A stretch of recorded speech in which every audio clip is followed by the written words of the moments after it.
The rebirth of the young patriarch. Jun Yifei felt as though his head were about to explode. A searing pain coursed through him as countless fragments of information flooded into his consciousness. After a considerable time, he slowly opened his eyes, his gaze flickering with an indelible hatred. Sheng Yao, how dare you betray me? I, Jun Yifei, shall not let this transgression go unpunished. His fists clenched in fury, the veins on his arms bulging, and the muscles on his face contorted in anger. Eventually, a self-deprecating smile crept across Jun Yifei's lips. Who would have thought that I, the illustrious son of the evil sky, would find myself trapped in the body of this worthless wretch? How utterly ironic. He was a prodigy from 10,000 years ago, a figure of awe on the Tianwu continent, revered by many as the son of the evil sky, while those who despised him referred to him as the supreme evil sovereign. He was the master of the Tianjiao Palace, which had dominated the Tianwu continent.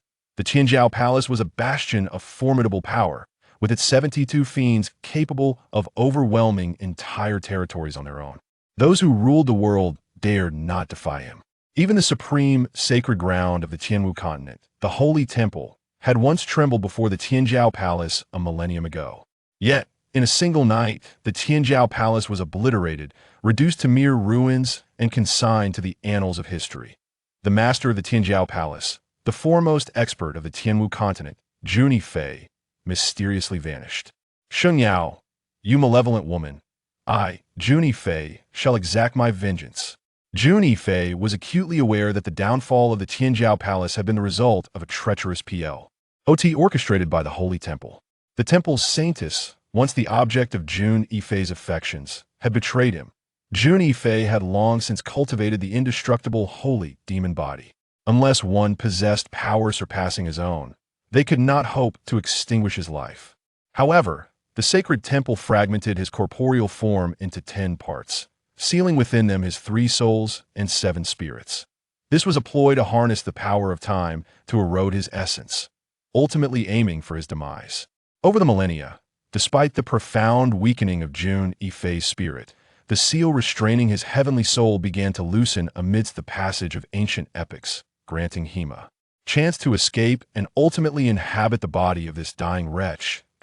In the present era of the Tianwu continent, the sacred temple looms as a colossal entity, transcending all forms of order, reigning supreme over the entire realm.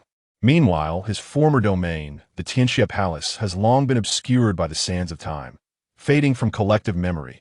From the depths of his recollections, Jun Yifei has come to realize that, through the ages, Sheng Yao has ascended to become the holy emperor of the sacred temple, ruling over the world. However, she has long since retreated into the shadows, with the temple now governed by her disciple, the saintess Xuan, Junior Master Jun Yifei of the ancient Yuan sect. The individual I have possessed is also named Jun Yifei. What a twist of fate. Jun Yifei sensed an inexplicable connection, as if destiny itself had woven their paths together. Having assumed this body, he naturally inherited its memories and merged with the original soul, effectively becoming one. It is worth noting that the soul of the Tianxi young master maintains absolute dominance. Surveying his surroundings, he found himself in a dungeon. Delving into the memories of his predecessor, he realized the precariousness of his situation. Although Jun Yifei held the title of Junior Master, his father, the current sect leader Jun Tianya, had mysteriously vanished 2 years prior. This absence led to the usurpation of power by the deputy sect leader, Shang Qinghai, leaving him as the junior master in a position of disdain. Under the relentless oppression of Shang Qinghai and his faction, Jun Yifei found himself stripped of all resources for cultivation, often subjected to bullying. His inherently timid nature rendered him incapable of rebellion, despite the seething anger within his heart. This, in turn, emboldened Shang Qinghai's son, Shang Rong, who escalated his torment. He shamelessly assaulted female disciples and, along with the enforcers from the law enforcement hall, humiliated Jun Yifei, ultimately imprisoning him in a dungeon. Chapter 2. The Devouring Heaven and Earth Technique. Suddenly, Jun Yifei recalled an ancient technique he had discovered in a secret realm of an ancient sect during his youth, known as the Devouring Heaven and Earth Technique. This technique allowed one to transform their dantian into a sea of energy, capable of absorbing all forms of celestial energy. However, it required cultivation before the age of 15 and necessitated the shattering of the dantian. Having already reached the realm of true spirit, Jun Yifei had previously deemed it unwise to practice this method. Yet, although he had not undergone the training, he had memorized the technique. Now, at 14, he found himself in a position to attempt it.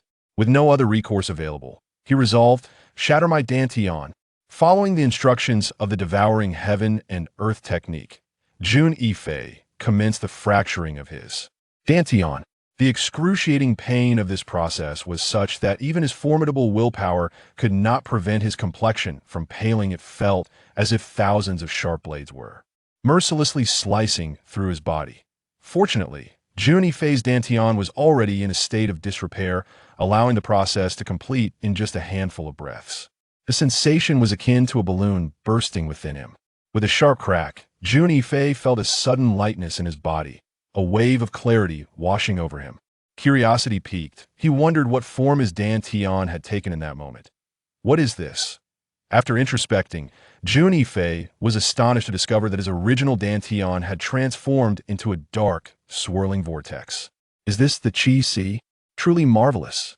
As Jun Yifei's consciousness reached out, he was taken aback to sense a powerful force of attraction emanating from the vortex, as if even Thug HTS could be devoured. A sudden jolt of alarm surged through Jun Yifei, prompting him to withdraw quickly. Such an extraordinary technique, it appears this gamble has paid off. However, I must restore my cultivation, for without any means of self-defense, I am vulnerable, he murmured. Yet, although the heavenly devouring divine art was formidable, it was not the right moment for intensive cultivation, as absorbing the essence of heaven and earth would attract on you anti-detention. Thus, it was prudent to first regain his original strength. In the Tianmu continent, the realms of martial practitioners are divided into 7 levels of mortal martial and 9 levels of true spirit. The 7 levels of mortal martial include skin tempering, bone refining, blood condensing, marrow transformation, organ strengthening, muscle forging, and merit. Opening these constitute the foundational stages of cultivation. Jun Yifei's previous incarnation was at the 7th level of skin tempering, possessing mediocre talent that could hardly be deemed exceptional. This lack of aptitude was rather disheartening. Yet, fortunate was he to encounter this opportunity. He commenced his cultivation. The skin tempering stage, as the name suggests, involves refining the skin and cleansing the marrow. It represents the initial step for a martial practitioner to embark upon the path of martial arts. Following the operational method of the heavenly devouring divine art, Jun Yifei began to circulate his Qi Si. The vortex-like cyclone began to rotate, absorbing the surrounding energy. Breaking through felt as effortless as flowing water. The process of refining the skin reached a remarkable level. There was no pause. The breakthroughs continued, from the first to the second layer of refining, then to the third. Crackling sounds. The bones of Jun Yifei expanded, producing sounds reminiscent of popping beans. The consecutive breakthroughs continued until he reached the 8th layer of refining, at which point he finally halted. Jun Yifei felt a profound sense of satisfaction, fully aware that achieving such effortless advancements, surpassing even the cultivation of his previous incarnation, was no small feat. He had attained the 8th layer of refining. This was largely due to the fact that, although Jun Yifei's former self had a shattered dantian, the energy had not dissipated, it merely spread throughout his body. At this moment, by utilizing the heaven-devouring divine art, he was able to reabsorb the energy that had once been his, along with the medicinal properties of heavenly materials and the earthly treasures that his father had provided him over the years, but which he had yet to assimilate. This accumulation allowed him to break through to the 8th layer of refining. Yet, it remains insufficient. I must swiftly advance to the blood condensation realm. Jun Yifei murmured to himself. Chapter 3. Are you out of your mind? The vice leader of the ancient Yuan sect was a warrior at the blood condensation realm. To possess even a modicum of self-protection, he needed to achieve at least the bone refinement realm. Useless, your meal. A young man with small eyes approached, carelessly tossing the food tray onto the ground before him. Bah. Useless, eat up. Don't waste it. After all, Your days are numbered. The young man sneered. Spitting into the meal, Jun Yifei furrowed his brow. Once known as the young master of the heavenly evil, he had been a figure whose mere stomp could shake the entire continent a millennium ago. Even now, as he found himself in dire straits, he was not someone who could be easily insulted.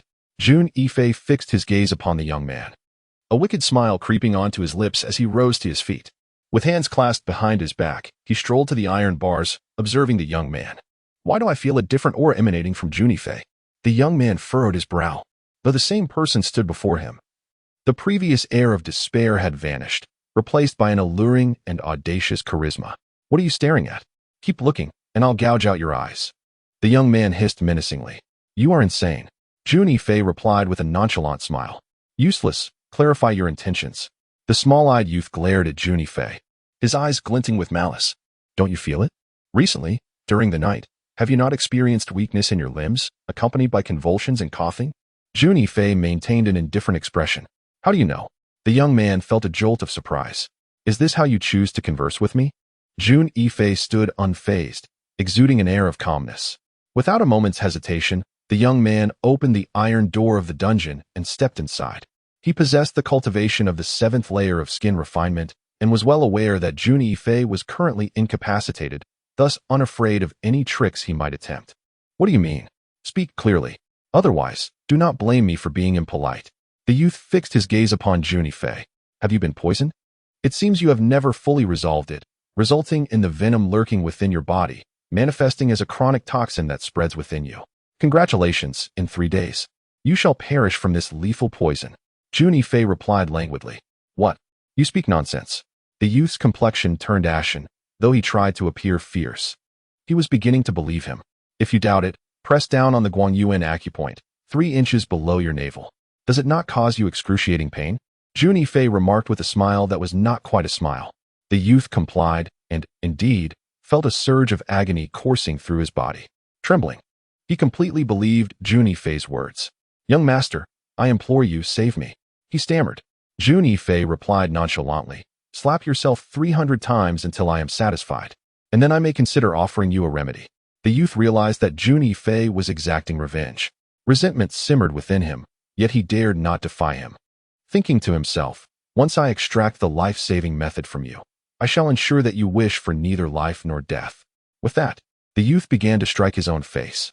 In his quest to appease Jun Yifei and elicit the remedy, he did not dare to be perfunctory, landing blows that left him seeing stars, his face swelling to the size of a pig's head. Observing this, Jun Yifei smiled wickedly. He once bore the moniker of the 9 Absolutes Evil Lord, renowned for his medical prowess, and could discern the youth's internal condition merely by examining his complexion.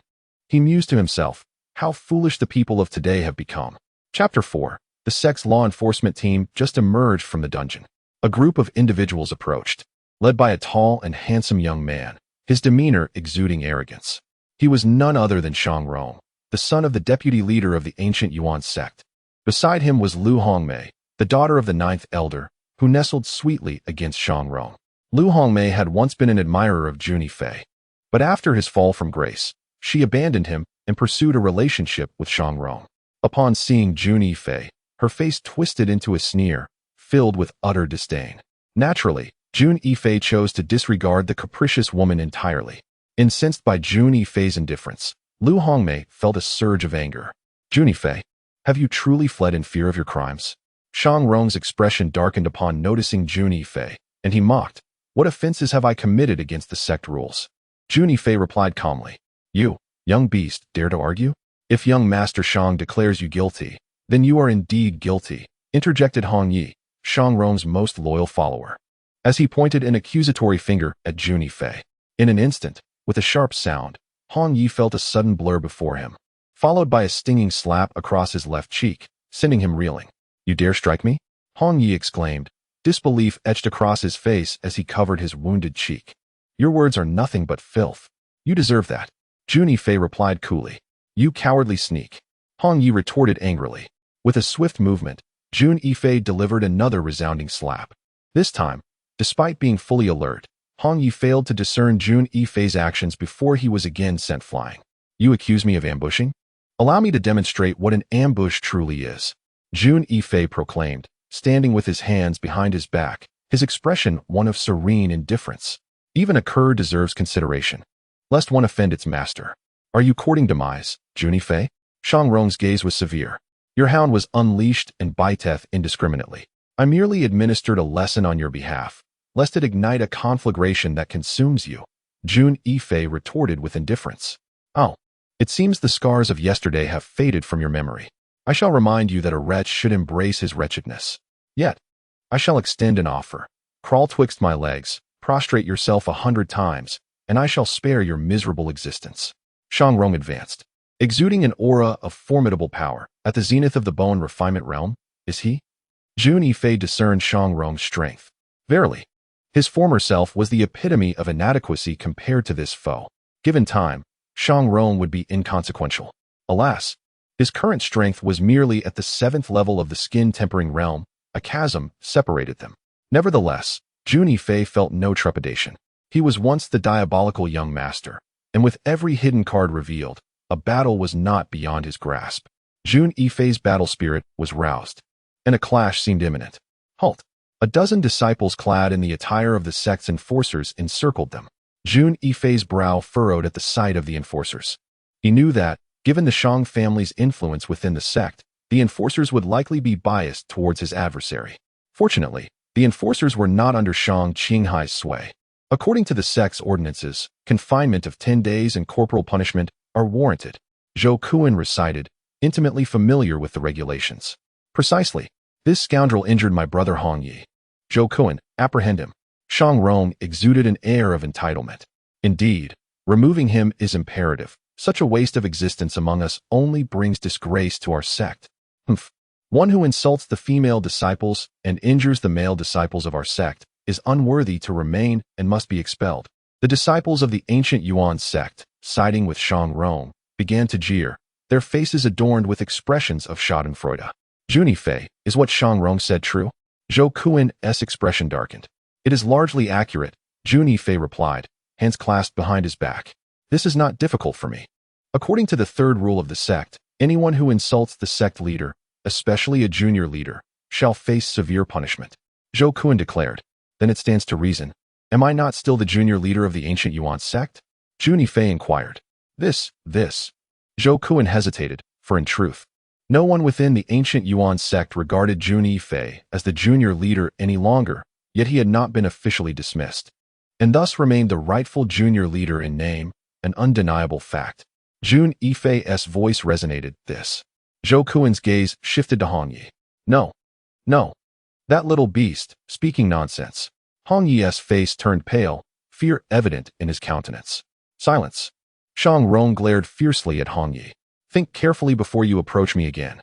Jun Yifei strolled away, maintaining an air of calm detachment, as if everything were under his control.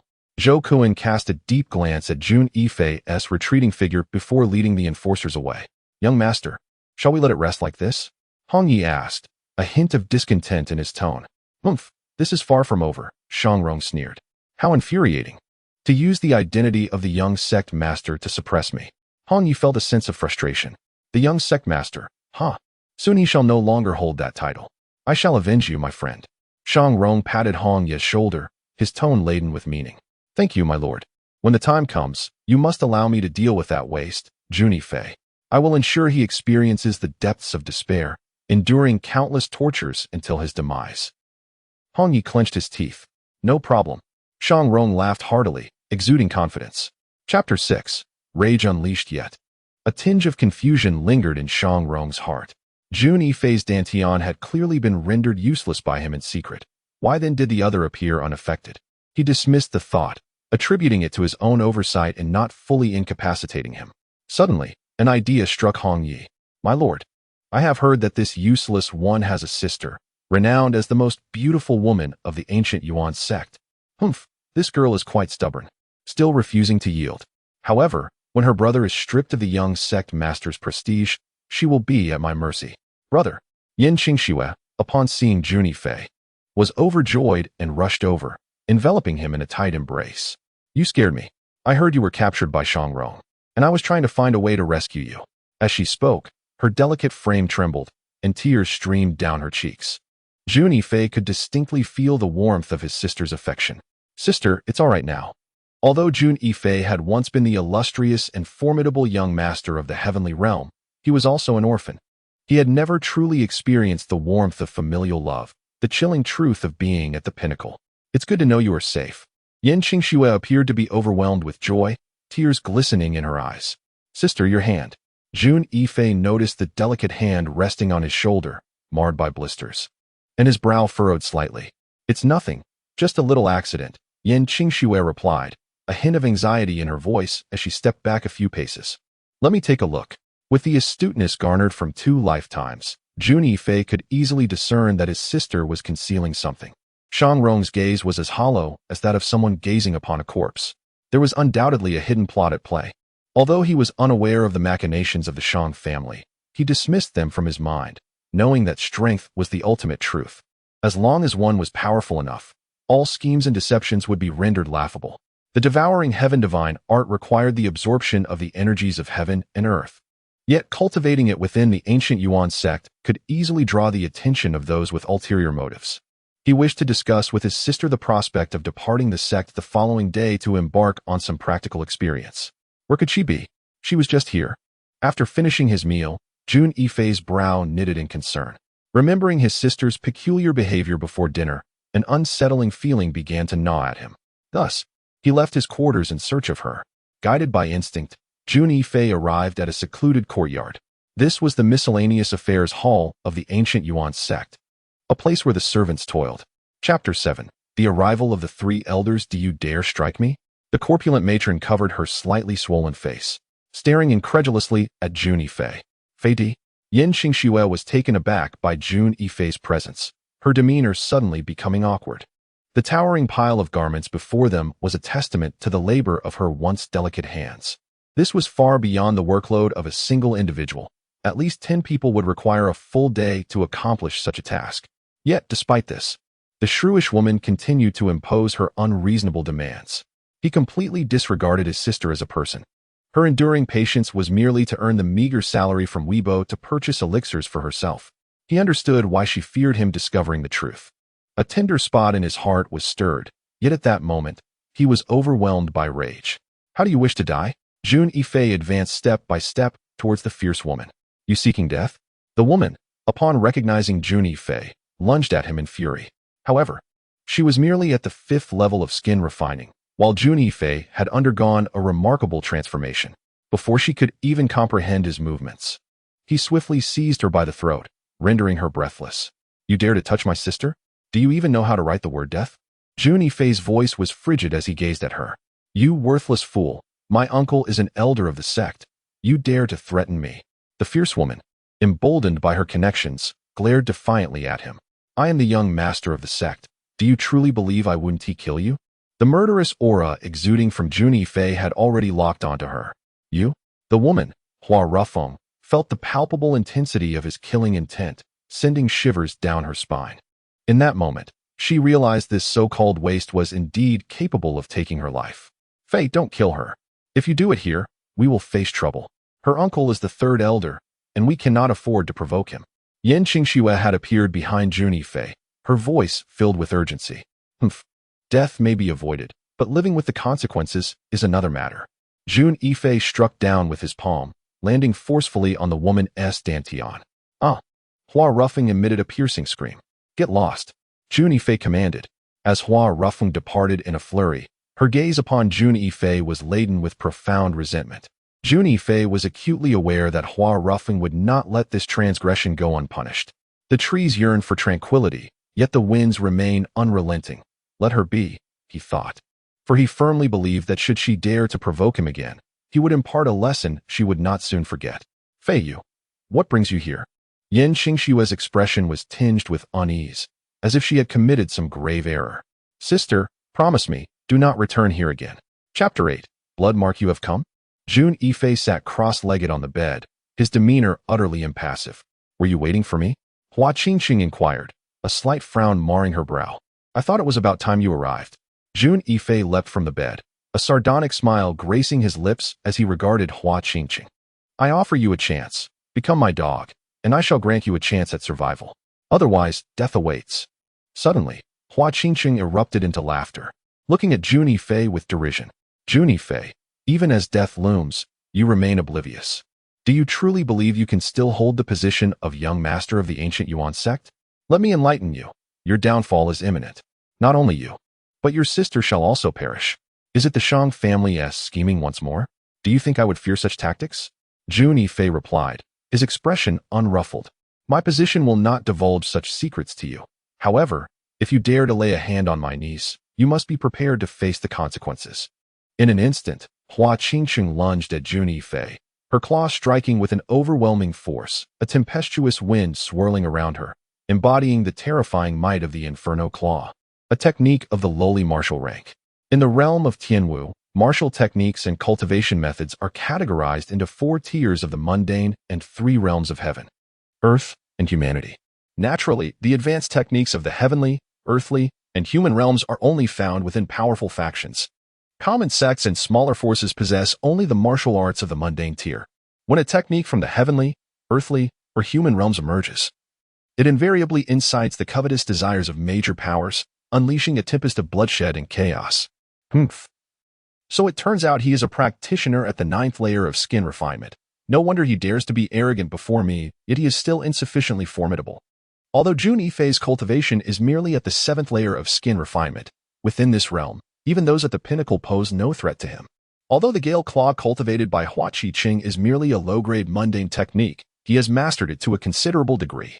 The might of this claw is exceedingly formidable, with fingers releasing a gust that seems capable of tearing apart everything before him. However, in the next instant, Hua Qingqing perceives a flicker before his eyes. Jun Yifei, unbeknownst to him, has evaded his lock and appears at his left side, causing Hua Qingqing's attack to miss its mark. Lie down. Jun Yifei bellows as he unleashes a devastating punch towards Hua Qingqing, targeting the greatest flaw in Hua Qingqing's defense. Startled, Hua Qingqing instantly retreats. Yet, Jun Yifei would not allow him to escape. He shifts with remarkable agility, pursuing like a shadow. Once more, he delivers a crushing blow. An unparalleled force that sweeps down with terrifying momentum, imbued with an indomitable spirit. Although Hua Qingqing has lost the initiative, he is not one to succumb passively. Channeling his inner strength, he prepares to strike back with his claws, aiming directly at Jun Yifei. Breakthrough.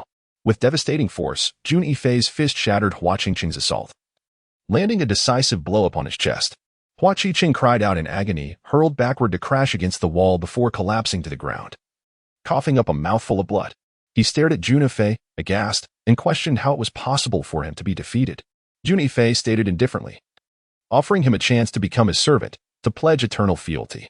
In his past life, individuals like Hua Qingqing were beneath the notice of the demonic young master, with countless supplicants prostrating themselves outside the supreme demonic palace, begging for servitude.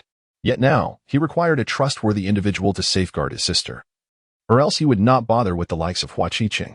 Hua Qingqing scoffed, proclaiming that in a few days, he would be struggling to protect himself. Yet he still wanted to enslave him. He found it laughable. Jun Yifei smiled wickedly, his hands behind his back, that smile so captivatingly devilish and unrestrained. As if nothing in this world could pose a challenge to him. He asked if Hua Qingqing truly believed he could refuse him. Hua Qingqing sneered, declaring that he would rather die than serve as the lackey of such a petty beast. Jun Yifei sighed, wondering why he had to suffer such humiliation, and told him that no one could ever refuse what he wanted.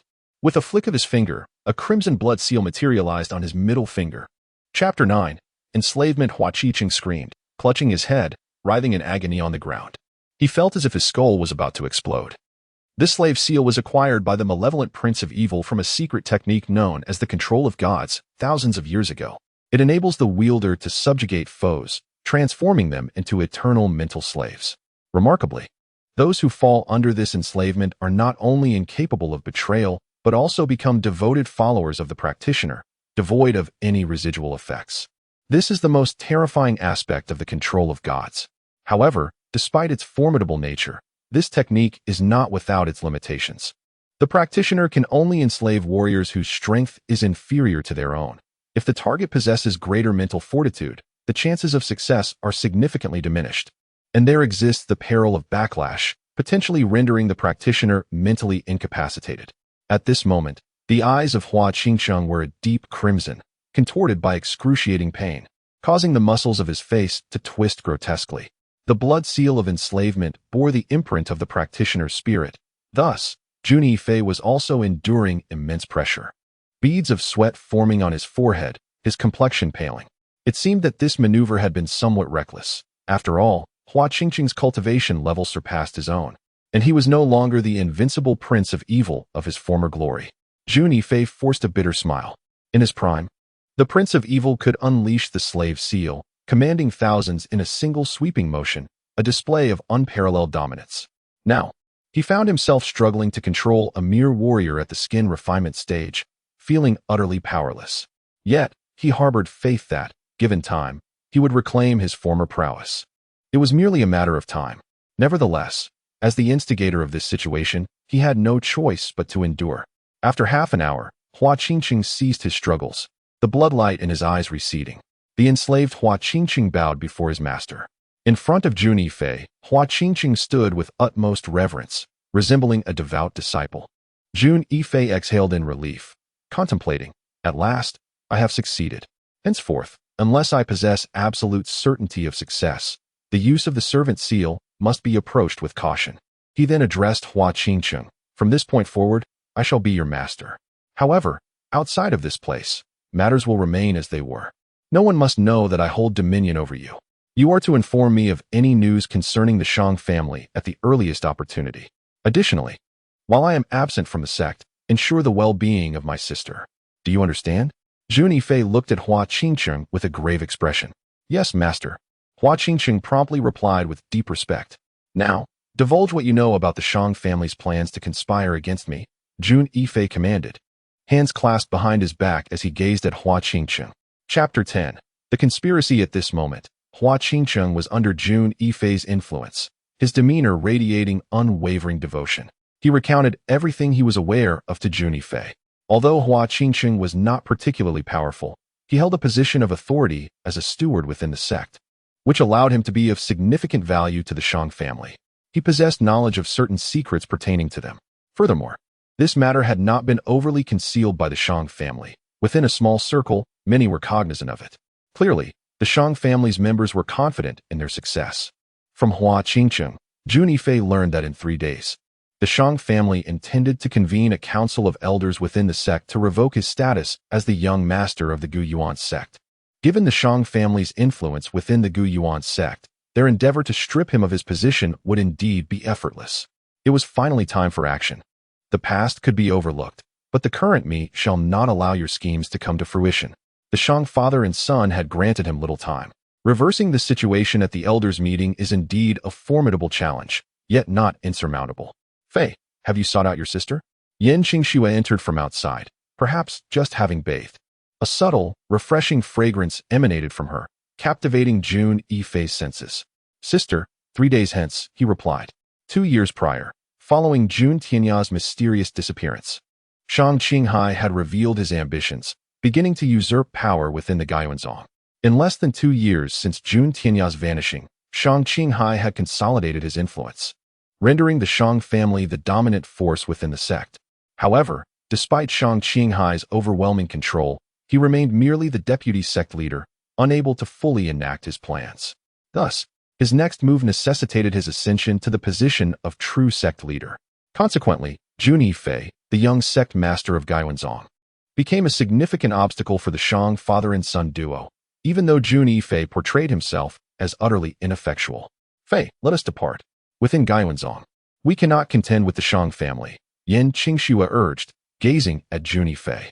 "No, I am the young sect master. I cannot allow the Shang family to plunge Gaiwanzong into chaos," he asserted. While the Shang family currently wields considerable power, they have yet to achieve absolute dominance. This presents our opportunity. Jun Yifei spoke with unwavering confidence. Chapter 11. The Black Vortex. "Fei, why do I feel that you have changed?" Yan Qingxue observed, noting the spirited confidence radiating from Jun Yifei. He seemed somewhat unfamiliar to her. He was still the same person, yet something felt amiss. "Sister, every brother must grow," Jun Yifei replied, a flicker of surprise crossing his heart, although he quickly regained his composure. Yan Qingxue nodded thoughtfully and earnestly addressed Jun Yifei. "Is there anything you require of your sister?" "Dear sister, I need your assistance in locating a few individuals and executing the tasks as instructed by me."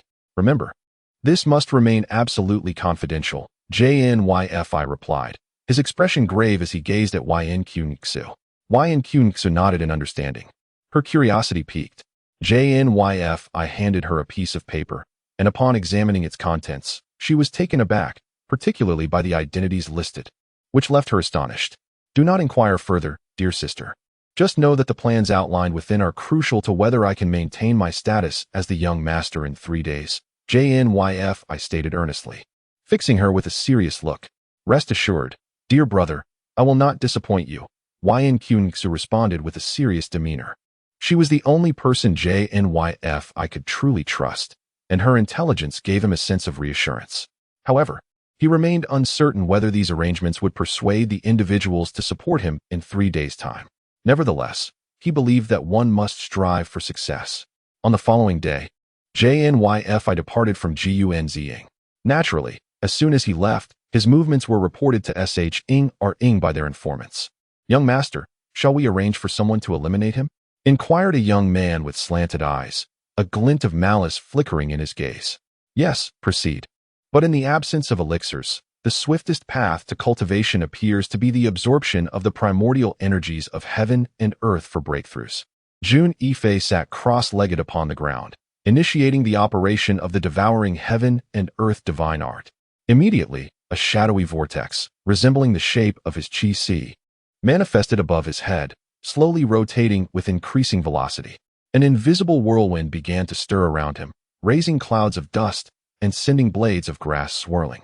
Strangely, the black vortex continued to expand. Wherever it passed, flora withered as if drained of their vitality. Meanwhile, the surrounding primordial energies surged wildly toward him. Being drawn into the black vortex, the expansion persisted until it reached a diameter of 3 meters, at which point it ceased.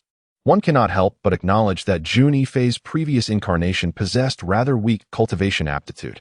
Despite his father being the leader of the ancient Yuan sect, the saying that a dragon begets 9 sons, each different, holds true. The notion that a hero's offspring must also be exceptional does not always apply. Given the aptitude of Jun Yifei's former self, even with abundant resources, reaching the pinnacle of the bone refinement realm would be commendable. Fortunately, at this moment, Jun Yifei was endowed with the extraordinary devouring heaven and earth divine art. This technique not only allows for the absorption of celestial energy, but also invisibly alters the cultivator's constitution. Should he cultivate the devouring heaven and earth divine art to its zenith, the extent of his potential would be beyond his imagination. With the fervent absorption of primordial energy through the devouring heaven and earth divine art, and the cleansing of marrow and skin, Jun Yifei's realm effortlessly broke through until he encountered the first hurdle at the 9th layer of skin refinement. Chapter 12. Breaking through the bone refinement realm to transcend a significant realm would not, in itself, inflict any detriment upon his foundation.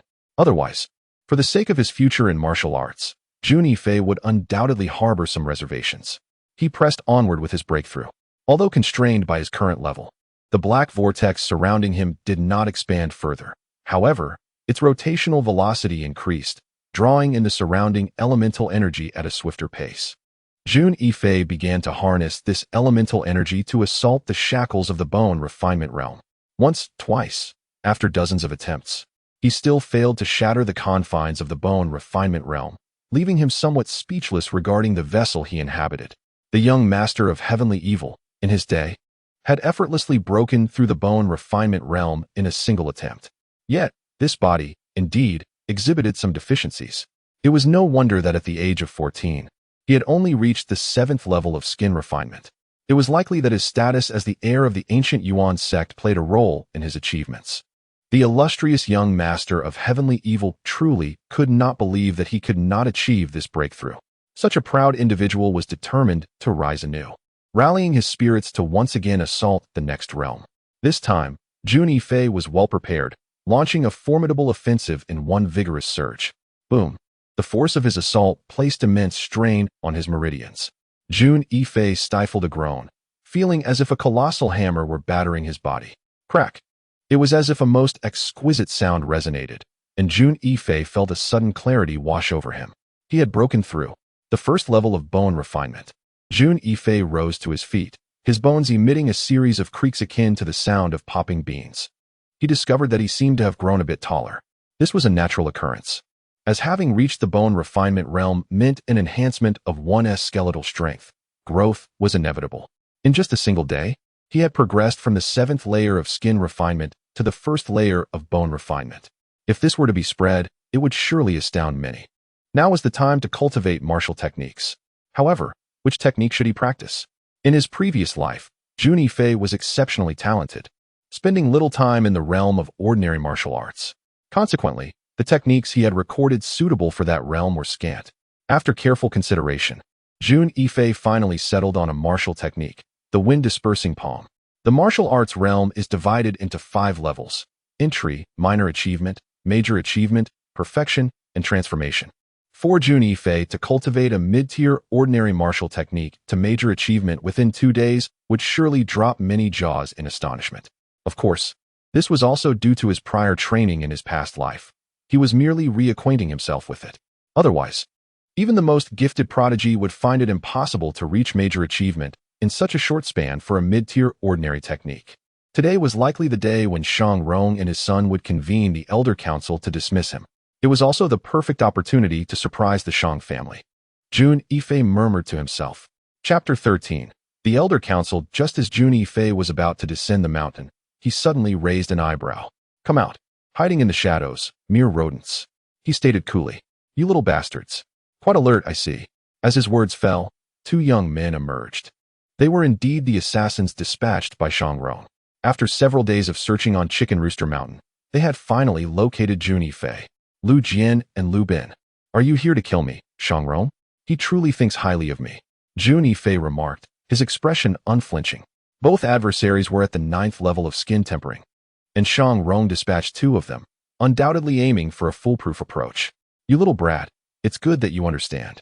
Who let you obstruct Brother Shang's path? You deserve to die," Lu Jian sneered. "I grant you an opportunity, end your own life. It will alleviate your suffering." Lu Bin coldly gazed at Jun Yifei. "Do you comprehend what your status is in my eyes?" Jun Yifei taunted. "What status?" Lu Bin and Lu Jian instinctively inquired. "Dead," Jun Yifei retorted with a chilling laugh. Seeking death, Lu Bin and Lu Jian were instantly enraged and charged at Jun Yifei together. Their swords were drawn in an instant. Despite exerting their utmost strength, they could not even grasp Jun Yifei's shadow. "Too weak. You may proceed to the afterlife," Jun Yifei scoffed, his figure moving with grace.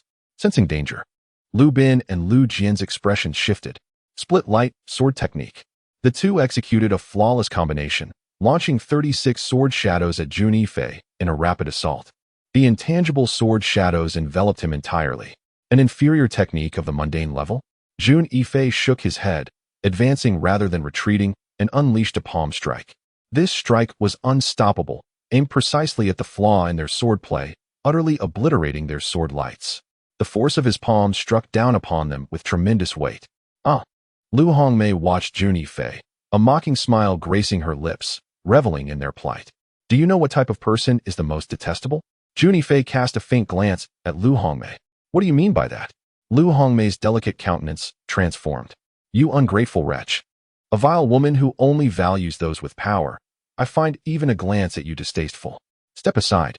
Jun Yifei's body swayed as he charged forward, causing Lu Hongmei to stagger backward before he departed with an air of indifference. "Curse you. You will regret this." Lu Hongmei fumed, stamping her foot in frustration before she unwillingly took her leave. Meanwhile, within the elder hall of the ancient Yuan sect, a solemn assembly of the sect's elders was convening. The vice sect master, Shang Qinghai, presided over the meeting, seated at the head of the table, flanked by a dozen or so influential elders of substantial authority. Among them was Shang Rong, who exuded confidence and satisfaction, for he was aware that after today, he would be the officially recognized young sect master of the ancient Yuan sect. Chapter 14. I have objections previously. I propose the decision to abolish Jun Yifei's position as young sect master. Do any among you have objections? Shang Qinghai surveyed the elders present, exuding an aura of dominance. A smile gracing his lips as he felt assured that no one would dare to oppose his suggestion. I have objections. A voice, strikingly out of place, echoed through the hall. All eyes turned towards the source of the sound, Jun Yifei. Shang Qinghai's countenance darkened at the audacity of Jun Yifei, to publicly oppose him. Yet he was compelled to restrain his fury due to the formal setting of the Elder Assembly. Jun Yifei casually found an unoccupied seat at the side. The sight of him nonchalantly taking a seat in such a manner caused Shang Qinghai's expression to falter. Naturally, his discomfort did not go unnoticed by Shang's faction of followers, and some seized the opportunity to voice their disdain. "You little bastard, what right do you have to sit in the Elder Council?" A middle-aged man abruptly emerged, pointing an accusatory finger at Jun Yifei's nose.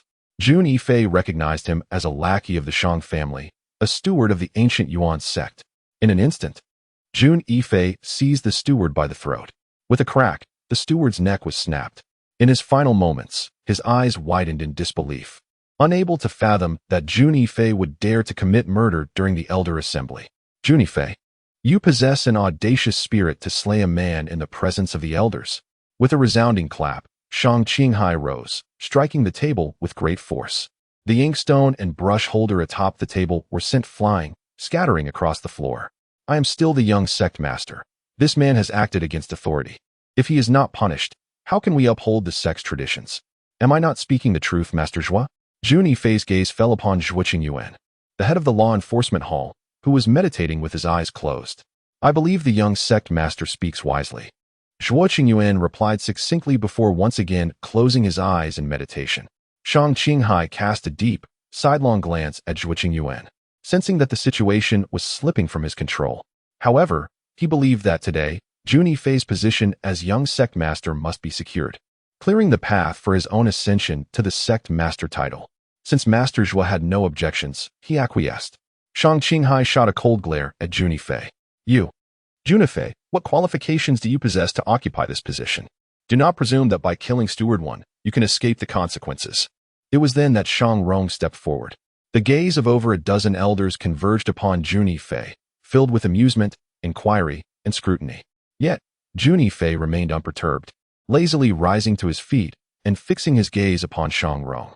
"Shang Rong," he remarked, "do you not perceive yourself as a mere jester, rather contemptible? You accuse me of being base." Shang Rong, consumed by rage, emanated a palpable aura of hostility directed at Jun Yifei. However, Jun Yifei remained unfazed, dismissively addressing Shang Rong. "I am seated here and have yet to utter a word, yet you incessantly leap forth, seeking validation through insults. Is this not the epitome of being base? Furthermore, your self-awareness is sorely lacking. As the young master, my standing is commensurate with your father's. Pray tell, on what grounds do you claim I lack the right to be here, while you, Shang Rong, presume to sit among the elders as an equal?" Jun Yifei spoke with conviction and reason, leaving Shang Rong flushed and speechless, unable to mount a rebuttal. Chapter 15. Accusation. "Humph, you scoundrel. Still bearing the weight of your transgressions. Do you believe yourself worthy?" Shang Rong proclaimed. "I trust the esteemed elders present would not wish to associate with someone of such disreputable character." "Disreputable character? That is not for you to decide." Jun Yifei replied with a serene smile. "Jun Yifei, do you dare to feign innocence? You have violated the female disciples of our sect. The evidence is irrefutable, and you still refuse to acknowledge it?" "Many disciples can attest to this," Shang Rong retorted. With a cold smirk, Shang Rong reveled in the meticulous arrangement of his scheme, confident that no matter how eloquently Jun Yifei spoke, he could not absolve himself. At this moment, the scandal would tarnish his reputation irreparably, and the position of young master would undoubtedly slip from his grasp. Is this young master guilty? And the law enforcement hall is still present. Shang Rong, when did you become a member of the law enforcement hall? Jun Yifei mocked, gazing at Shang Rong. Jun Yifei, do not attempt to divert the topic. Shang Rong retorted angrily. Very well, if you wish to condemn me, it shall not be so simple. With this, Jun Yifei addressed the head of the law enforcement hall, Elder Zhuo Qingyuan, with a serious demeanor. Elder Zhuo, I hope to confront my accuser here and now, so that the truth may be revealed without delay. What say you? Elder Zhuo? Agreed. Zhuo Qingyuan cast a glance at Jun Yifei, his expression contemplative. Jun Yifei, you dare confront your accuser here. I truly admire your courage, Shang Rong said, pride shining in his eyes as he observed Jun Yifei. In this confrontation, Jun Yifei would have nowhere to hide, especially since this female disciple had been brought in by him to ensnare Jun Yifei. There was no way she would aid in absolving him of guilt. Soon, a rather attractive female disciple, in her early 20s, entered the room. Clearly nervous, As it was her first time in such an environment, she introduced herself, Disciple Wu Fang. Greetings to all esteemed elders. Wu Fang knelt and bowed. Rise, Elder Shang Qinghai said kindly. It is said that Jun Yifei, as the young master of the Guiyuanzong, forcibly violated you. Is there any truth to this? Please recount the events as they transpired. I shall take charge of the matter, he continued. Indeed, Deputy Sect Leader. Wu Fang cast a timid glance at the composed Jun Yifei beside her and said, that day, young Master Jun informed me that he had lost a jade pendant in the medicinal garden of the ancient Yuan sect and sought my assistance in locating it. Being of a compassionate nature, I took him at his word and accompanied him to the garden to search for the pendant. Little did I know that his quest for the pendant was a ruse, and his true intention was to take advantage of me. Thankfully, Senior Brother Shang arrived just in time, otherwise I would have. As she spoke, Wu Fang was on the verge of tears. Clap, clap, clap. Jun Yifei applauded, addressing Wu Fang. Marvelous, truly marvelous. You have woven an intricate tale from thin air. Even I am led to believe I have committed such acts. Truly astounding. You should consider performing on stage. It would be a waste of your talent not to. Jun Yifei, the evidence stands, and the victim has already testified against you. What more can you say? Shang Qinghai's voice was sharp as he glared at Jun Yifei. Ha ha. Jun Yifei laughed, lazily glancing at Shang Qinghai. Deputy Sect Leader, do not be hasty in condemning me. Since we are in the midst of an interrogation, allow me to pose a few questions to her first. Chapter 16. Soul Capturing Technique. Wu Fang, is it? Jun Yifei regarded her with a playful smile. Though Wu Fang felt a sense of reverence towards the elders of the ancient Yuan sect present, she held a deep disdain for Jun Yifei, the nominal junior sect leader. You scoundrel, repaying kindness with malice, daring to attempt to take advantage of me. What further words do you have? Wu Fang glared at Jun Yifei with contempt. You incessantly accuse me of misconduct. Might I inquire at what hour and moment you wish to rendezvous in the medicinal garden? Jun Yifei advanced step by step towards Wu Fang. This question took Wu Fang by surprise, rendering her momentarily speechless. Furthermore, you claim that I have acted inappropriately towards you. Pray tell, which of my hands has committed such an act? Was it above, below, or a specific part? Unbeknownst to anyone, Jun Yifei had employed the soul-capturing technique. Of course, this technique was of the most rudimentary kind. In a previous life, when Jun Yifei was known as the Celestial Rogue, the soul-capturing technique could ensnare even the martial emperor. However, due to his current limitations in strength, he needed to identify a chink in his opponent's mental armor for the technique to take effect. This is precisely why Jun Yifei sought to first disrupt Wu Fang's psyche with his words. The glimmer of conflict flashed in her eyes. Yet under the penetrating gaze of Jun Yifei, her spirit was instantly subdued, a voice coaxing her to reveal the truth. Jun Gongzi did not act inappropriately towards me, Wu Fang stammered. What? The elders present, particularly Shang Rong, were left incredulous. Wu Fang, do you comprehend the implications of your words? Shang Rong was truly beside himself with rage. Shang Rong, do remain calm. Jun Yifei interjected, then turned to Wu Fang and inquired. Then why did you seek to frame me?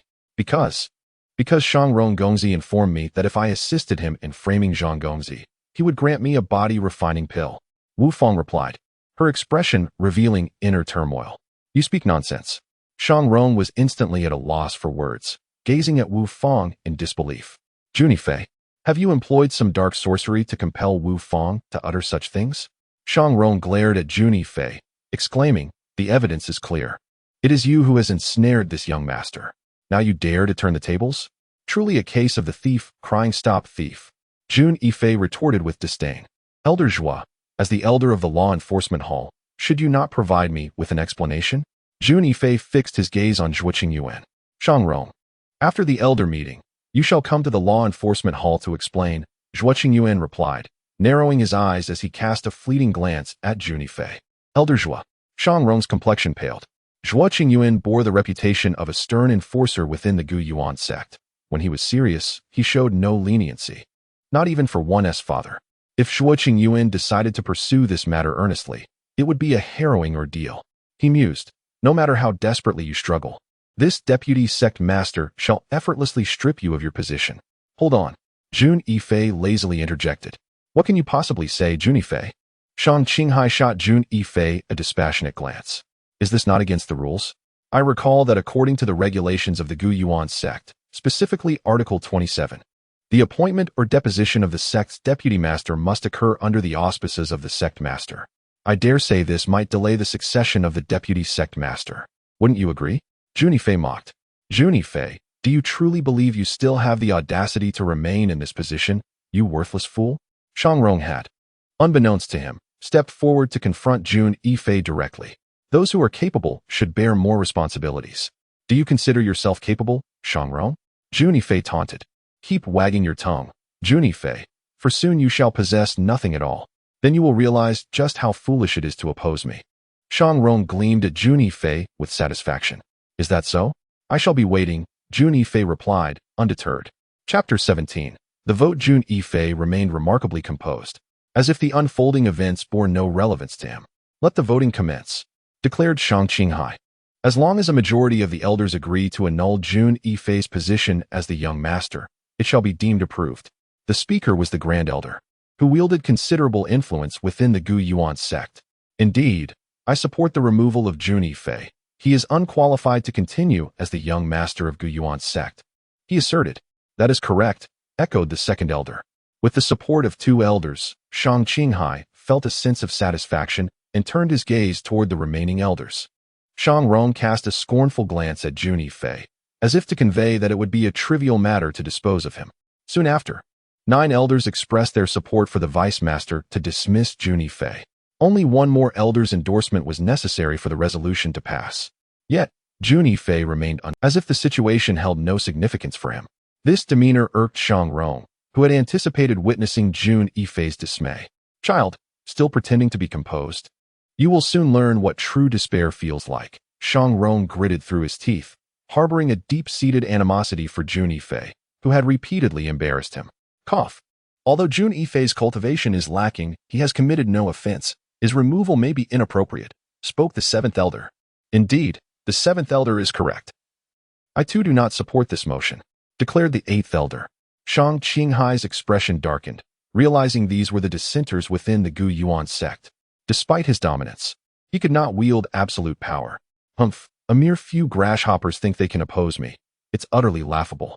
Shang Qinghai was not overly concerned. After all, the opposition consisted of only a handful of individuals, incapable of creating significant waves. However, he soon realized that circumstances were beginning to spiral beyond his control. The elder felt that Jun Yifei, as the young master, was indeed competent and deserved an opportunity, remarked the 13th elder with a smile. What? Shang Qinghai's brow furrowed. A piercing gaze directed at the 13th elder. This elder had always been a congenial figure within the Gu Yuan sect, known for his neutrality, often abstaining during elder meetings to avoid offending anyone. When had he shifted allegiance to the opposition? Indeed, I too believe that young Master Jun is kind-hearted and trustworthy. As the young master of the Gu Yuan sect, he is more than adequate, added the 15th elder in agreement. I second that. I second that, echoed 8 other elders, all choosing to support Jun Yifei. This unexpected rebellion left Shang Qinghai, who had always felt in control of the situation, feeling provoked. Elder Zhua, what is your stance? Shang Qinghai inquired, directing his gaze towards Zhuo Qingyuan. As the head of the law enforcement hall, Zhuo Qingyuan's words carried significant weight within the Gu Yuan sect. Although known as a neutral party, Shang Qinghai believed he would show him some respect. Jun Yifei must not be dismissed, Zhuo Qingyuan stated succinctly, maintaining his cool demeanor.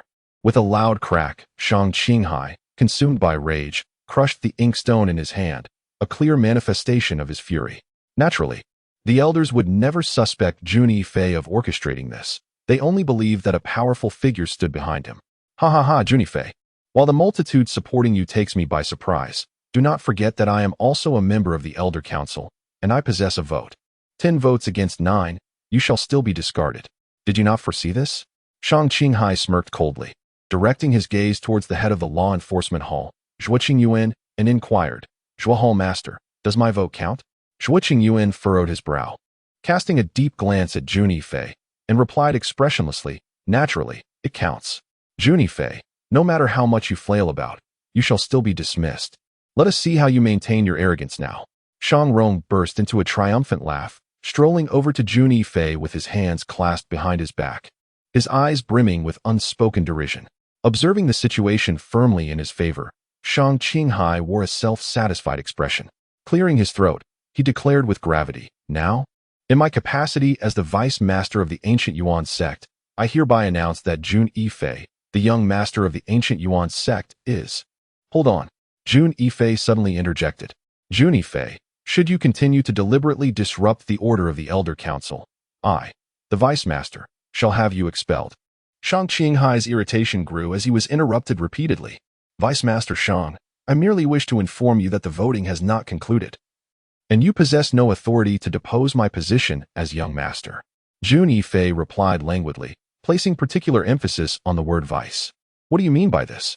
Should you continue to behave in such a disruptive manner, I shall not hold back." Shang Qinghai's demeanor darkened.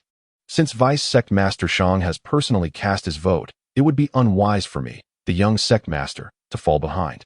How about I cast my vote for myself?" Jun Yifei smiled as he looked at the head of the law enforcement hall, Zhuo Qingyuan, and inquired, "Does this violate any regulations?" "What?" The elders present were momentarily taken aback, but quickly regained their composure. Jun Yifei's statement was entirely valid. As the young sect master, he held a position second only to the sect master within the ancient Yuan sect. Although it was customary for the young sect master not to attend the Elder Council, he was still entitled to a vote, even if he rarely exercised this right. However, this did not imply that he lacked the authority. Shang Qinghai was instantly rendered speechless, his expression darkening. With 10 votes against 10, lacking a majority, the plan to oust Jun Yifei had evidently failed. "Old fool Shang, I shall not remain here to engage in a meaningless stare-off with you," Jun Yifei remarked lazily, turning to leave. "Useless stay?" At that moment, a formidable force surged from behind him. Shang Rong lunged towards Jun Yifei with the speed of lightning. Jun Yifei had already anticipated Shang Rong's movement, and as the attack came, he was well prepared. With a swift step, he evaded the incoming strike. "Jun Yifei, with your incompetence, do you still wish to continue as young sect master? I shall incapacitate you within 10 moves." Shang Rong sneered, exuding the aura of a peak-bone refinement realm cultivator. "Stop!" Elder Zhuo Qingyuan, witnessing the unfolding scene, was about to intervene when Shang Qinghai placed himself in front of him. "Elder Zhuo, let the younger generation settle their disputes among themselves." Zhuo Qingyuan furrowed his brow. Yet he felt an overwhelming aura of murderous intent from Shang Qinghai, which deterred him from making any rash moves. "Since you cannot wait to reveal yourself, let us settle all accounts today." Jun Yifei stood with his hands clasped behind his back, his expression icy as he regarded Shang Rong. The heart-shattering claw? Shang Rong, having grown impatient, felt emboldened after his father intervened to halt Zhuo Qingyuan. With fingers bent like talons, he launched a ferocious attack towards Jun Yifei, creating a fierce shadow of claws that sliced through the air, aiming to ensnare him. The heart-shattering claw is a martial skill of medium rank among the mortal techniques, and Shang Rong had achieved a minor mastery of it within a year, marking him as a prodigy, though still incomparable to Jun Yifei. Jun Yifei's demeanor remained impassive, his stance unwavering as he observed Shang Rong's onslaught, seemingly stunned into silence. In reality, he perceived countless flaws in the opponent's technique. "Humph! A mere shrimp dares to provoke me." Shang Rong, believing he had rendered Jun Yifei speechless, felt a surge of pride, envisioning Jun Yifei wounded and kneeling before him, at his mercy. Just as Shang Rong's strike was about to descend upon Jun Yifei, he declared, 10 moves to defeat me? Then I shall vanquish you in a single strike." A mocking smile crept across Jun Yifei's face, the wind-dispelling palm. Suddenly, Shang Rong realized that Jun Yifei had vanished from his sight. A terrifying palm imprint surged forth, like an unstoppable tide, crashing towards him. This palm strike effortlessly obliterated Shang Rong's attack and collided forcefully with him. "Ah!" Shang Rong let out a pained scream as he was hurled backward, crashing to the ground and spitting blood. How could this be? Shang Rong never anticipated that he would be defeated in a single move by Jun Yifei. The invisible force of the palm penetrated his body, rendering him powerless. "Shang Rong, you have conspired against me. The evidence is clear. Although you must face trial at the law enforcement hall, and I cannot take your life, I certainly can incapacitate you," Jun Yifei declared, advancing step by step towards Shang Rong. "Stay back. Don't come any closer. Father, save me." Shang Rong shouted desperately to Shang Qinghai. "Jun Yifei, how dare you?" Shang Qinghai roared in anger. Just as he was about to act, Zhuo Qingyuan stepped in front of him. "Vice Sect Master Shang, as you said, Let the young resolve their own matters, Zhuo Qingyuan said, his expression devoid of emotion as he regarded Shang Qinghai. Shang Qinghai was nearly apoplectic. Kill him, he commanded the elders surrounding him. Naturally, Shang Qinghai's followers would not allow Jun Yifei to slay Shang Rong. 9 elders surged forth from all directions, eager to confront Jun Yifei. Do you think to obstruct me? Chapter 19, Secret Techniques. Jun Yifei shot forward like lightning, his palms striking simultaneously against the 9 elders, sending them flying. Wow! The 9 elders landed heavily, coughing up blood. Jun Yifei felt a slight dizziness. After all, this mental assault severely drained his spiritual energy. In a swift movement, he approached Shang Rong, coldly stating, "Now, let us see who remains to protect you. Jun Yifei, should you dare to harm my son, I shall pursue you to the ends of the earth to exact vengeance." Shang Qinghai had engaged in battle with Zhuo Qingyuan, attempting to break free multiple times. Yet each effort was thwarted by Zhuo Qingyuan. Although his strength surpassed that of Zhuo Qingyuan, determining a victor would require at least 100 exchanges, a luxury he could not afford. Is that so? Then allow me to test the waters. Jun Yifei's gaze turned icy as he pressed his foot down. No. Upon witnessing this scene, Shang Rong's eyes widened in horror, his spirit nearly fleeing his body. However, at that moment, Shang Qinghai was ensnared by Zhuo Qingyuan, leaving no time for rescue. With a sickening sound, Shang Rong's dantian shattered, causing him to writhe in agony upon the ground. Shang Qinghai, upon seeing his son rendered incapacitated, was consumed by rage. He repelled Zhuo Qingyuan with a single palm and lunged at Jun Yifei. In midair, a terrifying palm imprint enveloped him. Jun Yifei, I shall end your life. Realizing the formidable force behind Shang Qinghai's attack, Jun Yifei understood that, with his current cultivation at the first level of the bone refinement stage, he could not withstand it. It appeared that he had no choice but to employ forbidden techniques. The explosive Qi technique. Although such methods exacted a toll, eliminating this old scoundrel was worth any price. The wind-dispelling palm. Utilizing the wind-dispelling palm with his bone refinement cultivation, Jun Yifei's power surged beyond tenfold compared to before. The fierce palm imprint swept through the air like autumn winds scattering leaves, invulnerable to all defenses. Shang Qinghai felt as though his strike had landed upon cotton, unable to exert any force. The howling wolf fist. The air seemed to resonate with the howl of a wolf as Shang Qinghai launched a punch towards Jun Yifei. A monstrous wolf, with fangs bared, seemed to lunge towards Jun Yifei. The terrifying fist imprint possessed a power capable of rending all asunder. Wherever it traversed, a sharp and fierce energy swept across the surroundings. Die, you little bastard. Is that so? Do you truly believe you possess the capability to kill this young master?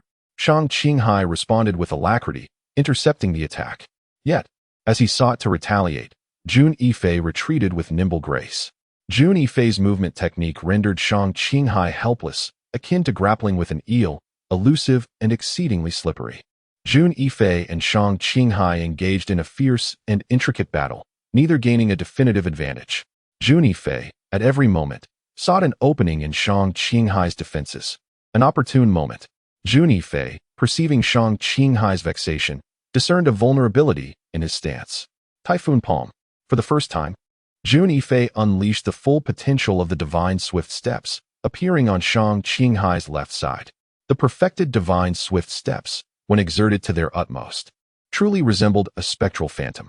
The terrifying palm imprint descended, and wherever it passed, the air was compressed and detonated, emitting a piercing shriek akin to a tear in the fabric of reality. However, Shang Qinghai, as the vice-sect master of the ancient Yuan sect, possessed exceedingly rich combat experience, reacting in the briefest of moments. He mustered a punch to block the oncoming attack. A resounding crash echoed. Shang Qinghai's fist was shattered by Jun Yifei's attack, the powerful impact forcing him back a dozen steps. Chapter 20, 3 Slaps Despicable.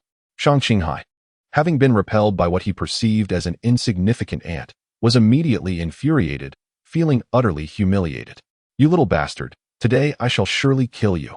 Shang Qinghai's frigid gaze fell upon Jun Yifei. Little bastard? You spew forth vulgarities. This young master shall bestow upon you 3 slaps. With a piercing gaze, Jun Yifei spoke coldly. Haraha. Shang Qinghai laughed disdainfully and retorted, Jun Yifei, you are indeed arrogant.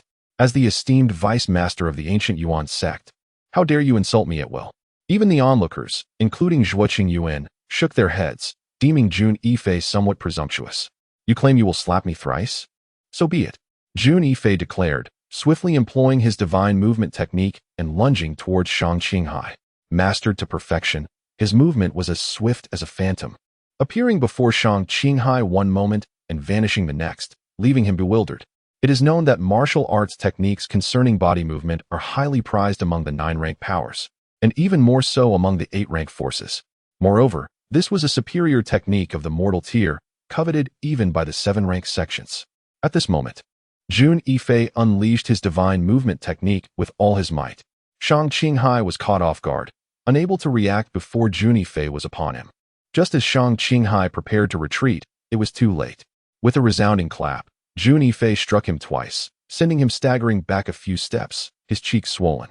You dare to slap me? Shang Qinghai, in front of many witnesses, was humiliated by a mere junior. Was it not my father who saved your family? Have you forgotten such gratitude? After my father's disappearance, you began to oppress my siblings and me, severing our cultivation resources and humiliating us at will. Shouldn't you be slapped for such actions? Jun Yifei grinned mischievously. But wait, I am not done yet. As he charged towards him once more, Shang Qinghai was taken aback. He summoned all his strength to execute a punch aimed at Jun Yifei, hoping to thwart his advance. If Jun Yifei were to return, he would feel utterly humiliated. Utilizing his agile movements, he appeared as elusive as smoke and mist. In the blink of an eye, he re-emerged before Shang Qinghai. Old rogue, witness how I strike you. Jun Yifei bellowed, channeling all his might into his palm. Although Shang Qinghai perceived the attack with clarity, he felt an inescapable sense of dread. As if no matter how he evaded, he could not escape the impending blow. A sharp crack resonated through the air. Shang Qinghai let out a pained scream, hurtling backward, blood gushing from his mouth, with several teeth shattered. The arena fell into a profound silence. It was hard for the onlookers to believe that a prominent vice sect leader was being subjected to a series of slaps by Jun Yifei. However, Jun Yifei refrained from pressing his advantage. He understood that despite having struck Shang Qinghai 3 times, it was merely due to his superior agility. Should he attempt such a tactic again, Shang Qinghai would be prepared, and it would not be so simple. Moreover, Shang Qinghai was a peak practitioner of the blood condensation realm, protected by true energy. His seemingly ferocious blows had not inflicted significant harm. You have forced my hand. Shang Qinghai slowly rose from the ground, emitting creaking sounds. A terrifying dark aura erupted from his body, surrounding him, transforming him into a beast ready to devour. Chapter 21. The Indomitable Sacred Demon Body. A sense of foreboding surged within Jun Yifei as he sensed the dangerous aura emanating from Shang Qinghai. Stop. At that moment, Zhuo Yuan finally took action, joining forces with several elders from the Shang family, opposition and neutral factions to corner Shang Qinghai. You truly are arrogant, Shang Qinghai. We old fellows are still here. Zhuo Yuan glared at Shang Qinghai, his anger palpable, radiating a formidable aura. Greetings, he addressed the elders of the Gyuan sect. While Shang Qinghai, with a bitter smile, struggled to contain his rage. He then turned to Jun Yifei and said, Boy, I never expected to find myself in such a predicament at your hands. However, do not rejoice too soon. You will soon pay the price. And all of you shall perish. With that, Shang Qinghai lifted the fallen Shang Rong and strode away. Elders, shall we not pursue them? One elder inquired of Zhuo Yuan. Let it be. A cornered beast still fights fiercely. He is not yet at his wit's end and likely possesses unknown trump cards. We may not be able to detain him, Zhuo Yuan replied thoughtfully. Elder Zhuo is correct. Jun Yifei concurred as he approached, his expression grave. Ah, Yifei, you have indeed not disappointed me, Zhuo Yuan said with a look of appreciation towards Jun Yifei. Thank you, Uncle Zhuo, for your assistance today. Otherwise, it would have been difficult for me to unveil Shang Qinghai's true nature, Jun Yifei humbly remarked. Indeed, however, with today's events, this old rogue will not rest easily, Zhuo Yuan stated, his demeanor serious as he regarded Jun Yifei. Jun Yifei sensed that Zhuo Yuan had more to convey, but chose not to press further. Aware that the repercussions of forcibly employing secret techniques were beginning to manifest. Although the technique of explosive energy significantly amplifies one's strength in a short span, it also bears considerable aftereffects that many martial artists find arduous to endure. Specifically, after employing this technique, one's prowess may regress by an entire realm. Moreover, each realm permits only 3 applications of the explosive energy technique. Exceeding this limit may jeopardize one's foundational strength. Fortunately, the menace posed by Qinghai has dissipated, allowing Jun Yifei to arrive at the back mountain of the ancient Yuan sect. With the invocation of the devouring heaven and earth divine art, Jun Yifei commenced the intricate processes of this technique. A colossal vortex re-emerged above his head, beginning to whirl vigorously. This vortex expanded rapidly, drawing the surrounding energies of heaven and earth towards Jun Yifei with fervor. Within a 3-meter radius centered on him, the flora and foliage withered away. Jun Yifei's cultivation surged dramatically, restoring him to the bone refinement realm, and it showed no signs of cessation, continuing to escalate. He ascended to the 2nd level of bone refinement, then the 3rd. It was only upon reaching the 3rd level of bone refinement that he finally came to a halt. The vortex above Jun Yifei had enlarged slightly, now spanning 4 meters. Understanding the futility of exhausting all resources, Jun Yifei wisely refrained from such an imprudent endeavor. Now, he could commence the cultivation of the imperishable sacred demonic body. This technique was one that Jun Yifei had practiced in his previous life, obtained from an ancient secret realm, alongside the devouring heaven and earth divine art. Regrettably, the stringent requirements of the devouring heaven and earth divine art had deterred him from its practice, leading him to solely focus on the imperishable sacred demonic body. The cultivation of the indestructible holy demon body undoubtedly benefits from an early commencement. In his past, Jun Yifei began his training at a time when he had already surpassed the optimal period, which resulted in his exhausting all available resources, yet only managing to elevate the indestructible holy demon body to the 10th level. This extraordinary body encompasses a total of 18 levels, and achieving its pinnacle bestows immortality, allowing one to share the lifespan of heaven and earth. In his previous life, Jun Yifei attained merely the 10th level. However, even at this stage, his corporeal form reached the threshold of blood rebirth. In those days, the Lord of the Holy Hall employed various methods, but was unable to extinguish his existence, resorting instead to shattering his limbs and suppressing his 3 souls and 7 spirits in a futile attempt to deplete his essence and achieve annihilation. Had Jun Yifei cultivated the indestructible holy demon body to a higher realm back then, perhaps the outcome would have been vastly different. Yet, despite its formidable nature, the resources required for its advancement are exceedingly daunting. The further one progresses, the more resources are necessitated. As the sovereign of the Taixia Palace, Jun Yifei commanded the world and endeavored to gather the diverse resources needed for the indestructible holy demon body, yet found it an arduous task. In his recollections, this middle-aged man is his father's younger brother, Jun Tianxie. Their relationship was amicable, though he had a penchant for wandering the world. Although an elder of the ancient Yuan sect, he seldom remained within the sect's confines. Nevertheless, his prowess was formidable, having previously been the foremost expert in the ancient Yuan sect aside from Jun Yifei's father. This explains why, after his father's mysterious disappearance, Shang Qinghai hesitated to take action for such an extended period. Yan Qingshuang seemed to sense Jun Tianxing's reproach and lowered her head in a display of quiet grievance. Immediately, Jun Tianxing spoke solemnly to Jun Yifei. Yifei, I am well aware of your situation, but the matter concerning Shang Qinsheng is far more complex than you perceive. Jun Yifei's expression shifted as he gazed at Jun Tianxing. Jun Tianxing met his gaze and shook his head, saying, No, his origins are shrouded in mystery. Perhaps even your father is unaware. However, I do know he has a cousin named Gong Jin, a guest elder of the Lan family from Lu City, possessing initial stage marrow transformation strength. The Lan family from Lu City? Jun Yifei's brows furrowed slightly. The Lan family was indeed the preeminent clan within hundreds of miles. A family so formidable that even the pinnacle of the ancient Yuan sect could not contend with them. Although both the Lan family and the ancient Yuan sect were 9th-tier forces, the former's strength far surpassed that of the latter. Nevertheless, Jun Yifei quickly regained his composure. What of the Lan family? In my past life as the son of the heavenly evil, even the head of the Lan family lacked the standing to challenge me. Even now, the Lan family holds no fear over me. Is your second uncle concerned that Gong Jin may conspire with the Shang father and son against our ancient Yuan sect? Jun Yifei inquired, directing his attention to Jun Tianxing. It is not a matter of concern. It is a certainty, Jun Tianxing replied gravely. Do you not wonder why, In the absence of my elder brother, Shang Qingsheng was able to swiftly seize control of the majority of the ancient Yuan sect's power. The reason lies inherently in Gong Jin's presence. However, Gong Jin is currently in seclusion, and upon his return, his strength will undoubtedly surge. At that time, our ancient Yuan sect will face a catastrophic peril. Jun Tianxing's expression grew serious.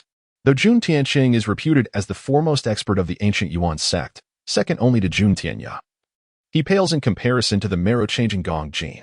Uncle, there is no need for concern. Even if Gong Jin were to arrive, I would remain unafraid. Jun Yifei declared with an air of nonchalance. Yifei, if your elder brother were present, we might not need to worry excessively. However, in his absence, if Gong Jin were to come, there would be no one in the ancient Yuan sect capable of standing against him. Heed my words. You and Qing Snow should leave with me, Jun Tianxing said earnestly, gazing at Jun Yifei. Uncle, trust me. Gong Jin cannot harm Yifei, Jun Yifei replied, his expression resolute. Yifei. You. Jun Tianxing's irritation began to surface. How can you have faith in me? Jun Yifei questioned, feeling somewhat helpless. Retreating was not in his nature. Unless you can withstand a single strike from me without faltering. Jun Tianxing retorted coldly, fixing a steely gaze upon Jun Yifei. Very well. Jun Yifei acquiesced. You. Jun Tianxing's anger intensified. This fellow was utterly obstinate. A lesson was necessary to instill some humility. Otherwise, he would remain oblivious to the world's perils. Prepare to fall. Jun Tianxing exclaimed, striking towards Jun Yifei with a powerful palm. Such formidable strength. Does he possess at least the prowess of a pinnacle blood condensation realm practitioner? Jun Yifei's expression turned grave as he discerned that his uncle's power indeed surpassed that of Shang Qingsheng by a margin. No wonder Shang Qingsheng held him in such regard. When pushing palm, Jun Yifei remained steadfast, unyielding as a mountain. His pristine palm shot forth. In the void, a tempestuous gust arose from the ground. The terrifying force of the palm strike erupted, akin to unleashing a miniature tempest. What an exceptional palm technique! Jun Tianxing's eyes brightened, without altering his form. He struck towards Jun Yifei with a powerful palm. With a resounding bang, their hands collided in the void. Jun Yifei felt a tremendous force surge towards him, causing him to stagger back 3 steps before regaining his balance. What? Jun Tianxing was slightly astonished. Though he had not employed any martial techniques and had only utilized 60% of his internal energy, he was at the pinnacle of the blood condensation realm. It was surprising that he merely managed to push this young man back. It seemed this lad had undergone considerable transformation in the 2 years since they last met. Previously, he had heard that the expulsion of Shang Qingsheng and his son Shang Rong from the Yuan sect was somehow related to this young man, which he found hard to believe. Now, however, it appeared there was some truth to it. How about it, nephew? Am I boasting? Jun Yifei confidently winked at Jun Tianxing. You rascal. Jun Tianxing sighed, nodding at Jun Yifei. Very well, you may stay. However, when Gong Jin and Shang Qingsheng arrive, you must depart. Although you possess some strength now, there remains a significant gap between you and them. All right. Although Jun Yifei verbally agreed, he harbored his own thoughts. Yan Xingxue looked at Jun Yifei with concern and said, Younger brother, perhaps we should heed our uncle's advice and leave the Yuan sect. I do not wish for you to come to harm. Jun Yifei, however, replied with an air of nonchalance, Sister, rest assured, I am perfectly fine. Many seek my life. But Shang Qingsheng is not worthy. Very well, but you must be cautious, dear brother. Yan Xingxue noticed that Jun Yifei was quite resolute in his stance. Thus, I shall no longer persuade, yet my concern lingers. Gazing out the window, Jun Yifei pondered, I wonder if Lucheng possesses what I require. Should it lack such essentials? Dealing with Gong Jin may indeed prove troublesome. Alas, I might as well seize this opportunity to visit the ancient Yuanzong's library. In my previous life, I traversed every nook and cranny of the Tianwu continent in search of resources to cultivate the indomitable, holy demonic body. However, after the passage of a millennium, the names and locations of these places have transformed, leaving me uncertain of my current whereabouts on the Tianwu continent. I only know that the region housing the ancient Yuanzong should be quite desolate, as evidenced by the distribution of celestial energy and the martial prowess of its practitioners. For instance, the elders of the ancient Yuanzong, when compared to the previous era's Tian Xie sect, would scarcely qualify even to guard the peripheries of some subordinate factions. Yet, within the ancient Yuanzong, they hold esteemed positions of authority, revealing much about the current state of affairs. As Jun Yifei wandered through the ancient Yuan zone, following the expulsion of the Shang family, his standing within the Tian Xie sect naturally ascended. His formidable display of power in the Elder Hall, where he vanquished Shang Rong and repelled the deputy sect leader Shang Qinghai, swiftly circulated throughout the entire ancient Yuan zone. While the majority remained skeptical, the undeniable truth remained that Shang Rong was incapacitated and Shang Qinghai had departed from the ancient Yuan zone. This reality instilled a sense of reverence among the disciples towards Jun Yifei, though whispers and murmurs persisted. It was said that the deputy sect leader's cousin was a guest elder of the Lan family, and having incurred his wrath, it seemed the ancient Yuan zone might be on the brink of calamity. What are driving away the Shang family father and son? Does he truly believe he can secure his position as the young master of the Guyuan sect? I estimate he will soon find himself as nothing more than a dead dog. The disciples who typically scorned Jun Yifei now jeered at him. Jun Yifei merely smiled faintly, disregarding their taunts, for soon he would utilize undeniable facts to slap their faces with reality. Within the ancient library of the Guyuan sect, Jun Yifei spent the entire night in diligent study.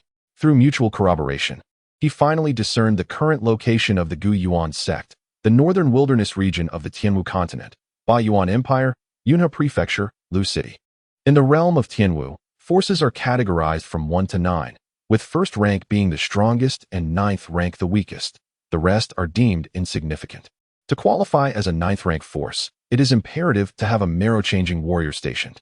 However, the sole marrow-changing warrior of the Guyuan sect, Jun Tianxie, has been missing for several years, which has significantly diminished the sect's standing. Presently, it barely qualifies as a quasi-ninth rank force. Should Jun Tianxie remain absent for another year, or even 3, the Guyuan sect may very well be downgraded to an 8th rank force, relegated to the realm of the inconsequential. Jun Yifei remarked softly. So it is the northern wilderness region, the most barren of territories in the West Shui. Yet, I have ventured here in my past life. During his pursuit of the undying sacred demon body, Jun Yifei had traversed nearly every corner of the Tianwu continent, including this northern wilderness. His purpose then was to obtain dragon blood, as he hunted a black dragon that had recently transformed from a flood dragon. After a grueling year of battle, he finally acquired the blood of the black dragon, which he subsequently subdued within the northern wilderness. It can be said that he expended considerable resources in that endeavor. Moreover, Jun Yifei has come to realize that the sacred temple has permeated nearly every corner of the Tianwu continent, with its influence even extending to the desolate north wilderness. The once formidable power of the Taixi Palace has been thoroughly eroded. Cursed be it. Once I rescue the remaining 9 souls, I shall undoubtedly obliterate the sacred temple to avenge the grievances of yesteryears. A fierce blaze flickered in Jun Yifei's eyes, nearly erupting forth. In the past, even those who were unwaveringly loyal to the Taixi Palace ultimately fell victim to the cleansing sweep of the sacred temple. This enmity cannot be washed away by the waters of the 3 rivers. Although Jun Yifei is aware that the current might of the sacred temple surpasses that of the Taixi Palace in its prime, making revenge a daunting task, it matters not. Once his strength is restored, he will settle the score with the sacred temple.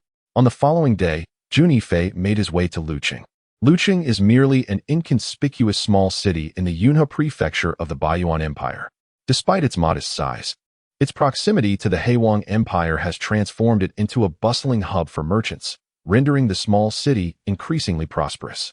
Various merchant associations and guilds have established their branches in Luqing. Isn't that Brother Fei? A voice filled with surprise reached Jun Yifei's ears. He turned to see a hefty figure approaching him, leaving him momentarily speechless. This rotund youth, resembling a plump ball with a visage adorned in rolls of flesh and a physique akin to a small mountain, was none other than his close friend Li Yonghu, affectionately referred to by Jun Yifei as Fat Tiger. He is the young heir of the Li family in Luqing, a family whose influence is formidable and not to be underestimated, rivaling even the waning power of the Guyuan sect. How did you get here? Jun Yifei asked with a smile at Fat Tiger. Hee, Brother Fei, are you daft? My home is right in Lu City. Where else would I be? Fat Tiger chuckled like a Mithriya Buddha. Oh, Jun Yifei suddenly recalled that the other party indeed resided in Lu City. Brother Fei, let us visit the fireworks pavilion. It must have been ages since you last went, right? The bamboo pole is still waiting for us. Fat Tiger grinned mischievously at Jun Yifei. The fireworks pavilion was undoubtedly a favored haunt for men, a place where Jun Yifei had often frequented in his previous life. The bamboo pole referred to Han Bin from the Han family, whose influence in Lu City rivaled that of the Li family. Well then, let us go have some fun. Jun Yifei agreed. As a former notorious young master, he was no stranger to such establishments. Since he was here, experiencing it would be of no consequence. Brother Yifei, a remarkable beauty has recently graced the fireworks pavilion. Her figure and charm are simply breathtaking. Fat Tiger appeared to be lost in lewd thoughts, nearly drooling at the prospect. Jun Yifei shook his head and, alongside Fat Tiger, made their way to the fireworks pavilion. Inside the pavilion, dozens of flamboyantly dressed girls were luring customers. But these superficial beauties were of no interest to Jun Yifei. Brother Fei, you've come as well. A tall, slender young man's eyes lit up upon seeing Jun Yifei. Indeed, he was as thin as a bamboo pole. This young man was Han Bin. Han Bin, are you also here waiting for the beauty? Yet, despite her long arrival, no one has been chosen as her esteemed guest. I wonder if Brother Fei possesses a solution? The bamboo pole and Fat Tiger exchanged knowing smiles, watching Jun Yifei with anticipation. Who could it be? It turns out to be the three wastes of Lu City. A piercing voice echoed. Jun Yifei, Han Bin, and Fat Tiger frowned and turned to see a young man strutting in, accompanied by 4 followers. Zhou Hao. Upon seeing this youth, Han Bin and Fat Tiger's expressions darkened with a hint of trepidation. The trio's abilities were not particularly formidable, yet they were not the weakest among Lu City's younger generation. Their family backgrounds did not align with their capabilities, which earned them the moniker of the Three Wastes. Han Bin and Fat Tiger were both at the 9th level of the body refinement realm, which was not too weak, and they were indeed stronger than Jun Yifei had been previously. Among their peers, they would rank in the middle, but as the heirs of the Han and Li families, they appeared rather mediocre. Zhou Hao, the 3rd son of the Zhou family, wielded strength at the 1st level of the bone refinement realm, placing him a significant tier above them, hence Han Bin and Fat Tiger's evident wariness. In fact, I possess another moniker that you, Zhou, may not have heard of, Jun Yifei declared as he approached Zhou Hao. Oh, you waste of space have other titles? I wonder if they are more renowned than the 3 wastes of Lu City. Do enlighten me, Zhou Hao replied, his curiosity piqued. Indeed, it is quite illustrious, my old man. Jun Yifei jested with a playful smile. My old man. Zhou Hao furrowed his brow, responding with a hint of intrigue. That nickname has a certain charm. Obedient son, Jun Yifei remarked, his gaze lingering on Zhou Hao with a knowing smirk. It was at that moment that Zhou Hao realized he had been outwitted. How dare you toy with me? Zhou Hao rose, glaring fiercely at Jun Yifei. Are you seeking death? Fat Tiger and Bamboo Pole rose to their feet, both chuckling. Fat Tiger, with a playful demeanor, addressed Jun Yifei, Brother Fei. When did you acquire such an obedient son? I was completely unaware. Bamboo Pole chimed in with a grin. As an uncle, shouldn't I be giving you a red envelope? Is that not the tradition? Jun Yifei's smile carried a hint of mockery. Of course, there is a condition, Zhou Hao declared proudly, fixing his gaze upon Jun Yifei. What condition? Jun Yifei's smile broadened as he looked at Zhou Hao. I have heard that you possess a sister of unparalleled beauty. If you are willing to offer her to me for my amusement, I shall overlook our past transgressions and even accept you as my subordinate. In that case, you shall roam freely in Lu City. Zhou Hao regarded Jun Yifei with a stare. Suddenly, Jun Yifei burst into laughter. What is so amusing? Zhou Hao inquired, somewhat displeased. There is a peculiar quirk of mine that you ought to be aware of. Jun Yifei advanced menacingly towards Zhou Hao, exuding an icy aura. What? Zhou Hao furrowed his brow. When I am displeased, I take pleasure in striking others. Therefore, you shall lie down. In a swift motion, Jun Yifei vanished from sight. What? Zhou Hao stood momentarily stunned, but as a martial artist of the 1st realm of bone refinement, he quickly regained his composure. Nevertheless, his reaction was a fraction too slow. Jun Yifei's slap caught up with Zhou Hao. No. Zhou Hao's expression shifted drastically as he realized he could not evade Jun Yifei's strike. The sound of impact resonated.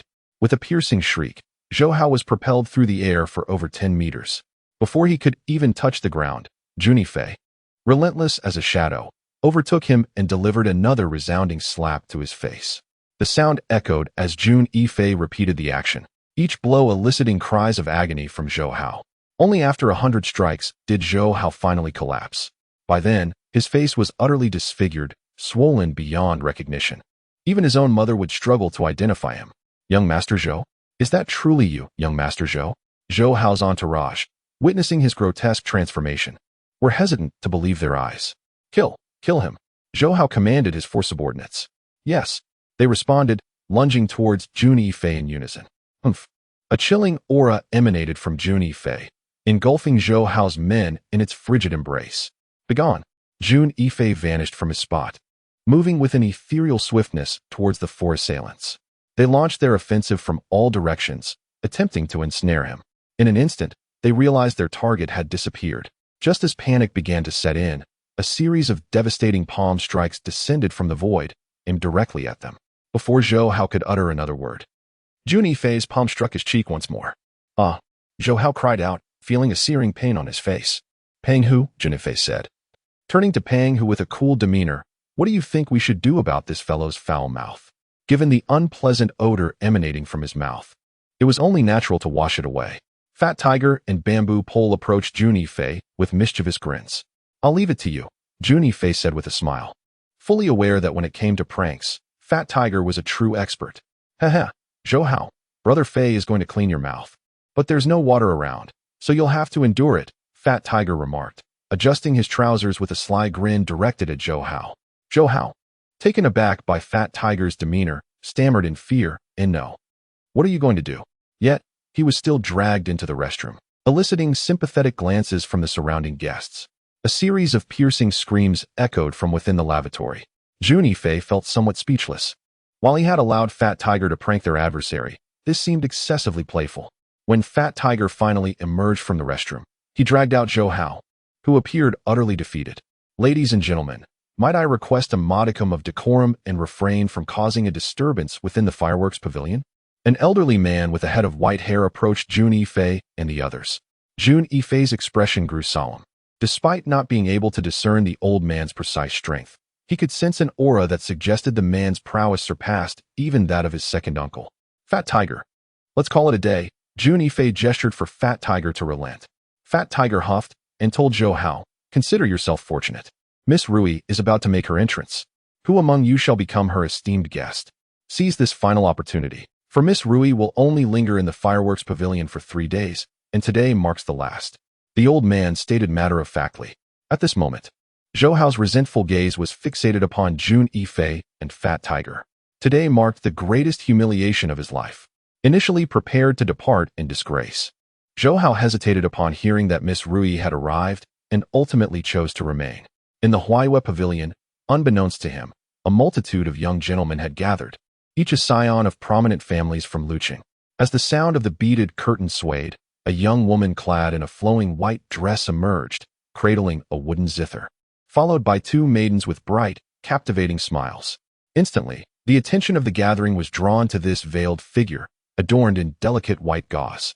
Although her face was obscured, her deep, mysterious eyes sparkled like 2 black gemstones, enchanting all who beheld them, as if drawing them into an irresistible abyss. The young woman expressed her hope that among the assembled, she might find a kindred spirit. Should anyone comprehend the melodies of her zither, she would personally prepare tea in gratitude. The notes she played were like pearls cascading onto a jade plate, crisp and melodious, captivating the youthful audience. Fat Tiger and the lanky companion beside Jun Yifei were utterly transfixed, drooling in their rapture. After a prolonged moment, the music ceased. What a beautiful sound, akin to celestial harmonies. Miss Rui's skill on the zither was truly unparalleled. To hear such exquisite melodies was a fulfillment beyond life itself. The youths in attendance clamored to express their admiration. Only Jun Yifei remained calm, his demeanor as serene as a still pond. From behind the beaded curtain, a maiden inquired, "My lady, do you believe anyone can truly comprehend your music?" The white-clad woman responded with a hint of melancholy. "It is indeed difficult. A true confidant is hard to find. Hello, Fei Gu, you seem rather unfazed. Is Miss Rui's performance not up to par?" Observing Jun Yifei's calm demeanor, Fat Tiger inquired, somewhat astonished. "It's acceptable," Jun Yifei replied nonchalantly. "What?" Fat Tiger was taken aback. Such exquisite melodies, and Jun Yifei deemed them merely acceptable. Unbeknownst to Fat Tiger, Jun Yifei, in his past life as the 9 Extremes evil monarch, was a master of music as well. On the Tianwu continent, his skill in playing was not the absolute best, but those who surpassed him were few and far between. For Rui's musical prowess to be rated as merely acceptable by Jun Yifei was, in fact, a commendable feat. Ha ha ha. Jun Yifei, you dare to claim Miss Rui's skills are merely acceptable? How audacious of you. Who do you think you are to judge her? Zhou Hao had been observing Jun Yifei, and upon hearing his assessment of Rui's performance, he instantly recognized an opportunity. He leaped into action, seizing the chance for revenge. Zhou Hao was determined to utilize the influence of the Huayuan Pavilion to retaliate against Jun Yifei for the humiliation he had endured. Although the Huayuan Pavilion was merely a place of indulgence, its formidable background commanded respect. Even the Lord of Luqing had to abide by its rules. The elderly man with a head of white hair, standing silently to the side, exuded an aura of inscrutable depth that unnerved Zhou Hao. As Zhou Hao's words resonated, the surrounding young gentlemen cast their piercing gazes upon Jun Yifei, akin to daggers. Zhou Hao, it appears you have forgotten your wounds. Do you require me to remind you? Jun Yifei's eyes, sharp as blades, fixed upon Zhou Hao. Zhou Hao was taken aback, hastily retreating behind the elderly man, and spoke to Jun Yifei with a fade of bravado. This young master merely speaks the truth. Should you wish to create chaos here, it would be futile. The elderly man's piercing gaze fell upon Jun Yifei. Within the beaded curtain, the maid Chuyer scoffed. How audacious to claim that Mrs. skills on the Guqin are merely passable. If you can rival her talent. Rui offered a faint smile, neither affirming nor denying the statement.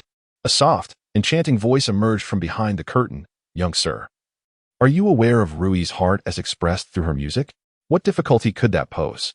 Jun Yifei retorted, stepping closer to the curtain, his eyes seemingly capable of penetrating the veil and discerning all that lay beyond. Rui is eager to hear your insights. The alluring voice beckoned from within. You may continue your charade, you worthless fool. Zhou Hao exclaimed, his disdain palpable. He could not possibly believe that this universally acknowledged waste of the ancient Yuanzong could unravel Miss Rui's musical essence. It was known that in the 3 days since Rui arrived in Lu City, countless young masters had failed to decipher her heart through music, including the esteemed young master Yang Xiaofeng of the Yang family, who also fell short. As the young masters surrounding them observed Jun Yifei, their expressions were rife with contempt. None had grasped the depth of Rui's melody. How could this individual claim to do so? Who did he think he was? Compared to young master Tianyin, he was but a mere wretch. Indeed, should he ever become Rui's honored guest, I would drink urine on the spot. How grotesque. Miss, your Guqin melodies resonate with profound longing, as though you yearn for your loved ones. In the midst of yearning lies a trace of resentment. That person, if my conjecture is correct, must be your father. Jun Yifei gazed beyond the beaded curtain. What? Rui's expression was one of astonishment, clearly indicating that Jun Yifei had pierced through the veil of her heart. Miss, has this young gentleman guessed correctly? Xiao Zui inquired, looking at Rui. Rui's demeanor settled into calmness as she instructed Xiao Zui, invite that gentleman in. Xiao Zui, taken aback, realized that Jun Yifei had evidently understood her sentiments. Beyond the curtain, Jun Yifei stood as steadfast as a mountain, unaffected by the scorn and ridicule that surrounded him. Kid, let us see how you meet your demise this time, Zhou Hao gleefully remarked from the side. With a flourish, the curtain was lifted, releasing a fragrant breeze. Xiao Zui approached Jun Yifei with a gentle smile, saying, this young gentleman, our miss requests your presence. What? The warriors present were left in a stupor, clearly unable to fathom that Jun Yifei had indeed become the honored guest of Miss Rui. Impossible. This is absolutely inconceivable. Miss Rui must have misheard. Zhou Hao's face turned ashen. Not only Zhou Hao, but all the young nobles present found it unbelievable. After all, this was something even young Master Tianyin could not achieve. Following young Master Tianyin's failure, he had even declared that no one was worthy of being Miss Rui's confidant. Jun Yifei nodded at Xiao Zui and was about to step into the inner chamber when a sudden thought struck him. He turned back, smiling at the enviously gazing Pang Hu and Zhu Gan. I just heard that someone has a rather peculiar taste and wishes to drink urine. Such an odd request. I believe Pang Hu, you ought to fulfill it. Fat Tiger and the bamboo pole are both individuals who thrive on chaos. Upon hearing the words, they exchanged sinister smiles. Fat Tiger addressed Jun Yifei, saying, Brother Fei, rest assured, we shall fulfill each other's requests. Such a peculiar demand, I have never encountered in my lifetime. The expressions of the young gentlemen present began to twitch in disbelief.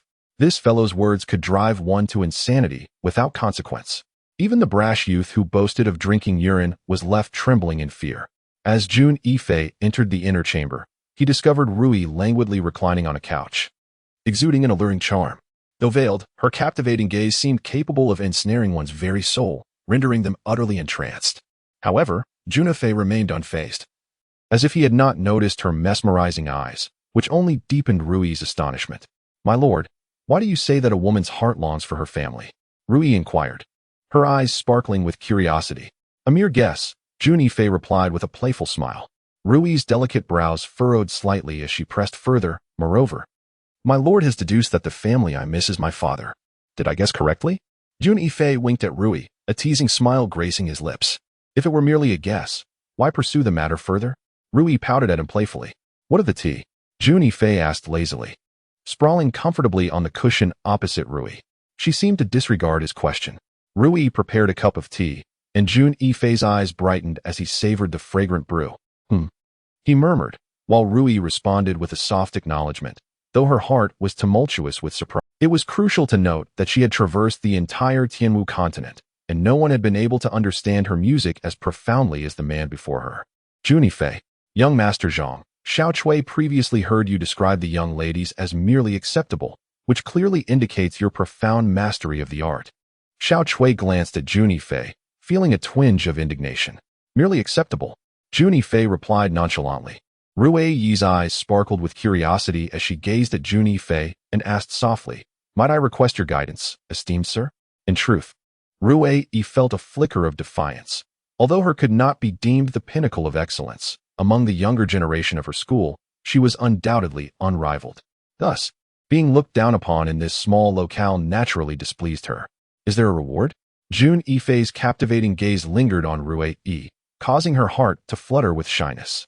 Rui Yi's pulse quickened, but she maintained an outward calm as she inquired, "What reward do you seek, sir?"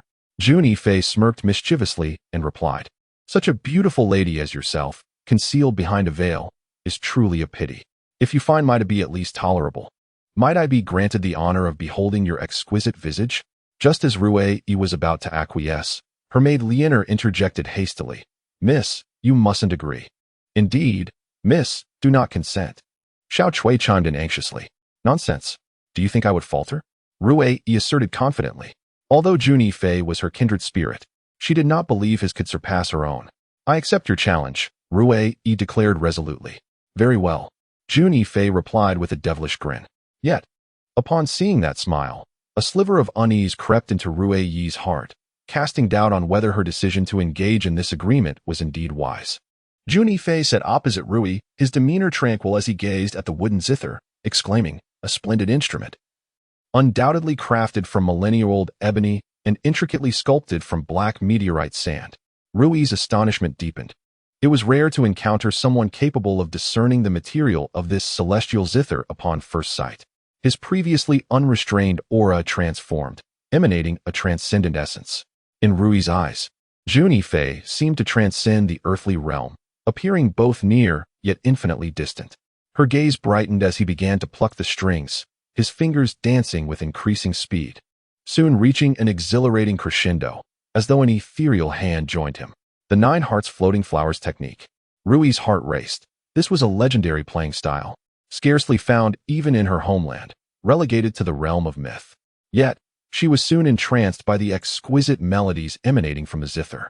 With the first note, she felt herself transported to another realm, where a couple sat facing each other, their music intertwining harmoniously, rendering the surrounding world nearly forgettable, leaving only the most enchanting melodies echoing in her ears. In comparison, Rui felt her own skills were laughably inadequate, akin to a child playing pretend. Through the music, she envisioned majestic mountains and flowing waters, quaint bridges and humble homes, couples toiling in the fields, and lush, verdant pastures, all converging within the ethereal strains of the zither. After a brief moment, the enchanting music faded into silence. The expression on Jun Yifei's face was somewhat intricate. This unparalleled melody was a piece he had once performed with the King Xianzi of the Qinxian Pavilion. In those days, the King Xianzi was utterly devoted to the Tian Xie young master, journeying for miles on foot to reach the Tian Xie palace, where she professed her love. However, At that time, Jun Yifei's heart belonged solely to Shang Yao, leaving the King Xianzi's affections unreciprocated. Ultimately, the King Xianzi only wished to perform night without doubt alongside him. Jun Yifei acquiesced to her request, and atop Wuliang Mountain, the two played this exquisite composition together. That night, under the enchanting strains of the melody, a marvelous spectacle unfolded in the heavens, where a multitude of birds soared towards the phoenix, a phenomenon that would be recounted by warriors across the Tianwu continent for countless years to come. Yet, after that day, the proud and unmatched King Xianzi never reappeared. Memories faded like smoke, and Jun Yifei could not help but sigh, feeling a twinge of guilt for that once haughty girl. Rui finally regained her composure, gazing intently at Jun Yifei. The surrounding Xiao Chui and Xiao Lian were still in a daze. Was that truly the performance of the young master? Rui's voice trembled with reverence, her countenance reflecting her deep respect for the supreme art of the Guqin. She felt that her own skills paled in comparison, inadequate to even begin to describe the gulf between them. What do you think? Jun Yifei, with his hands clasped behind his back, rose to his feet. The young master's talent is unparalleled, far beyond Rui's reach. Rui bowed deeply to Jun Yifei. Miss. Both Xiao Chui and Xiao Lian regained their senses, astonished at Rui's gesture. They were well aware of her lofty pride, yet in this moment, she was utterly humbled before this person. Young master, please guide Rui, she implored, her gaze fixed on Jun Yifei with determination. Jun Yifei gazed at Rui, perceiving a resemblance between her temperament and that of the legendary King Xianzi from years past. He remarked softly, your skills on the Guqin are commendable, yet you are overly fixated on the pursuit of artistic conception, neglecting the essence of melody. If you can achieve a harmonious unity between the spirit and the sound, merging the heart of the Guqin with its rhythm, your artistry shall undoubtedly ascend to new heights. Jun Yifei's words struck Rui like a revelation, causing her heart to tremble. Thank you, my lord, she responded, her excitement palpable. Harmony of spirit and sound, harmony of spirit and sound. The more Rui pondered Jun Yifei's insights, the more enlightened she felt.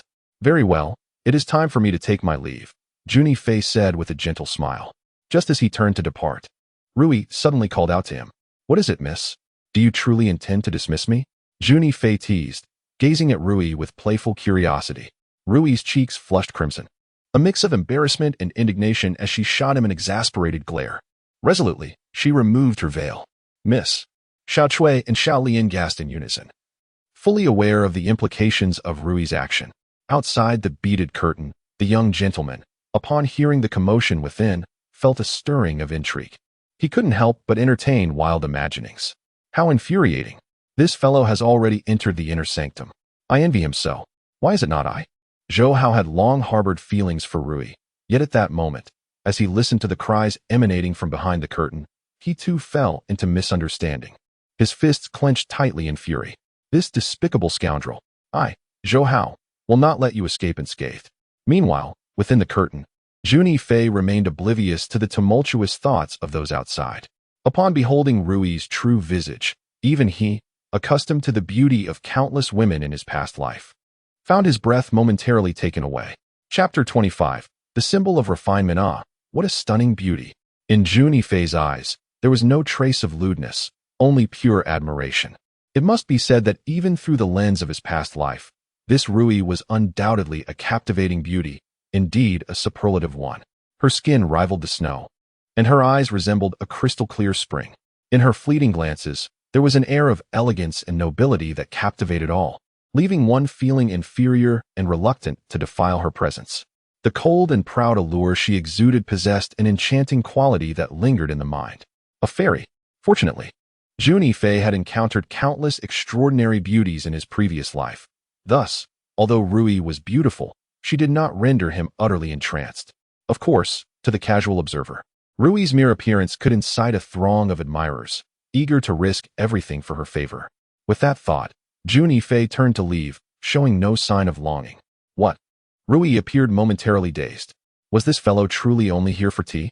Confident in her looks, she believed that few could resist falling at her feet. Yet, facing Jun Yifei's nonchalant departure, her self-assurance suffered a significant blow. Miss, this young man showed not the slightest hint of reluctance towards you. I can't help but wonder if he is even a man, Xiao Cui remarked indignantly. Xiao Cui, do not speak out of turn. regardless of who he is. At least in terms of musicality, I humbly acknowledge my inferiority, Rui admonished her. Yes, miss, Xiao Zui quickly replied. Xiao Chui, do you know this young gentleman's name? Rui remained silent for a moment before calmly responding. I do not know, but it should be easy to inquire.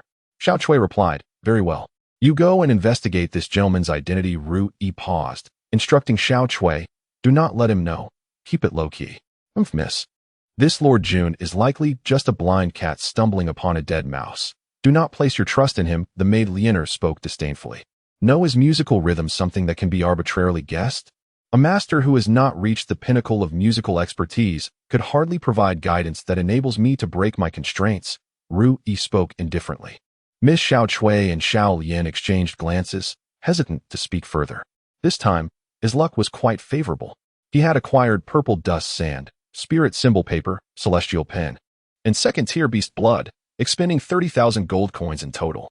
These 30,000 coins were the income he could allocate as the young master of the ancient Yuan sect, and they had accumulated over the past 2 years due to previous deductions.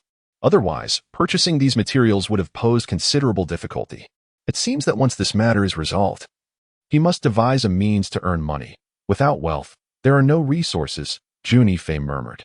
In his previous life as the leader of the Tian Xie sect, he had no need to worry about finances. A mere word from him would prompt countless formidable individuals to joyfully serve him, considering it an unparalleled honor to work for the young master of Tian Xie. Now, he must find ways on his own. Yan Qingxue readily agreed. The reason Jun Yifei had gathered these materials this time was to refine symbols.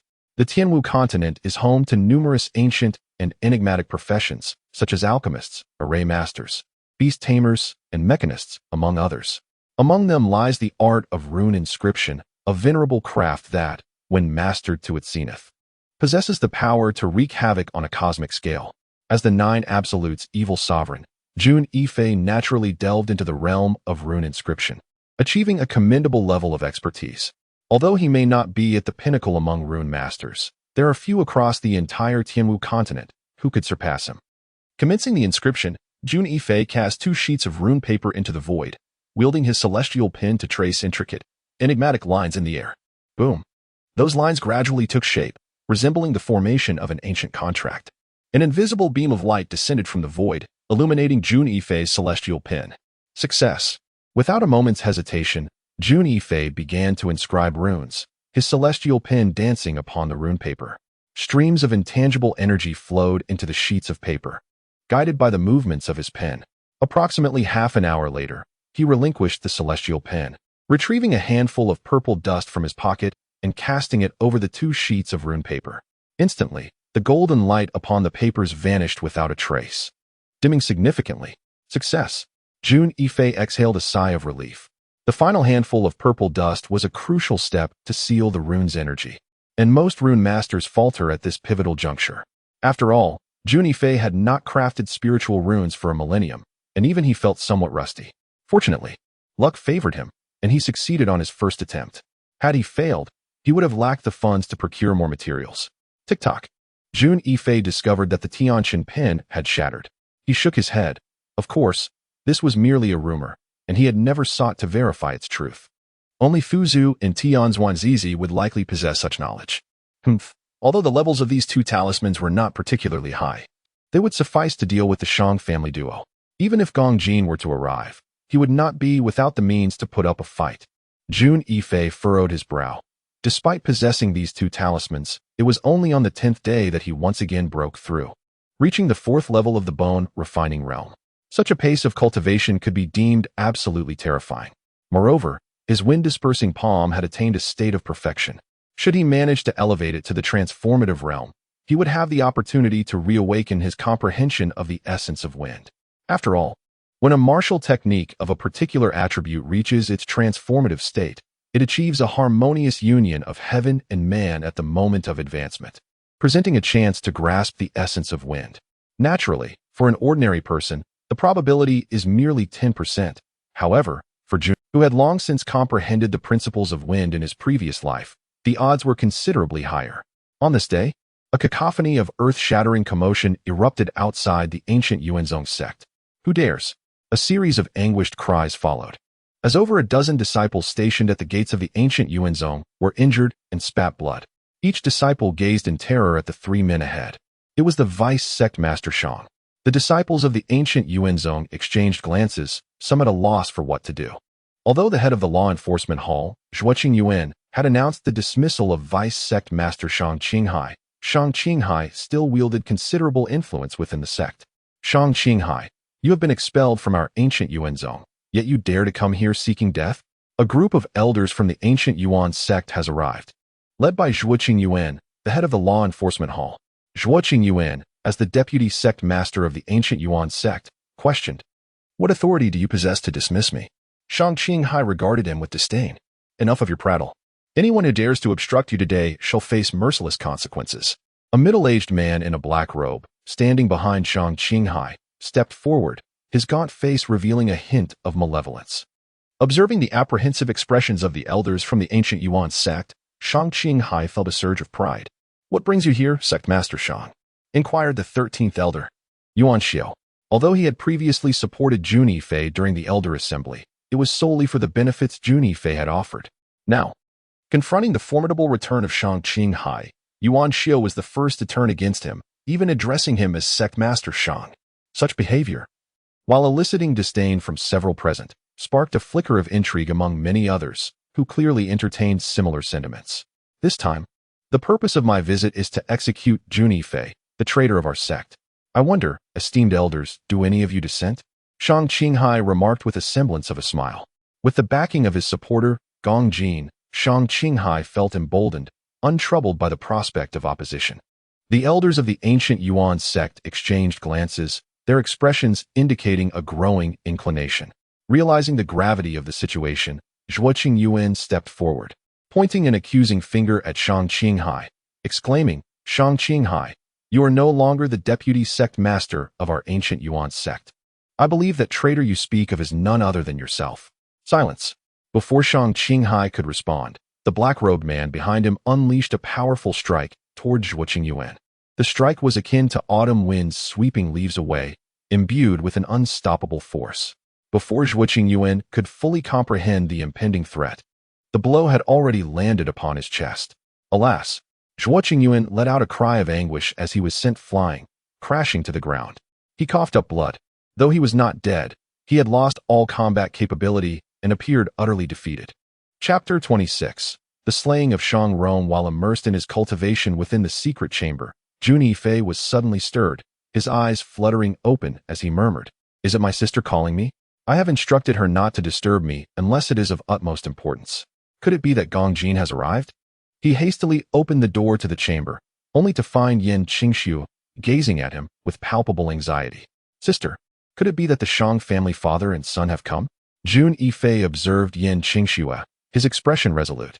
"Brother, we must leave at once. The Shang family father and son, along with the elder Gong Jin from the Lan family, have arrived." Yin Qingxiu implored with urgency. However, Jun Yifei merely furrowed his brow. Regarding Yin Qingxiu as he inquired, "Sister, where is our second uncle?" "Second uncle asked me to call for you, but you did not emerge. He has since gone out." Yin Qingxiu answered, her worry evident. "This is dire." Jun Yifei's expression shifted dramatically as he swiftly made his way towards the entrance of the Gu Yuan sect. Just as Jun Yifei reached the entrance, a figure was sent flying by a single strike from Gong Jin. This person was none other than Jun Tiancheng. "Second uncle." Jun Yifei rushed forward, supporting Jun Tiancheng's body, concern etched on his face as he asked, "Second uncle, are you unhurt?" "Wah." Jun Tiancheng could not suppress the bitterness rising in his throat, spitting out a mouthful of fresh blood. Upon seeing Jun Yifei, he could not help but anxiously urge, "Yifei, you must leave at once. Do not concern yourself with uncle. He would rather perish than allow them to harm you." "Rest assured, uncle, these individuals cannot harm Yifei." Jun Yifei reassured Jun Tiancheng. "You, my child, possess the same stubborn temperament as your father. Do not underestimate them. Even Gong Jin or Shang Qinghai are not foes you can contend with." Jun Tiancheng admonished anxiously. "Uncle, a scholar should be viewed with new eyes after 3 days apart." "I am no longer the same boy from the ruins of Lucheng," Jun Yifei declared, allowing Yin Qingxiu to support Jun Tiancheng. Turning to her, he spoke gently, "Sister, I entrust uncle to you. Let me confront them." "Fei Di." Yin Qingxiu bit her lip, her eyes filled with endless concern. Jun Yifei nodded and turned towards Shang Qinghai. Shang Rong and Gong Jin. Calmly, he announced, "This young master has arrived. It is time to settle our grievances." Jun Yifei, tell me, how do you intend to die? Shang Rong questioned, his gaze filled with deep-seated hatred. Die? Ha ha ha. I am living quite well. Why would I wish for death? Rather, it is you who shall soon meet your end. Jun Yifei replied with a smirk. I show mercy, granting you a chance to live. Yet if you fail to cherish it, do not blame me for my ruthless hand. Ha ha ha. Jun Yifei, you truly are naive. Have you not grasped the situation? Do you believe that today, your Gu Yuanzong possesses the means to resist us? My second uncle is a warrior of the marrow-changing realm. If your ancient Yuan sect fails to recognize the gravity of the situation, none shall be spared. Shang Qinghai stepped forward, urging, Jun Yifei, for the sake of the ancient Yuan sect, you should acquiesce to their demands. The sacrifice of one can secure peace for our sect, and that is a worthy exchange. The Grand Elder of the ancient Yuan sect spoke with a demeanor of righteous authority. During the elder meeting, although Shang Qinghai and his son had fled in defeat, the esteemed Gu Qi, being the Grand Elder, had not been subjected to any reproach from Jun Yifei. Yet, it was truly disgraceful that he now stood in support of the opposing faction. Indeed, Jun Yifei, the Lan family is not a force with which our ancient Yuan sect can contend. You should consent to their terms. Elder 13 also rose in agreement. It was not only Elder 13. Almost all, except for the head of the law enforcement hall, Zhuo Qingyuan, sided with the opposition. You are truly bringing shame upon our ancient Yuan sect, contemplating the surrender of the young sect master. Are you truly willing to bear such disgrace?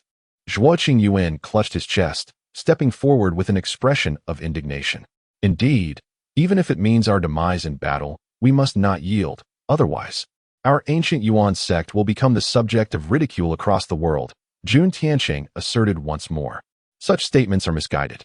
Should we refuse to hand over the young sect master, our ancient Yuan sect will face immediate annihilation. What future then can we discuss? Elder 13 retorted disdainfully. Indeed, several other elders of the ancient Yuan sect voiced their agreement. Jun Yifei silently committed their faces to memory. These individuals would undoubtedly become targets for his eventual eradication. If the ancient Yuan sect remained under the influence of such people, it would assuredly face a bleak future. Gong Jin, although our ancient Yuan sect has fallen into decline, we are still under the protection of the 8th-tier power, the Heavenly Blade Society. Do you dare to act against us? Are you not afraid of inciting their wrath? At that moment, Jun Tianxing was rendered speechless, genuinely contemplating the likelihood of the opposing party's assertion. The Heavenly Tao would at most issue a few admonitions but would not intervene. The 8th-tier powers are fiercely competitive among themselves and lack the resources to meddle in such matters. What should we do? How can we bear to witness Jun Yifei perish before our eyes? Jun Tianxing and Zhuo Qingyuan, the two individuals most concerned for Jun Yifei within the ancient Yuan sect, exchanged despondent glances. However, their expressions soon solidified with determination. They resolved that, even at the cost of their own lives, they would strive to protect Jun Yifei, for he is the sole descendant left by the former patriarch. I believe you all will support Shang Qinghai as your leader, will you not? Gong Jin, with hands clasped behind his back, surveyed the elders of the ancient Yuan sect. Absolutely. We have long wished for Deputy Sect Master Qinghai to ascend to the position of Sect Master. The 13th Elder promptly declared. Indeed, I have always felt that Elder Qinghai is even more suited to lead us than Jun Tianya. The previously opposing 7th Elder now turned his allegiance. Not to mention, the faction already in support of Shang Qinghai.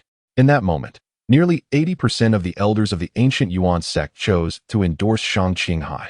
At this juncture, Shang Qinghai appeared triumphant, exuding an air of confidence as if the situation was firmly within his grasp.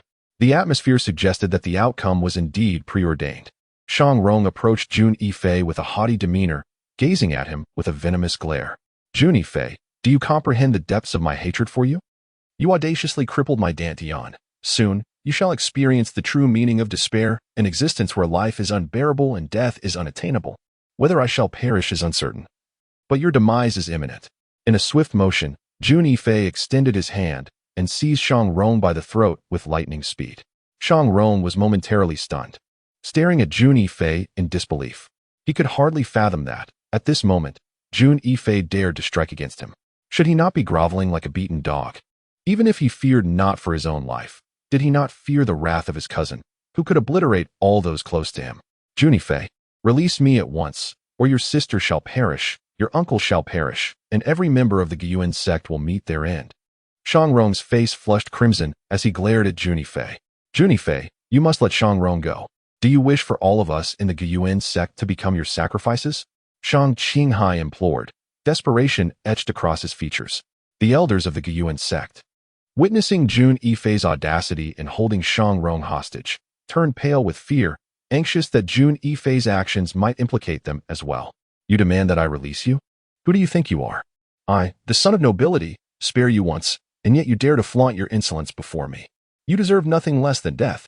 Weary of further discourse, exerted himself with vigor, swiftly severing the life of the incapacitated, who gazed with lifeless, incredulous eyes at. In an instant, a relentless barrage of 36 punches ensued, each infused with a devastating force. Truly, he was a martial artist at the pinnacle of a formidable presence indeed. However, was no longer the same as he had been days prior. With an explosive force akin to a tempest, unleashed his palm strike, each blow conjuring an immense whirlwind. Not only had his reached a state of perfection, but his had also ascended to the apex of mastery, nearing completion. At that moment, the swiftness of his had increased manifold compared to before. Caught unawares, suddenly perceived presence at his flank. A palm strike aimed directly at him from an exceptionally acute angle. To his horror, he realized this position revealed a critical flaw in his defense. As panic surged within him, he hastily sought to evade, yet was swifter still. Like a tempest sweeping through, S-strikes swiftly closed the distance, crashing against with a resounding impact. The force shattered his defenses, delivering a crushing blow to his chest. Thus, he was sent hurtling through the air like a marionette with severed strings. Yet, before could even touch the ground, relentless as a shadow, pursued him once more, launching another palm strike towards his foe. Chapter 27. The power of the ceiling symbol. In that fleeting moment, the aura surrounding transformed dramatically. A shadowy figure of a black wolf materialized ominously behind Shang Qinghai, emanating an intensely chilling aura. The howling wolf transformation was a technique that Shang Qinghai had yet to fully master. However, faced with a stalemate and having suffered setbacks, he boldly chose to employ this incomplete move. Jun Yifei sensed that Shang Qinghai's power had seemingly multiplied tenfold in an instant. A terrifying, murderous intent locked onto Jun Yifei, who felt the very air around him was ensnared by his opponent's energy, as if a devastating strike awaited him at any moment. Without hesitation, Jun Yifei unleashed the explosive chi technique, his strength surging dramatically. In mere moments, he ascended from the 4th layer of bone refinement to the 4th layer of blood condensation, making a significant leap in his cultivation. The wind-dispelling palm. Jun Yifei executed the wind-dispelling palm to its fullest extent, directing it forcefully at Shang Qinghai. It was as if a tempest had swept through, with layers of palm imprints crashing toward Shang Qinghai. Boom! The two forces collided in the void, sending Jun Yifei staggering back several paces, while Shang Qinghai merely wobbled backward by a single step. Jun Yifei felt a strange energy invading his body, one that seemed capable of eroding his very vitality. In a moment of urgency, he activated the heavenly devouring technique, setting his internal vortex into motion. The foreign energy, which threatened to wreak havoc within him, was swiftly consumed by the swirling force inside him. Ha, Jun Yifei. You were doomed. Shang Qinghai was about to strike when he suddenly sensed his internal energy spiraling out of control, surging erratically beyond his control. Alas! As the qi and blood within him surged, Shang Qinghai could not suppress the sweetness in his throat and finally spat out a mouthful of blood. Haraha! Shang Qinghai, you have strained yourself to execute a martial technique that you have not fully mastered, resulting in internal energy. Now, young master, let's see how you contend with me. As Jun Yifei spoke, he displayed his movement technique and lunged toward Shang Qinghai. Having formed a rivalry with his opponent, he would naturally not let him off. He knew the principle of failing to eradicate the weeds allows them to be reborn in the spring breeze. Halt! Just then, a sharp shout rang out, and it was Gong Jin who made his move. Originally, Gong Jin had thought that with Shang Qinghai's strength, killing Jun Yifei would be an easy feat. However, he did not expect that Shang Qinghai would ultimately be defeated by a mere bone refinement realm youth. You want me to stop, and I should stop? Who do you think you are? Jun Yifei retorted disdainfully, his figure swaying as he vanished from his original position. What? Gong Jin was shocked to discover that he could not even perceive how Jun Yifei had disappeared before him, and his expression changed. Not good. As expected. Jun Yifei had already appeared behind Gong Jin in the blink of an eye, delivering a palm strike. The speed of this palm was so swift that even if Gong Jin had detected Jun Yifei's movement and wanted to stop him, it was too late. No. Shang Qinghai's expression was filled with despair, due to the disarray of internal energy within his body. He was currently unable to exert any strength and could only watch helplessly as Jun Yifei's palm strike magnified before his eyes. The power within his body was naturally even more formidable. Divine travel steps. With a swift kick against the ground, Jun Yifei vanished from his original position, narrowly evading Gong Jin's strike. Let us see how many more of my attacks you can evade. Gong Jin, undeterred by his initial failure, launched another series of powerful strikes towards Jun Yifei. Each blow was infused with immense force and speed, effectively constraining Jun Yifei's movements. The disparity in their strengths was palpable. After all, Jun Yifei was merely at the 4th level of the bone refining realm. Each of Gong Jin's strikes seemed to seal off every possible escape route, engulfing Jun Yifei in an overwhelming sense of pressure, akin to a solitary boat amidst a tempestuous sea. Fortunately, Jun Yifei's mastery of the divine movement technique had reached perfection, enhancing his speed exponentially. His form became an ethereal cascade of illusions, layering upon one another in the void. Shatter. Gong Jin's fist cleaved through the air, obliterating the illusions and revealing 10 phantoms, none of which were Jun Yifei's true self. Let me dismantle your technique. Though Gong Jin's agility paled in comparison to Jun Yifei's, as a practitioner of the marrow exchange realm, he was not slow. Each strike he unleashed carried terrifying force, capable of swiftly catching up to Jun Yifei's projections and crushing them. Jun Yifei furrowed his brow, realizing that Gong Jin's final strike had directly locked onto his aura. Wind-dispelling palm. Jun Yifei executed the wind-dispelling palm to its utmost limits. A dreadful current of air surged around him, while in a fleeting instant, he utilized his keen perception to detect the vulnerability in his opponent's onslaught. The two palms collided fiercely in the void. Jun Yifei let out a muffled groan, staggering backward for several steps. Although he aimed for the opponent's vulnerability, the disparity between them was insurmountable. Despite employing the explosive energy technique, he found himself utterly unable to contend with his adversary. Jun Yifei, I must say, you are the most gifted prodigy I have ever encountered. However, your gravest error is opposing me. Take your own life. Gong Jin proclaimed, hands clasped behind his back, gazing down at Jun Yifei with an air of haughty superiority, akin to a sovereign judging the fates of mortals. Yifei. Jun Tianxing and Yin Qingxue watched with eyes wide in horror, acutely aware of the peril that loomed over Jun Yifei, yet feeling utterly powerless to intervene. What if I refuse? Jun Yifei retorted, maintaining an unwavering confidence, seemingly oblivious to the imminent danger he faced. If you do not take your own life, not only will you perish, but the entirety of the Gyuan sect will be annihilated. Do you wish to witness your uncle and sister perish because of you? Gong Jin's smile was laced with mockery, as if he had grasped Jun Yifei's most vulnerable point. Jun Yifei, for the sake of the greater good, you should take your own life. We will ensure a grand burial for you, the 13th elder stated matter-of-factly regarding Jun Yifei. Indeed, Jun Yifei, you cannot bear to see the Gyuan sect fall, can you? The grand elder echoed. Jun Yifei cast a disappointed glance at the elders of the Gyuan sect and replied nonchalantly, rest assured, I shall not perish, nor will the Gyuan sect be destroyed. For the one destined to die is not me. Jun Yifei, what do you mean by that? Gong Jin inquired, his brow furrowing in concern. For the one who will perish is you. Jun Yifei secretly revealed the talisman. Then, you shall meet your demise. Gong Jin unleashed a palm strike towards Jun Yifei. A tempest arose from the ground, and the terrifying imprint of his palm bore down upon Jun Yifei. In an instant, Jun Yifei activated the talisman. A beam of white light surged towards Gong Jin. The emergence of this radiant light was exceedingly abrupt. Gong Jin was caught off guard. The light had already penetrated his body. What is this? Gong Jin's heart sank in terror, yet he noticed no aberration. Fooling around, perish. Gong Jin believed he was being mocked by Jun Yifei, and he became infuriated, lunging at him. The tempest palm. A horrific cloud of dust enveloped the area, and the fierce imprint of his palm, imbued with overwhelming force, charged towards Jun Yifei. Begone! Jun Yifei delivered a resounding slap. This strike, swift and decisive, landed upon Gong Jin's face like a flash of lightning. Crack! Ah!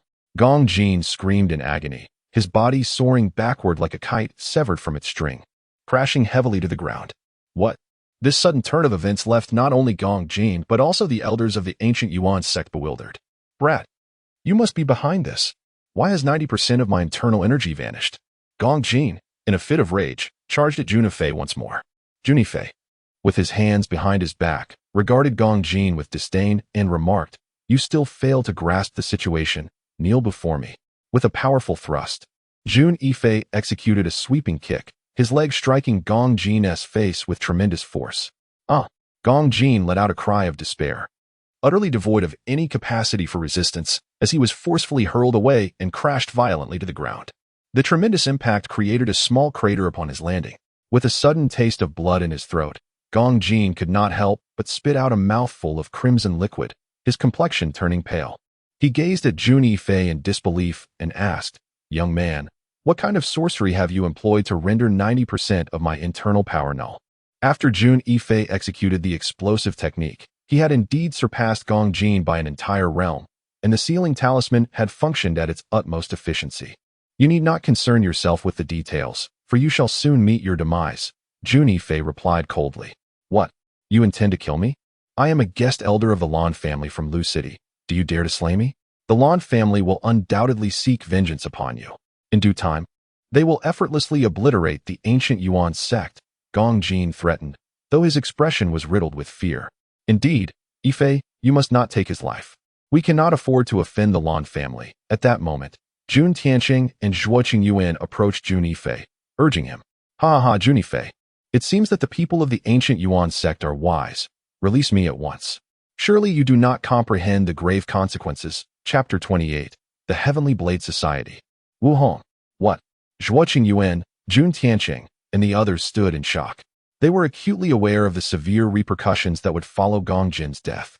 "Yifei, you should not have killed Gong Jin. The Lan family will not forgive the ancient Yuan sect," Jun Tianxing remarked with a bitter smile. "Does my uncle truly believe that sparing Gong Jin will ensure the Lan family has mercy upon us?" Jun Yifei gazed calmly at Gong Jin and inquired, "Yifei, what do you mean?" Zhuo Qingyuan, perceiving the underlying implications in Jun Yifei's words, scrutinized him intently. With a faint smile, Jun Yifei replied, "If my deductions are correct, the Shang father and son must be affiliated with the Lan family, who have long sought to annex our Gaiwenzong. The Shang family merely serves as pawns in their grand design. Should they ascend to the leadership of Gaiwenzong, our sect would inevitably become a vassal of the Lan family." "Now it makes sense," Zhuo Qingyuan exclaimed. "I was perplexed as to how the Shang father and son could rise so swiftly within Gaiwenzong. It appears the Lan family has been backing them all along. Yifei, if we were to eliminate Gong Jin, who is indeed a member of the Lan family, they would undoubtedly exploit this incident as a pretext to engulf our Gaiwenzong. Therefore, I urge you to heed your second uncle's advice and depart. As long as the mountains endure, there will be no shortage of firewood," Jun Tianxing advised earnestly, his concern for Jun Yifei palpable. Observing the urgency in Jun Tianxing's demeanor, Jun Yifei recognized the sincerity of his second uncle's intentions. Thus, he reassured him, "Do not worry, second uncle. The Tiandao Association will intervene. The Lan family's ambition to consume us will not come to fruition so easily." "Yifei," Gong Jin spoke truthfully. "The Lan family will undoubtedly twist this situation into an internal strife within Gaiwenzong. Moreover, by eliminating one of their own, they will cloak their retaliation in the guise of vengeance, instigating war against us. At that juncture, even the Tiandao Association may find it challenging to intervene." Jun Tianxing lamented with a wry smile. "Indeed, Yifei, you should leave. Otherwise, when the Lan family arrives, escape will become impossible." Zhuo Qingyuan gazed at Jun Yifei with a serious expression. "Enough, their people have already arrived," Jun Yifei responded calmly. "What?" Zhuo Tianxing and Zhuo Qingyuan were momentarily taken aback. Indeed, a dozen formidable auras manifested outside the gates of the Gu Yuan sect. Among these 11 powerful individuals, the weakest possessed peak blood condensation realm cultivation, while the leader was evidently at the initial stage of the marrow exchange realm. "Greetings, Elder Lan." Zhuo Qingyuan's demeanor shifted upon recognizing the elder, a man in his 50s, who was none other than Lan Jinping, the grand elder of the Lan family. "Elder Zhuo, how dare your Gu Yuan sect slay our guest elder?" You possess quite the audacity, do you not? Have you consumed the heart of a bear and the gall of a leopard? Lan Jinping regarded Zhuo Qingyuan with an imposing calmness. As a mid-stage Marrow Exchange realm warrior, his strength surpassed that of Gong Jin, and the pressure he exuded was almost unbearable for Zhuo Qingyuan, whose complexion paled and breath quickened, as if grasped by an invisible hand around his throat. Humph, Elder Lan. Your authority is quite formidable, yet do you not comprehend that Gong Jin's demise was a consequence of his own actions? Who prompted him to interfere with our Gu Yuan sect's internal matters? Jun Yifei remarked dismissively, arms crossed. Who are you to speak so disrespectfully? Elders are addressing matters. And where do you, a junior, find the audacity to interject? Lan Jinping's expression darkened as he reprimanded Jun Yifei. Perhaps due to Jun Yifei's interruption, the oppressive force Lan Jinping had directed at Zhuo Qingyuan dissipated completely. Who am I? It was I who killed Gong Jin, Jun Yifei replied indifferently. You were the one who did it? A terrifying pressure descended upon Jun Yifei, yet the formidable aura that had previously affected Zhuo Qingyuan seemed utterly ineffective against him. Jun Yifei maintained an expression of serene indifference, his heart brimming with disdain. Although he lacked the cultivation of his past life, the strength of his soul in this lifetime surpassed all expectations. Pressure, after all, is merely a manifestation of one's spiritual power. The attempt to suppress him through intimidation was akin to a novice displaying his skills in front of a master. What?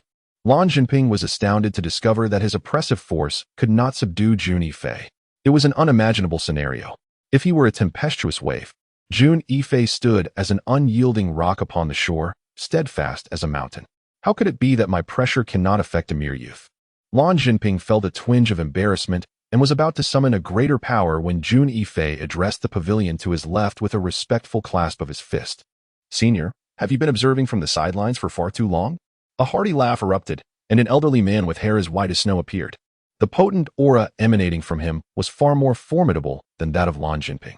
Elder Wu. Lan Jinping's expression shifted dramatically upon recognizing the elder. I pay my respects to Elder Wu. He hurried forward to greet the elder with due reverence. This man was none other than Wu Hong, the second elder of the Heavenly Blade Society. Not only Lan Jinping, but even Zhuo Qingyuan and Jun Tianxing were perplexed. As elders of the ancient Yuan sect, they were naturally acquainted with Wu Hong, a figure of considerable influence within the Heavenly Blade Society. However, the question lingered, why was he present at the ancient Yuan sect at this moment? Only Jun Yifei truly understood why Wu Hong appeared among the members of the Gu Yuan sect. Wu Hong was naturally brought in at some cost to him. Knowing that the Shang family father and son would seek revenge on the Gu Yuan sect, in Jun Yifei's eyes, they had become as good as dead. However, recognizing the disparity in strength between the enemy and himself, he began to seek external assistance. By chance, he learned that Wu Hong, the second elder of the Heavenly Blade Association, was recently residing in Lu City, seemingly visiting a friend. Jun Yifei then considered leveraging Wu Hong's strength. Leave at once. I am well aware of the situation here. Should you dare to engage in further hostilities, I shall not show mercy, Wu Hong declared with a grave expression. But Lan Jinping, upon hearing that the other party stood with the Gu Yuan sect, became anxious. If this were true, their plans for the Lan family would be in vain. There's no but. Do you doubt the authority of my words? Wu Hong's demeanor hardened, displeased. Yes, although Lan Jinping he knew he could not offend Wu Hong, and had no choice but to retreat in frustration. The gift that Jun Yifei presented to Wu Hong for his assistance was a sealing talisman he had crafted. He had produced 2 in total, having used one earlier, leaving him with a single talisman to bestow upon Wu Hong. As an elder of the Heavenly Blade Association, Wu Hong was certainly familiar with spirit talismans, even if he had never employed one himself. Thus, he found it difficult to discern the authenticity of the sealing talisman Jun Yifei offered. However, upon witnessing Jun Yifei's use of a sealing talisman identical to the one given to him, he agreed to join him on the journey to the Gu Yuan sect. The notion of being beholden to others is evident in Wu Hong's assistance to Gu Yuanzong, which for him was merely a trifling matter. Your gift is greatly appreciated by this elder. Do visit the Heaven Blade Society when you have the opportunity. Wu Hong cast a meaningful glance at Jun Yifei, nodding in satisfaction before striding away. Yifei, why would Elder Wu aid us? Jun Tianxing gazed at Jun Yifei, somewhat perplexed. Although Wu Hong enjoyed a commendable reputation within the Heaven Blade Society, Jun Tianxing did not believe that he would come to Gu Yuanzong's aid without reason. Perhaps Elder Wu also perceives that we are not at fault. Jun Yifei chuckled heartily. The transactions made between them were not something he felt compelled to disclose. Jun Yifei asserted with confidence. Jun Tianxing nodded. After today's battle, he would no longer underestimate his nephew. Yet, for reasons unknown, Jun Tianxing felt a sense of unfamiliarity when observing Jun Yifei. In the Lu City, at the Blue family residence, a loud crash resounded as the head of the Blue family, Lan Song, smashed a porcelain plate on the table, his expression filled with fury. Useless. A bunch of useless wretches. In such a short span, the Shang family father and son have perished, and even Gong Jin is dead. You cannot even subdue a mere Gu Yuanzhou. Lan Song seethed with rage. Lan Jinping bowed his head, offering a bitter smile. Master, I too am at a loss. That young man is indeed formidable enough to have slain Gong Jin. Impossible. Gong Jin was a practitioner of the bone transformation realm. How could he possibly be slain by a mere bone refinement realm warrior? Are you certain you are not speaking in a dream? Master of the house, we must avenge Gong Jin. Although he is not a member of our Lan family, he has diligently served us for many years. We cannot turn a blind eye to this. Lan Jinping exclaimed, tears streaming down his face. Enough, there is no need for you to say this. I, the head of the family, would never forget. However, with the old scoundrel Wu Hong from the ancient Yuan sect intervening, we cannot act against them just yet. Lan Song replied, his expression tinged with helplessness. Chapter 29. Restoring the guardian array of the sect. Upon hearing that Lan Song had not abandoned the idea of suppressing the ancient Yuan sect, Lan Jinping sighed in relief. Master, why are you so concerned about the ancient Yuan sect? Although they are also a ninth-tier force like us, they have not posed any hindrance. Lan Jinping looked at Lan Song, a hint of confusion in his eyes, as if he had recalled something. Lan Song cast a sidelong glance at Lan Jinping and said lightly, you do not understand. Do you think the ancient Yuan sect is truly that simple? It is said that 1,000 years ago, they were a formidable power dominating the northern wasteland, with emperors from various great empires appearing as mere ants before them.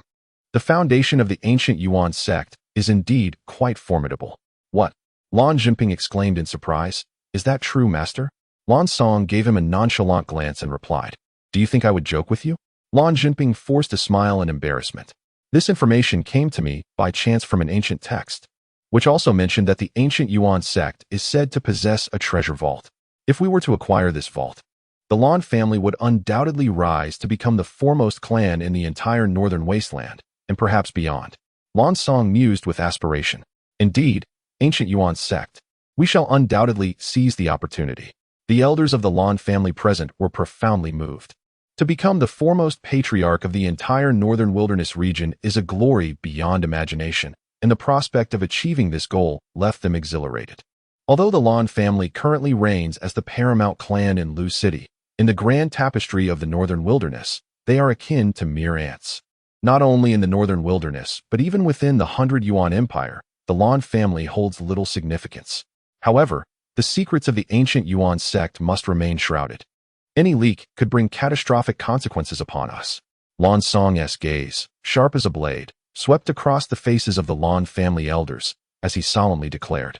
Yes, the elders present were acutely aware of the grave ramifications should this information escape their confines.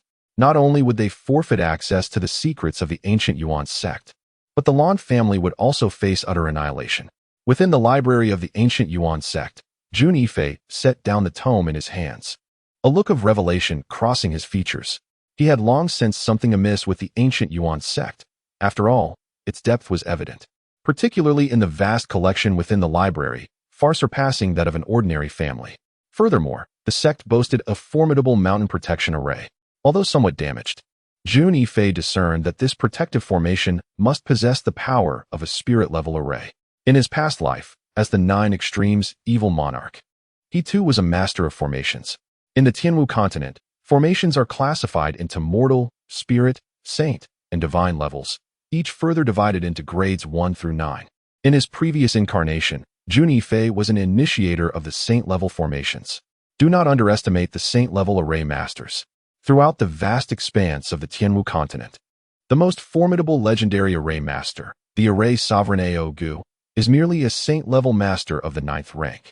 As for the divine rank, Jun Yifei believes it to be a mere legend, a figment of imagination that does not exist in reality.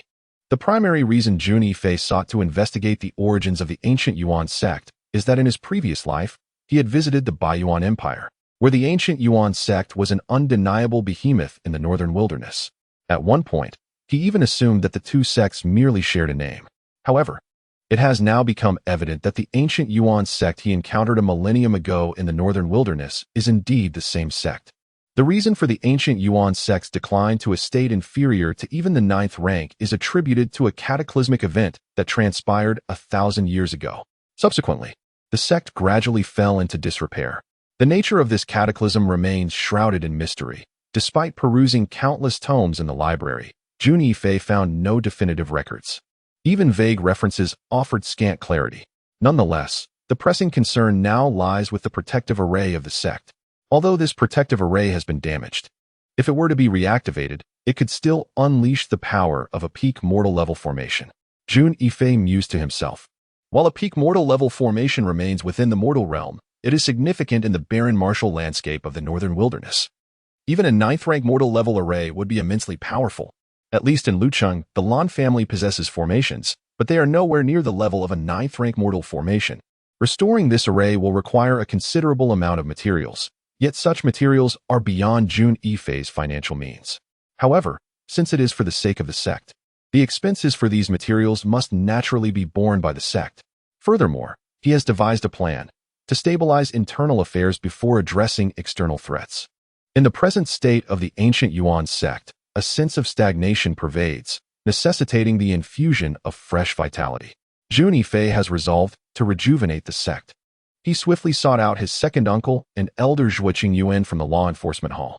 Both were injured, though fortunately their wounds were not severe. After a few days of recuperation, they had nearly recovered, albeit their expressions remained somewhat pallid.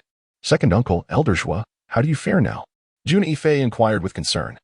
Gazing at Zhuoqing Yuan and Jun Tiancheng, "We're nearly well. A few more days of rest should suffice to ensure no significant issues arise." Jun Tiancheng and Zhuoqing Yuan replied with smiles, looking at Jun Yifei.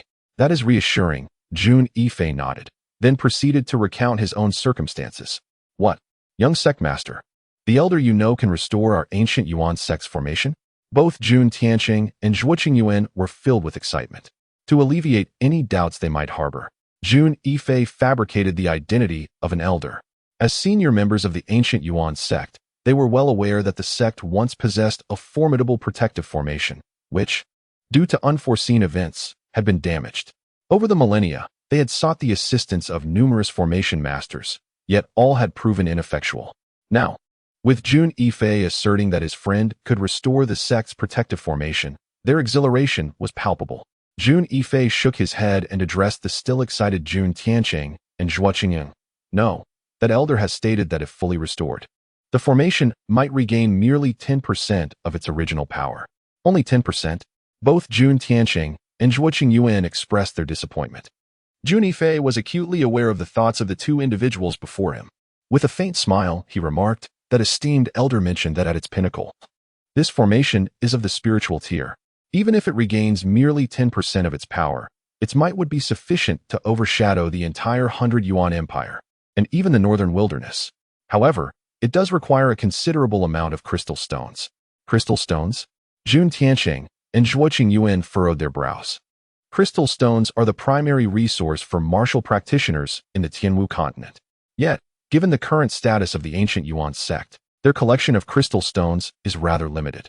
Fortunately, crystal stones are predominantly needed by martial artists at the Marrow realm and above, so their expenditure is not excessive. The ancient Yuan sect can still manage to procure some. "Huh.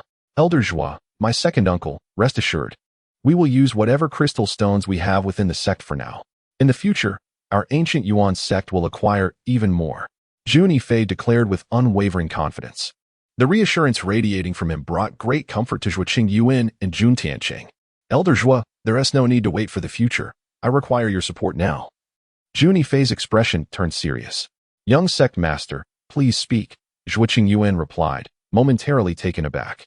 "Elder Zhuo, I aspire to become the sect master of the ancient Yuan sect." Jun Yifei's declaration was nothing short of earth-shattering, leaving both Zhuoqing Yuan and Jun Tiancheng momentarily stunned. "Young sect master, you..." Zhuoqing Yuan gazed at Jun Yifei in astonishment. Yifei, at this juncture. Jun Tianqing's expression also grew grave, as Jun Tianqing and Zhuo Qingliu's conversation remained unfinished. Jun Yifei raised his hand and spoke earnestly. Second uncle, Elder Zhuo, allow me to express my thoughts. I am not enamored with power.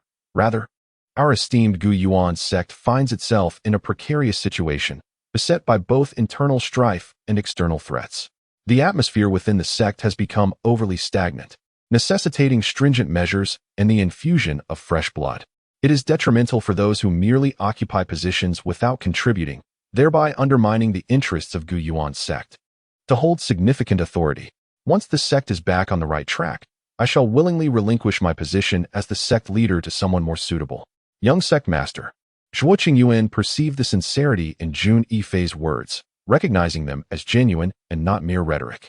Moreover, in recent days, he had witnessed the remarkable transformations occurring within Jun Yifei, leading him to believe that perhaps Jun Yifei could indeed realize his ambitions. Yifei, your second uncle is more than willing to support your ascension as the sect leader. However, Gu Yuan sect is no longer as it was during your father's tenure. While I do have some supporters, relying solely on them to elevate you to the position of sect leader will undoubtedly present challenges, Jun Tianqing remarked, his expression tinged with helplessness. Zhuo Qingyuan nodded in agreement, offering a wry smile as he added, Indeed, it is as you say. Though I hold the position of the law enforcement hall master and have supporters within the Elder Council, even if I were to rally these individuals, along with the support of Elder Jun, the path to securing the position for the young sect master would likely be fraught with difficulty. Rest assured, as long as Elder Zhuo and second uncle provide their unwavering support, I am confident that I will find a way to successfully ascend to leadership within the Elder Council. Jun Yifei replied with resolute determination. Very well. Since the esteemed young master has spoken, this elder shall lend my utmost support. Zhuo Qingyuan discerned that Jun Yifei was resolute in his decision, and thus refrained from further discourse. He was acutely aware that the ancient Yuan zone was beset with numerous shortcomings, and it was indeed time for rejuvenation. Indeed, second uncle, Elder Zhuo, the moment is not yet ripe. It is only when the protective formation of the ancient Yuan zone is restored that I shall commence the reorganization of our sect, Jun Yifei stated solemnly. Very well. I eagerly anticipate the reactivation of the sect's protective formation, Zhuo Qingyuan replied, his countenance alight with excitement. Fully cognizant of the significance that this protective array held for the ancient Yuan zone. I share the same sentiment, Jun Tianqing added with a smile. Chapter 30. Convening the Elders' Council, however, as that venerable elder mentioned, the restoration of the formation necessitates certain materials, which we must procure. That is understood. Both Zhuo Qingyuan and Jun Tianqing readily agreed. Jun Yifei then produced a meticulously prepared list of materials, presenting it before Zhuo Qingyuan. The latter swiftly accepted the list and cast a glance over it, noting that some of the items were indeed quite rare and valuable.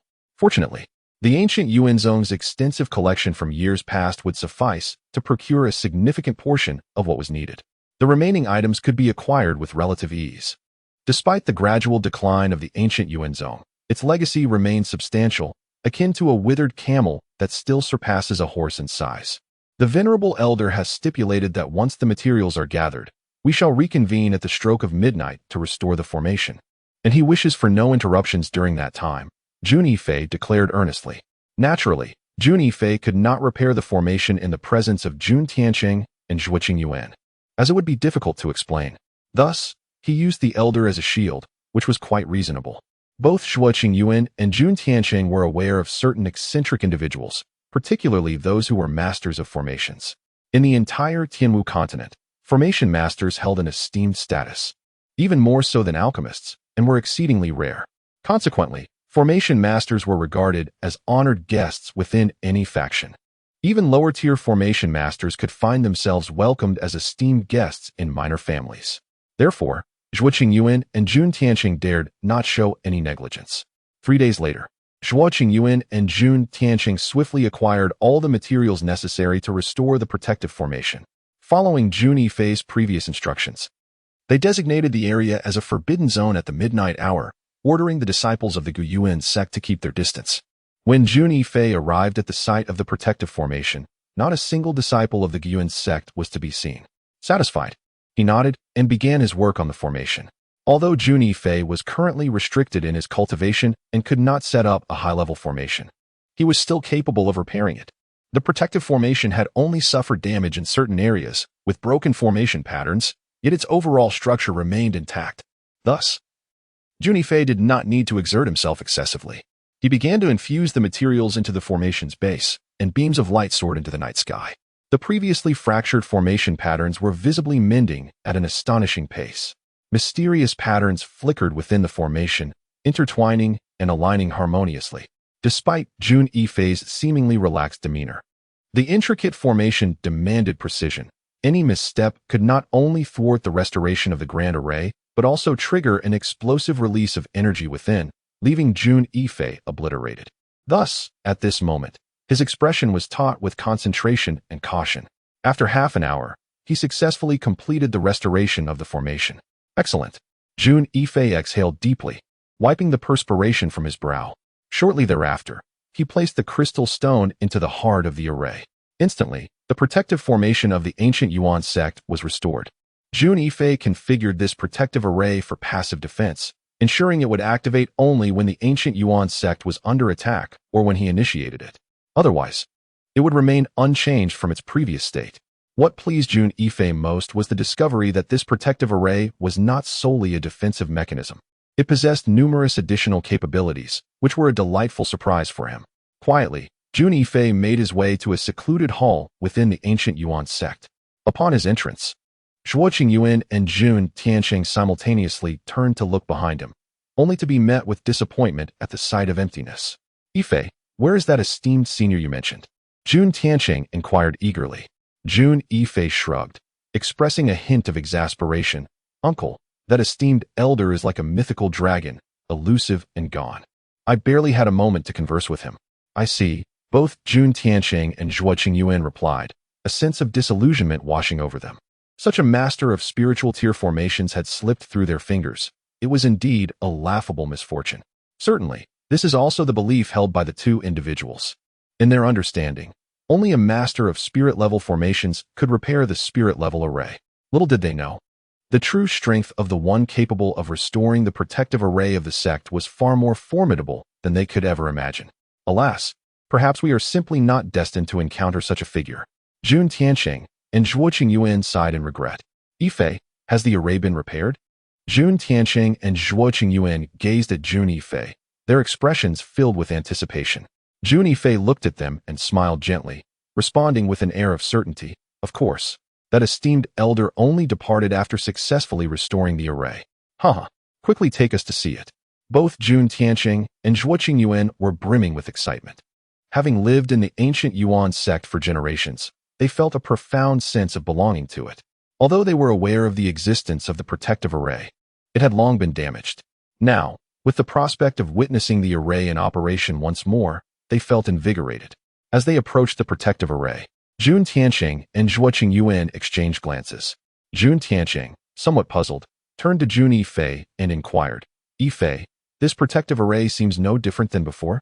Uncle Elder Zhuo. Do not be hasty.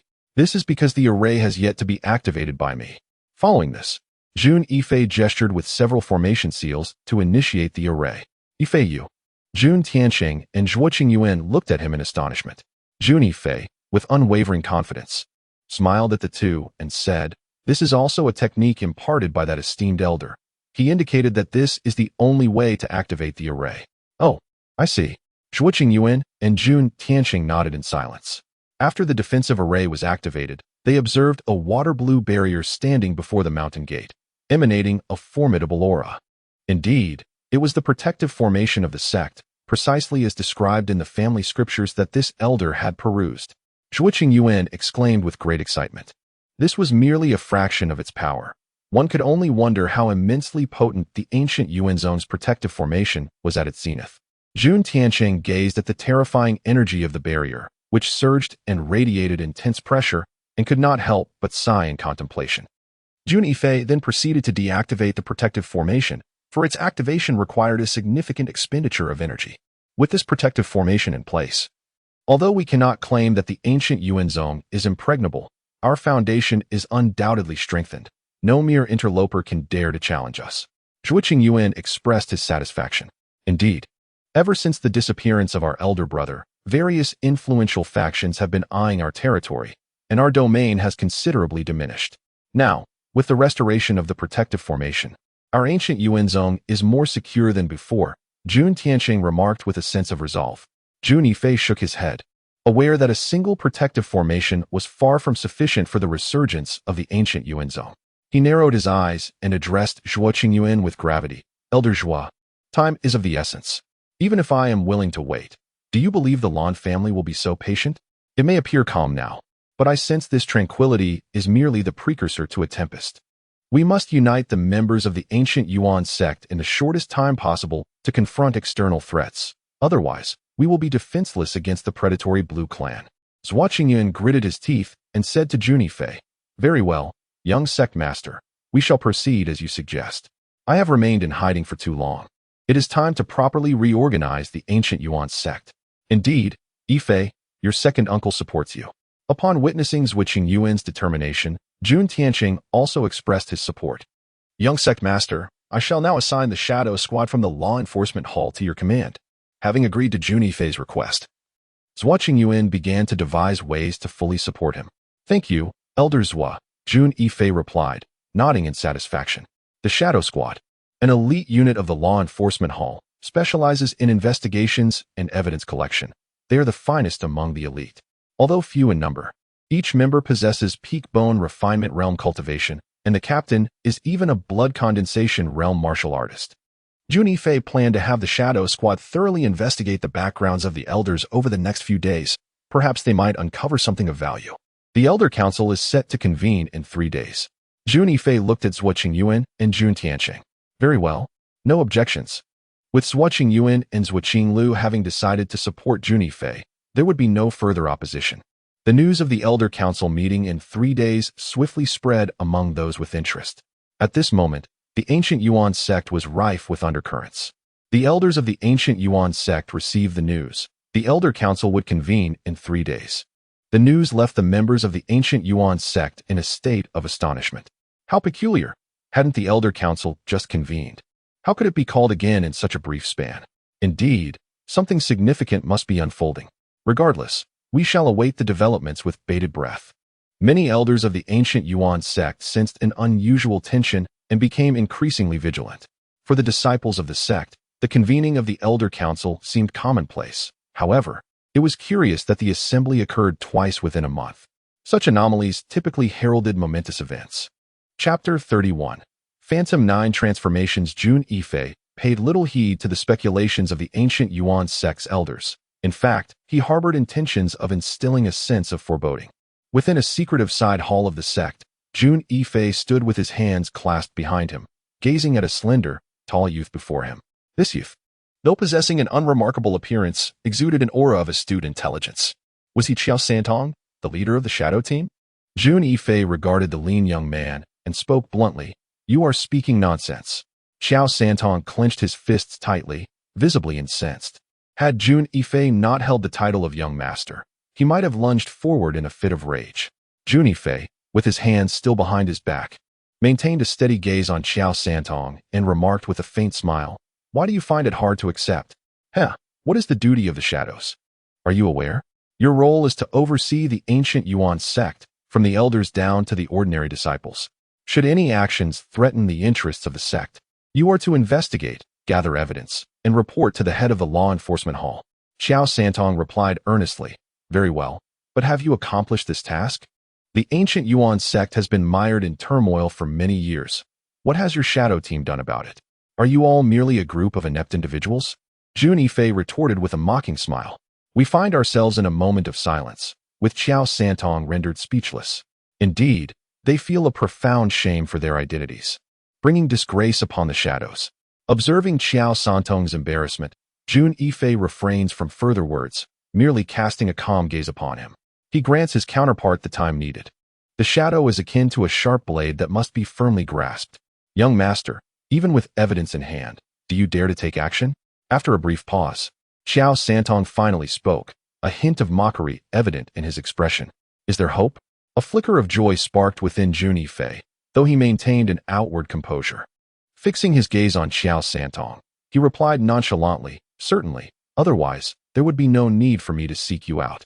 Young master, please follow me to a certain location." Xiao Santong regarded Jun Yifei and ultimately made his decision. Jun Yifei nodded and followed closely behind him to a concealed courtyard within the ancient Yuan zone. Within this secluded space, Xiao Santong retrieved an iron box. Upon opening it, he revealed a book densely filled with countless words. "This is the evidence we have gathered. Every action detrimental to the ancient Yuan zone undertaken by the elders has been meticulously observed by our shadow team, and we have secured this evidence," Xiao Santong stated solemnly as he regarded Jun Yifei. Jun Yifei perused the contents briefly, his heart heavy with the revelations. Although he had long been aware of the turmoil that plagued the ancient Yuan zone during his father's absence, he was taken aback by the severity of the situation. It could be said that, apart from a select few, very few beneath the surface remained untainted. "Why have you not presented this evidence to Elder Zhua?" Jun Yifei inquired gravely, looking intently at Xiao Santong. With a wry smile, Xiao Santong addressed Jun Yifei, "Young master, do you truly believe that entrusting these items to the Hall Master will yield any benefit?" Jun Yifei remained silent, lost in thought. Xiao Santong, observing Jun Yifei's solemn demeanor, continued earnestly, "Though the Hall Master is unwaveringly loyal to the ancient Yuan sect, he lacks the resolve to take decisive action. In his hands, this evidence would merely gather dust." Jun Yifei had to concede that Xiao Santong possessed a keen insight into character. Zhuo Qingyuan, though devoted to the ancient Yuan sect, also favored stability. He understood that once this evidence was revealed, the law enforcement hall would be powerless against these individuals, and the ancient Yuan sect would face significant upheaval. "Your efforts will not be in vain. I, as young master, shall restore clarity to the ancient Yuan sect," he assured. "Thank you, young master." Xiao Santong felt Jun Yifei's determination and was profoundly moved. Thus, all their previous endeavors would not be in vain. As he contemplated the upcoming Elder Council in 3 days, a flicker of anticipation ignited within him. Watching Xiao Santong's retreating figure, Jun Yifei smiled softly. Even without this so-called evidence, he could achieve his aims. Yet a legitimate path was undoubtedly preferable. Over the next few days, Jun Yifei once again entered seclusion. Within the confines of the secret chamber, he suddenly soared into the air, his body darting through the void in a mesmerizing dance of 49 positions, akin to a specter, enigmatic and unfathomable. Were someone to witness this, they might believe they had encountered a ghost. Ultimately, he materialized at the center. What an extraordinary technique. This ethereal movement, known as the 9 transformations of illusion, was a skill Jun Yifei had acquired from the ancient Yuan sect's scripture pavilion. Although he possessed an abundance of martial arts techniques in his previous life, he understood that it was prudent to minimize their usage. After all, the sacred hall's influence permeated the entirety of the Tianwu continent, relentlessly pursuing his whereabouts. Utilizing the martial arts techniques once wielded by the young master of the celestial evil would undoubtedly attract the attention of those with ulterior motives. While the likelihood of this was relatively low, given the vastness of the Tianwu continent, he remained cautious and wished to avoid unnecessary risks, especially since he was still quite feeble. Encountering the sacred hall prematurely would spell disaster for him. The illusory 9 transformations technique, however, had not been successfully practiced by anyone in the ancient Yuan sect, rendering it neglected for a considerable time. Otherwise, he would not have had the opportunity to seize it. Even though he, in his past life as the foremost expert of the Tianwu continent, had been astounded upon witnessing the illusory 9 transformations technique, it was regrettable that it remained 2/3 incomplete. Despite his exceptional intelligence, he could merely grasp its rudiments.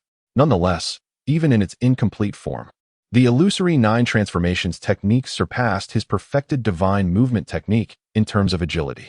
While the illusory 9 transformations exhibited commendable power, it harbored a secret that Jun Yifei had only recently uncovered.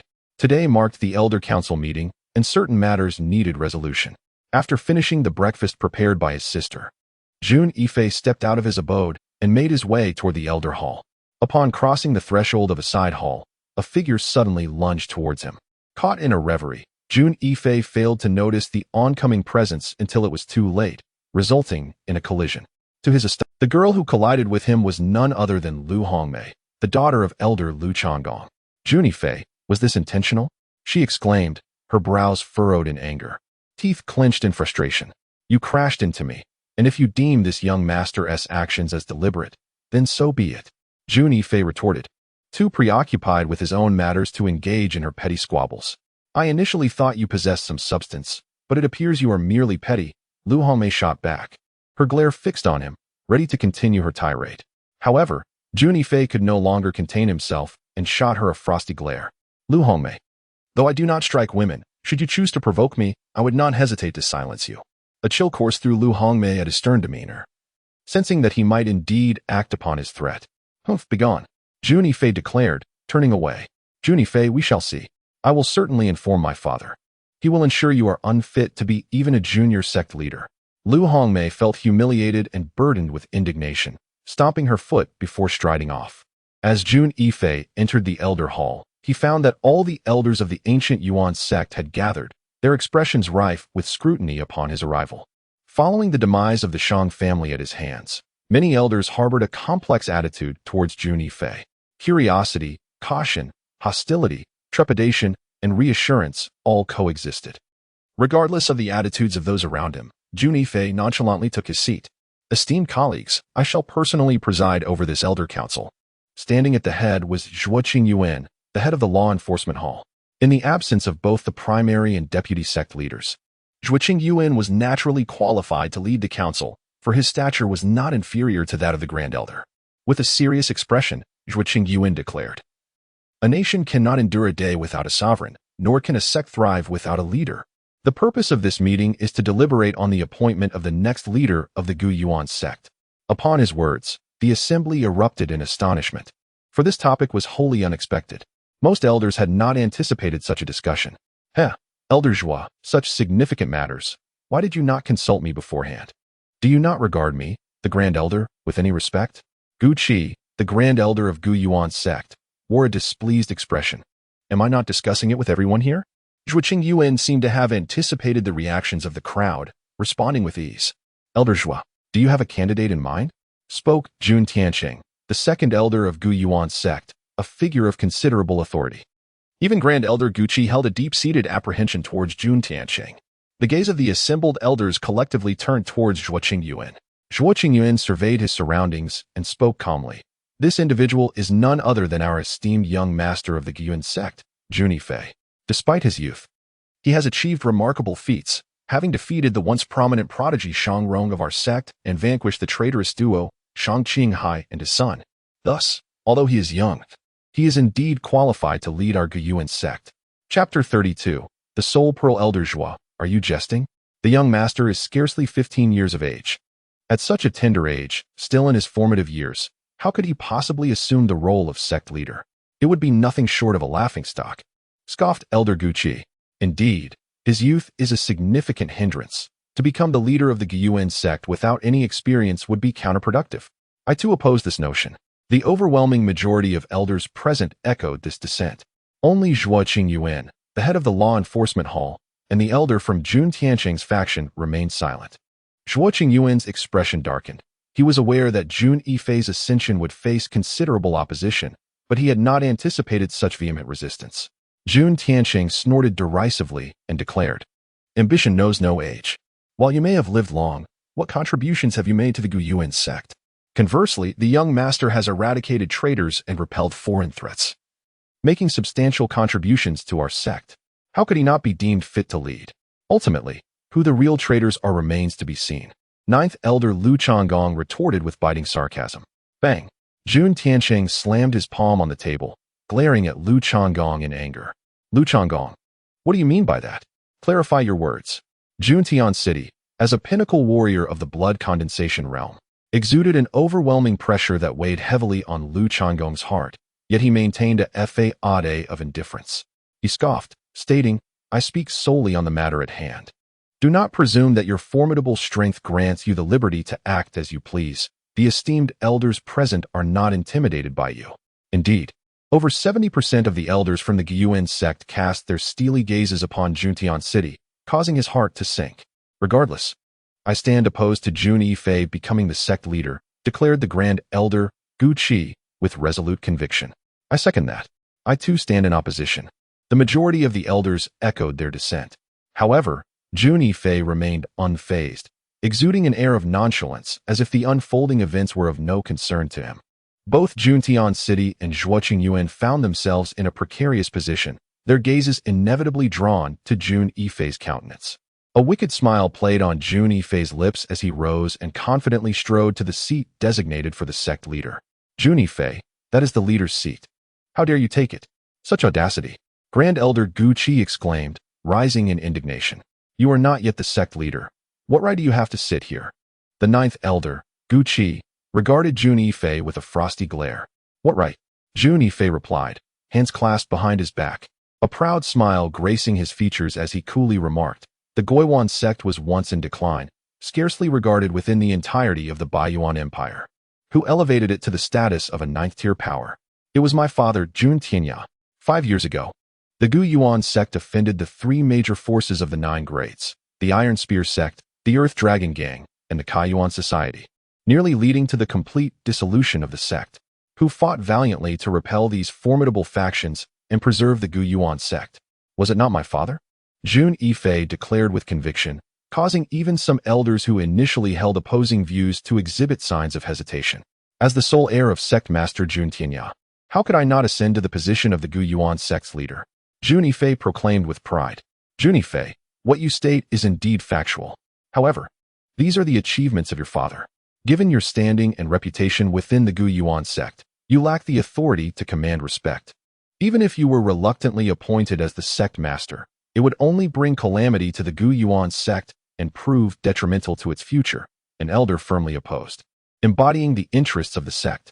Indeed, Jun Yifei, although you are the young sect master, in terms of prestige, experience, and merit, you are unqualified to lead.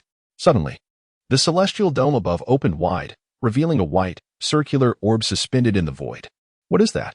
The elders present were struck with astonishment at the sight of the orb emerging from the emptiness. Could it be the heavenly soul pearl? Zhuoqing Yuan seemed to have an epiphany, exclaiming aloud, the heavenly soul pearl? Upon hearing Zhuoqing Yuan's words, the elders were taken aback. The heavenly soul pearl was a legendary artifact of the Guiyuan sect. The elders present had never encountered the celestial soul pearl, yet they were familiar with its legends. At this moment, upon comparison, it appeared that this stone indeed resembled the fabled celestial soul pearl of the ancient Yuan sect. Observing your expressions, it is evident that you comprehend the significance of the celestial soul pearl. According to the regulations of the ancient Yuan sect, illuminating the celestial soul pearl designates the next sect leader, and its influence surpasses the resolutions of the Elder Council, does it not? Jun Yifei remarked nonchalantly, his hands clasped behind his back. Within the ancient Yuan sect, there exist two pathways to ascend as the sect leader, the most effective being the illumination of the celestial soul pearl. The second pathway entails the endorsement of over 60% of the Elder Council. In the event of a conflict, the former prevails. If I, this young master, am able to illuminate the celestial soul pearl, does that not grant me the position of sect leader? Jun Yifei, disinterested in engaging in a verbal spar with Gu Qi, propelled himself from the ground with a powerful leap, soaring through the air like a flash of lightning towards the celestial soul pearl. As he neared the celestial soul pearl, approximately 100 meters away, a flurry of beams of light shot forth. Jun Yifei sensed a menacing aura, aware that these rays posed a formidable threat to his safety. With a swift maneuver, he executed the Phantom 9 transformations, evading the barrage of light with uncanny agility, continuing his pursuit of the celestial soul pearl. Meanwhile, below in Juntian City, Jun Tian's expression was exceedingly grave. He too had heard tales of the celestial soul pearl, a treasured artifact of the ancient Yuan sect, shrouded in profound mystery and a symbol of power. Yet, for many years, although numerous disciples of various sects were aware of its existence within the ancient Yuan sect, its precise location remained an enigma. Unforeseen, the soul pearl lay concealed within the Elder's Hall. Alas, igniting the soul pearl is an exceedingly perilous endeavor. Throughout the annals of the ancient Yuan sect, countless disciples have attempted this feat, only to meet with failure and ultimately, demise. Jun Tianxing murmured, is it not true that the young sect master is in grave danger at this moment? Zhuoqing Yuan's countenance darkened. He had long regarded Jun Yifei as the beacon of hope for the resurgence of the ancient Yuan sect, and was naturally disinclined to witness any misfortune befall him. With a bitter smile, Jun Tianxing shook his head in silence. The first elder, the 13th elder, and the ninth elder cast disdainful glances at Jun Yifei. In their view, Jun Yifei's challenge to the soul lamp was tantamount to courting death. Initially, they had contemplated strategies to deal with him, but it seemed unnecessary now. Jun Yifei would unwittingly tread the path to annihilation, and they found themselves relieved of any burden. At this moment, Jun Yifei remained oblivious to the thoughts of those around him. Once he unleashed the Phantom 9 transformations, he moved as if he were gliding through water. The rays, seemingly fraught with danger, appeared to target the very gaps of his transformation with uncanny precision. Some even grazed his body as they sped past. Although it seemed that peril surrounded him, he felt remarkably at ease. As Jun Yifei gradually approached the Soul Pearl, the terrifying rays multiplied from an initial 36 to 49, then 64, growing increasingly dense. Eventually, 108 rays surged forth. A torrential downpour of lethal light aimed directly at him. At this juncture, Jun Tianxing and Zhuoqing Lu, observing from below, found themselves breaking into a cold sweat at the sight of the relentless barrage. Jun Yifei has discovered that the Phantom 9 changes, a technique he has been cultivating, is essentially a method to evade the terrifying rays of the Heavenly Soul Pearl. In other words, to illuminate the Heavenly Soul Pearl, one must master the Phantom 9 changes, even if only at a rudimentary level. However, despite his revelation, Jun Yifei dares not exhibit even the slightest negligence. He understands that even a single beam of that dreadful ray could reduce him to ashes. Only by drawing so close can he discern that even the slightest glimmer harbors annihilating power. Light it up, Jun Yifei exclaimed with an air of solemnity, channeling his inner strength as he struck the Heavenly Soul Pearl with a powerful palm. With a resounding boom, his hand struck the pearl with great force.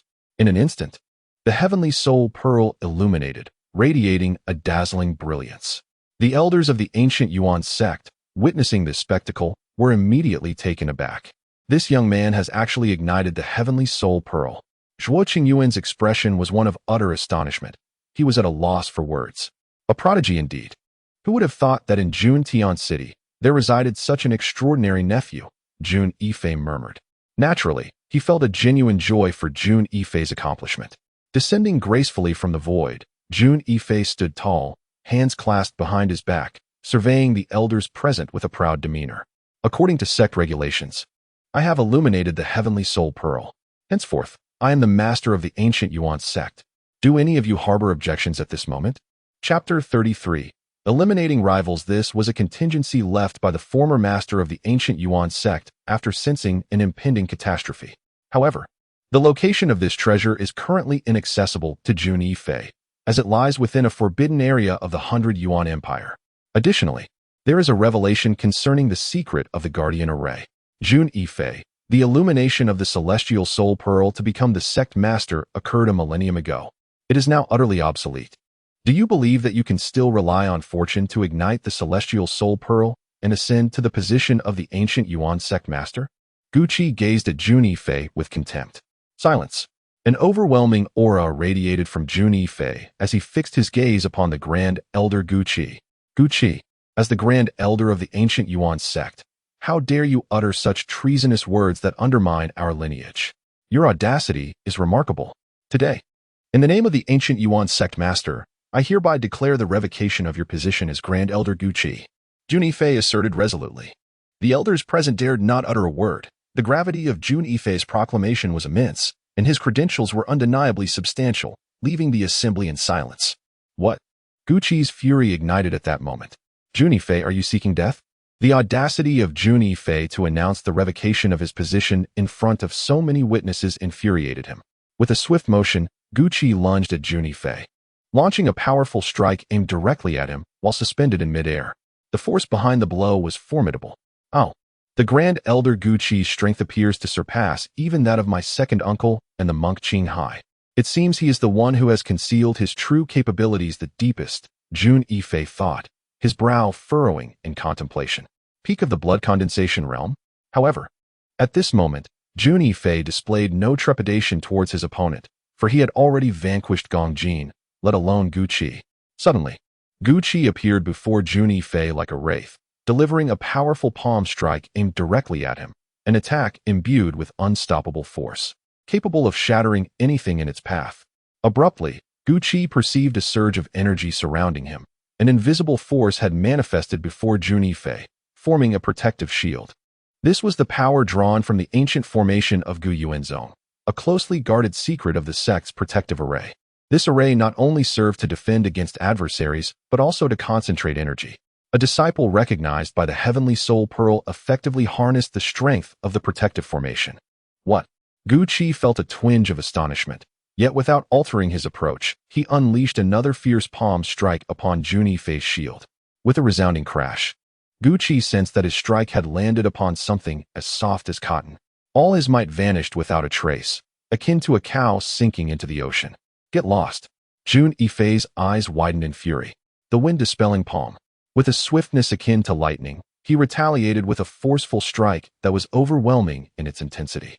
Gu Qi felt an ominous imprint of a palm emerge before him, layered and pervasive, as if Jun Yifei's attack had ensnared his entire being. Retreat. This was the most genuine thought occupying Gu Qi's mind. Yet, despite his speed, Jun Yifei was equally swift. With a crash, Jun Yifei's palm descended like a celestial being from the heavens. Bartholomew found himself ensnared, as if the very fabric of space around him had been immured. Jasper's palm strike. An ethereal gust proved impossible to evade. He could only parry with a desperate strike. Bang! Jasper's palm crashed against Bartholomew, shattering his defenses and landing squarely on his chest. Ack! Bartholomew cried out, sent spiraling backward like a discarded kite, before crashing to the earth. Ugh! A metallic tang filled Bartholomew's mouth as he vomited a mouthful of blood. His countenance gaunt. Jasper, this is a vendetta. Such insolence and insubordination lead me to believe you are a spy embedded within our ancient origin sect, with the aim of sowing discord. Ninth Elder Willow barked, leaping to the fore. He and the First Elder were inseparable, their fates intertwined. Seeing the First Elder injured, and fearing a similar fate, he seized the initiative. Ha! Ha! Ha! Insolence? Insubordination? Methinks it is Elder Willow whose eyes deceive him. Jasper retorted, regarding Willow with disdain. Willow, as the ninth elder of the ancient origin sect and a member of the Council of Elders, held a position of considerable power. To be publicly ridiculed by Jasper was a humiliation. He pointed at Jasper, sputtering, "What is the meaning of this?" Firstly, Gu Qi has displayed a blatant disregard for the sect's regulations. Illuminating the heavenly soul pearl as the sect leader is a rule established by our esteemed founding ancestor. As the grand elder of the ancient Yuan sect, Gu Qi's audacity to oppose this is nothing short of a flagrant insult to our founding patriarch, a grave transgression indeed. Secondly, I, at this moment, stand as the leader of the ancient Yuan sect, yet Gu Qi dares to act against me in broad daylight. Is this not an affront to authority? Jun Yifei's voice resonated with conviction, presenting irrefutable reasoning that left Lu Changong momentarily speechless. A baseless accusation. A mere ploy to undermine. Lu Changong glared at Jun Yifei in a fit of rage. Jun Yifei fixed his gaze upon Lu Changong, snorting coldly. Do not flail about, Elder Lu. Your own affairs are hardly pristine. What do you mean? Lu Changong met Jun Yifei's mocking eyes, a chill creeping into his heart, an unsettling anxiety rising within him. What do I mean, Lu Changong? In my capacity as the sect leader of the ancient Yuan sect, I hereby declare the immediate revocation of your title as the ninth elder, effective immediately, Jun Yifei proclaimed with authority. What? You dare to strip me of my title? Lu Changong found it difficult to fathom. And what of it, Elder Lu? Look at the actions you have taken, Jun Yifei retorted, casting evidence he had obtained from the shadows before Lu Changong. Lu Changong, you secretly pledged allegiance to the Lan family a decade ago, and have since become the most significant spy lurking within our ancient Yuan sect. Lu Changong's complexion shifted dramatically before he quickly regained his composure. With a disdainful huff, he replied, Jun Yifei, the so-called evidence you present is nothing but fabrication. Do you truly believe anyone would take you seriously? In truth, the accusations against Lu Changong were met with skepticism by the disciples present from the sect. After all, although Lu Changong had not contributed significantly to the sect, he had put in considerable effort. The mere suggestion that he was a spy for the Lan family was difficult for the assembled disciples to accept. Lu Changong, you have indeed been cautious and prudent, rarely making contact with members of the Lan family. However, your communications with them have been through letters. Little did you know. Every action of yours has been under the watchful eyes of the enforcement hall shadows, who have simply chosen not to act until now. Jun Yifei fixed a determined gaze upon Lu Changong and asserted this. Impossible. How could the shadows possibly know? Lu Changong exclaimed, but as soon as he uttered those words, he felt an unsettling realization and quickly added, Jun Yifei, these are merely your slanderous fabrications, an unfounded accusation. Say what you will, Jun Yifei replied, his disdain evident. Although Lu Changong attempted to cease his defenses, the elders and disciples of the ancient Yuan sect were astute enough to discern that Jun Yifei's claims might not be entirely baseless. Observing Lu Changong's continued denial, Jun Yifei remarked with a hint of scorn, Lu Changong, you are still struggling in vain. Do you truly believe this is of any use? You correspond with the Lan family once every 3 months, and this latest letter remains in your study, yet to be sent. Whether you believe it or not, we could search your study right now, and I am certain that letter is still there. Lu Changong's expression immediately shifted, for at that moment, he realized that Jun Yifei was fully aware of how frequently he corresponded. He found himself unable to refute the truth any longer. Jun Yifei, regardless of your assertions, you lack the authority to dismiss me from my position as the 9th elder. Lu Changong stated with a calm demeanor. Lu Changong's words indirectly acknowledged his collusion with the Lan family. Lu Changong, you treacherous scoundrel, as the 9th elder of the Yuan sect, you have been treated with respect. Yet you conspire with the Lan family. Has your conscience been devoured by dogs? The head of the law enforcement hall, Zhuqing Yuan, glared at Lu Changong. Indeed, Elder Lu. Internal strife may be understandable, but your collusion with the Lan family, jeopardizing the secrets of our Yuan sect, is utterly unacceptable. Jun Tianxing also stepped forward, gazing at Lu Changong with profound disappointment. Not only you, Elder Lu, but Elders Wu and Bai. You too pledged allegiance to the Lan family months ago. Did you not? Jun Yifei's voice thundered. The expressions of the martial artists present shifted dramatically. Jun Yifei was prepared for a sweeping purge. He had exposed more than 10 elders of the Yuan sect in one fell swoop. This was nothing short of a grand cleansing. If this continued, the strength of the Yuan sect would undoubtedly plummet several tiers. Even Zhuqing now regretted supporting Jun Yifei's convening of this elder meeting. Was it right or wrong? Originally, Zhuqing believed that even if Jun Yifei intended to cleanse, he would do so gradually. However, at this moment, Jun Yifei had positioned himself against more than half of the elders of the Yuan sect, which was tantamount to courting disaster.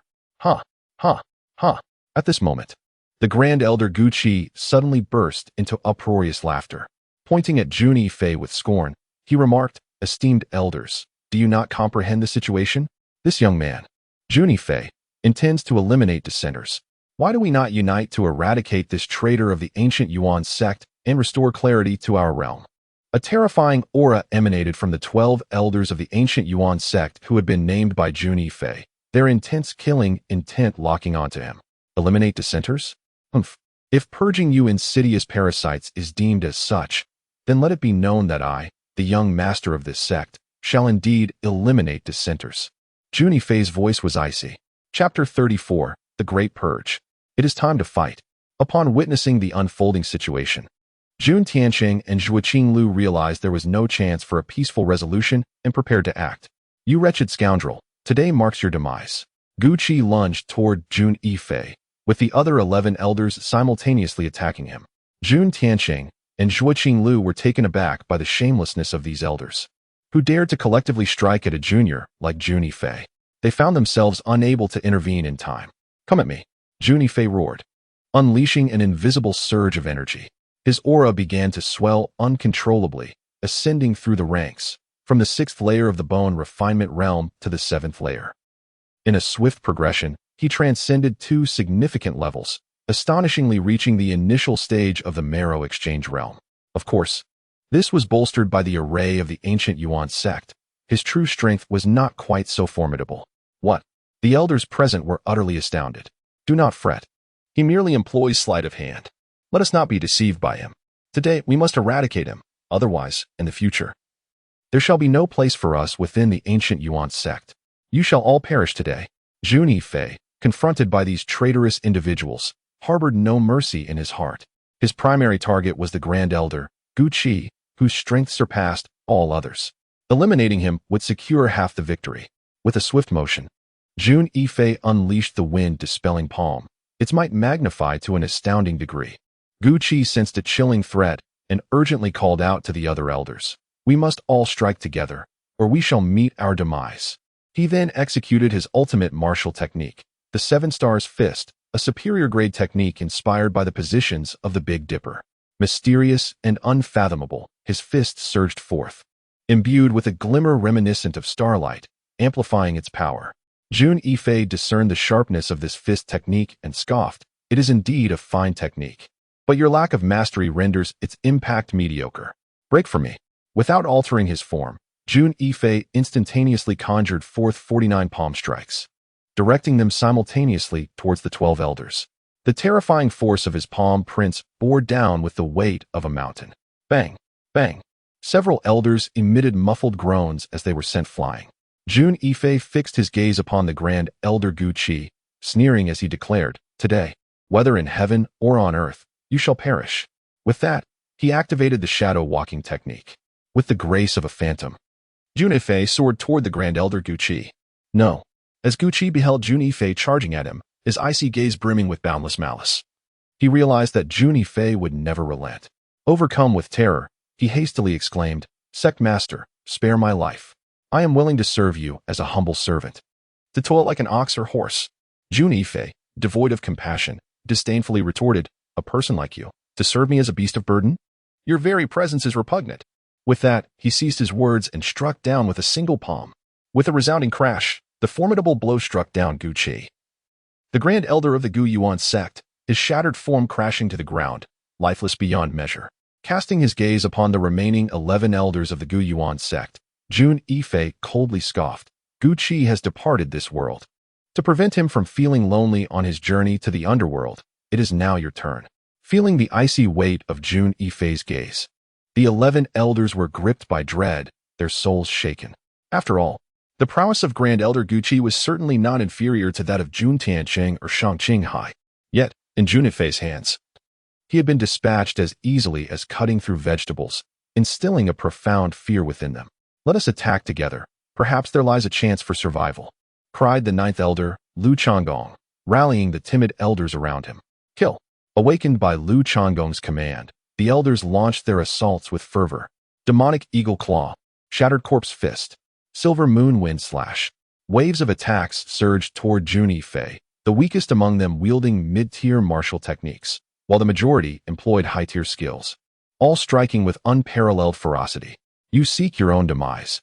With a chilling gleam in his eyes, Jun Yifei vanished like a specter, executing the illusory 9 transformations. This technique, steeped in enigma, revolves around the concept of illusion, rendering the distinction between reality and mirage nearly indistinguishable. Jun Yifei, having only mastered a fragmented version of this art, could only manifest 9 transformations. However, he was acutely aware that possessing the complete illusory 9 transformations might transcend this limitation, allowing for an infinite array of transformations. The 11 elders unleashed their most potent martial skills, directing their assaults towards Jun Yifei, just as smiles of triumph adorned their faces. Believing they were on the brink of vanquishing him, those very smiles evaporated in an instant. They soon realized that their strikes merely met with thin air. They understood they had been deceived. Wind-repelling palm. Jun Yifei's icy voice resonated above them. A formidable palm print, imbued with overwhelming force, descended upon the 11 elders, crashing down upon them with tremendous impact. Their anguished cries echoed as they were sent hurtling backward, akin to kites severed from their strings. Landing on the ground while spewing blood, their combat effectiveness utterly obliterated. "How do you wish to meet your demise?" Jun Yifei inquired coldly, hands clasped behind his back, regarding the 11 elders of the ancient Yuan sect with a frigid demeanor. "Please, spare us. Spare us," Lu Changgong implored, his face contorted with fear as he gazed at Jun Yifei. "How dare you plead for mercy after your transgressions? To slay you 100 times would be no injustice." Jun Yifei retorted with a chilling scoff. Just as he prepared to strike, a voice interrupted him. "Hold on." It was none other than the esteemed master of the law enforcement hall of the ancient Yuan sect, Zhuoqing Yuan. Was Elder Zhuo interceding on their behalf? Jun Yifei furrowed his brow as he regarded Zhuoqing Yuan. Although they had ultimately betrayed the ancient Yuan sect as elders of the sect, they had contributed in some measure and endured hardships. Elder Zhuo earnestly hoped that the sect leader would show mercy, considering his standing. and grant them clemency. Merely stripping them of their cultivation would suffice. Zhuo Yuan looked at Jun Yifei with sincerity. Jun Yifei frowned deeper. Addressing Zhuo Yuan in a grave tone, Elder Zhuo, your actions will not evoke gratitude from them. Zhuo Yuan smiled gently and replied, I seek only peace of mind. The rest is of little concern to me. With Zhuo Yuan's sentiments laid bare, Jun Yifei felt compelled to grant him this favor. Very well. Jun Yifei ultimately acquiesced. Thank you, sect leader. A smile illuminated Zhuo Yuan's face. Jun Yifei proceeded to strip all the elders of their cultivation, rendering them powerless. Thus, even if they departed from the ancient Yuan sect, they would pose no threat to it. The grand purge of the ancient Yuan sect had drawn to a close. Jun Yifei emerged successfully as the new sect leader. His ascension to the position was significantly aided by Zhuo Yuan, the master of the law enforcement hall, and the second elder, Jun Tianxie. This sweeping reform left numerous vacancies within the sect. Jun Yifei promptly elevated Zhuo Yuan to the position of Grand Elder while maintaining his role as the master of the law enforcement hall. Meanwhile, his uncle, Jun Tianxie, was appointed as the vice-sect leader. Both men were unwavering in their support for Jun Yifei, providing a robust foundation for his firm control over the ancient Yuan sect. The saying goes that a new official brings about 3 fires of reform. Upon assuming the role of the leader of the ancient Yuan sect, Jun Yifei naturally embarked on a vigorous campaign to overhaul the organization, sweeping away the remnants of its former lethargy. Fortunately, his cleansing efforts proved thorough, with several dissenters vanishing without a trace. The remaining elders, having been appointed by him, were unwavering in their support, rallying behind his leadership with fervor. Jun Yifei undertook a further purge of the lingering influences left by the previous elders, subsequently instituting a series of advantageous measures for the ancient Yuan sect. Under his stewardship, the sect united in purpose, and most notably, the previous malaise dissipated, rejuvenating the organization entirely. However, Jun Yifei remained far from complacent. He was acutely aware that every development within the ancient Yuan sect was bound to reach the ears of the Lan family, who would undoubtedly act in the near future. Thus, what he required now was strength, the strength to confront the Lan family. Although he appeared formidable during the elders' meeting, wielding authority with ease, it was merely the protective formation of the sect that enabled such displays. It was not a true reflection of his own power. Consequently, a sense of urgency weighed heavily upon Jun Yifei. Despite having cultivated the heavenly devouring technique, he recognized that it was not an all-encompassing solution. While harnessing the energy of heaven and earth could facilitate breakthroughs, it did not solidify one's foundation. Jun Yifei murmured to himself, ultimately lamenting the lack of resources. Although Jun Yifei had ascended to the position of the leader of the ancient origin sect, he was acutely aware that rather than enjoying greater wealth due to his new status, he found himself burdened with mounting debts. This predicament stemmed from the fact that all the responsibilities of sustenance and maintenance for the sect now rested squarely on his shoulders. It left Jun Yifei quite troubled. For despite his elevation to the role of sect leader, he had inherited a veritable mess. He needed to devise a strategy to generate income. Jun Yifei mused, pondering what the most lucrative profession in the world might be. If one were to pose this question, it is likely that over 90% of martial artists would respond that it is the alchemist. The alchemist can be regarded as the most prosperous vocation across the entire Tianwu continent. Each high-ranking alchemist possesses wealth that rivals nations. Furthermore, alchemists are also among the most formidable figures in the Tianwu continent, for nearly every martial artist finds themselves in need of their services at some point. As the 9 extremes evil monarch, alchemy is indeed one of Jun Yifei's exceptional talents. Moreover, he is not merely an alchemist. He has attained the pinnacle of this craft. Tomorrow, I shall first seek to certify as an alchemist, and then devise a means to collaborate with the Alchemist Guild, Jun Yifei murmured. He contemplated how to swiftly amass wealth, determining that selling ancient formulas would be a viable solution. After perusing a multitude of texts from the ancient origin sect, he discovered that the current state of the Tianwu continent is not only marked by a decline in martial arts compared to millennia past, but other professions have similarly waned. Many precious alchemical formulas from ancient times have been lost to history. Therefore, should Jun Yifei unveil a long-lost formula from the ancient era, it would undoubtedly cause a sensation. Chapter 35. The Sun family in the prefecture city. The Lan family soon became aware of the events transpiring at the ancient Yuan sect. How infuriating! This Jun Yifei, who is reputed to be one of the 3 useless individuals of Lu City. How could he suddenly unleash such terrifying power? The 12 esteemed elders of the ancient Yuan sect have either perished or been rendered impotent, yet he still dares to seek to join our Lan family. We do not harbor the inept among us. The expression of Lan Song, the head of the family, was exceedingly grim. Master, could it be that this boy has laid his hands on the treasures of the ancient Yuan sect? Lan Jinping speculated, his countenance darkening with the thought. Impossible.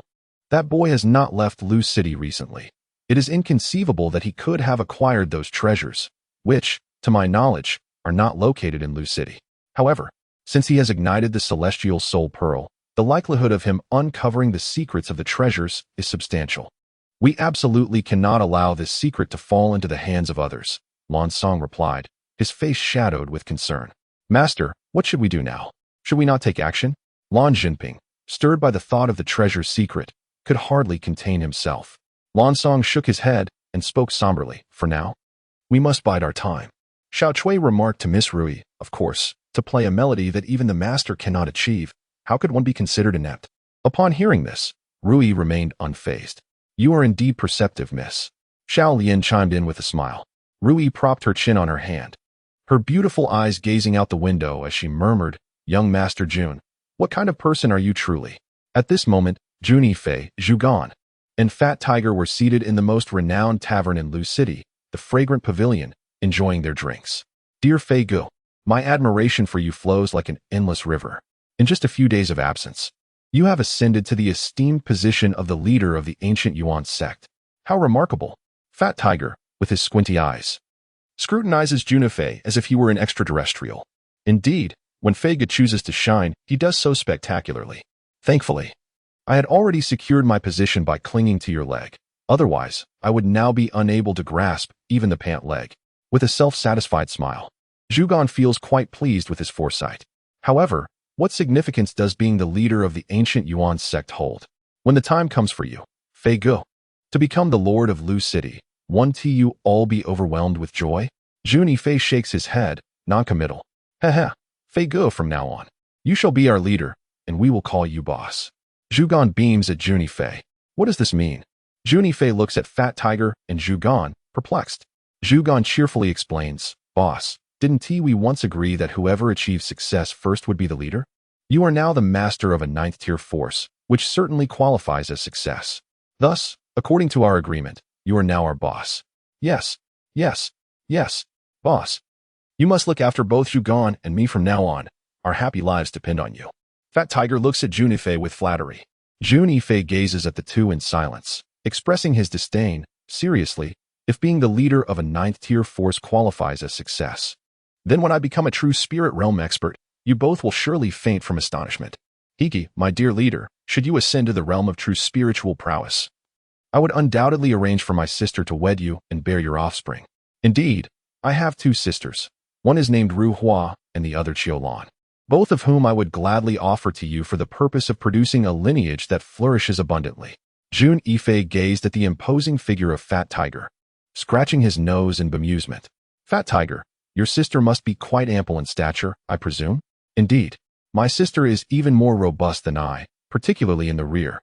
Perfect for childbearing. Fat Tiger exclaimed, his eyes gleaming with delight. So, leader, would you like me to introduce her to you? Jun Yifei replied. Perhaps not. I am not equipped to handle such a proposition. Ah, leader, in celebration of your ascension as the head of the ancient Yuan sect, Fat Tiger and I have arranged to take you to the fireworks pavilion for some merriment.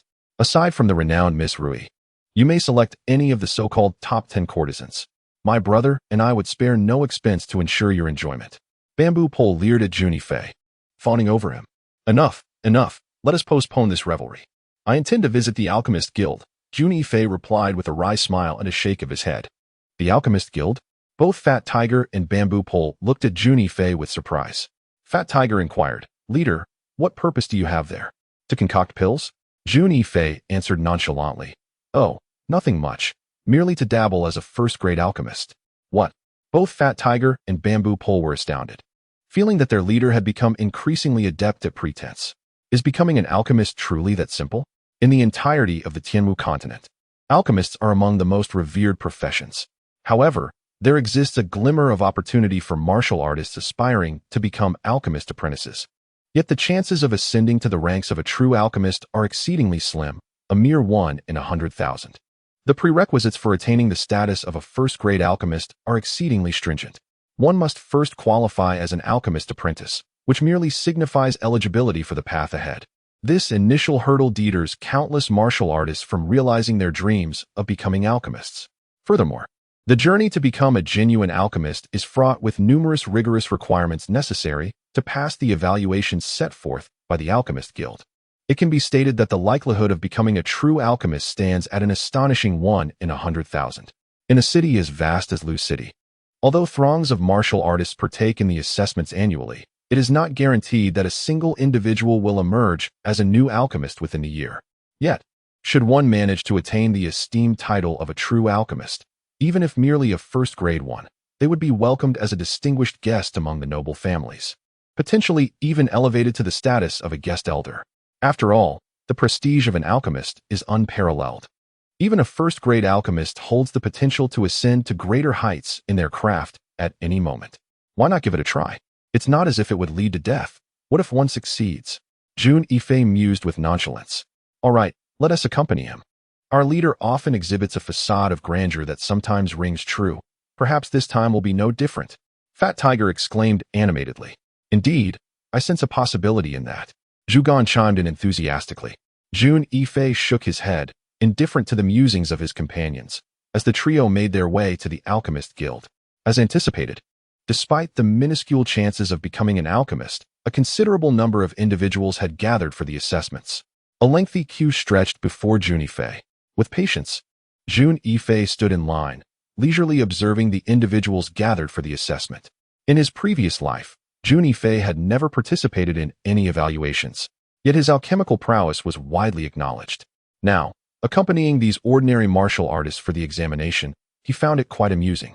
In the realm of Tianwu, the ranks of alchemists paralleled those of array masters. They are categorized from the mortal level 1 to 9, and beyond that lies the spiritual level of alchemists. However, spiritual alchemists are exceedingly rare in the northern wasteland. A 9th-grade alchemist in this region is regarded as a master, illustrating the scarcity and esteem associated with alchemists. Although Jun Yifei could easily pass the preliminary alchemist assessment, and even the intermediate one posed no challenge, he currently wished to remain inconspicuous due to his limited strength. His motivation for taking the alchemist evaluation was twofold: to forge a connection with the Alchemist Guild and to attain that esteemed title for the protection it offered. Upon achieving the status of a first-grade alchemist, the guild would extend its safeguarding. Ordinary martial artists would dare not offend an alchemist, as the Alchemist Guild is a formidable entity throughout the Tianwu continent. In his previous life, despite being the lord of the Tian Xie Palace, Jun Yifei showed deference to the Alchemist Guild, highlighting its immense power. At present, as a martial artist of the bone refinement stage, Jun Yifei recognized that the support from the Alchemist Guild would significantly benefit his sect, the Gyuan sect, in numerous instances. Soon, it would be his turn. Make way. Make way. At that moment, a commanding voice rang out. The martial artist standing behind Jun Yifei promptly parted, revealing several guards who were ushering the crowd aside. Only Jun Yifei remained unmoved. Kid, are you not going to step aside? Do you know who this is? A guard stepped forward. Who is it?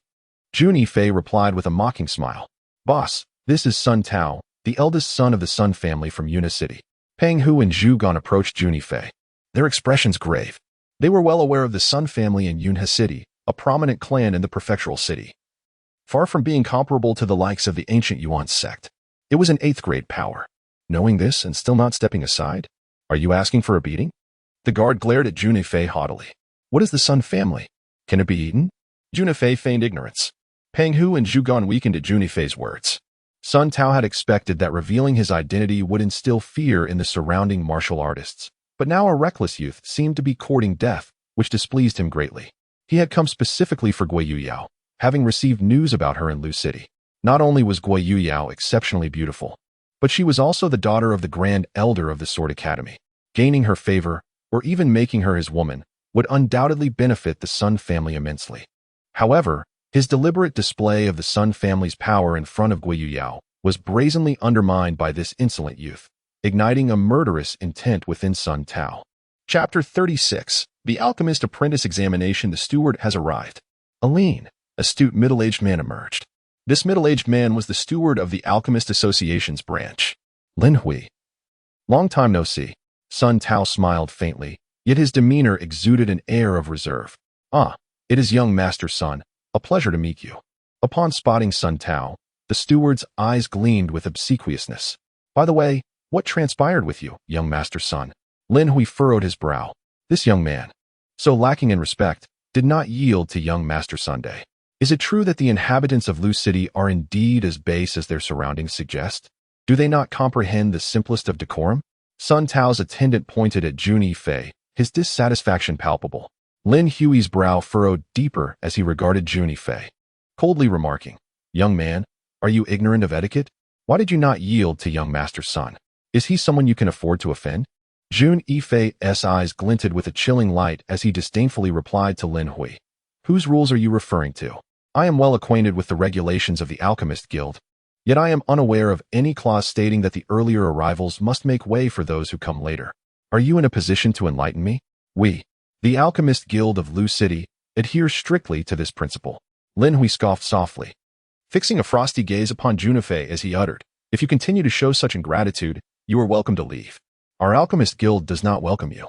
Ha, ha, ha. Sun Tao looked at Jun Yifei with great satisfaction, reveling in the thought that this unsophisticated bumpkin had dared to offend him. He would ensure he had no opportunity to participate in the evaluation. As he spoke, Sun Tao cast a glance at the young lady beside him. Noticing her expression was remarkably indifferent, as if she were entirely unconcerned with the unfolding events. So, Steward Lin, you are the principal authority of the Alchemist Guild in Lu City. Everything here is under your dominion, with the power to determine life and death at a whim. And you can easily expel those seeking to be evaluated, can you not? As Jun Yifei sensed a presence far more formidable than that of Manager Lin emanating from the inner sanctum of the Alchemist Guild, he raised an eyebrow and remarked deliberately, Of course, I, the manager here, have the authority to dictate everything. A mere wretch like you, I could easily revoke your opportunity to take the assessment. Unaware that Jun Yifei was setting a trap for him, Lin Hui retorted coldly, Oh really? When did you acquire such dominion? Upon hearing that voice, Lin Hui's expression shifted dramatically as he recognized the arrival of the steward. Within the Alchemist Guild, there were 3 managers and 2 stewards, with the stewards holding a rank above the managers. Realizing he had overstepped, Lin Hui shot a fierce glare at Jun Yifei, feeling both humiliated and enraged. Ah, steward you. I misspoke, Lin Hui said with a sheepish grin, observing a middle-aged man striding confidently into view. Yu Jianbin regarded Lin Hui with indifference, stating, Manager Lin, this is the Alchemist Guild. Everything must adhere to established protocols. Yes, yes. Lin Hui continued, but steward you. This is the eldest son of the Sun family from the county town, Sun Tao. Sun Tao? Yu Jianbin glanced at Sun Tao, furrowing his brow. Even if the head of the Sun family were to grace us with his presence, he must abide by the rules of the Alchemist Guild. Otherwise, what purpose do the rules serve if they are merely decorative? Sun Tao's expression darkened. He had not anticipated that Steward Yu would be so unyielding despite knowing his identity. However, since they were in the Alchemist Guild, he had no choice but to suppress his displeasure. You may proceed with your registration. Are you here to participate in the Alchemist Apprentice Assessment? Yu Jianbin inquired gently, observing Jun Yifei. Indeed, Jun Yifei nodded in affirmation. Under Yu Jianbin's guidance, Jun Yifei swiftly completed his registration, preparing to commence the first challenge, the mental acuity test. Before him, numerous martial artists had already begun their assessments. However, the hundreds preceding Jun Yifei had all met with failure. This elicited a collective sigh from the onlookers, as the path to becoming an alchemist seemed more arduous than ascending to the heavens. Yet, the allure of becoming an alchemist, or even an apprentice, was undeniable, drawing the attention of families eager to nurture such talents. Thus, despite the slim odds, martial artists continued to flock daily to the tests, driven by the faint glimmer of hope. Jun Yifei, it is your turn now. A representative from the Alchemist Guild placed a fist-sized white crystal orb upon the table before him. This is the testing orb for mental acuity. Suddenly, Jun Yifei felt a piercing gaze upon him and turned to find Sun Tao watching with a hint of mockery dancing in his eyes. A sense of foreboding flickered within Jun Yifei's heart. He pondered, could Sun Tao be harboring some sinister plot? However, at that moment, he could not discern the root of the issue, as his turn to test his mental acuity was imminent. Meanwhile, Lin Hui stood before Sun Tao, whispering, "Rest assured, young master son, since this brat has offended you, I will ensure he never becomes an alchemist apprentice." "Is that truly guaranteed?" Sun Tao glanced at Lin Hui. "Indeed. Have no worries, young master Sunday. You can trust me to handle this matter. The difficulty of this test has been escalated tenfold. This fellow is undoubtedly incapable of passing it," Lin Hui asserted with conviction. "That's reassuring," Sun Tao replied, his brow furrowing as he gazed at Lin Hui, questioning. "But will Yu Jianbin notice something amiss?" Unbeknownst to them, Jun Yifei was contemplating whether he should temper his abilities. After all, his mental prowess was unparalleled among ordinary warriors. He was, after all, the reincarnation of the sinister young master, possessing a spirit that far surpassed that of the common folk. "As long as you can illuminate the testing orb, you will have passed," the guild member remarked, looking at Jun Yifei. Nodding in acknowledgement, Jun Yifei placed his hand upon the orb, channeling his mental energy through his palm into the testing jewel. However, he soon sensed something amiss. Though he had merely infused a fraction of his mental energy, the orb should have glowed. Instead, it remained shrouded in darkness. Frowning, he poured in 20%, then 30% of his mental energy, yet the orb remained unresponsive. At this moment, Jun Yifei realized there was certainly a problem. A jolt of realization struck him as he recalled Sun Tao's mocking gaze earlier. He finally understood the reason behind it. It seemed that Lin Hui was orchestrating this deceit, undoubtedly under Sun Tao's direction. A chill enveloped Jun Yifei's heart. He had merely experienced a minor discord with them. Yet they resorted to such despicable tactics, attempting to thwart his efforts. This incited a profound anger within him, yet he swiftly regained his composure. "Haha, you little brat. Just roll away. With your level of incompetence, how dare you aspire to be an alchemist apprentice? Incompetents belong in their rightful place, so why disgrace yourself here?" Sun Tao mocked, casting a scornful glance at Jun Yifei. The surrounding warriors also regarded Jun Yifei with disdain. To them, Jun Yifei's conflict with the eldest son of the Sun family was an act of utter foolishness. "You may leave now." Next, Lin Hui approached Jun Yifei, impatience evident in his tone. "Isn't that a bit hasty?" Jun Yifei scoffed, channeling his mental energy into the testing orb with all his might. Instantly, the orb emitted a dazzling brilliance, far more radiant than that of the average alchemist apprentice who passed the test. "What?" Sun Tao's expression shifted dramatically, feeling as though he had been slapped in the face. When he had taken the alchemist apprentice test, his mental energy had already been considered impressive, outshining many who had passed. The steward overseeing the test had even praised him for possessing the potential to become a high-level alchemist. Yet now, he realized that Jun Yifei's brilliance surpassed his own by a considerable margin, leaving him with a burning shame for having previously insulted him. Of course, if Sun Tao had known that this was merely a tenth of Jun Yifei's true capability, he would have been left utterly speechless. Lin Hui was on the verge of spitting blood, fully aware that Jun Yifei was demonstrating his superiority. However, under the watchful eyes of the crowd, he could not refute him, especially with steward you present. Passed. Although reluctant, Lin Hui could only respond with a cold expression. Yu Jianbin observed attentively. While Jun Yifei became the first alchemist apprentice to pass the trials today, which brought him considerable satisfaction. Approaching Jun Yifei, he smiled and said, "Congratulations on becoming an alchemist apprentice." "Thank you, Elder Yu." Jun Yifei nodded, feeling a certain fondness for Yu Jianbin. Yu Jianbin, looking at Jun Yifei, encouraged him with a smile. "Becoming an alchemist apprentice is merely the beginning. Strive to become a true alchemist as soon as possible." Jun Yifei nodded in acknowledgement and calmly replied, "Elder Yu, I am prepared to participate in the next round of assessments for first-grade alchemists." "Oh." Yu Jianbin was taken aback by Jun Yifei's eagerness to take part in the first-grade alchemist assessment so soon, yet it was not entirely surprising. He smiled and said, "Then I wish you success in becoming a true alchemist." At that moment, Sun Tao approached Jun Yifei and arrogantly declared, "What use is it to be an alchemist apprentice? Only by becoming a true alchemist can one claim success. Are you brave enough to compete with me?" Chapter 37. Alchemical Fire. How shall we compete? Jun Yifei asked, a smirk gracing his lips. "Let us see who can become a first-grade alchemist," Sun Tao declared with pride. Jun Yifei perceived Sun Tao's confidence in his own alchemical skills. However, he had no reason to fear his rival in the art of alchemy. Calmly, he responded, "Very well. But since it is a competition, there must be stakes." Upon hearing Jun Yifei's agreement, Sun Tao seemed to believe he had succeeded in his scheme and continued speaking. Jun Yifei raised an eyebrow, realizing that this was indeed Sun Tao's intention. Leisurely, he remarked, "Speak up. Whatever wager you propose, I shall accept. The loser must bow 100 times to the victor." "What do you say?" Sun Tao gazed at Jun Yifei with an air of arrogance. "As you wish," Jun Yifei replied nonchalantly. "As long as you agree. You will soon regret it," Sun Tao retorted with a cold smile. However, Jun Yifei's tone shifted. Sun Tao immediately raised an eyebrow, his displeasure evident as he queried, "What? Are you having second thoughts now? It would be too late." "No. It is merely that our wager requires an official witness," Jun Yifei said with a smile. "I shall serve as the witness." Lin Hui stepped forward. "You are not qualified." Jun Yifei waved his hand dismissively, his expression one of disdain. "You dare to look down on me, the steward?" Lin Hui's face turned a mix of green and white. As the steward of the Alchemist Guild, he was accustomed to respect wherever he went, and the humiliation he faced now ignited his anger. Yet, with Yu Jianbin present, he restrained his fury, misinterpreting Jun Yifei's gaze directed at him. Yu Jianbin thought he was being summoned to act as the witness. Just then, he suggested, "Is Elder Su here? Let us invite Elder Su to be the witness." Jun Yifei called out into the void on his left. "Elder Su?" Both Yu Jianbin and Lin Hui's expressions shifted.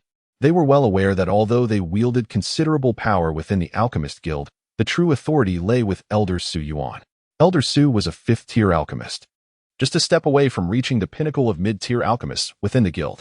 As long as one can ascend to the rank of a 1st-tier alchemist, they are entitled to become an administrator within the Alchemist Guild. A 3rd-tier alchemist may serve as a steward, overseeing the affairs of the guild in a particular region. Mid-level alchemists hold a position of considerable influence within the guild and can attain the esteemed title of elder. The disparity between stewards and elders in the Alchemist Guild is significant, with the latter enjoying vastly superior benefits and resources.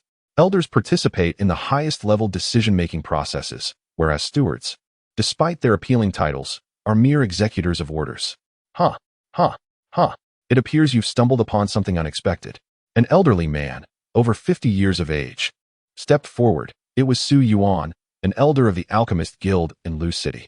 "I have the honor to meet Elder Su, Yu Jianbin, Lin Hui," and others approached to pay their respects. This man was a true authority within the Lu City Alchemist Guild. Although they held positions as administrators and stewards, they were insignificant in Su Yuan's presence. He possessed the power to determine their fates with a single word, with a justifiable reason. He could dismiss them from their roles without even needing to report to the regional guild. As an elder of the Lu City Alchemist Guild, Su Yuan held a transcendent status in Lu City. Even the city lord must show him a degree of deference, wary of offending him. Even Sun Tao tempered his arrogance upon encountering Su Yuan, fully aware of the significance that the elders of the Alchemist Guild represented, especially as a member of the Lu family from the regional city. "Elder Su, we hope you can serve as the impartial witness for our wager, as certain individuals are not to be trusted." Jun Yifei cast a sidelong glance at Lin Hui, a subtle smile gracing his lips. Lin Hui was utterly terrified, not expecting Jun Yifei to dare to humiliate him in front of Elder Su.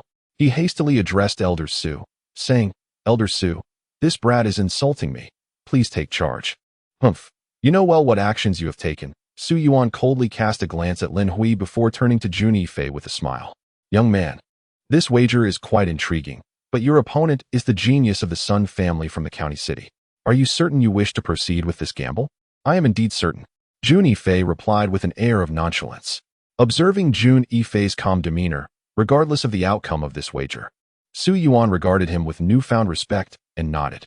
However, he quickly adopted a serious expression and stated, "I have no issue with officiating this bet, but should either party lose, I will show no mercy, irrespective of their status." "That is perfectly acceptable," Jun Yifei replied lazily. "To wager is to accept the consequences. This is only just." Sun Tao glanced at the serene and silent Guo Yao beside him, who, at that moment, occasionally cast her beautiful gaze upon Jun Yifei, seemingly intrigued by him, which ignited a fierce sense of jealousy within Sun Tao's heart. Following this, aside from Jun Yifei, only a young man named Zhou Hai successfully became an apprentice alchemist. This Zhou Hai was also preparing to undergo the assessment to become a first-grade alchemist.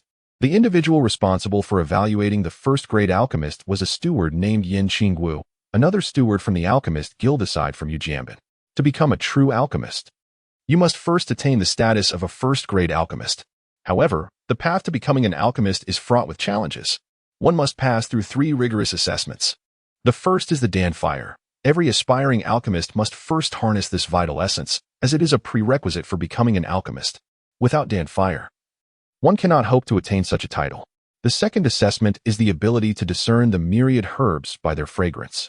To be an alchemist, one must possess an innate capacity to recognize medicinal materials, and this ability serves as a fundamental test of an apprentice alchemist's knowledge. The third and final assessment is the successful concoction of a first-grade elixir. Only through the successful creation of such a potion can one truly claim the title of first-grade alchemist.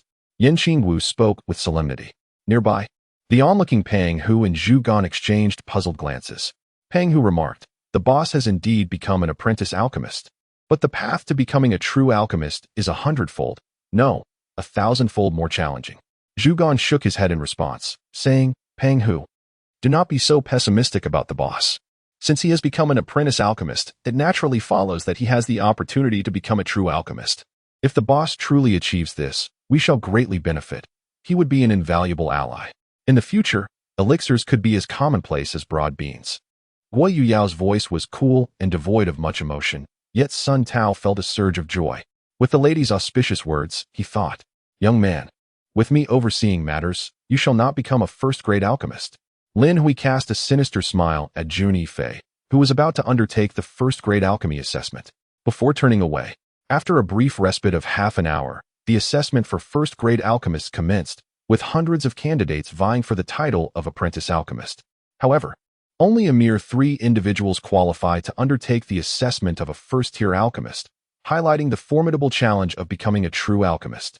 This examination takes place within the Alchemist Guild, closed to the public. Nevertheless, accompanying personnel are permitted to enter, which is rather considerate. Zhu Gan and Fat Tiger are fortunate witnesses to Jun Yifei's evaluation.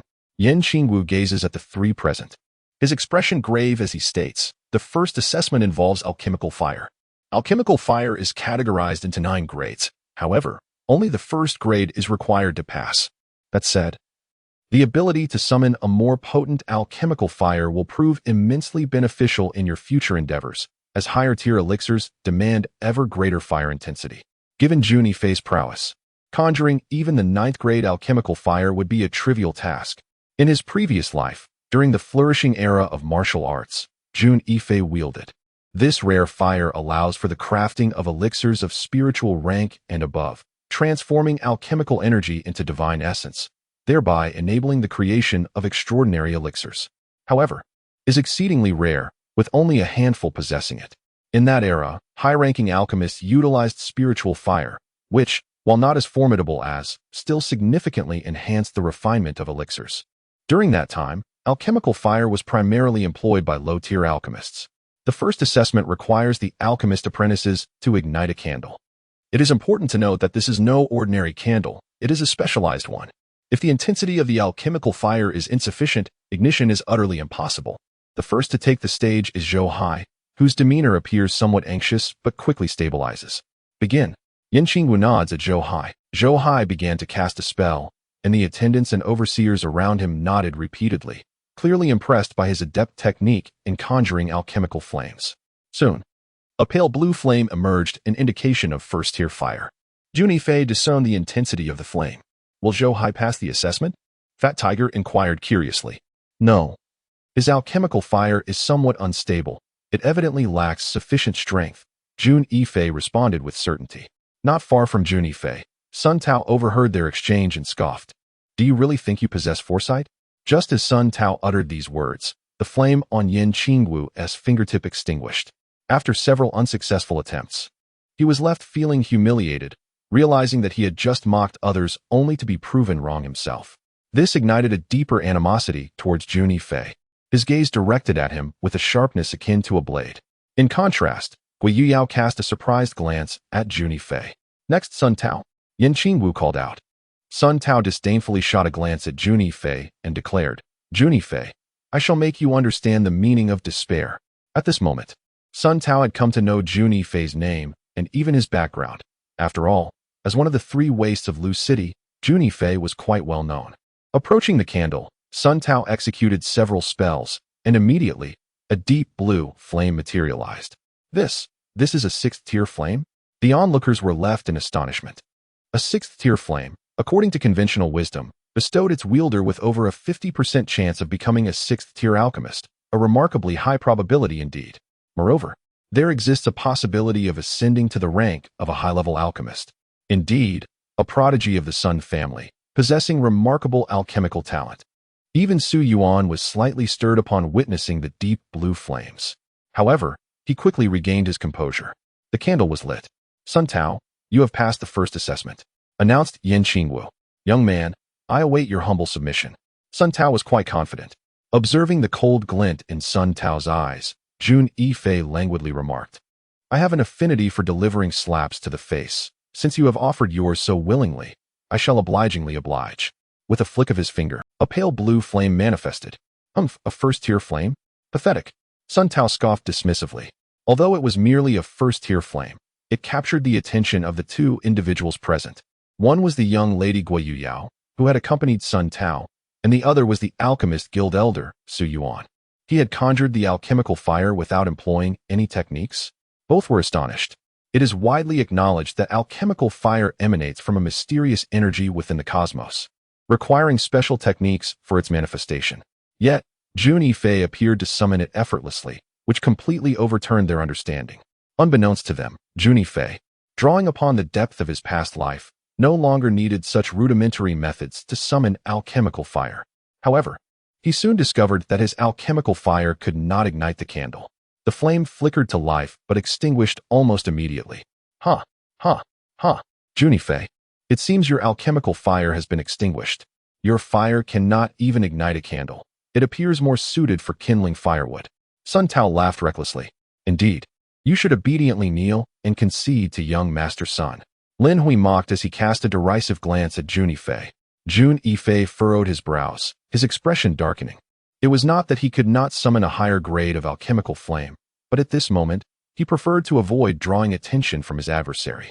However, this did not imply that his 1st-tier flame could not ignite the candle.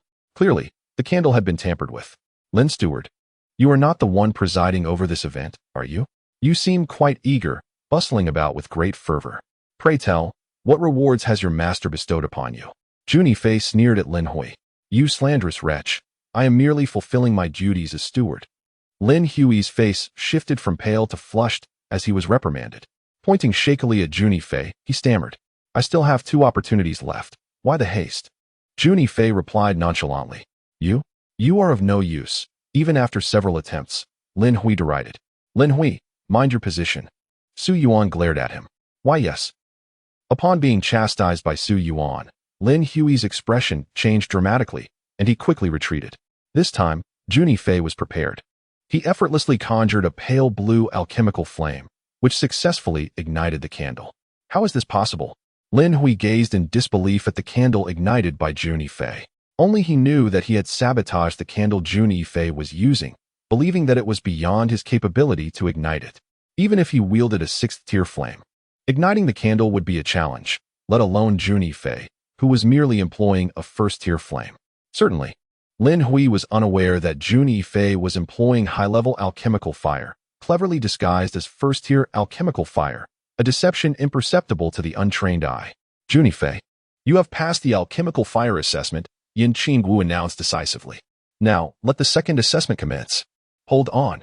Jun Yifei suddenly interjected, meeting Yin Qingwu's inquisitive gaze. He spoke with a voice as cold and sharp as a blade.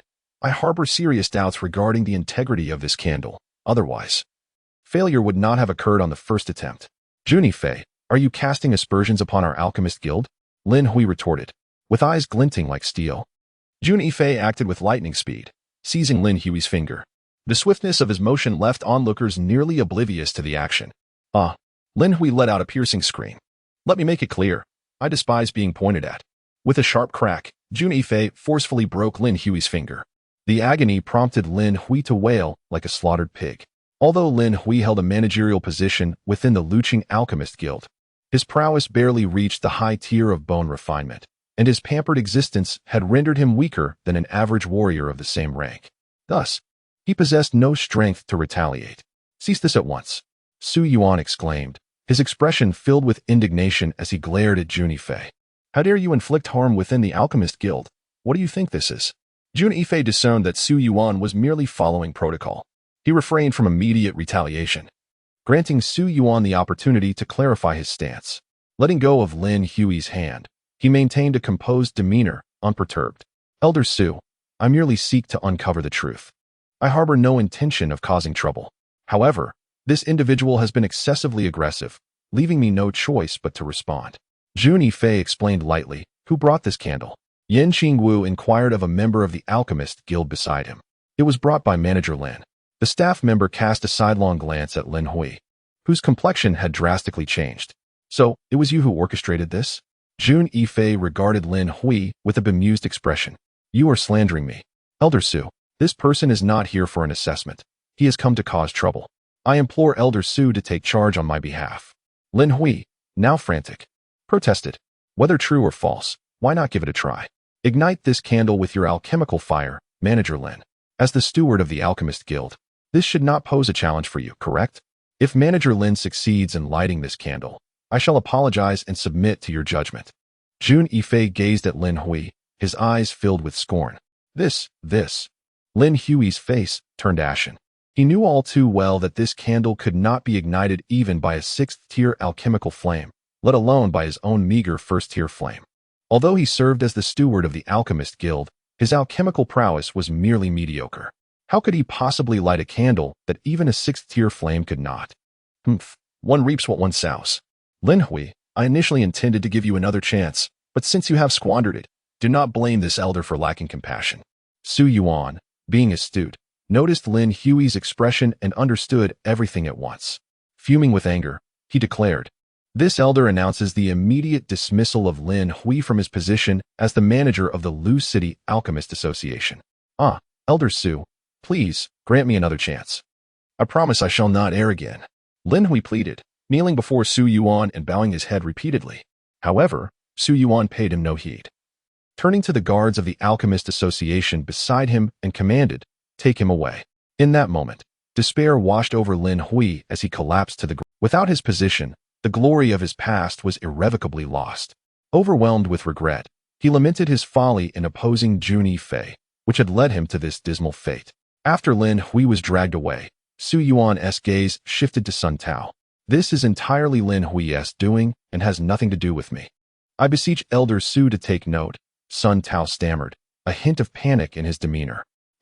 Let this be a warning. Su Yuan retorted coldly. Just as Yen Qingwu was preparing for the second round of assessments, Su Yuan waved his hand and stated, both of you are prodigious talents. We shall skip the second round and proceed directly to the third, which I shall personally oversee. Yen Qingwu paused momentarily, but as an elder, Su Yuan naturally possessed this authority, and thus he stepped aside. 2 alchemical furnaces were ready, and on the large table before them lay an array of ordinary medicinal herbs, sufficient for concocting basic elixirs. Who shall go first? Su Yuan's piercing gaze settled on Jun Yifei and Sun Tao. Allow me to take the lead. Jun Yifei said as he approached one of the alchemical furnaces, which was merely an ordinary device. Yet, he remained unfazed. With a flick of his finger, the alchemical flame surged into the furnace. Boom! The elixir fire ignited, and Jun Yifei methodically cast one herb after another into the cauldron. The alchemical process comprises several essential steps: the introduction of herbs, extraction, synthesis, congealing the elixir, and finalizing the pill. The crux of these stages lies in controlling the fire. In Jun Yifei's previous life, alchemists often utilized formations alongside the cauldron, significantly enhancing the success rate of their concoctions. However, this particular cauldron lacked any such formation, indicating its inferior quality. Yet, in this remote corner of Luqing, such simplicity was hardly surprising. Fortunately, crafting this low-tier elixir posed no challenge for Jun Yifei. His hands occasionally struck the cauldron, akin to swatting flies, leaving onlookers like Su Yuan in speechless astonishment. Wasn't fire control necessary? Was this nonsensical behavior truly a method of fire manipulation? Su Yuan found himself perplexed. Chapter 39. The pill pattern opened the cauldron. Su Yuan's expression turned grave. Though he harbored doubts about Jun Yifei's unconventional technique producing viable elixirs, he believed in witnessing the outcome firsthand, and thus declared the cauldron opened. As the cauldron sprang ajar, An intoxicating aroma of elixirs wafted forth, causing a momentary shock to the steward, Yin Qingwu. How delightful! Yin Qingwu's spirit surged as he beheld 3 elixirs neatly arranged within the cauldron. To produce 3 elixirs at once was indeed commendable, and they appeared to possess excellent quality. Skin refinement pill. This is precisely a first-tier skin refinement pill. Those present nodded in agreement. To successfully concoct 3 skin refinement pills in one go was a rare feat indeed. Many martial artists attempting to concoct first-tier elixirs for the first time often encounter failure, let alone those aspiring to refine 3 such potions. Moreover, with the second round yet to come, Yin Qingwu did not pay much attention to Jun Yifei's elixirs. Merely a skin-tempering pill? Sun Tao was not overly concerned. He was well versed in the art of crafting skin-tempering pills, having done so more than once. Thus, at this moment, he felt assured of his victory. Sun Tao approached the alchemical furnace and commenced his potion-making. With a flourish, he executed the spectral shadow technique. Seemingly eager to impress the girl he fancied, casting various herbal ingredients into the furnace with precision, ensuring they were optimally positioned within. To the onlookers, his movements appeared swift. Almost a blur. Mysterious shadows danced, imbued with enigmatic energies. This spectral shadow technique was profoundly intricate and challenging to master, typically beyond the grasp of novice alchemists. To their astonishment, Sun Tao had indeed mastered it. Su Yuan was somewhat surprised and regarded Sun Tao with newfound respect. Compared to Jun Yifei's alchemical process, Sun Tao's performance could be aptly described as aesthetically pleasing. However, Jun Yifei remained dismissive, perceiving the so-called technique as superficial and ineffective. Yin Qingwu echoed his sentiments. Casting a glance at the composed Jun Yifei, evidently believing that in this wager, Jun Yifei was destined to lose against Sun Tao. Before long, Sun Tao successfully completed his elixir. Waves of radiant white light emanated from the furnace before him, a truly captivating sight. He then stepped back a few paces, grounding himself, and his face broke into a triumphant smile. Evidently, Sun Tao was quite pleased with his recent alchemical endeavor. Open the furnace. Su Yuan commanded Yin Qingwu. As Yin Qingwu ignited the furnace, a delightful aroma of medicinal herbs wafted through the air. Within the furnace lay 3 azure body refining pills, identical in size. Although the body refining pill and the skin refining pill differ by merely a word, both being first-tier medicines, the former holds greater value. The body refining pill solidifies one's foundation and enhances the likelihood of a practitioner at the skin refining stage breaking through to the bone refining stage. Thus, the body refining pill's worth surpasses that of the skin refining pill. Jun Yifei, you have lost. Why not kneel? Sun Tao arrogantly approached Jun Yifei, a smirk playing on his lips. Kneel. The guards of the Sun family gazed at Jun Yifei with piercing eyes, their expressions mocking. Although Su Yuan admired Jun Yifei, he acknowledged that in this wager, Jun Yifei had indeed lost, and he sighed, refraining from intervening. Who says I lost? Jun Yifei retorted, his conviction unwavering.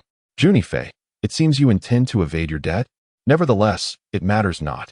Those who dare to default on debts to the Sun family in Yuna County are nearly non-existent. Sun Tao's gaze was icy as he scrutinized Jun Yifei, scoffing. You merely concocted a subpar body refining pill. If one were unaware, they might think you had created a miraculous elixir. Jun Yifei regarded Sun Tao with disdain. Jun Yifei, you lost. Accept it, and cease your futile resistance. Yin Qingwu interjected, unable to contain his disapproval. I have not lost. Jun Yifei shook his head, resolute. Have you not lost? Jun Yifei, do you wish to be the subject of ridicule? Even if you speak to the heavens, the consensus will remain that you were defeated. Sun Tao was quite certain, wasn't he? Jun Yifei addressed Yin Qingwu with a calm demeanor. Elder Yin, perhaps you should take another look at my elixir before making a decision. Pay close attention. Although Yin Qingwu felt somewhat bewildered, the unwavering confidence displayed by Jun Yifei compelled him to approach the alchemical furnace and retrieve one of the skin-refining pills. However, this pill appeared rather ordinary, seemingly unchanged from its original form. Just as Yin Qingwu grew impatient, preparing to set the skin-refining pill aside, he recalled Jun Yifei's insistence on careful observation and the resolute expression on his face, which could not have been without reason. Therefore, Yin Qingwu resolved to examine the skin-refining pill with greater patience. Evidently, Su Yuan possessed sharper observational skills. Upon his first glance, he discerned the extraordinary nature of the elixir. It was flawlessly round and lustrous, its hue nearly translucent, and the fragrance was devoid of any impurities. There was this, a pattern of runes. Su Yuan's expression shifted, his disbelief palpable. The pill bore a nearly transparent circle of runes, which would have been imperceptible to the untrained eye. Runes were a hallmark of superior-grade elixirs. In the 100 Yuan Empire, superior-grade elixirs were exceedingly rare, and even mid-grade elixirs were hard to come by. The vast majority were of inferior quality. Although Su Yuan was reluctant to admit it, even he could not concoct superior-grade elixirs, let alone those of the first tier. To encounter a superior-grade elixir here was profoundly moving for him. Observing Su Yuan's reaction, Sun Tao furrowed his brow and inquired, "Elder Su Yuan, will you not announce the results?" Su Yuan, slightly irked by Sun Tao's interruption, shot him a glare. With a disdainful snort, he declared, "This time, Jun Yifei has triumphed over Sun Tao in their wager." What?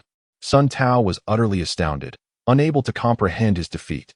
His agitation was palpable as he turned to Elder Su, exclaiming, "Elder Su, have you made an error? I have concocted the body-refining pill."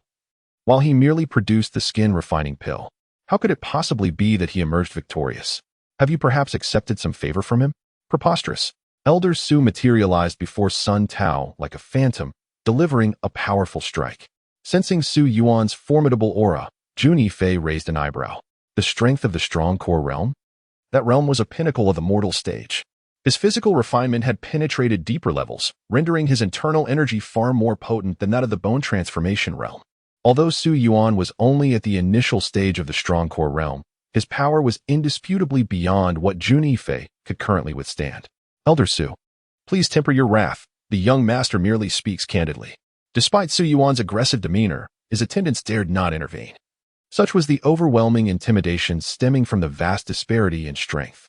At this moment, Sun Tao felt a twinge of trepidation.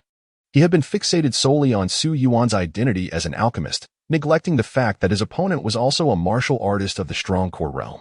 Thus, he lowered his head in respect, addressing Su Yuan with deference, "Elder Su, I have been remiss. I simply cannot fathom how I could possibly lose to this brat. Humph. Considering your father's standing, I shall refrain from pursuing this matter further. Since you fail to comprehend your defeat, let it be that you concede with full acknowledgement. Although the pill crafted by Jun Yifei is somewhat inferior in rank to your body-refining pill, this is only true under conditions where both of your ranks are equivalent. However, the elixirs he refined bore alchemical patterns. It is well known that elixirs adorned with such patterns signify something significant." Su Yuan gazed at Sun Tao with a smile that was neither fully a smile nor devoid of one. At that moment, it was not only Sun Tao who was astonished. Even Guai Yuyao, standing beside him, wore an expression of shock. For elixirs bearing these patterns, even she could not produce. Impossible. Sun Tao's expression shifted dramatically.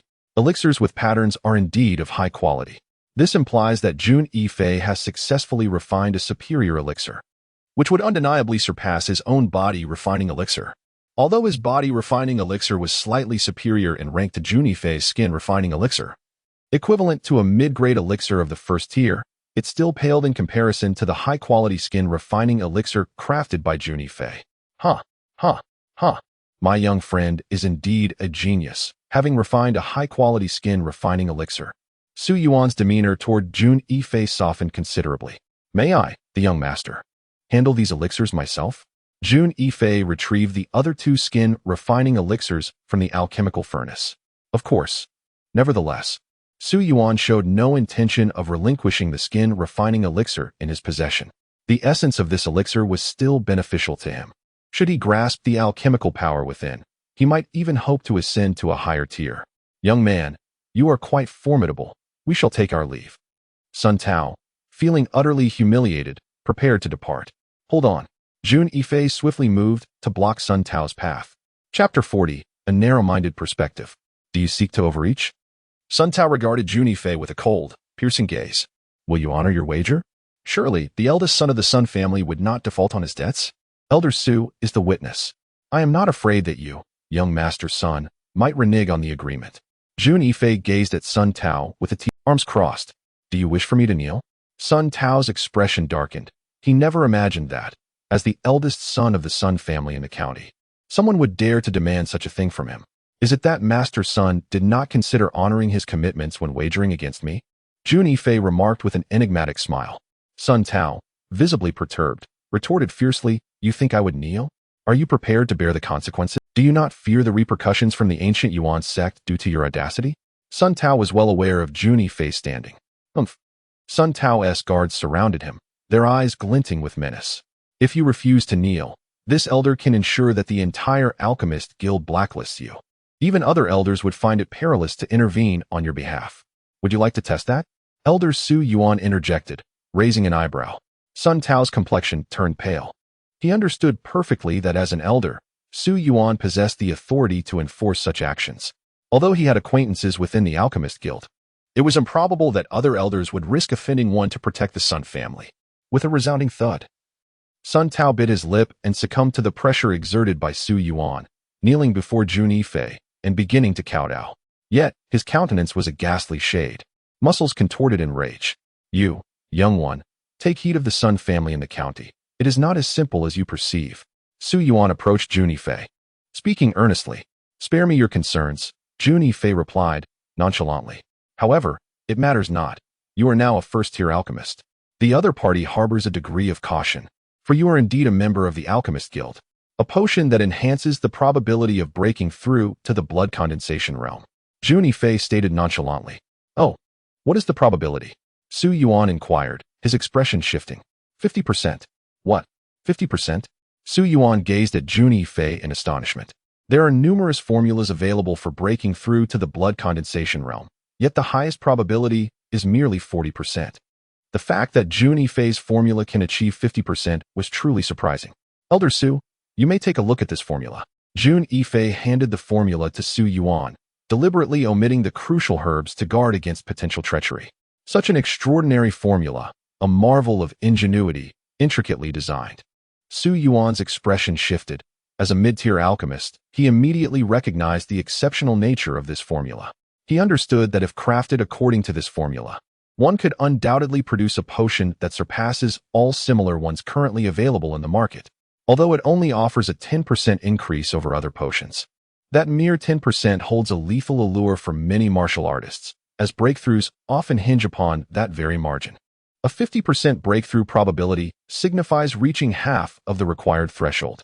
With additional preparations, the likelihood could soar even higher. "Young man, this formula, our Alchemist Guild desires it. How much gold do you seek?" 10 million. I shall take charge of the purchase for 10 million. A glint of shrewdness flashed in Su Yuan's eyes. Although 10 million may seem substantial, it is essential to recognize that this sum can significantly enhance the chances of a martial artist's breakthrough through the elixir, which is in short supply and superior to any available in the market. In truth, this 10 million is merely a nominal price. Jun Yifei smiled softly and remarked, No. Elder Su, let's speak plainly. I propose a profit-sharing arrangement." "Profit-sharing?" Su Yuan furrowed his brow. "Yes, a 50-50 split. I shall provide the formula, and the Alchemist Guild will supply the materials and labor," Jun Yifei stated with conviction. "Well," Su Yuan knitted his brows, realizing that such an arrangement would considerably diminish the profits of the Alchemist Guild. "Elder Su, you must understand the value of this blood-harmonizing pill. With it, the profits of the guild's apothecaries will undoubtedly soar. Although the Alchemist Guild currently holds a dominant position, its market share does not seem particularly favorable, does it?" Jun Yifei observed Su Yuan with a knowing smile. Su Yuan cast a sidelong glance at Jun Yifei, conceding that the latter had hit the nail on the head.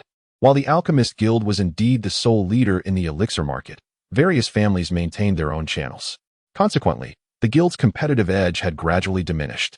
Moreover, many alchemists had aligned themselves with these families, further compressing the guild's market space.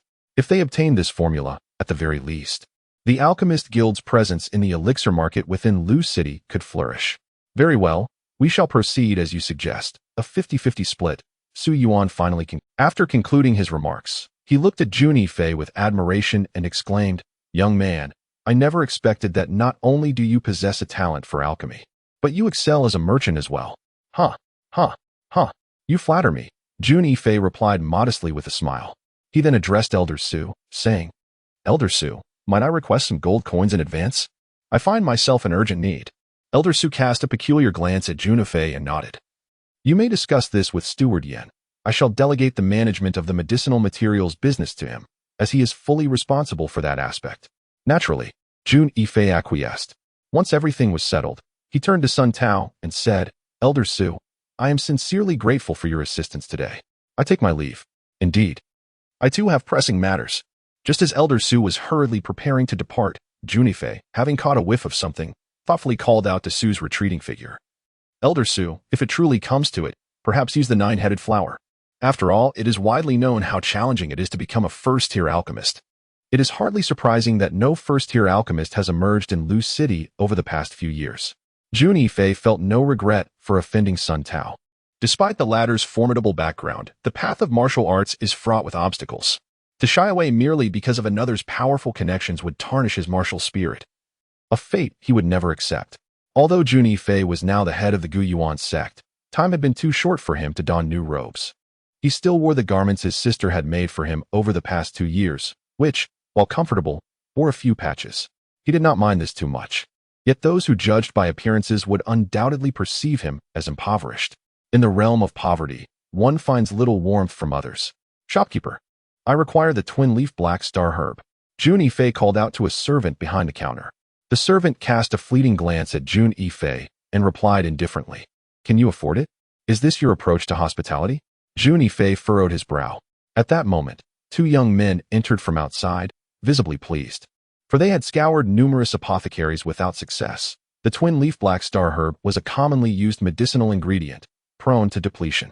Just as the shopkeeper was about to hand over the herb to the 2 young men, Jun Yifei interjected, blocking the servant's reach. Surely, matters of order must be respected? One of the young men glared at Jun Yifei, his tone sharp. Jun Yifei ignored him, turning to the servant instead. Shopkeeper, I requested the twin-leaf black star herb first, did I not? Can you afford it? Look at your shabby attire. You clearly have no knowledge of its value. It costs 10,000 gold coins. The apothecary's servant scoffed at Jun Yifei. Intriguing, thought Jun Yifei. A mere apothecary daring to look down upon others. It appears the alchemist guild requires some reform. Jun Yifei crossed his arms, his eyes glinting with cold determination. Who dares suggest reforming our apothecary? A crisp voice resonated from within the back room. Greetings, master. Several apothecary employees respectfully called out upon seeing a rotund middle-aged man. Humph. Such a trifling apothecary, presuming to judge others so disdainfully. How remarkable. The expression on Jun Yifei's face reflected his displeasure. With a sharp crack, the shopkeeper delivered a resounding slap to the young servant's face. Get out. Leave this instant. Never let me see you again. The servant, taken aback by his misfortune, protested, No. I won't go. I won't leave. He had never anticipated that he would offend someone so formidable. Although the pharmacy staff held a lowly status, the benefits they reaped were unimaginable to outsiders. Countless individuals outside would vie for the opportunity to enter. And now it was all ruined. The 2 young gentlemen who had initially come to purchase medicine were equally astonished to discover that Jun Yifei was an alchemist. Someone they could never afford to offend. They departed in a dejected manner. Once the guards had escorted the servant away, the shopkeeper turned to Jun Yifei with utmost respect, saying, Young master, what can I assist you with? I shall personally attend to your needs. Jun Yifei was surprised by the formidable influence wielded by his status as a first-grade alchemist. It appeared he had underestimated the weight of such a title. Perhaps it was time for him to evaluate his status as a mid-tier alchemist. He presented a list of the herbs he required to the shopkeeper. Young master, we have all the herbs on this list, save for the twin-leaf black star herb, of which there is only one for sale. However, I can procure both of our stock for you, the shopkeeper obsequiously assured Jun Yifei. Calculate the total, please. How many gold coins will it be? Jun Yifei inquired. Young master, as a first-grade alchemist, you are entitled to a 30 discount, but I shall take the liberty of granting you a 40 discount. After rounding down, it will be 50,000 gold coins, the shopkeeper said with a sycophantic smile. Jun Yifei understood that the shopkeeper was eager to curry favor with him following the earlier incident. The assessment results are not disclosed to the public unless the individuals involved choose to do so voluntarily. Should it come to light that Jun Yifei has successfully passed the examination to become a first-grade alchemist, the level of attention directed towards him would undoubtedly escalate to an unimaginable degree. Master, it is said that old scoundrel, Wu Hong, has departed from Lu City. We may now act against the ancient Yuan sect, declared the grand elder of the Lan family with a voice as cold as steel. Do not rush. We shall proceed according to the original plan, replied Lan Song with a calm demeanor. This time, I shall certainly bring the ancient Yuan sect under our dominion, making it a vassal of the Lan family. A fierce glint flashed in Lan Song's eyes. Within a secluded chamber of the ancient Yuan sect, Jun Yifei was engaged in the art of alchemy. The alchemical furnace before him had been procured from the sect's treasury. With the assistance of the Danfire array, he could meticulously control the flames, refining them to their utmost precision. This time, Jun Yifei intended to concoct the bone-strengthening pill, which far surpassed the current market offerings in potency. Its efficacy was enhanced by 30%, solidifying the foundation and augmenting inherent strength. If one were to classify its grade, it would be considered a second-tier elixir. As the Dan array was activated, Jun Yifei began to cast various medicinal herbs into the furnace. With a deft flick of his finger, a deep purple flame manifested at his fingertips. Should any alchemist witness this moment, they would undoubtedly be astounded. For the deep purple flame represented a ninth-tier fire. In the northern wilderness, even a master alchemist might struggle to wield such a flame. Jun Yifei directed the flame into the cauldron, where, with the aid of the Dan array, it erupted into a powerful blaze. Infuse, purify, condense, solidify. Throughout the entire process, Jun Yifei exhibited an effortless grace, each step devoid of ostentation, yet completely devoid of any hint of impatience.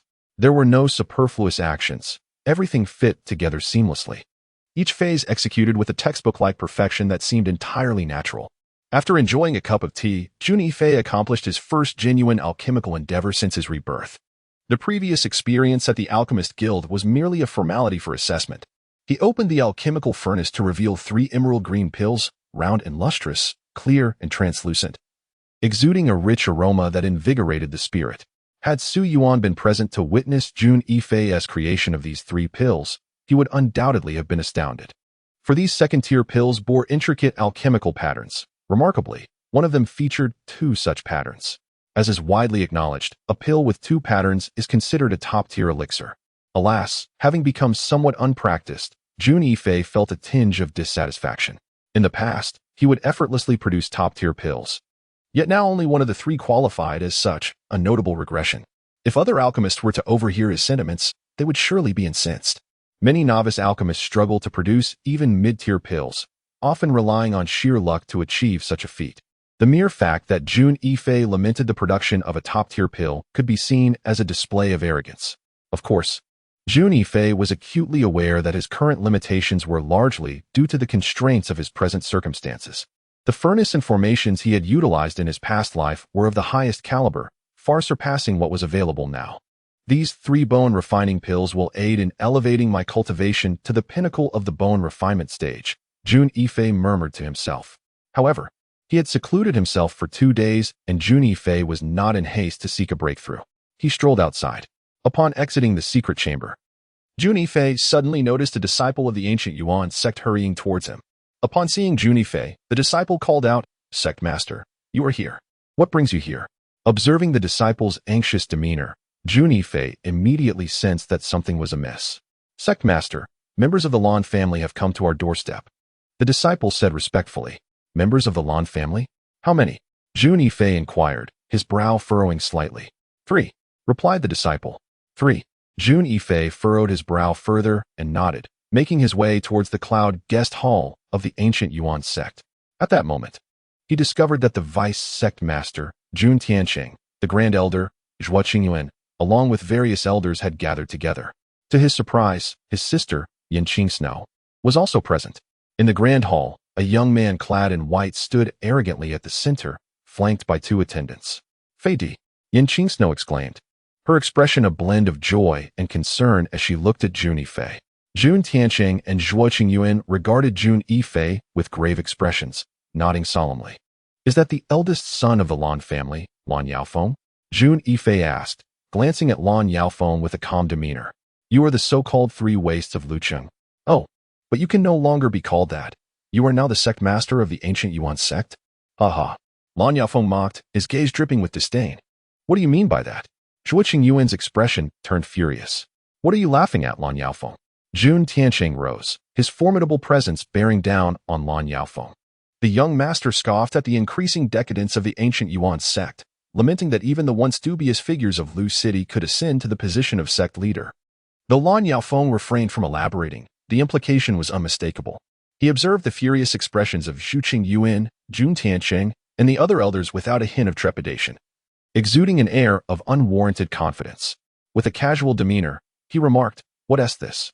I have traveled a great distance as a guest, and you elders wish to engage in combat with me?" Jun Yifei, his face devoid of emotion, regarded Lan Yaofeng coolly and commanded, "State your purpose." "Oh, how could I forget? Since you were previously absent, allow me to reiterate," Lan Yaofeng replied with a smirk. "I have come to inform you that in 5 days, our Lan family intends to propose marriage." He cast a nonchalant glance at Yin Qinxue, who stood beside Jun Yifei like a delicate bird, radiating ethereal beauty. Feigning admiration. "Propose marriage? Humph. You, Lan Yaofeng, are unworthy to marry my niece." Jun Tiancheng slammed his hand on the table. "Indeed, Lan Yaofeng, abandon any such hopes." Zhu Qingyuan, naturally skeptical of the Lan family's intentions, suspected ulterior motives lurking behind this so-called proposal and promptly voiced his opposition. "Do not misunderstand. This is not a proposal for myself, but rather for my younger brother, Lan Yaowen," Lan Yaofeng replied with a grin. "What?" The elders present were taken aback with fury, especially Yin Qinxue, whose face turned pale. For Lan Yaowen, the second son of the Lan family, was known for his lack of ambition and, though not notorious as the 3 failures of Lu City, was loathed by the people of Lu City far more than any of them. His tyranny over men and domination over women, coupled with his expertise in indulgence and vice, renders him the most notorious figure in Luqing. Despite his cultivation being merely at the initial stage of the skin refinement realm, he relies on the influence of the Lan family, leaving no one daring to thwart Lan Yaowen's malevolence. Such a person is universally shunned, with no one willing to offer their daughters in marriage to him. Now, the Lan family audaciously seeks a marriage proposal from Yin Qinxue on his behalf, a blatant affront and an utter humiliation to the Guyuan sect. Ha, ha, ha. Do you think our Guyuan sect would acquiesce? Jun Tiancheng laughed in fury, his eyes radiating murderous intent. Refuse? In 5 days, the esteemed elder Wang Su from the Tiandao Association will come to propose alongside others. Upon hearing this, both Shuo Qingyuan and Jun Tiancheng's expressions shifted dramatically. After Lan Yaofeng's declaration, he observed the sudden change in the countenance of the ancient elders from the Guyuan sect, realizing his intimidation had taken effect, which filled him with pride as he prepared to depart. "Hold on." Jun Yifei stood up and approached Lan Yaofeng. "What is this? Do you intend to lay hands on me? I am but a guest here. Surely this is not how the Guyuan sect treats its visitors?" Lan Yaofeng wore a half-smile, yet was emboldened. "No. I merely wish to discuss your earlier remarks about the 3 wastes of Luqing. I, lacking in talent, wish to spar with you." Jun Yifei regarded Lan Yaofeng with an expressionless gaze. Chapter 42, Bloodline Power. "What? You, the so-called 3 wastes of Luqing, wish to spar with me?" Lan Yaofeng's expression was one of disdain. "Afraid?" Jun Yifei looked at Lan Yaofeng with a faint smile. "As you wish. Among the youth of Luqing, Lan Yaofeng ranks within the top 10, and he felt no fear in facing Jun Yifei. In his view, defeating Jun Yifei in a single move was hardly a formidable task. Observing the somewhat provocative glint in Jun Yifei's eyes, Lan Yaofeng sensed a hint of disdain directed towards him, igniting a surge of anger within him. He glared at Jun Yifei and declared, "I shall defeat you within 10 moves." Although Lan Yaofeng believed he could vanquish his opponent in a single strike, he remained cautious.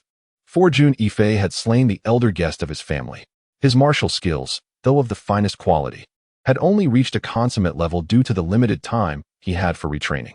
Nonetheless, at this stage, he could still unleash 70% of the formidable power of the shocking finger technique. With a resounding crash, his finger collided with Jun Yifei's claw in midair. To his astonishment, Lan Yaofeng found his claw effortlessly shattered by Jun Yifei's overwhelming might, a more terrifying force surging directly towards him. His wrist tingled with numbness, a testament to the dreadfulness of Jun Yifei's strike. Retreating, Lan Yaofeng's expression shifted dramatically as he hastily employed his movement technique to escape, yet Jun Yifei pressed forward. Shocking finger. Jun Yifei thrust his finger once more at Lan Yaofeng. The terrifying ray of light pierced through the void, swift as lightning, akin to a dragonfly skimming the water, leaving no trace behind. Lan Yaofeng was suddenly struck by the realization that he could not perceive the approach of his opponent, filling him with alarm. Bone-shattering palm. he bellowed, unleashing a pale, menacing palm strike towards Jun Yifei's position. The terrifying force of the palm locked onto Jun Yifei entirely. A fierce wind howling as the palm descended with crushing momentum. In a blink, Jun Yifei vanished from sight. What? Startled, Lan Yaofeng could hardly comprehend how Jun Yifei had vanished from his sight. The latter's movements were akin to a specter. In the blink of an eye, Jun Yifei had materialized behind Lan Yaofeng. The deadly leg technique was one of the martial arts Jun Yifei had painstakingly refined. It was a peerless skill of the mundane tier, surpassing even the divine finger in potency. This technique could be seamlessly integrated with his agile maneuvers. Although his time of recultivation was brief, having only attained a minor level of mastery, its power was nonetheless astonishing. The swift leg movement carved through the air, precisely catching up to Lan Yaofeng and striking fiercely against his chest. With a resounding thud, Lan Yaofeng let out a muffled groan as he was propelled backward, sliding over 100 meters in midair before crashing into a stone pillar. Employing the divine movement, Jun Yifei, clad in flowing white garments, pursued Lan Yaofeng without a hint of anger. With a sharp sound, Lan Yaofeng drew his long blade, his expression twisted in fury, and swung it down toward Jun Yifei with lethal intent. The blade that shatters the world was executed with utmost ferocity, the air thick with its menacing aura. The terrifying blade shadow enveloped Jun Yifei, a display of unparalleled dominance. Even the elders of the ancient origin sect, who observed from the sidelines, were taken aback. Although Lan Yaofeng was merely a novice in the blood condensation realm, this strike possessed a formidable power akin to that of an intermediate level within the same realm, rendering it exceedingly fearsome. Yet, Jun Yifei remained composed. Recognizing the myriad flaws in his opponent's attack, it was evident that Lan Yaofeng had not fully mastered his technique. Break for me. Jun Yifei's eyes narrowed as he executed the divine finger, pointing decisively. A terrifying white flash, reminiscent of a fleeting phoenix, struck directly upon the blade of Lan Yaofeng. He felt a dreadful force explode against his weapon, the overwhelming impact shattering his defenses. The deadly leg technique. Lan Yaofeng perceived a shadow of a leg materializing before him, a dark figure rapidly approaching, colliding directly with his chest. With a resounding thud, he let out a muffled groan and was sent flying backward, crashing violently to the ground. His complexion paled, and he could not help but spit out a mouthful of blood, gazing at Jun Yifei with disbelief. Young master, the two attendants behind Lan Yaofeng, upon witnessing their master's defeat, turned ashen and rushed forward to assist him. 10 moves. Jun Yifei regarded Lan Yaofeng with a mocking expression. You. Lan Yaofeng looked at Jun Yifei, his face filled with shame. He understood the implication of Jun Yifei's words. They conveyed that it was not he who had defeated Jun Yifei in 10 moves, but rather Jun Yifei who had bested him in 10 moves. Jun Yifei, I shall avenge this grievance, but this matter of kinship will be addressed later. It would be wise for you to be prudent then. With that, Lan Yaofeng called out to his attendants, let us depart. Master, the Lan family's arrogance knows no bounds. They dare to propose that our Miss Qingxue marry their useless second son. It is utterly intolerable. Zhuo Qingyuan's expression was exceedingly grim. Jun Yifei's countenance was equally dark. Yet he maintained a facade of certainty as he declared, rest assured, I shall not permit my sister to wed the second son of the Lan family. However, the other party intends to seek the assistance of the Grand Elder of the Heavenly Blade Society. If we decline, would we not offend the Heavenly Blade Society? Zhuo Qingyuan expressed some concern. Yet, Jun Yifei dismissively shook his head, stating, for a power to flourish, it must not remain perpetually subservient to another. Such an approach would only constrain its own potential. Both Zhuo Qingyuan and Jun Tiancheng gazed at Jun Yifei in astonishment. Yifei, do you mean we should sever ties with the Heavenly Blade Society? Jun Tiancheng inquired with apprehension. Indeed, had this incident not occurred, it might have been feasible for us to remain discreet for a while longer. However, the Grand Elder of the Heavenly Blade Society is evidently aligned with the Lan family. Do you think the Lan family would allow us to escape unscathed? Jun Yifei scoffed. His words were astute. Yet Zhuo Qingyuan and Jun Tiancheng remained troubled. For the Lan family was a formidable adversary, not to mention the 8th-tier power of the Heavenly Blade Society. Uncle, Elder Zhuo, do not worry. The Grand Elder does not represent the entirety of the Heavenly Blade Society, Jun Yifei assured them, momentarily taken aback as he observed the concern in Yin Qingxue's eyes. He grasped her delicate hand and gently remarked, Sister, there is no need for concern. Once the ancient Yuan sect is on the right path, I shall pass the title of sect master to uncle and then disengage from it. Fei, are you worried about the Heavenly Blade Society and the Lan family? Otherwise, sister, you would marry Lan Yao and Yin Qingxue suggested to Jun Yifei. Sister, what are you saying? Even if I were to perish, I would never allow you to marry Lan Yaowen, Jun Yifei declared resolutely, his gaze fixed on Yin Qingxue. However, before Yin Qingxue could complete her sentence, Jun Yifei tightly grasped her delicate hand and earnestly said, Sister, do not worry, I have a plan. The schemes of the Lan family shall not prevail. Suddenly, Jun Yifei noticed that Yin Qingxue's slender figure was trembling violently, her complexion ashen. Sister, what is the matter? Jun Yifei's expression shifted, and he swiftly enveloped Yin Qingxue in his arms. Brother, I feel so cold. Yin Qingxue's hand clutched Jun Yifei's waist, her pallor stark, her delicate face seemingly veiled in a thin layer of frost. As Jun Yifei supported Yin Qingxue, he could feel her entire body radiating an intense chill. It was utterly terrifying. The frigid current. Even Jun Yifei found it somewhat unbearable, as if it could freeze his very meridians. What a dreadful cold. Sister is having another episode. Jun Yifei recalled that ever since his sister turned 12, she had suffered such episodes almost every year, each one more severe than the last. It was precisely for this reason that Yin Qingxue had never practiced martial arts. Though she had endured each attack, the process inflicted excruciating pain upon her, rendering her nearly lifeless. Yet, she had only experienced a bout in the latter half of last year. Why was it that it struck again so soon? Had the interval between episodes shortened? Jun Yifei gently laid Yin Qingxue upon the bed in their chamber, then covered her with a quilt before checking her pulse, seeking the root cause of her alarming symptoms. As he channeled his internal energy into her body, he sensed a formidable resistance that obstructed his examination. Fortunately, the opponent's defense was instinctive. Although Jun Yifei expended considerable effort, he ultimately reached the dantian of Yin Qingxue's body. It was then that he discovered an ice core within her, harboring an immensely terrifying power. Even a mere fragment of this force seemed capable of obliterating the heavens and the earth. Was this the power of bloodlines? Jun Yifei was astonished. He was well aware of the dreadfulness of bloodline power. In his previous life, as the master of the Tai Xie Palace, he had been privy to secrets unknown to others. In the Tianwu continent, there existed ancient clans that had persisted since the primordial era, through countless generations. Some of their direct descendants possessed bloodline power within them. If such power were to be awakened, it could unleash potential far surpassing that of the geniuses of the Tianwu continent. However, these ancient clans were largely relegated to legend, rarely making an appearance in the realm. Even in his previous life, Jun Yifei had not interacted with these ancient families. Yet, from the knowledge he had acquired, he was certain of their existence. At this moment, Jun Yifei could ascertain that the power contained within Yin Qingxue was indeed of bloodline origin. It was merely that she had not found a means to channel this power, resulting in its backlash. Chapter 43. Breaking through the pinnacle of bone refinement. Jun Yifei furrowed his brow, unable to bear the sight of his sister's torment. He then settled into a cross-legged position behind Yin Qingxue and began to utilize alchemical fire to weaken the chilling currents within her. The chilling currents within Yin Qingxue were overwhelmingly potent. Although Jun Yifei's Dan fire possessed considerable strength, it paled in comparison to the chilling force.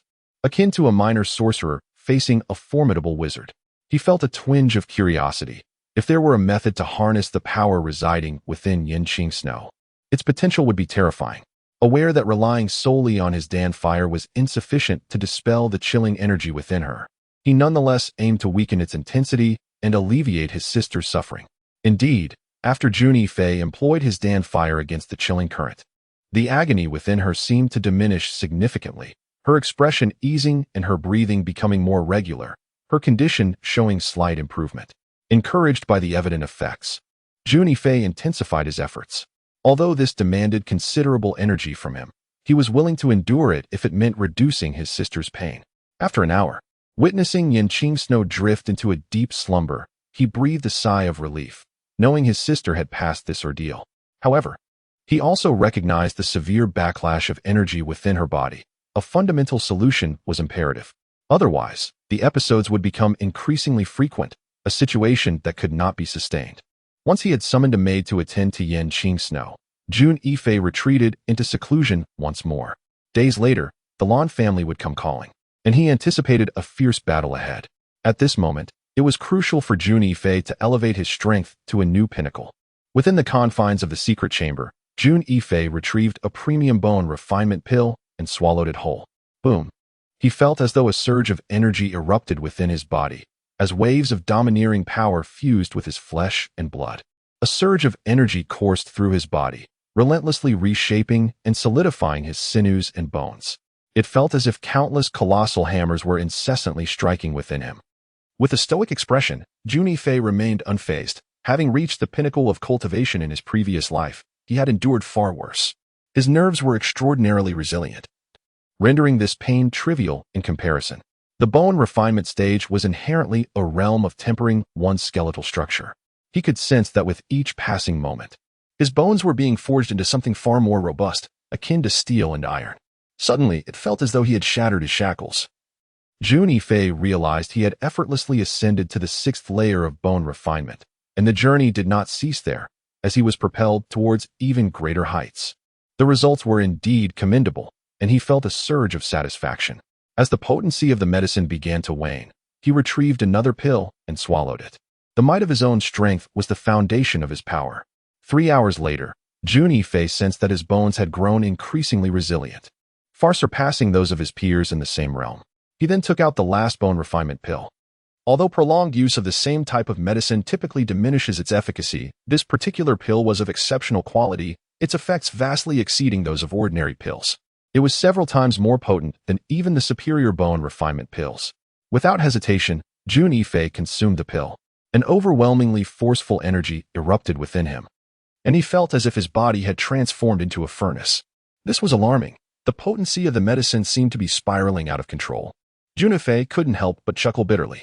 To my astonishment, I had underestimated the potency of the extraordinary elixir. Its power was overwhelmingly formidable, teetering on the brink of chaos. The divine technique of devouring heaven and earth surged within Jun Yifei, as the spirals of energy within his body began to whirl frantically. An immense force of absorption erupted from him, enveloping his surroundings, akin to a sun illuminating the darkness. However, Jun Yifei did not wish to consume this energy. Rather, he sought to suppress the impending turmoil within his body using the power of the spirals. Initially, he had merely intended to experiment, yet the results were astonishingly effective. The rampant energies, under the suppression of the spirals, behaved as if a grandchild had encountered a venerable elder, beginning to submit. Indeed, it was remarkably. Jun Yifei felt a profound satisfaction.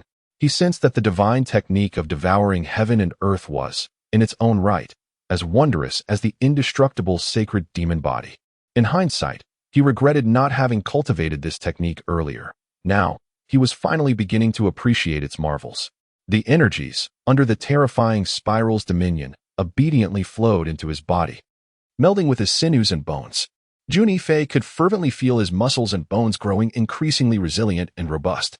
As time gradually passed, the aura surrounding him intensified.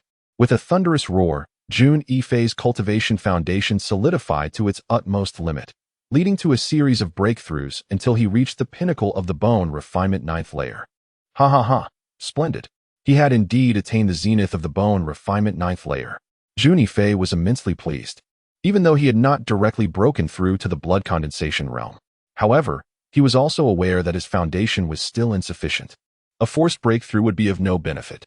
Such a breakthrough was certainly not what he desired. Jun Yifei successfully reached the pinnacle of the bone refinement stage. His spirits soaring, he strolled out of the secret chamber, only to hear the sound of conversation between his sister and another person outside. It seemed they were engaged in a lively discussion, punctuated by laughter.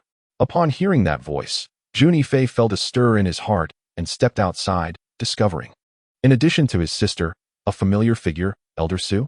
Indeed, it was Su Yuan, the elder of the Alchemist Guild. Jun Yifei was slightly taken aback, but upon reflecting on something, he soon felt at ease. Haha, my young friend, forgive the intrusion, Su Yuan exclaimed upon spotting Jun Yifei, promptly rising to greet him with great courtesy. Jun Yifei noted that Su Yuan seemed considerably more polite than their previous encounter. Elder Su, your 5-heart pill has been successfully refined, hasn't it? Jun Yifei smiled confidently. Young friend, how did you know? Su Yuan regarded Jun Yifei with a hint of astonishment. He had never disclosed the successful refinement of the 5-heart pill, not even to those within the Alchemist Guild, as he had come here immediately after its completion. The aura surrounding you revealed it to me, Jun Yifei replied with a smile. Su Yuan was taken aback. The ability to discern the success of a pill merely by its aura was a skill reserved for masters, a feat he himself could not achieve. With this realization, Su Yuan's regard for Jun Yifei ascended to a new level. Indeed, my young friend, you are extraordinary. This elder's third-grade 5-heart pill has been successfully refined, Su Yuan declared with pride. Then, as if recalling something, Su Yuan's expression shifted. Grateful, Su Yuan remarked to Jun Yifei, had it not been for your reminder, I dare say this elder would have likely met with failure this time. Su Yuan felt a twinge of regret over the past few days. He had failed no fewer than 10 times before finally recalling the 9-headed grass that Jun Yifei had mentioned before departing. With a mere hope to give it a try, he never anticipated that it would yield success. Had he attempted it sooner, he would not have squandered so many precious medicinal materials, which caused him some pain. 3-turn 5-heart pill? Is it not the 9-turn 5-heart pill? Jun Yifei looked at Su Yuan with some surprise. It has always been the 3-turn 5-heart pill. The 9-turn 5-heart pill is merely a legend. However, I have heard of the 6-turn 5-heart pill, but the formula for that can only be found within great powers. Although our alchemist guild possesses it, my authority is insufficient to access it. Su Yuan regarded Jun Yifei as he explained. Jun Yifei fell silent, realizing how much the alchemical arts had declined.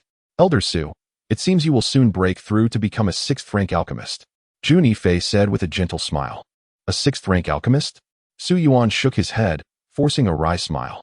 Though I have had occasional insights, reaching the 6th rank will require, at the very least, another decade.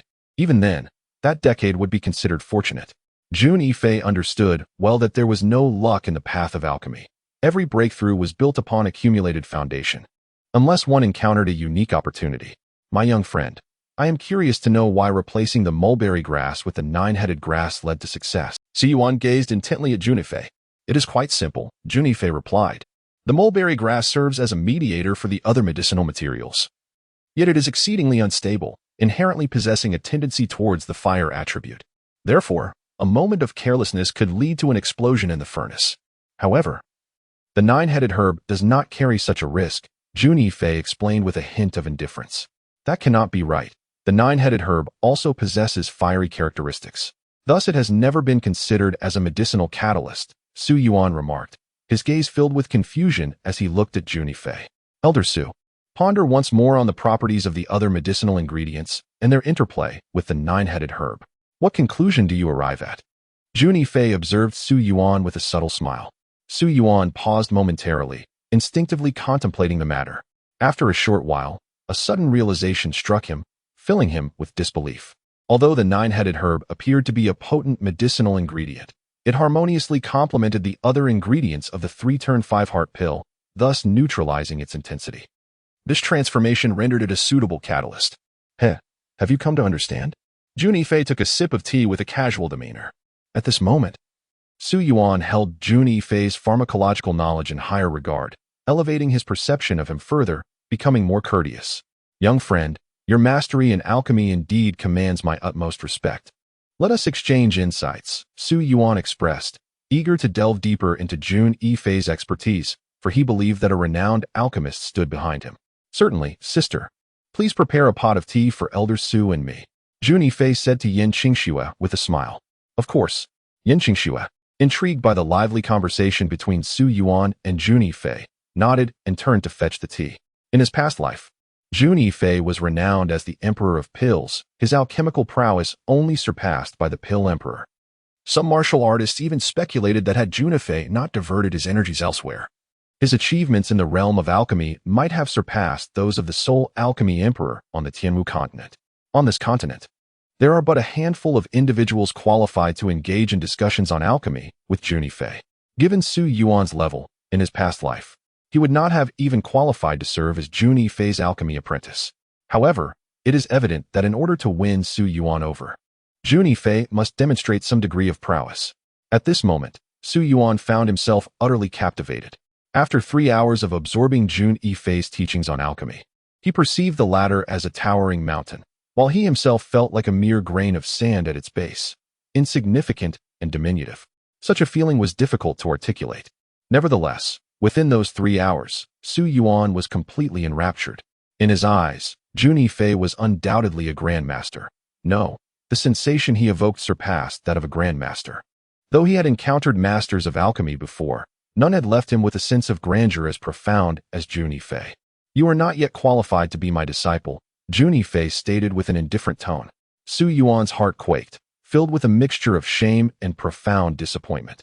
However, I have a method that can enable you to become a 6th-grade alchemist in a short span of time, Jun Yifei continued, turning to face Su Yuan.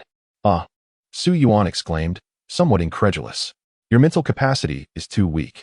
Although you compensate for it with hard work, it ultimately proves to be arduous. If you can enhance your mental strength, achieving the rank of a 6th-grade alchemist would not be a difficult task. Unfortunately, I do not possess the method for mental cultivation. Although Jun Yifei did not agree to accept him as a disciple, the 3 hours of instruction had nonetheless instilled in Su Yuan a sense of reverence befitting a pupil. Despite the significant age disparity between them, Su Yuan felt no sense of incongruity. Rather, it seemed entirely natural. What could be difficult about it? Jun Yifei extended his finger and gently tapped it down. Su Yuan, somewhat taken aback, instinctively sought to evade the gesture. Do not move, Jun Yifei bellowed. Instantly, Su Yuan froze in place. Jun Yifei's fingertip pressed against Su Yuan's forehead, and in that moment, Su Yuan sensed an influx of information flooding his mind.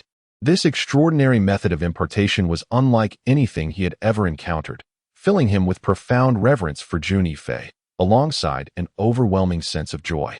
A brief examination revealed its remarkable nature. The art of refining the spirit was a closely guarded secret in the northern wilderness. Even in his esteemed position as an elder within the 100 Yuan Empire's Alchemist Association, he had only been privy to fragments of this technique, which had hindered his breakthroughs. Now, with Jun Yifei's guidance, he was confident he could advance to a 6th-tier alchemist in a short span of time, significantly enhancing his standing within the. This is a treatise on the art of spirit refinement. You are not permitted to share it with others without my consent, Jun Yifei stated solemnly. Yes, master. Su Yuan nodded earnestly. In Jun Yifei's eyes, this esoteric technique was merely a commonplace piece of knowledge he had collected, akin to refuse. However, as it was an ancient art from a millennium ago, intertwined with his previous incarnation as the heavenly wicked young master, attracting the attention of the holy temple would not bode well for him. Thus, he could not allow Su Yuan to divulge it to anyone else. Indeed, what may seem trivial to Jun Yifei is regarded as an exceedingly rare secret technique by Su Yuan, as their foundational strengths differ greatly. Thank you, master, for imparting your skills. Su Yuan suddenly knelt and bowed deeply 3 times before Jun Yifei. Jun Yifei did not intervene, accepting the gesture with composure. He gazed at Su Yuan and remarked calmly, if you can become a 7th-grade alchemist within 2 years, I shall accept you as my named disciple. Yes. Su Yuan bowed once more before rising. Although he currently held the rank of a 5th-grade alchemist, the prospect of ascending to 7th grade within 2 years weighed heavily upon him. Nevertheless, armed with this divine alchemical technique, he retained confidence in his abilities. After Su Yuan departed, Yan Qingxue approached, surveying the surroundings before curiously inquiring, Brother Fei, where is Su Yuan? To provoke my sister is to invite ruin. At last, the day had arrived for the Lan family to formally propose. This time, the grand elder of the Lan family, Lan Jinping, personally led a formidable entourage towards the Gaiwanzong, nestled halfway up a mountain. Gaiwanzong was located a mere 10 miles from Lu City. The martial artists along the way cast admiring glances at this impressive procession. A discerning observer would note that nearly all the warriors accompanying the Lan family were masters, with none possessing less than the strength of the bone-refining realm. Clearly, the Lan family had come well prepared. Uncle Ping, do you believe Gaiwanzong will acquiesce this time? Lan Yaofeng inquired, looking towards Lan Jinping. Humph, should they refuse, their sect will face annihilation. Surely, Gaiwanzong cannot be so foolish, especially with Elder Wang Su's impending arrival. Do you think Gaiwanzong dares to offend Elder Wang Su? Lan Jinping spoke with unwavering certainty. Initially, Lan Yaofeng shared this belief. However, after witnessing Jun Yifei's formidable prowess, he felt a growing uncertainty within. Ahead lay the ancient Yuan sect. He asked, who among them has come to welcome us? Lan Yaofeng's expression, let us see if they have the audacity to confront us. Lan Jinping's demeanor turned serious. Brother, is it true that Yan Qingxue is as beautiful as the legends portray? Beside Lan Yaofeng stood a young man with a round face and a jovial smile, inquiring eagerly. Indeed, Yan Qingxue is as ethereal as a celestial being. I have seen her with my own eyes. There can be no mistake. Were it not for the desire to humiliate the ancient Yuan sect, I might truly be captivated. Lan Yaofeng replied coolly. This young man was none other than his brother, Lan Yaowen, whose eyes glimmered with lewd anticipation. At that moment, Lan Yaowen eagerly envisioned how he might dominate Yan Qingxue. Suddenly, the procession came to an abrupt halt. Why have we stopped? Lan Jinping's expression soured. Elder, there is a stone tablet. A guard from the Lan family knelt before Lan Jinping. A mere stone tablet has obstructed you? Pathetic. Lan Jinping dismounted and approached the tablet. Intruders shall perish? His brow furrowed at the four blood-red characters, exuding a chilling menace. A crimson line barred their path, clearly indicating that crossing it would mean death. Such audacity. Lan Jinping seethed. In Lu City, he had yet to encounter a force bold enough to treat the Lan family in such a manner. Why do you not depart? A figure, swift as lightning, approached from a distance, arriving before Lan Jinping in the blink of an eye. This was a slender man, appearing to be in his 50s, with a hawk-like nose and eyes that gleamed with a sharp, blade-like intensity. I have seen Elder Wang. Lan Jinping promptly greeted upon recognizing the man. This individual was none other than Wang Su, the Grand Elder of the Heavenly Blade Society, who wielded immense power within the organization. Although Wu Hong was also an elder of the Heavenly Blade Society, his authority paled in comparison to Wang Su. He represented the greatest support for the Lan family within the 100 Yuan Empire. Each year, half of the Lan family's profits were devoted to honoring Wang Su. In exchange for his backing, it could be said that the Lan family's rise to prominence in Lu City, becoming a colossal force, was significantly attributed to Wang Su's support. Wang Su had come at the invitation of the Lan family, poised to provide his formidable backing. With Wang Su's endorsement, the Lan family could justifiably confront the ancient Yuan sect. Are we not to propose a marriage to the ancient Yuan sect? Why have we halted here? Wang Su stated with an air of arrogance, hands clasped behind his back. Elder Wang, please take a look. The ancient Yuan sect shows you no respect. Lan Jinping did not miss the opportunity to provoke the ancient Yuan sect, pointing at the stone tablet. Wang Su's brow furrowed at the sight. The audacity of the ancient Yuan sect to set such a display upon learning of his arrival was nothing short of a slight. Just as Wang Su prepared to shatter the stone tablet, three figures soared into view. They were none other than the Grand Elder of the ancient Yuan sect, Zhuoqing Yuan, the Deputy Sect Master Jun Tiancheng, and the Sect Master Jun Yifei. You have finally appeared. Why do you not welcome us inside? Lan Yaofeng sneered at Jun Yifei. Are you illiterate? Intruders shall perish. Jun Yifei declared, pointing at the four blood-red characters inscribed on the stone tablet, enunciating each word with deliberate clarity. He then cast a scornful glance at Lan Yaofeng and remarked, Shall I instruct you in the art of reading?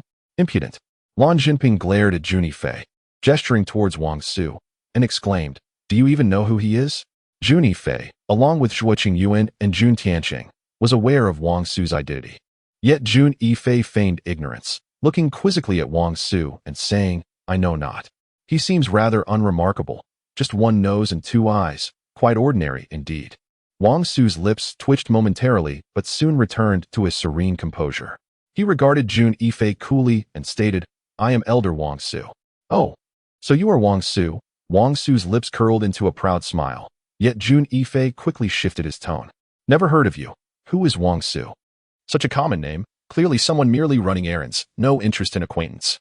Jun Yifei then turned to Zhuoqing Yuan and Jun Tiancheng, inquiring, Deputy Sect Leader, Grand Elder. Have you heard of Wang Su?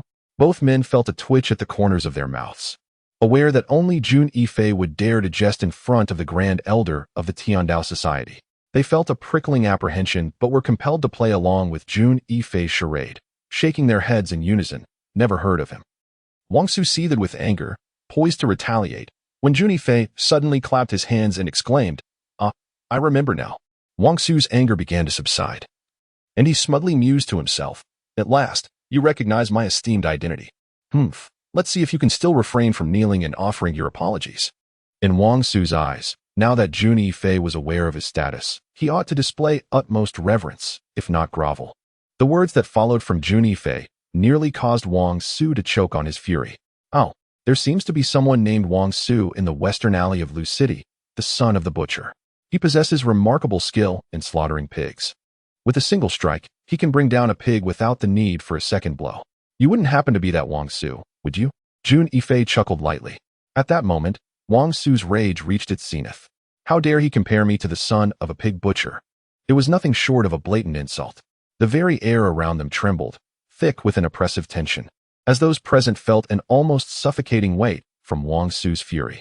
Chapter 45. Slaying Lan Jinping, then allow this noble son to win a stroke against you by mere chance today. Make your move, Jun Yifei declared, hands clasped behind his back, his robes billowing. He regarded Lan Yaofeng with a calm demeanor. Unmatched blade of the infinite.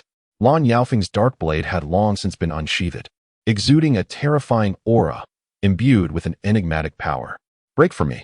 Lan Yaofeng swung his blade down upon Jun Yifei, the fierce blade energy locking onto him, enveloping him in an instant. It was as if a mountain of blades was descending upon Jun Yifei. Did I sense a trace of blade intent? Jun Yifei discerned Lan Yaofeng's attack and surprisingly grasped the essence of the blade intent. Though it was merely a fragment, it was still a considerable distance from the true manifestation of blade intent. Yet, the essence of this strike imbued Lan Yaofeng's blade with an additional 30% of its might. Indeed, it was impressive. No wonder he possessed such audacity to challenge me. Observing Jun Yifei's seemingly leisurely demeanor, Lan Yaofeng felt a deep sense of humiliation wash over him. Anger surged within him. As one hailed as a genius in luching, he had never been so belittled. Thus, in this moment, Lan Yaofeng's hatred for Jun Yifei intensified. His blade, fierce and unyielding, sliced through the air, as if intent on cleaving the very void before him in twain. However, Jun Yifei remained unfazed. While his opponent had honed his skills commendably, Jun Yifei discerned numerous flaws. The transformation between the tangible and the intangible had yet to reach a state of fluidity. Now was the moment. Jun Yifei made his move. With a graceful shift, he exuded no trace of anger, resembling ethereal smoke. In the blink of an eye, he materialized before Lan Yaofeng and pointed decisively. A resounding bang echoed as Lan Yaofeng's formidable strike shattered against Jun Yifei's finger, akin to an egg colliding with a stone, obliterated in an instant. What? Lan Yaofeng stood agape, his expression shifting to one of sheer horror as Jun Yifei's finger, having dismantled his strike, continued unabated toward him. No. Lan Yaofeng gasped in alarm, yet his speed was eclipsed by Jun Yifei, who pursued him like a shadow, unleashing his utmost strength. Lan Yaofeng swung his blade in a desperate attempt to vanquish Jun Yifei. A blade of obsidian descended with deadly intent, casting a shadow over the void. This strike, imbued with a fierce murderous aura, aimed to extinguish Jun Yifei. Yet, in a desperate struggle, Jun Yifei remained unfazed, his technique unchanged, executing an unstoppable finger thrust that collided with Lan Yaofeng's blade, shattering it instantly. The black dagger was crushed in an instant. With a resounding impact, Jun Yifei's fingertip struck Lan Yaofeng's chest. A cry of anguish escaped Lan Yaofeng, akin to a heavy blow, as he was sent hurtling backward, akin to a kite severed from its string, crashing violently to the ground. Blood spewed from his lips, his pallor stark against the backdrop of chaos. Though this scene may seem prolonged, it transpired in the blink of an eye. Lan Jinping barely had time to intervene before Lan Yaofeng's defeat was sealed. Stop. Lan Jinping prepared to act. Not so fast. Jun Yifei raised a hand, indicating he had no intention of pursuing the kill. Instinctively, Lan Jinping halted his advance. I had warned you not to cross this red line. The consequences shall be yours to bear, Jun Yifei stated coolly, hands clasped behind his back. What do you mean? Lan Jinping glared darkly at Jun Yifei. Our Gu Yuan sect's protective array has been reactivated. However, this formation is not something common folk can contend with. It harbors a volatile temperament, exhibiting aggression towards any hostile entities. Just yesterday, it exterminated 3 mice, 4 flies, and 5 pests. Hence, it would be prudent for you not to transgress this boundary, Jun Yifei remarked with an air of indifference. What? Lan Jinping spat blood and this wretch had the audacity to liken them to vermin, an utterly detestable affront. How could it be? How could it be? I was defeated in a single blow. At this moment, Lan Yaofeng seemed to be losing his mind, muttering to himself as if ensnared by a spell. He was, after all, a paragon of the younger generation in luching. Finding it difficult to accept the reality that he had been vanquished by one of the so-called 3 wastes of his hometown with just 1 strike, Jun Yifei looked at Lan Yaofeng with derision and said, I sincerely apologize. It was merely a stroke of luck that led to your defeat. My apologies. Lan Yaofeng trembled as he pointed at Jun Yifei. enraged to the point of spitting blood and fainting. Jun Yifei, we have come to propose a marriage. And this is how you greet your guests? Lan Jinping glared at Jun Yifei, his tone icy. You, of the illustrious Lan family, are beyond our humble reach at Gaiwanzong.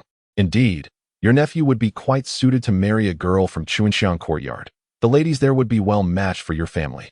TSK. And I imagine those girls would have their doubts about your young master.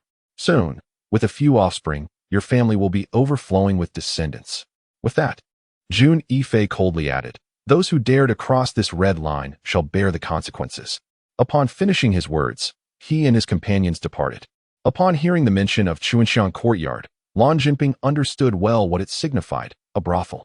The audacity to suggest that such women bear children for them, leading to a flourishing lineage. Was this not an affront to the Lan family? Fuming, he exclaimed, this insolent wretch. How dare he humiliate us in such a manner? Let your men storm in. Those who dare to obstruct shall be met with merciless retribution. Everything shall be decided by this elder. Wang Su's voice resounded ominously.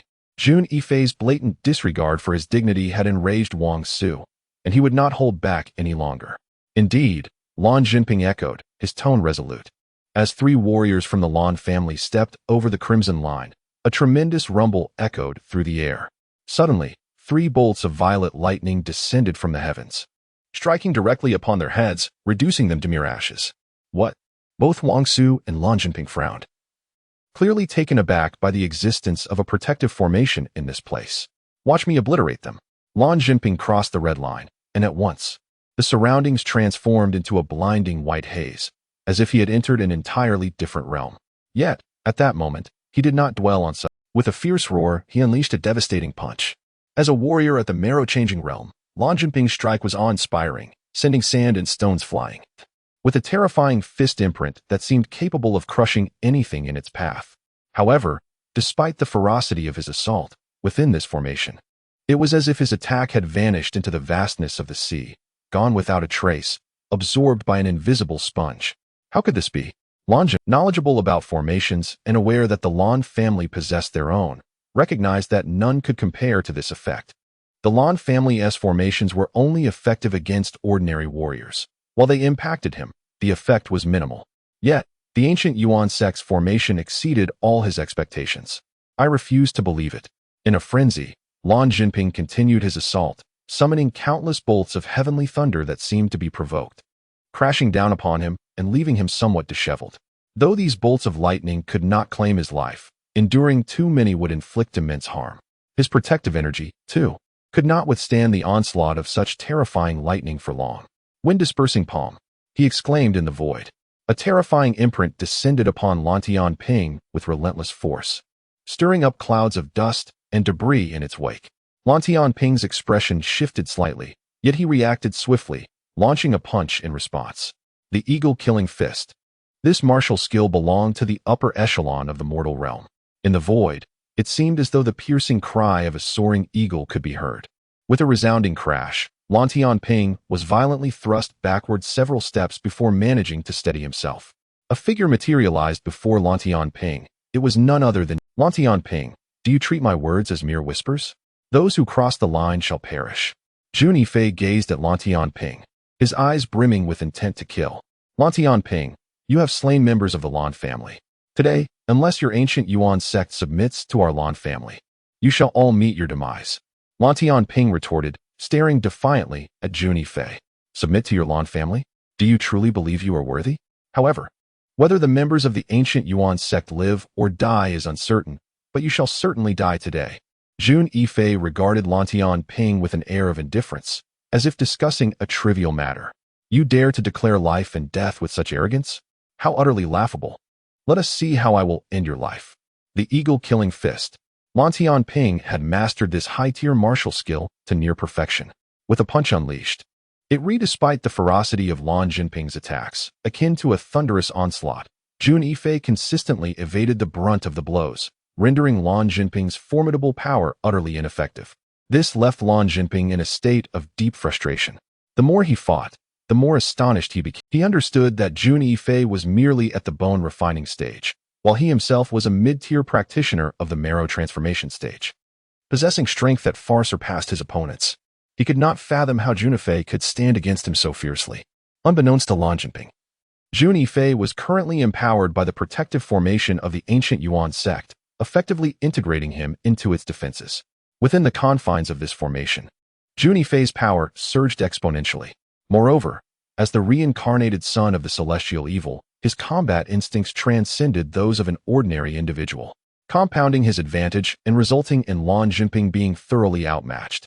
With a swift motion, Jun Yifei executed the wind-pushing palm, appearing like lightning behind Lan Jinping, delivering a devastating strike.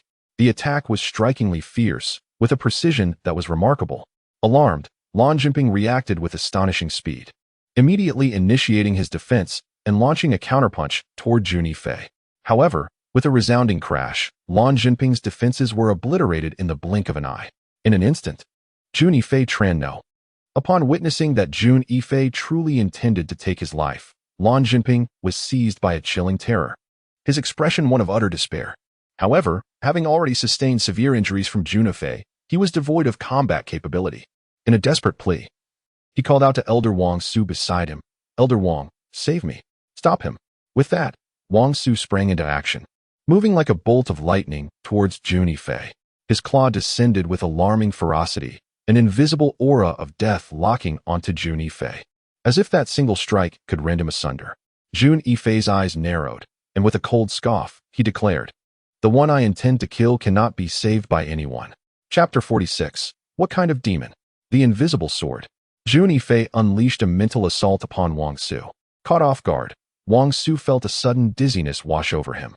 In that fleeting moment, Jun Yifei darted like a specter to Lan Jinping's side, pointing a finger downwards. "Ah!" Lan Jinping screamed in agony as a bloody fingerprint appeared on his forehead, his life extinguished beyond resurrection. "Jun Yifei, today your entire Gaiwanzong shall perish." Wang Su's fury reached a boiling point upon witnessing Jun Yifei kill Lan Jinping right before his eyes. With a technique known as the soul-severing claw, Wang Su moved with blinding speed, leaving a trail of afterimages in his wake, unleashing a terrifying claw strike towards Jun Yifei. Was this a superior skill of the Earth rank? This claw, both illusory and real, contained an immense tearing force that enveloped Jun Yifei in an instant. A sight of utter horror. Jun Yifei, now integrated into the core of the formation, felt the ancient formation of Gaiwanzong begin to operate with violent intensity.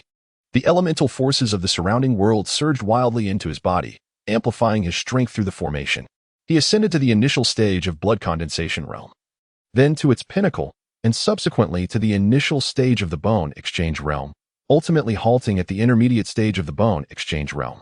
Although there remained a considerable gap between his power and that of Wang Su, for Jun Yifei, this was more than sufficient to attempt to slay me. You still have much to learn. With a fearsome strike, he unleashed the wind-dispelling palm towards Wang Su, an overwhelming force that seemed capable of annihilating all in its path. The earth trembled. Wang Su felt as though his claw had struck against an immovable boulder. The immense force surged forth, causing Jun Yifei to retreat several steps, while Wang Su only staggered back 3.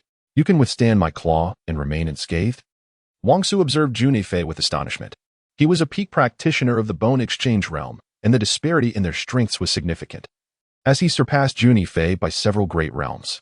He was certainly not a waste like Lan Jinping, yet Jun Yifei managed to withstand him, leaving Wang Su in utter disbelief. Compared to his battle with Lan Jinping, his power had increased manifold, especially under the enhancement of the formation's might. With each strike of the deadly leg, an overwhelming force was unleashed, imbued with an elusive quality that rendered it unpredictable. Wang Su found himself unable to ascertain where Jun Yifei would strike next. Despite Jun Yifei's advantage from the formation, Wang Su still held an absolute superiority in raw strength. However, Jun Yifei's fighting style is entirely characterized by evasion and striking at vulnerabilities, with each blow precisely targeting Wang Su's weaknesses. Boom. The lethal kick is as swift as lightning, each strike leaving Wang Su somewhat exhausted in defense. Wang Su is forced back several steps before he can barely steady himself. The surging energy within him causes a searing discomfort in his chest. Yet, before he can regain his footing, Jun Yifei's relentless assault continues to descend upon him like an unstoppable tide. An endless array of leg shadows transforms into ethereal figures, sweeping towards Wang Su. He brandishes his claws, repeatedly pushed back, feeling as though his very lungs are being injured. Though not fatal, it is a humiliation for him. A peak practitioner on the verge of transcending to the next realm, to be harmed by a brash youth of far lesser standing. Ah, the heaven-piercing heart punch. Wang Su finally takes his opponent seriously. As a martial artist at the pinnacle of the marrow-changing realm, he possesses his own hidden techniques. A terrifying aura radiates from his body. Boom. Wang Su unleashes a fist aimed squarely at Jun Yifei. This is the condensed power of malevolence.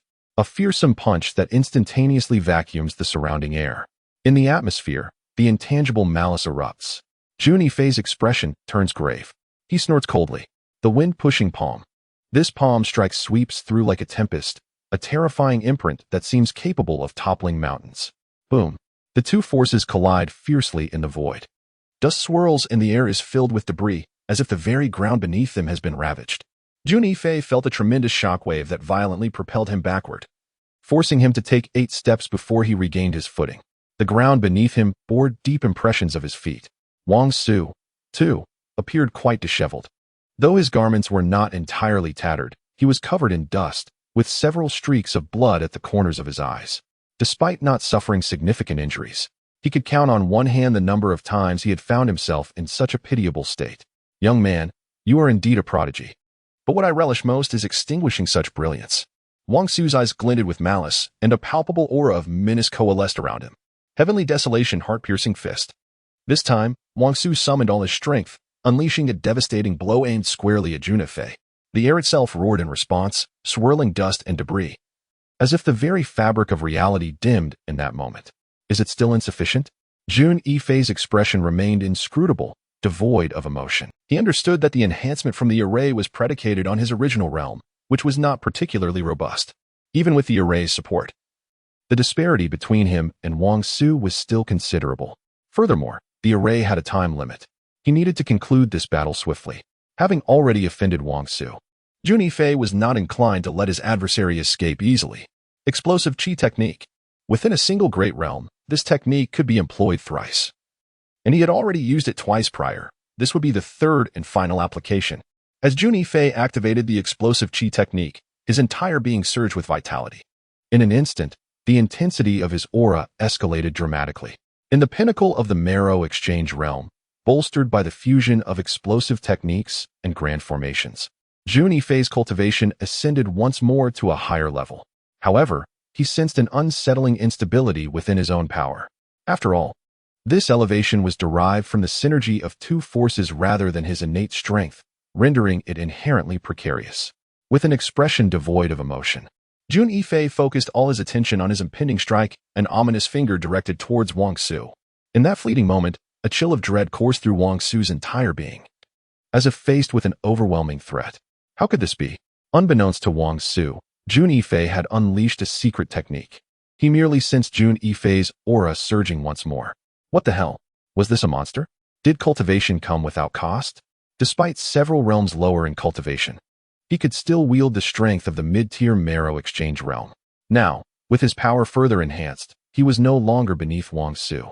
Regardless of the means employed, such an adversary must be eliminated, lest future troubles abound. Wang Su felt an intense frustration brewing within, his spirit igniting with fury, murderous intent radiating fiercely. Thunderous echoes reverberated. Wang Su summoned all his strength. With a resounding bang, his finger collided fiercely with a fist in the void. In an instant, Wang Su's power was utterly shattered. The overwhelming force obliterated his fist, leaving him bloodied and battered. The tremendous impact sent him hurtling backward, but with a desperate push against the ground, he managed to steady himself. Jun Yifei remained expressionless, like a shadow, as his second finger descended with lethal intent. Break for me. As Wang Su donned his battle, it seemed to move of its own accord, exuding a terrifying aura that coalesced into a formidable fist, mercilessly descending upon Jun Yifei. This strike appeared capable of shattering the very fabric of the void itself. Yet, Jun Yifei remained unfazed, letting out a cold snort. With a flick of his finger, he concentrated all his strength into a singular point, unyielding and unstoppable. With a thunderous crash, his devastating blow obliterated Wang Su's entire might, a relentless force that pierced through. However, Wang Su was far from being comparable to the likes of Lan Jinping or Gong Jin. His combat experience was extensive. In a moment of crisis, He instinctively shifted his body, narrowly evading a critical strike. Consequently, Jun Yifei's finger landed upon Wang Su's shoulder. With a crack. Although Jun Yifei's strike did not claim Wang Su's life, it still shattered his shoulder, inflicting severe damage that rendered his entire arm nearly useless. At this juncture, Jun Yifei's intent to kill had ignited.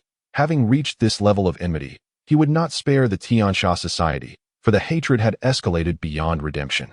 Wang Su, recognizing his inferiority in this confrontation, swiftly darted towards the outskirts of the Guiyuan sect. With a few agile leaps, he had already distanced himself by 100 meters. Moving with remarkable speed. Trying to escape, Jun Yifei scoffed. With a resounding roar, the heavens erupted with thunder and lightning. The formidable power of the protective array manifesting in a tempest of energy. Under Jun Yifei's command, its might surpassed that which he had unleashed against Lan Jinping. With a swift motion, he made his move. A thunderbolt, as thick as a baby's arm, descended from the void, striking down towards Wang Su. Although Wang Su sensed the imminent threat of this lightning and hastened his movements, he was no match for the swifter strike commanded by Jun Yifei. With a resounding crash, the terrifying thunderbolt struck Wang Su, eliciting a heart-wrenching scream that echoed through the air, sending his body plummeting from the sky. Jun Yifei prepared to pursue, but was suddenly overwhelmed by a tremor that shook the earth, leaving him feeling mentally drained. His complexion changed drastically as he realized this fatigue was due to his continuous use of formations to enhance his combat power, coupled with the explosive energy technique that had exhausted him far too much. He was now left nearly devoid of strength. This cannot be allowed. Wang Su must not escape, for that would spell great trouble.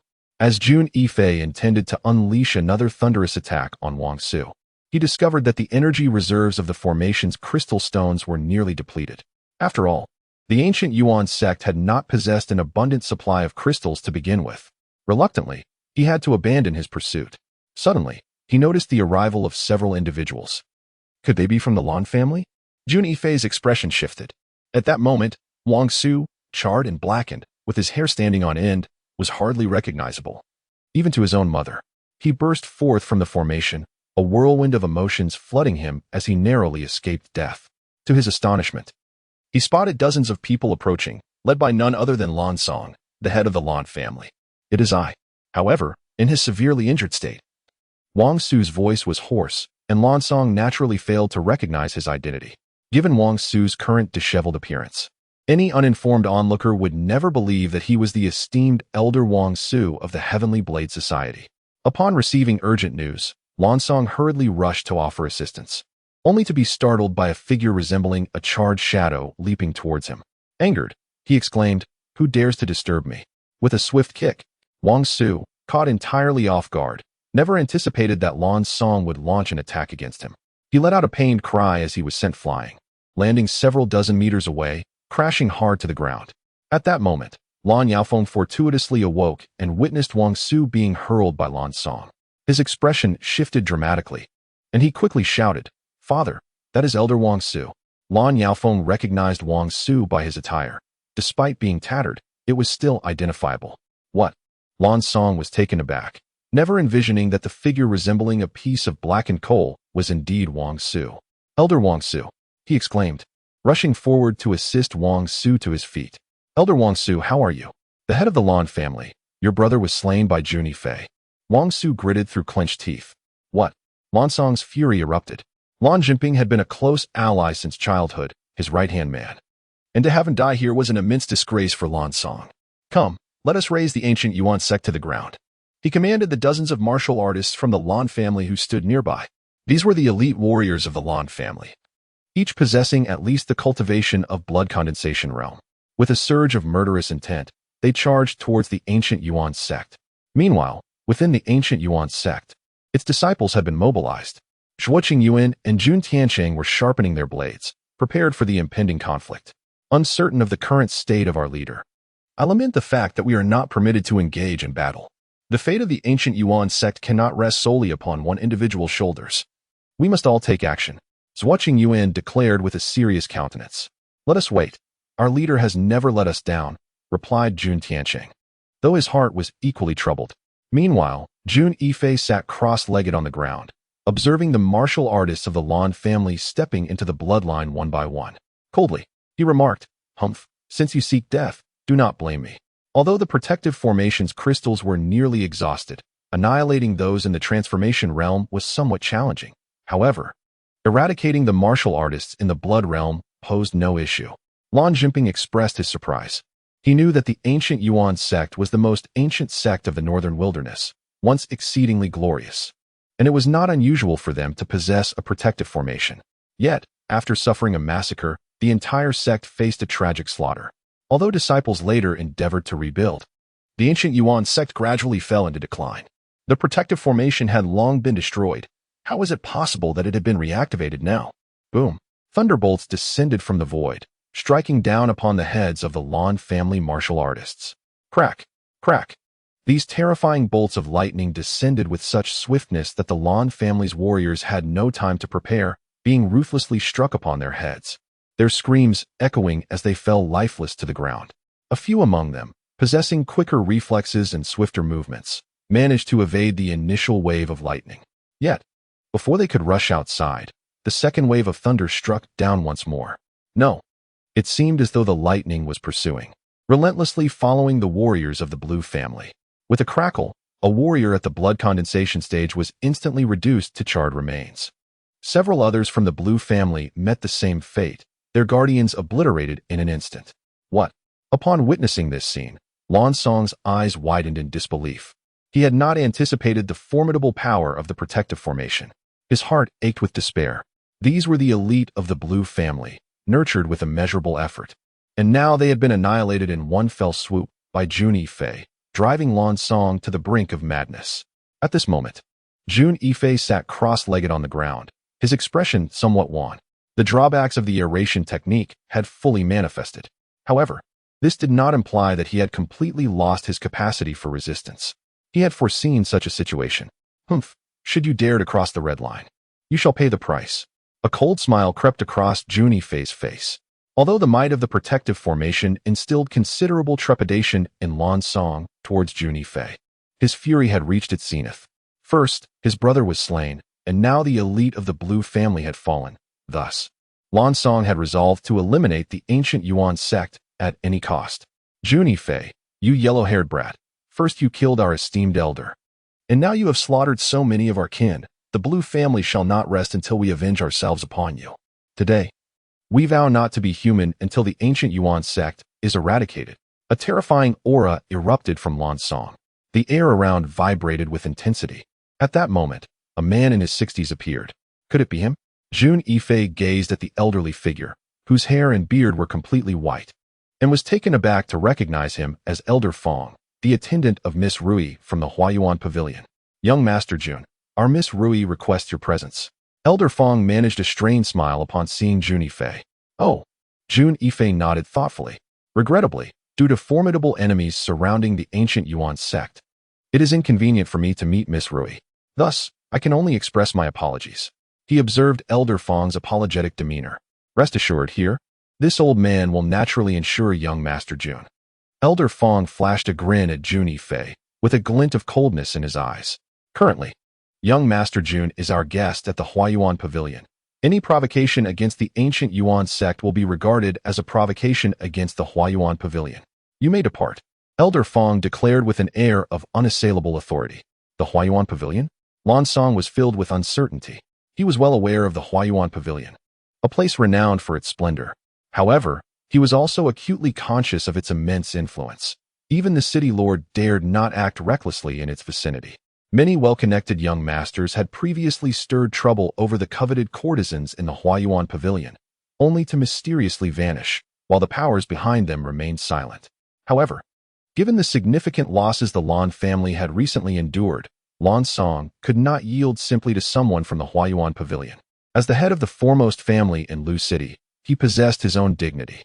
Sir, is it not somewhat inappropriate for you to intervene in the affairs of the Lan family? Lan Song gazed at the old man Fong, a palpable aura of battle intent radiating from him. The old man counted to 3, refusing to retreat. The consequences would be his own to bear. With his hands clasped behind his back, Fong appeared to regard the situation with the casualness of a mundane affair. 1. 2. Courting death. Lan Song was incensed by Fong's disdainful demeanor. With a forceful strike, he aimed a powerful palm at Fong. The blow was unstoppable, possessing the momentum of a landslide, bearing down upon Fong with overwhelming force. Meanwhile, Jun Yifei remained unfazed, exhibiting no concern for Fong's safety. He had a fair estimation of Fong's prowess. Lan Song's provocation was akin to an egg striking a rock. Begone! Fong waved his hand dismissively, as if swatting away a fly. An immense force collided with Lan Song, leaving him no room for evasion. The tremendous power struck him squarely in the chest, eliciting a pained scream as he was sent hurtling backward like a kite severed from its string, crashing violently to the ground. He coughed blood, his expression one of utter defeat. You! Lan Song looked at Fong, terror washing over him. The ability to vanquish him with such ease indicated an unfathomable depth of strength. Leave now, or die. Fong's voice was chillingly cold. Yes. Lan Song, drenched in cold sweat, dared not hesitate any longer, retreating in disarray with his companions. Thank you, old Fong. Jun Yifei cast a deep glance at Fong, who responded with a nonchalant tone. Now, can young Master Jun accompany the old man to meet the young lady? Fong regarded Jun Yifei as if the prior encounter had been an inconsequential matter. Indeed, let us depart. Jun Yifei nodded in agreement. Within the flower fire pavilion, Jun Yifei and Rui sat facing each other, with two maidservants standing behind Rui, as usual. Miss Rui, please come down. You are not here merely, are you? Jun Yifei gazed at Rui. Young Master Jun, Rui has lent you her assistance. Do you truly fail to show your gratitude? Rui looked at Jun Yifei with a hint of melancholy in her eyes. Jun Yifei responded with a faint smile. I did not request the young lady's aid. Very well. Rui, feeling helpless, merely smiled lightly and addressed Jun Yifei. Young Master Jun, are you aware of the triannual academy assessment of the 100 Yuan Empire? I have heard of it. A flicker of interest stirred within Jun Yifei. Have you considered entering the academy to cultivate your skills? Rui inquired with a smile. With my mediocre talents, I may not secure a place in the academy, Jun Yifei replied.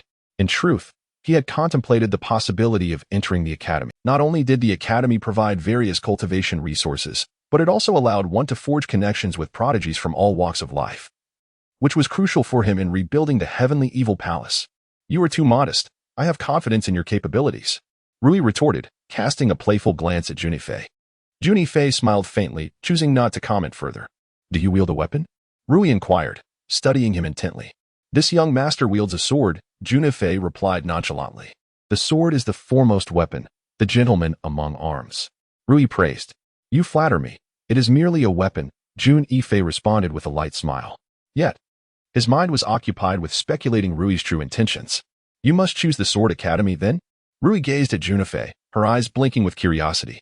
It is not I who chooses the academy. Rather, it is the academy that chooses me, Jun Yifei said, a look of resignation upon his face.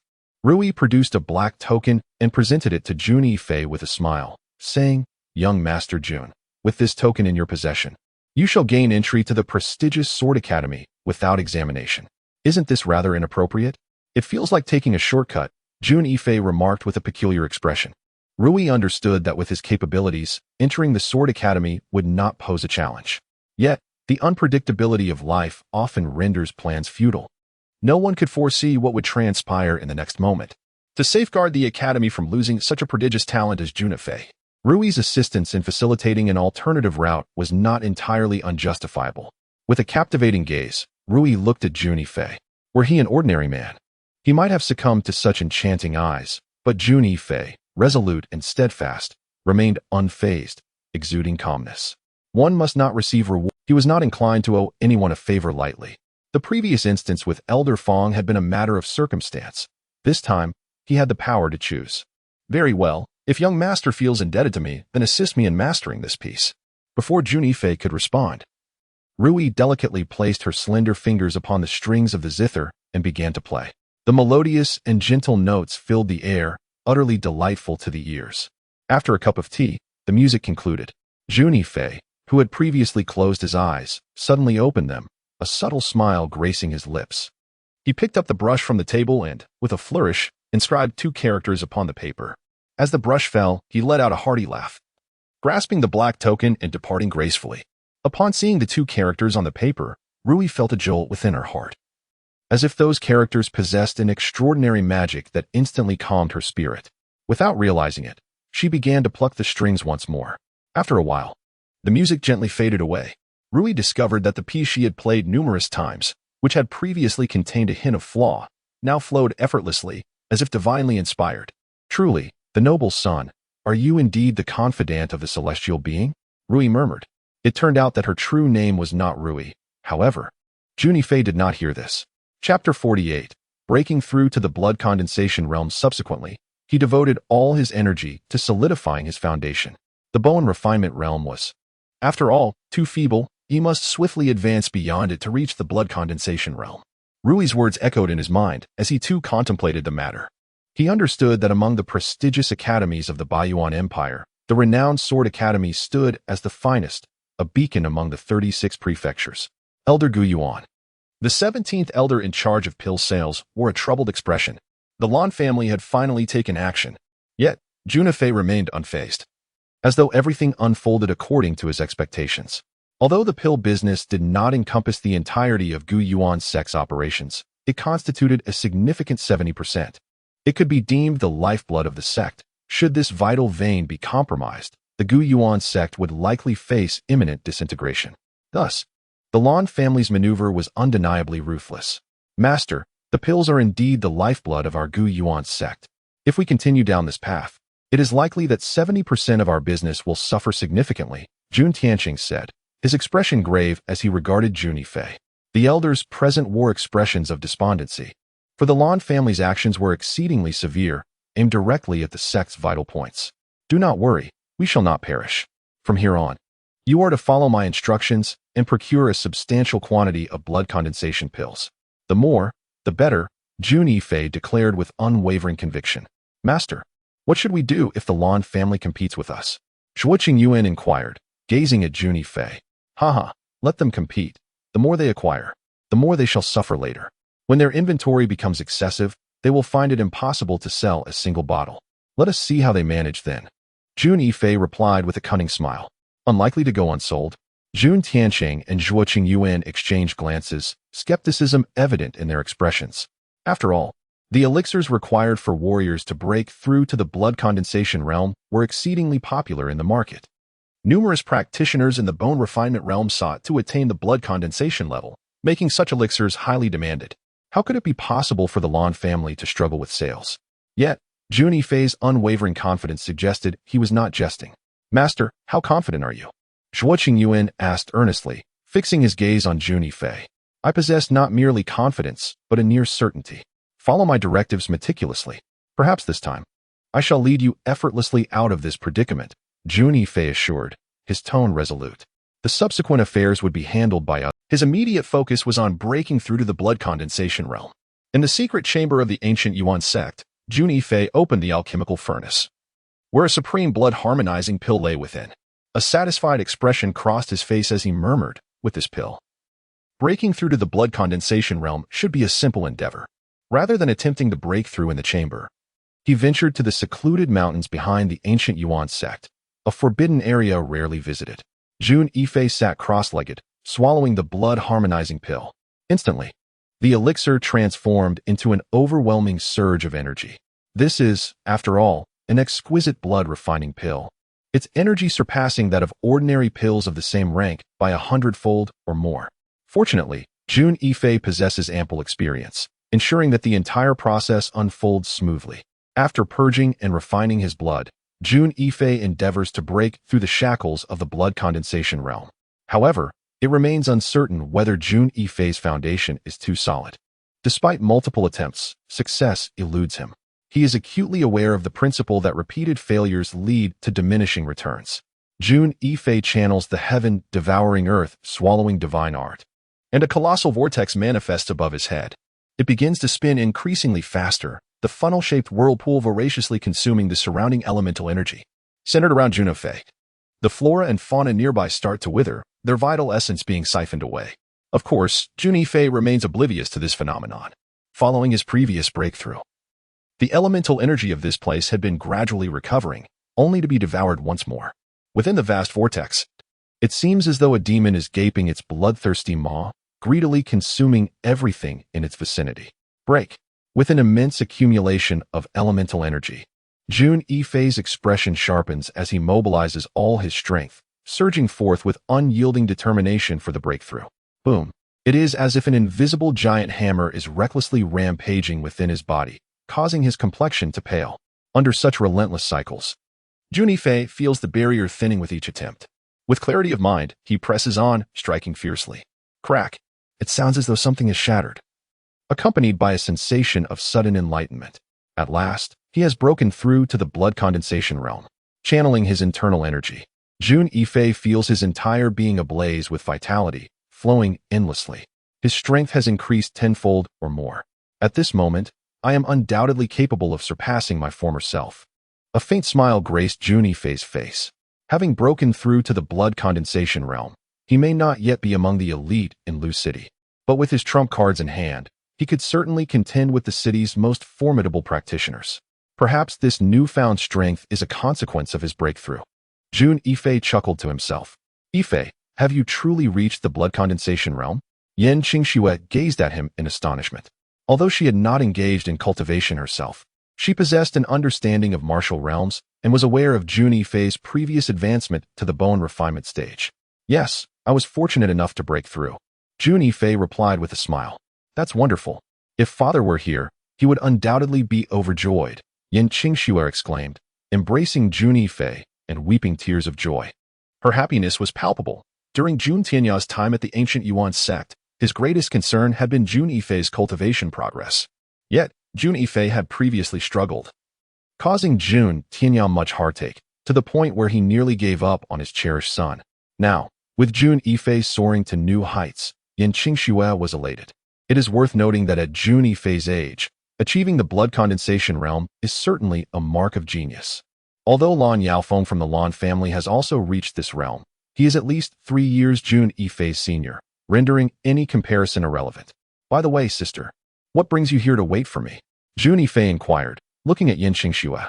Oh, I almost forgot. Elder Zhuo and our second uncle came looking for you earlier. They should be in the sect master's hall now, discussing matters regarding the pharmacy, Yan Qingxue replied, her expression turning serious.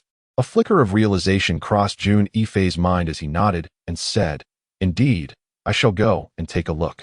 Within the grand hall of the ancient Yuan sect, a dozen elders were engaged in hushed whispers. Each of them bore a solemn expression, and the atmosphere was rather heavy. Good morning, everyone. Jun Yifei strolled in gracefully. Greetings, sect master.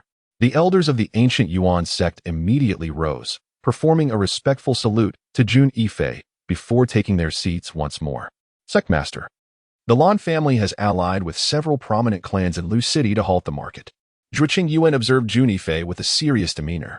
Jun Yifei was well aware that Zhuoqing Yuan's reference to halting the market pertained to the medicinal elixir industry.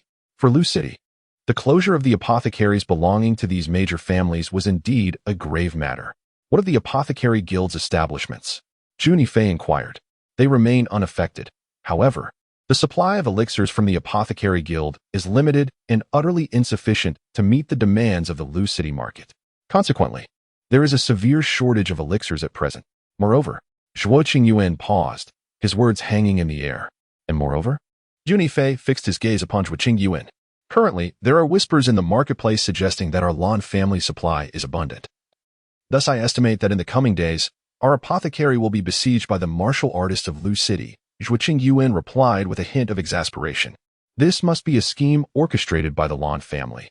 Only they possess the capability to devise such a plot. However, this time, they are likely to find themselves losing more than they gain, Jun Yifei remarked with a faint smile, exuding confidence. Sectmaster, could you elucidate further on the schemes of the Lan family? Zhuoqing Yuan momentarily faltered in his thoughts. This is rather straightforward.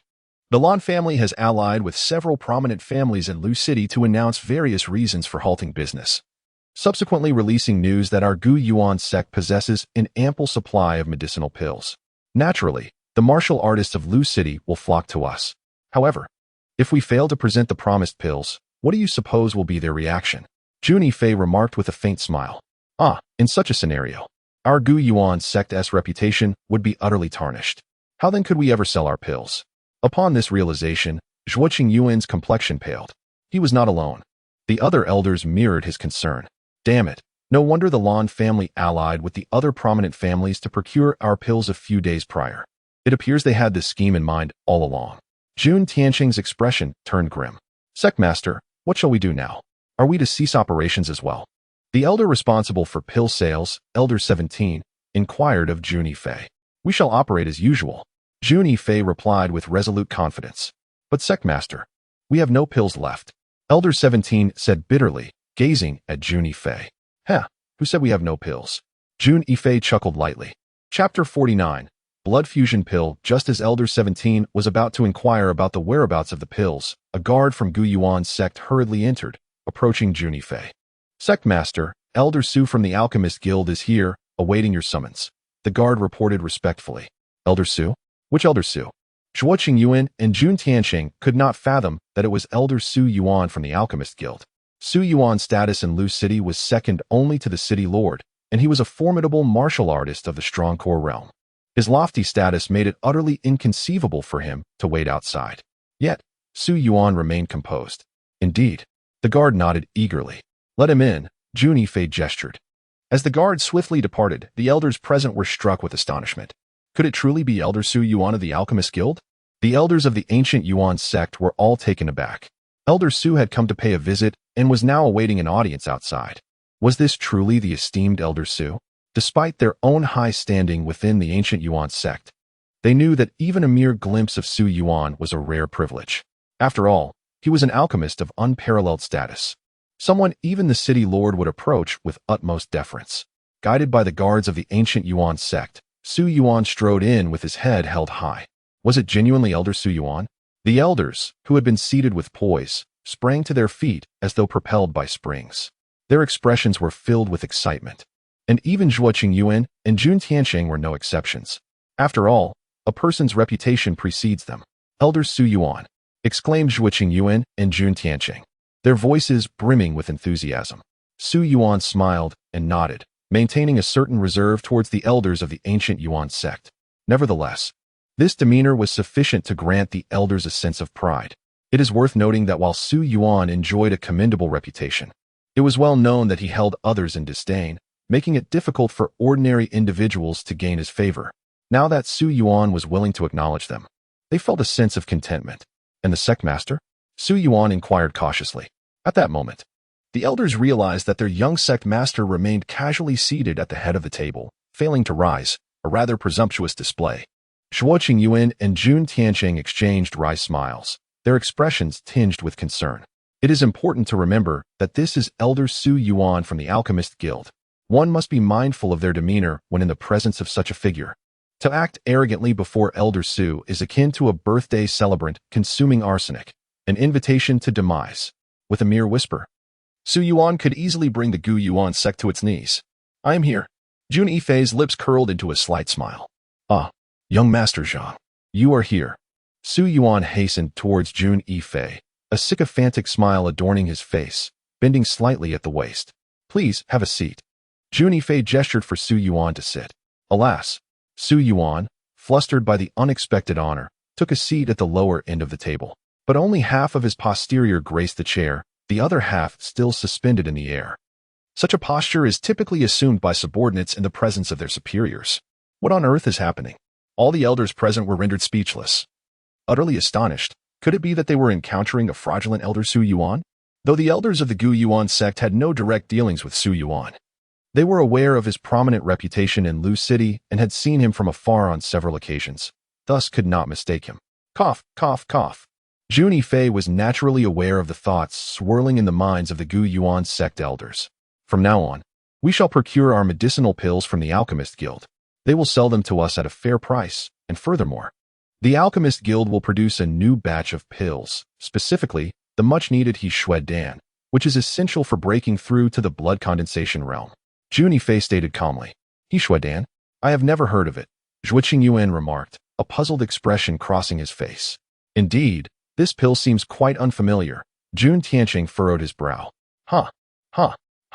There is no need for concern, for this blood fusion pill boasts a remarkable 50% probability of elevating one to the blood solidification rate, a rarity that is utterly unavailable in the market.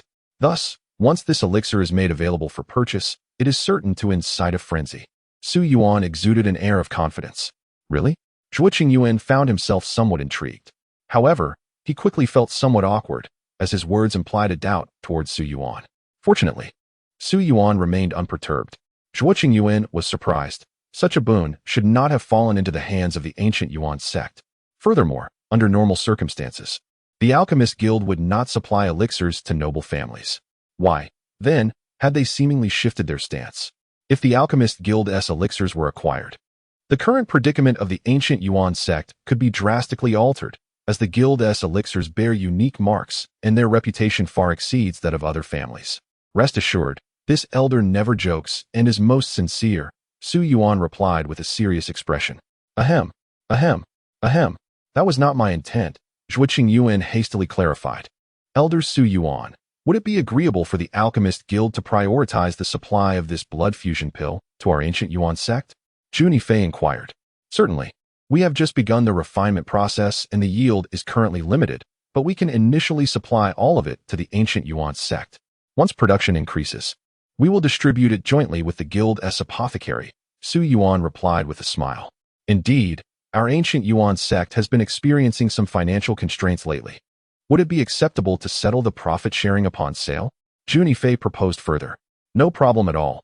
A few days' delay would be perfectly fine, Su Yuan responded cheerfully. At that moment, the elders of the ancient Yuan sect were left utterly bewildered. When did the Alchemist Guild become so accommodating? Under such conditions, the guild seems to have transformed into a mere errand service. Zhuo Qingyan gazed intently at Jun Yifei, who, aware of their suspicions, responded with a faint smile.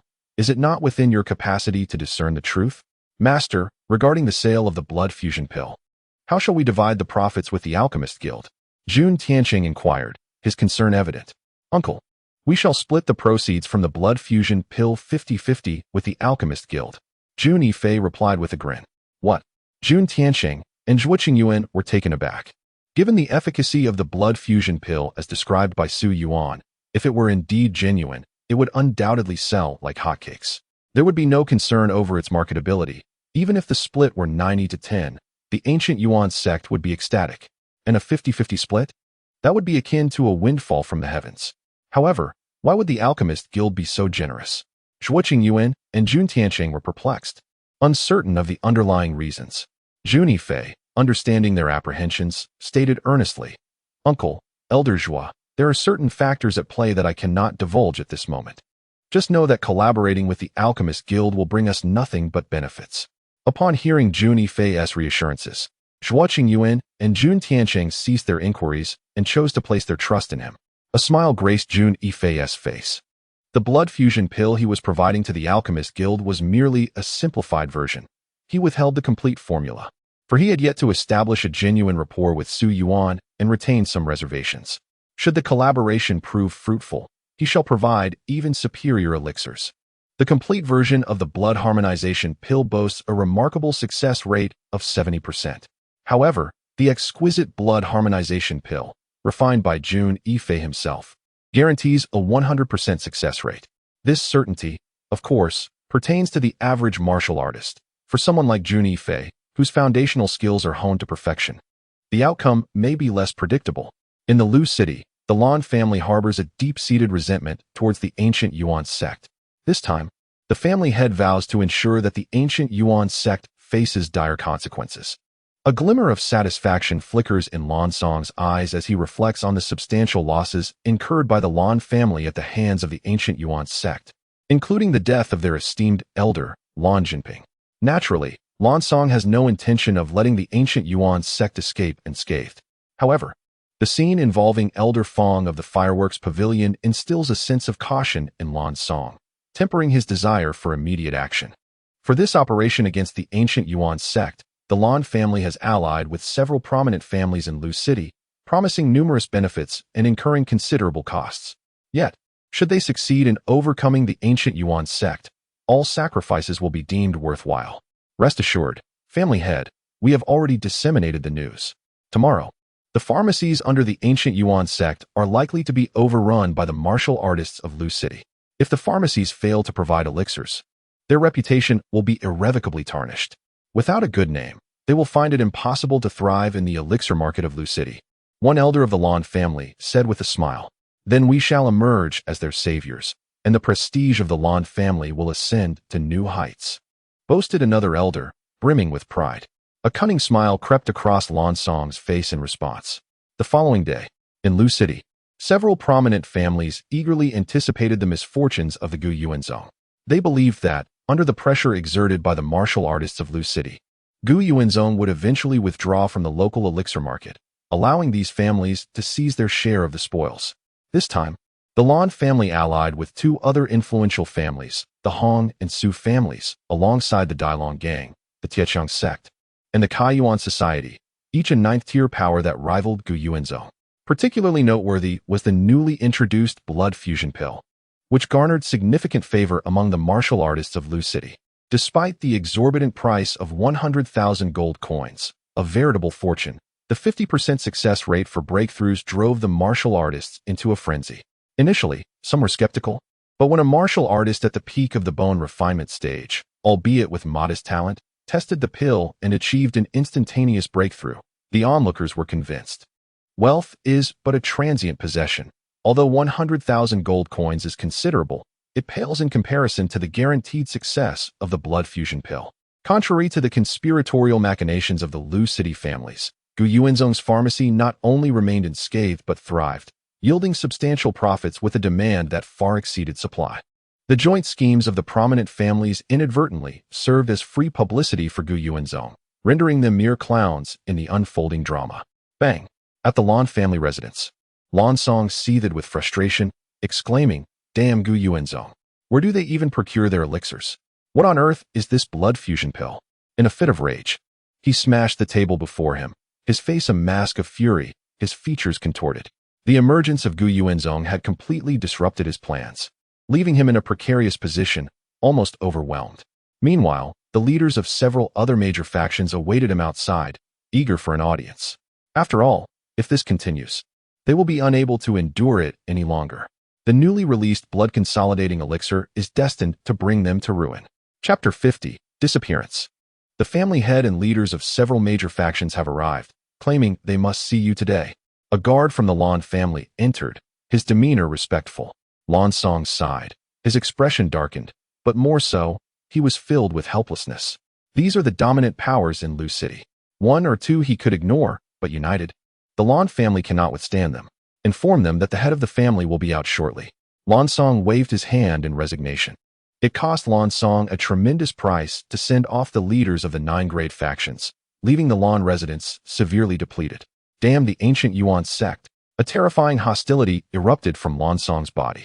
Head of the family, this time, our Lan family has suffered the greatest losses.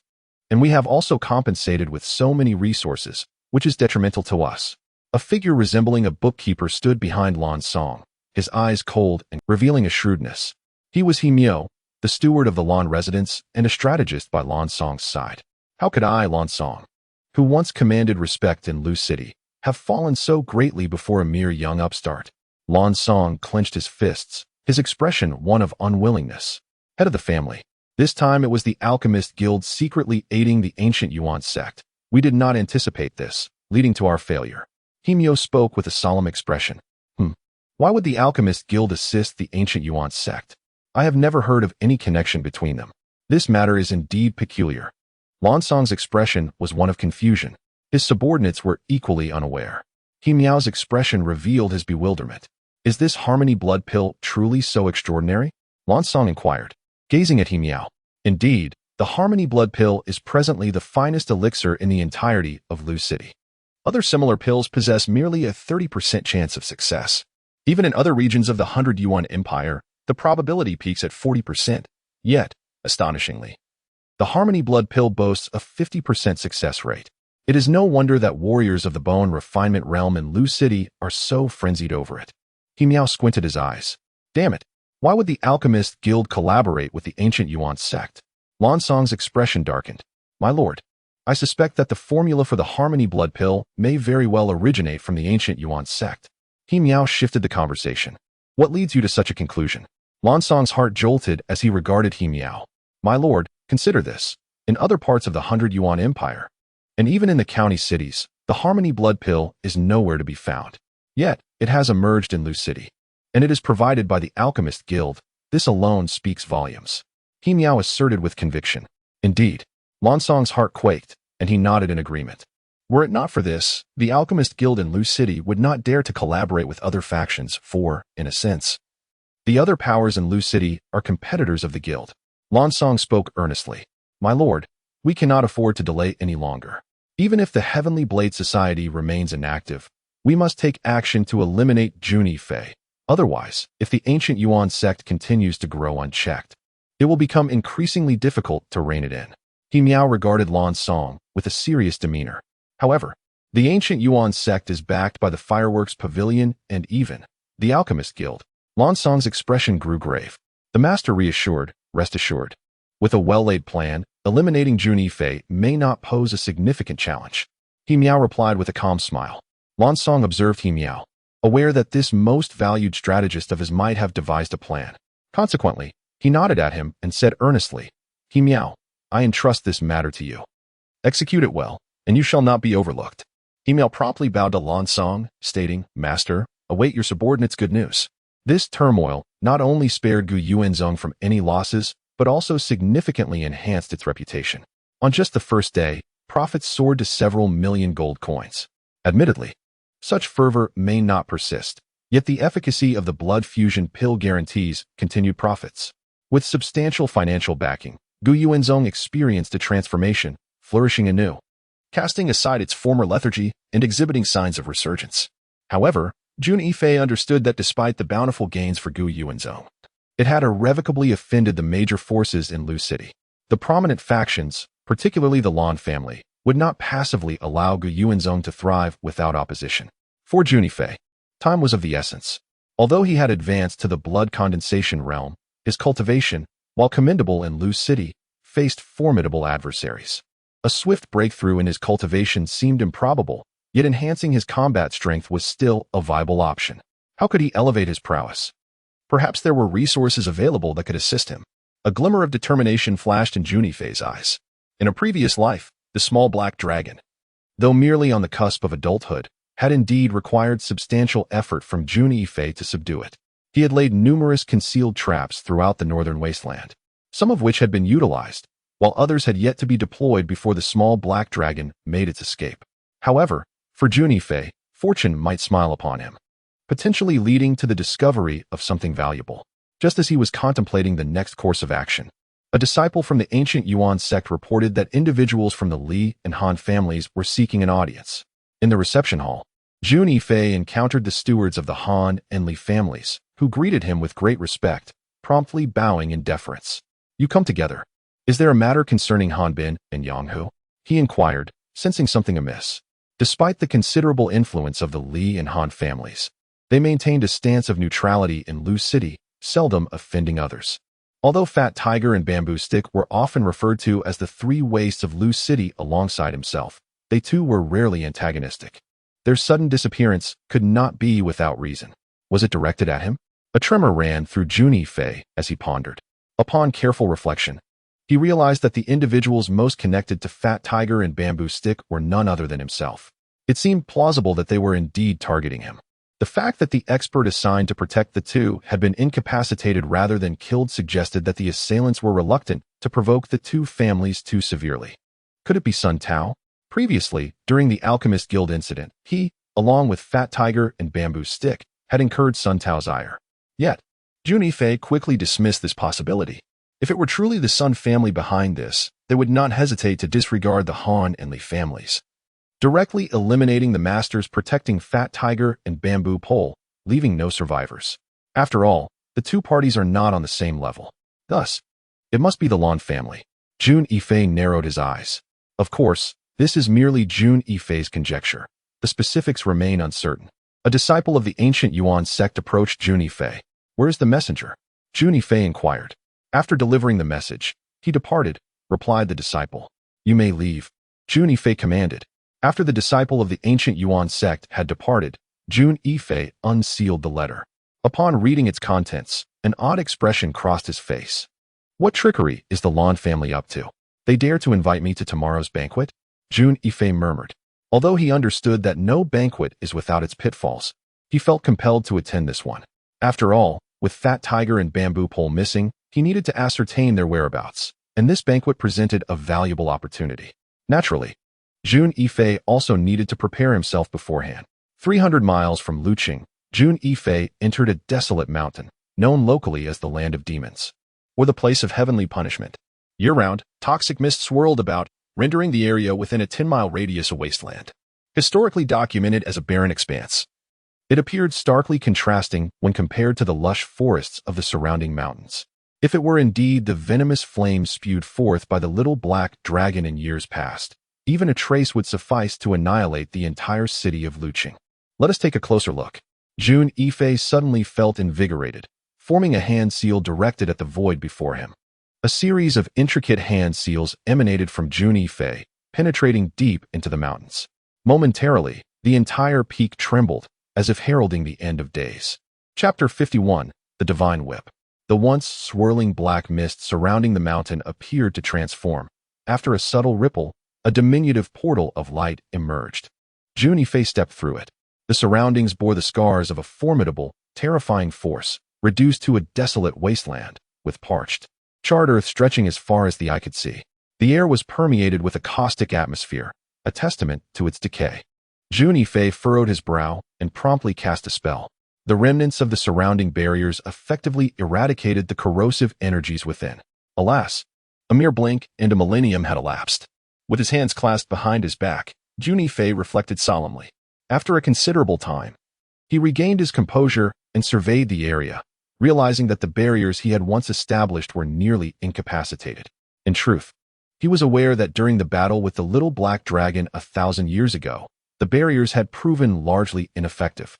Ultimately, it was only the Divine Whip that had inflicted a minor setback upon the little black dragon.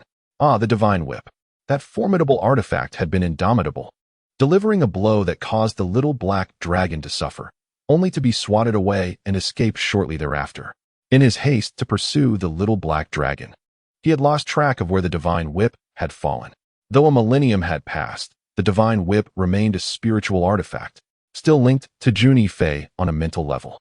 Thus, as he extended his consciousness outward, he discerned the precise location of the Divine Whip. Jun Yifei located a spot and crouched down, uncertain if he would be able to find the remnants he had once left behind. Thus, unprepared and lacking tools, Jun Yifei resorted to using his bare hands to excavate the earth. After the passing of an incense stick's worth of time, he unearthed the Divine Whip from the ground. Measuring a foot in length, the whip was now shrouded in darkness, having long lost the luster it possessed when first forged. Holding the Divine Whip, Jun Yifei shook his head.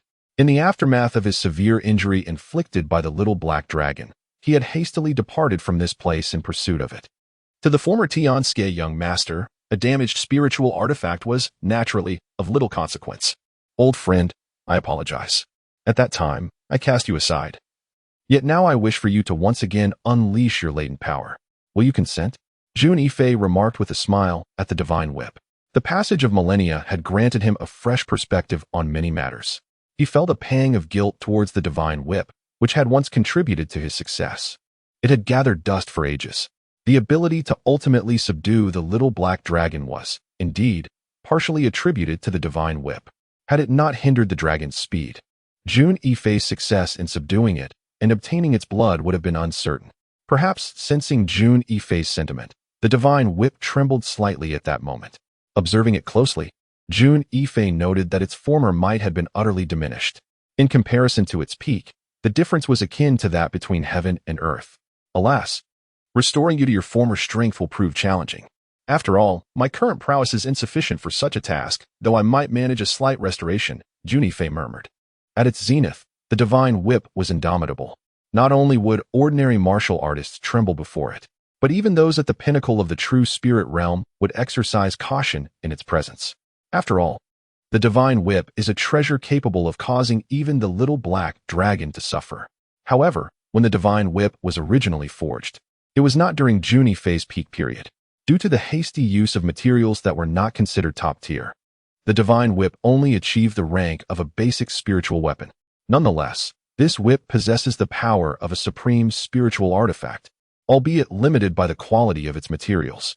Had it been crafted from superior materials, it would not have been so easily destroyed by the little black dragon, who, Jun Yifei's brow furrowed as he instantly vanished from his location, reappearing 10 meters away, where he seized hold of a fluffy creature. What is this? A little earth dog? Jun Yifei observed a small black dog, its fur soft and plush. At that moment, the little creature's eyes reflected a mixture of panic and humiliation. Damn human, put down your lord at once, or I shall retaliate. The little earth dog shook its body vigorously, seemingly attempting to bite Jun Yifei. However, how could Jun Yifei allow it to succeed? A talking earth dog? Jun Yifei was slightly taken aback. You are the earth dog. Your entire family is comprised of earth dogs. I am a celestial dog. The little dog glared at Jun Yifei, as if sensing an insult in his words. Are you of the demon race? Jun Yifei's expression grew even more astonished. He was well aware of the demon race from the ancient era he inhabited.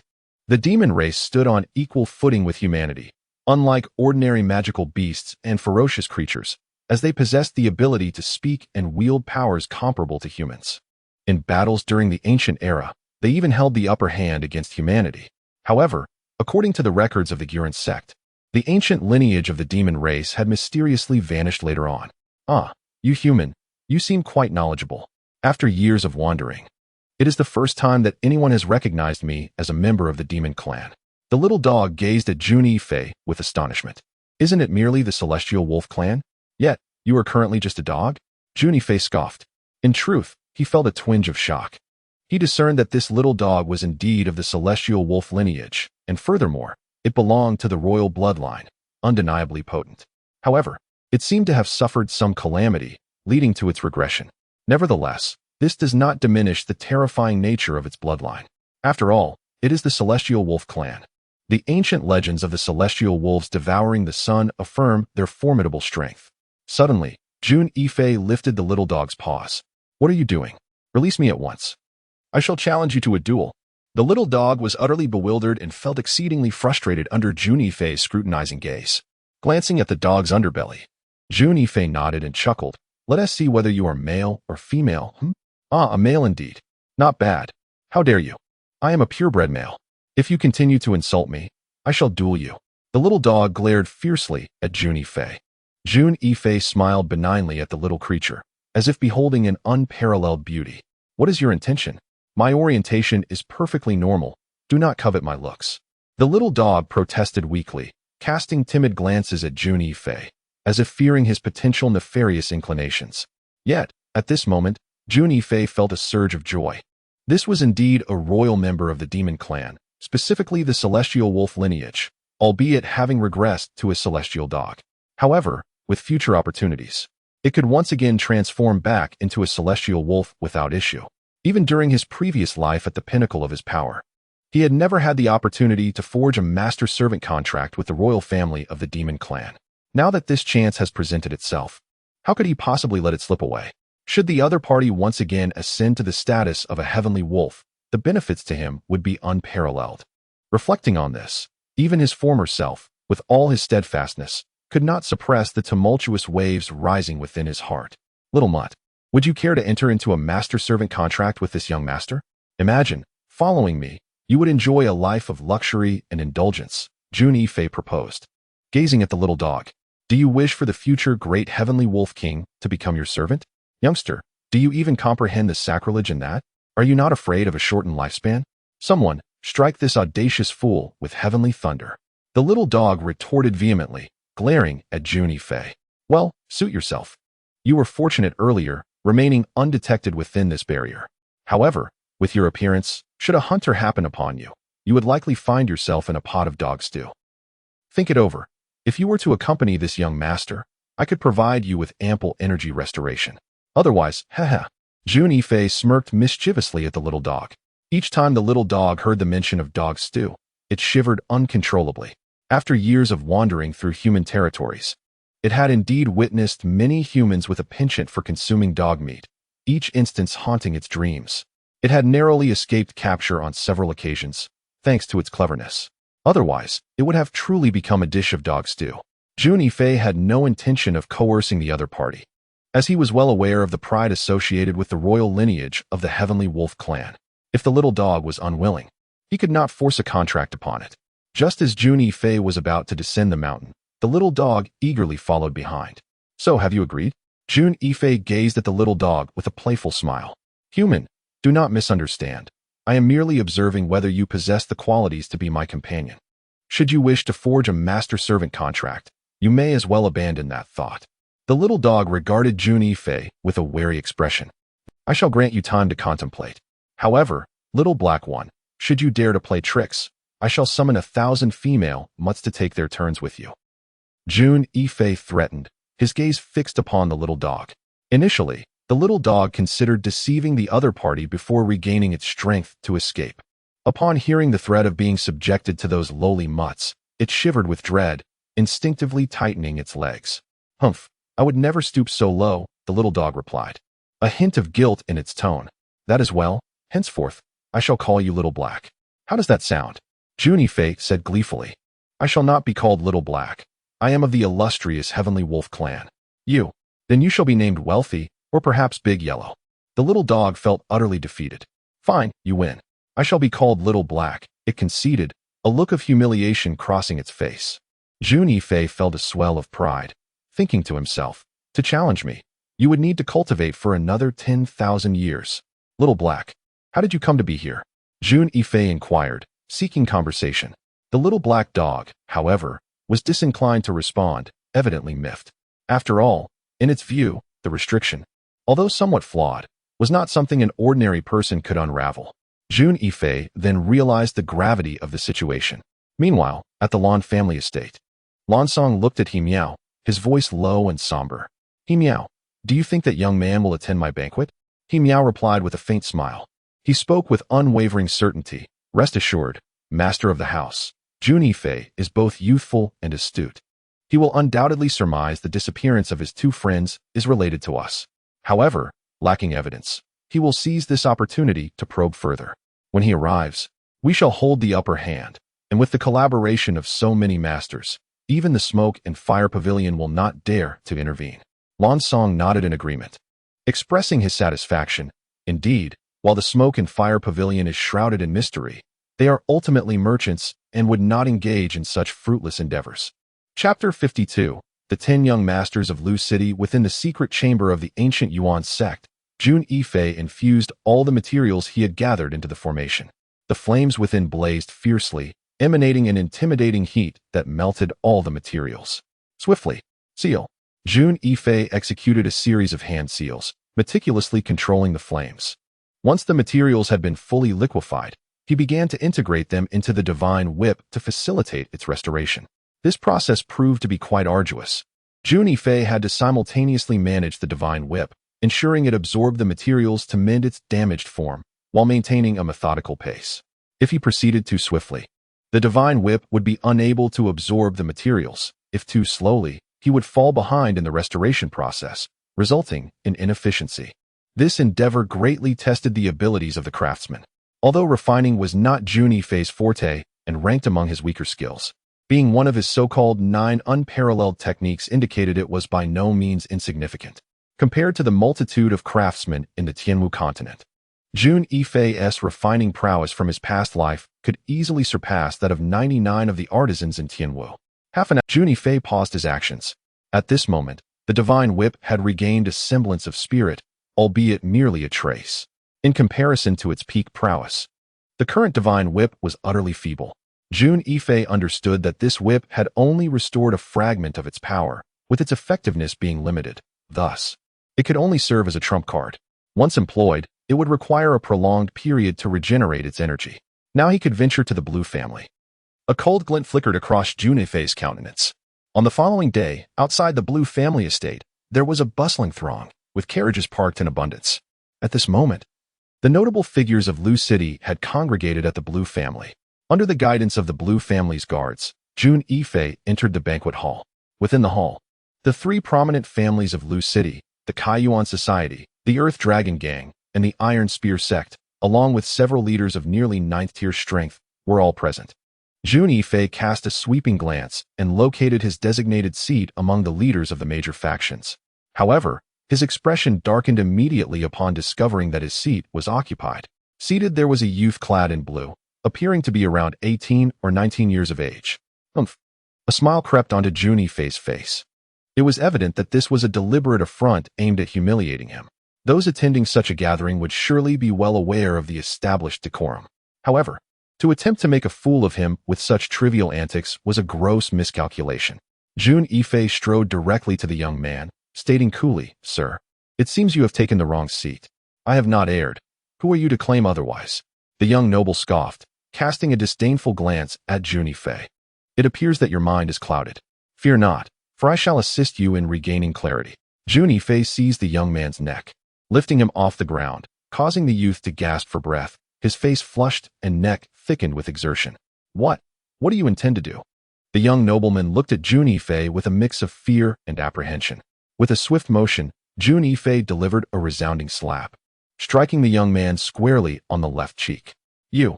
Before the youth could fully comprehend the situation, another slap landed on his right cheek. Instantly, both sides of his face swelled dramatically. The youth stood bewildered, clearly unprepared for Jun Yifei's brazen audacity to resort to violence from the outset. Accompanying him were several elders, the foremost among them being Wang Dilong, the leader of the Dilong gang. "Jun Yifei, how dare you strike my nephew? You owe me an explanation." Wang Dilong glared at Jun Yifei, his expression dark and foreboding. "An explanation?" Jun Yifei feigned astonishment, gazing at Wang Dilong. "So this ill-mannered individual is your esteemed nephew. What a misfortune for such a distinguished family. I assumed, esteemed gang leader Wang, that you would be grateful to me for teaching this disrespectful wretch a lesson. I fear for your future, should you allow such insolence to go unchecked. What if, in 100 years' time, this individual fails to pay you the homage you deserve? Would that not be a sign of disloyalty and ingratitude? 100 years, you say?" Wang Dilong's face twitched with irritation. "You dare curse me to a mere century of life? Humph. Since the banquet hosted by the Blue family is about to commence, I shall refrain from pursuing this matter further. However, I sincerely hope that young Master Zhang can still manage a smile after this encounter." Upon finishing his words, Wang Dilong turned and departed with his entourage. As the banquet commenced, the esteemed guests took their designated seats. At this moment, Jun Yifei found himself pondering whether the little rascal, Xiao He, had fulfilled the task entrusted to him. Unbeknownst to Jun Yifei, Xiao He was currently reveling in comfort. Within a hidden treasury of the Blue Pine Mansion, Xiao He had stealthily infiltrated the vault and was now indulging in the crystalline treasures within. Although his powers had waned, he retained an extraordinary ability, the capacity to diminish his form at will. This skill was the reason he had managed to navigate human society for centuries without a hitch, despite his diminished strength. Thus, though the treasury of the Blue Mansion was indeed well concealed, it posed little challenge for Xiao He to access. "Ah, splendid.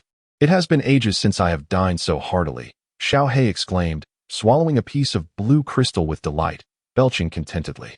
His expression radiated satisfaction as he reflected on the bounty he had consumed. His belly was already distended, rendering him sluggish. "Oh dear, I almost forgot about that wretched task." Although Xiao He had feasted to his heart's content and yearned for a peaceful slumber, the thought of Jun Yifei's assignment jolted him awake.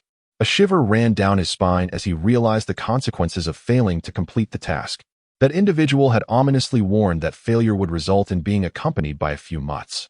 Meanwhile, Jun Yifei felt an overwhelming chill descend upon him. Aside from the Han and Li families, it seemed that all others harbored animosity towards him. "It appears that this banquet is indeed a scheme directed at me," he mused silently. However, Jun Yifei was well prepared and thus remained largely unperturbed, merely pondering when the Lan family would make their move. At the banquet, no one paid him any mind. Even the Han and Li families, though on reasonably good terms with the ancient Yuan sect, were cautious and refrained from approaching him. This, in turn, afforded Jun Yifei a rare moment of peace. Yet, despite his desire for tranquility, there were those intent on disrupting it. At that moment, a young man clad in black approached him, gun in hand. "Jun Yifei, I have heard of your recent rise and your cunning victory over Brother Yaofeng. I am here to challenge you," the young man declared arrogantly. "I must decline," Jun Yifei replied, shaking his head. "Are you afraid?" The young man scoffed, regarding Jun Yifei with derision. "It is not fear, but rather your lack of decorum that is troubling. I am the sect master of the ancient Yuan sect, seated here amongst my elders, and you do not even know how to pay your respects. Such a display of ignorance regarding etiquette and hierarchy is beneath my consideration," Jun Yifei stated with righteous indignation. "You," The young man flushed with shame, but found himself unable to retort. You are merely seeking excuses for your cowardice, he accused, pointing at Jun Yifei. If you wish to persist in such childish notions, then so be it, Jun Yifei replied, holding his wine cup with a bemused smile. Infuriating. Frustrated by Jun Yifei's indifference, the young man begrudgingly inclined his head and coldly remarked, Sect Master Jun, may I now have the honor of your instruction? How intriguing. Do share your name. I find myself somewhat restless in this place, Jun Yifei responded, a hint of curiosity in his tone. You have arrived at an opportune moment. Jun Yifei let out a sinister smile, standing up amidst the gathering, hands clasped behind his back as he stepped forward. The young man's expression flickered. What did he mean by arriving at an opportune moment? This noble son is no mere punching bag. Taichung Min, Zhou Kai. Zhou Kai regarded Jun Yifei with scrutiny. Zhou Kai? A name surfaced in Jun Yifei's memory. One of the top 10 young masters of Lu City. Indeed, this individual existed. Ranked 6th, having previously defeated the 9th-ranked Lan Yafeng. This individual's standing surpassed that of Lan Yafeng. It was rumored that Zhou Kai had single-handedly eradicated 36 bandits that had infested Black Hawk Ridge within a single day, showcasing formidable strength, and was regarded as the most talented individual in Taichung Min in a century. Allegedly, the sect had already designated him as the next leader. Despite his impressive achievements, Jun Yifei remained indifferent, viewing him as nothing more than a trivial opponent. Go ahead and make your move, Jun Yifei declared nonchalantly, his hands still behind his back. He could discern the strength of his opponent at a glance. Zhou Kai was indeed formidable, being in the mid-stage of blood condensation, significantly stronger than Lan Yafeng. At his age and level of cultivation, he was commendable. However, he did not warrant Jun Yifei's concern. Yet, engaging in a bit of fun would be acceptable. Jun Yifei, are you not being overly arrogant? Draw your weapon, or you may find yourself without it. Zhou Kai, gripping his iron spear, regarded Jun Yifei with cold disdain, his expression tinged with displeasure. Then do not complain when this noble son shows no mercy. Zhou Kai was incensed by Jun Yifei's arrogance. The Iron Fiend's 13 spears. The fierce shadows of the spears crisscrossed through the air, thrusting towards Jun Yifei with lethal intent. 13 spears formed a sharp line in the void, aiming directly at Jun Yifei. Excellent. Jun Yifei smiled faintly, still standing with his hands behind his back, only slightly shifting his feet. Zhou Kai's attempts to strike with his spear went awry, missing Jun Yifei by mere inches. How could this be? Zhou Kai felt astonished. Dreadful. Let us see how long you can evade. With a powerful push from his foot against the ground, Zhou Kai propelled himself forward like an arrow, swiftly closing the distance between him and Jun Yifei, dominating the universe. In his hands, the iron spear unleashed the 13 spear techniques of Iron Fury, radiating a terrifying force. In an instant, all his power coalesced into a single point, aimed directly at Jun Yifei. Simultaneously, an overwhelming wave of heat emanated from the spear, causing the surrounding temperature to soar by several degrees. Brother Zhou, truly, the young master's prowess is formidable. It surpasses even that of my son. Chapter 53, The 3 Spear Techniques of Domination. With a resounding crash, Jun Yifei's finger effortlessly shattered Zhou Kai's attack, obliterating it with ease. The tremendous penetrating force sent Zhou Kai staggering back. What?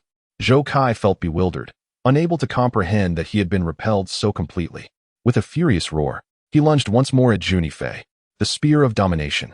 Jun Yifei, you wretched fool, forcing me to employ the Spear of Domination. You may be defeated, but still, you hold your head high. Zhou Kai soared into the air like a great bird, exuding a fierce aura. In that moment, he transformed into a spear himself, the intense spear light piercing through the void. When did this armored one learn the 3 spear techniques of domination? Zhou Huai, seated nearby, looked on in astonishment. This is an extraordinary martial technique of the mundane tier. Within the Iron Gun sect, there exists only one set of such unparalleled martial arts, namely the 3 demonic spears. However, this technique is flawed. Thus, the number of individuals who have mastered the 3 demonic spears within the entire sect can be counted on one hand. Yet, Zhou Kai has accomplished this feat, which delights Zhou Huai, as it demonstrates that his son possesses extraordinary talent, a true prodigy. The essence of the spear? Jun Yifei squinted, realizing that Zhou Kai's innate abilities indeed surpass those of Lan Yafeng. It appears that there is much fun to be had. As Jun Yifei observed the astonishing 3 spears, They surged towards him like a colossal wave, their sharp brilliance seemingly capable of shattering all in their path. While the essence of 3 spears is not the complete technique, it significantly enhances martial arts of a similar kind. Quite intriguing. Jun Yifei narrowed his eyes, choosing not to evade. Although he could rely on his agility to dodge, he preferred to resolve matters with a straightforward, forceful approach. With a powerful strike, Jun Yifei unleashed the wind-dispersing palm. At this moment, his mastery of the technique had reached its pinnacle. How infuriating! Zhou Kai's body was propelled backwards, rage boiling within him. He had exerted his utmost martial skills. Yet faced with Jun Yifei, he remained unable to make any impact.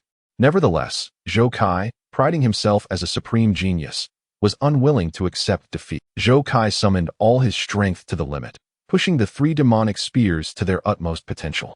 In a flash, he thrust 3 spears toward Jun Yifei, merging them into a singular, more formidable attack due to the unparalleled speed he had achieved. The gunshot pierced through the air, eliciting a sharp, piercing wail that reverberated around. With each passing moment, the atmosphere seemed to explode in layers. Jun Yifei shook his head, exclaiming with resignation, "Young man, despite your martial skills not being fully cultivated, you insist on forcefully exhibiting them. Do you know what this is called? It is self-inflicted suffering." In Jun Yifei's eyes, regardless of the might displayed, if the martial techniques were only at the rudimentary level, they were rife with flaws. At this moment, although Zhou Kai unleashed a supreme gun technique of the mortal tier, Jun Yifei perceived it as riddled with weaknesses akin to a sieve. After all, this was merely a fragmented martial art, and such incomplete techniques often possessed significant vulnerabilities. While they might deceive the average practitioner, to Jun Yifei, it was nothing short of absurd. "Curse you, silence." Zhou Kai loathed Jun Yifei, his hatred intensifying as the latter shattered his pride. Fueled by rage, he unleashed his strike, imbued with a chilling aura of death. Phantom 9 transformations. Jun Yifei scoffed softly. In an instant, his figure appeared to shift in a dreamlike manner, seemingly present, yet causing Zhou Kai to experience an unsettling sense of losing his target.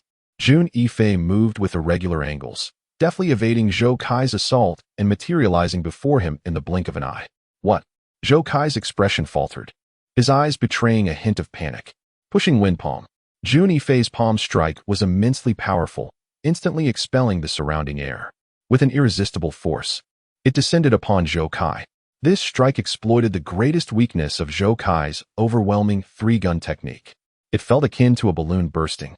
As Zhou Kai sensed his attack crumble in an instant, a resounding boom echoed through the air. Zhou Kai emitted a muffled groan, as if struck by lightning. When Jun Yifei's palm struck his chest, he was sent flying like a kite severed from its string, crashing violently to the ground. Zhou Kai felt a sweetness rise in his throat, unable to suppress the spurt of fresh blood that escaped his lips, his complexion paling to an extreme. "Oh, you are truly foolish, offering yourself up for me to trample upon. Do you not find this rather dull?" Jun Yifei stood with his hands clasped behind his back, gazing at Zhou Kai with a semblance of a smile.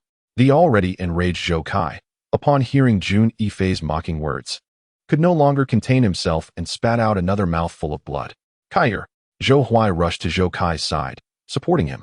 He then turned his head, glaring at Jun Yifei, and spoke in a deep voice. "Jun Yifei, this is merely a spar. Why strike with such ferocity?" "Spar?" Jun Yifei replied nonchalantly, "Lord Zhou, I have shown restraint. Otherwise, do you truly believe your son could still stand and converse with me? You?" Zhou Huai radiated a terrifying aura, his bones creaking ominously. "Lord Zhou, please wait. Now is not the time for reckoning. You will have ample opportunity to settle accounts with this scoundrel." At some point, Lan Song had approached Zhou Huai, speaking with a significant tone. Zhou Huai seemed to ponder for a moment, casting a deep glance at Jun Yifei, before sneering coldly and helping Zhou Kai to depart. The onlookers wore expressions of disdain, as if to say, at this juncture, still putting on airs, truly oblivious to the peril. "Jun Yifei, let us speak plainly today. Are you aware that your medicinal workshop at Gyuan sect has inflicted substantial losses upon the various families of Luqing? Should you not provide us with an explanation?" The speaker was none other than Hong Jiashu, Hong Wanong. "What do you mean?" Jun Yifei replied nonchalantly. Perhaps those present believed that the unity of their factions signified Jun Yifei's concession. Hong Jiashu, Hong Wantong, spoke with utmost seriousness. "Surrender the formula for the blood harmony pill, allowing our esteemed families to possess it collectively. From now on, The Hong family shall monopolize its trade in the western district of Lu City, while our Su family will claim the northern region. Su Bai, the head of the Su family, chimed in. Naturally, we of the Lan family shall occupy the central area of Lu City, added Lan Song, the patriarch of the Lan family, without missing a beat. Other factions also joined in unison, carving up the remaining territories. Jun Yifei scoffed. These families seem to regard their Gu Yuan sect as prey. Jun Yifei, do you concur with this arrangement? Lan Song sneered, fixing a predatory gaze upon him. An arrangement? Perhaps it is you who should provide me with an explanation. You esteemed families, united, are merely preparing to ensnare our Gu Yuan sect, are you not? And now, you dare to turn the tables and accuse us? Truly. You exhibit a remarkable ignorance of shamelessness, Jun Yifei retorted, rising abruptly, emanating an aura of sharp intensity. Oh, it seems that the esteemed sect leader is unwilling to acquiesce. Are you not concerned that your decision may lead to the annihilation of the Gu Yuan sect? Lan Song's voice dripped with a chilling malice as he regarded Jun Yifei. Annihilation? I find it utterly ludicrous to even entertain such a notion. Jun Yifei laughed heartily, as if he had heard the most absurd joke in existence. After a lengthy pause, he continued, the Gu Yuan sect has endured for 10 millennia. If its destruction were so easily accomplished, it would not have persisted for so long. Suddenly, Jun Yifei's laughter came to an abrupt halt as he gazed at Lan Song, saying, Lan Song, it is I who wish to inquire about the whereabouts of my two brothers. Jun Yifei asserted, one may indulge in a variety of dishes, but one must not speak recklessly. Lan Song observed Jun Yifei's icy smile, though his eyes betrayed a hint of unease. Abruptly, a shadow darted from afar. Landing on Jun Yifei's shoulder, it was a small mutt. Who else could it be but Little Black? Plague God, come along if you seek your companions. Little Black's voice echoed in Jun Yifei's ear before darting away. Humph. Jun Yifei swiftly pursued the direction in which Little Black had vanished, knowing full well that it led to the hideout of Zhu Gan and Fat Tiger. Where do you intend to go, Jun Zongzhu? Lan Song's voice inquired ominously, having positioned himself before Jun Yifei. Naturally, I am off to find my companions, Lan Jiazhu. You have gone to great lengths to conceal my brothers. Jun Yifei maintained his composure. Is what you say true? Han Lu, the head of the Han family, and Li Changfeng, the head of the Li family, approached Jun Yifei. Indeed, my nephew knows their exact location. Jun Yifei replied with certainty. Both Han Lu and Li Changfeng had been anxious for the safety of their sons, and upon suddenly learning their whereabouts, they felt a surge of joy. Lan Jiazhu, we require an explanation. Although the Han family may not rival the Blue family, we cannot be trifled with. Han Lu stated coldly, eyeing Lan Song. The Li family feels the same. Li Changfeng added, unwilling to back down. Though reluctant to offend the Blue family, he could not disregard the safety of his son at this moment. Those of you who are willing to believe this boy, do you not also wish to believe me? Lu Song's voice was cold and piercing. At this moment, Li Changfeng and Han Lu hesitated. Although they were concerned for Han Bin and Li Yanghu's safety, they lacked concrete evidence that the two were indeed in the Blue residence. To offend the Blue family in such uncertainty seemed rather impulsive. At this juncture, warriors from various powerful factions, led by their leaders, began to encircle them. Jun Yifei had anticipated this scenario and laughed heartily. This must be your true face, trapping a turtle in a jar? A clever scheme. But do you truly believe you can ensnare me? Jun Yifei, surrender without resistance, and I may grant you a swift end, Blue Song said, looking at Jun Yifei with triumph. Elders, follow me, Jun Yifei declared, his primary objective still being the rescue of Li Yanghu and Han Bin. He swiftly executed his movement technique, darting towards the door in the corner. Chapter 54. The Battle at the Blue Residence. Those who obstruct me shall perish, Jun Yifei declared with overwhelming authority. However, at this moment, more elders from the Blue family arrived, converging from all directions towards Jun Yifei. Break the evil sword, shouted an elder of the Blue family, thrusting his sword down towards Jun Yifei. The fierce sword light emanated a chilling aura. Divine finger. Jun Yifei narrowed his eyes and retaliated with a single pointed strike, an unstoppable force that sent the Blue warrior flying. Dominating Holy Blade. Elder Blue Qiao of the Blue family appeared unexpectedly to Jun Yifei's left, bringing down his blade with lethal intent. The fierce glare of the blade seemed capable of illuminating the very void, while the terrifying blade aura enveloped Jun Yifei with a bone-chilling murderous intent. Jun Yifei moved with the grace of a leisurely stroll, executing a powerful palm strike known as the wind-repelling palm.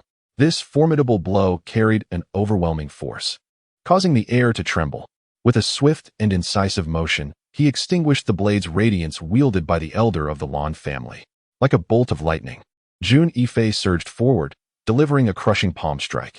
The elder, caught off guard by Jun Yifei's astonishing speed, was sent hurtling backward, crashing violently to the ground. A sudden taste of blood filled the elder's mouth as he involuntarily spat out crimson liquid.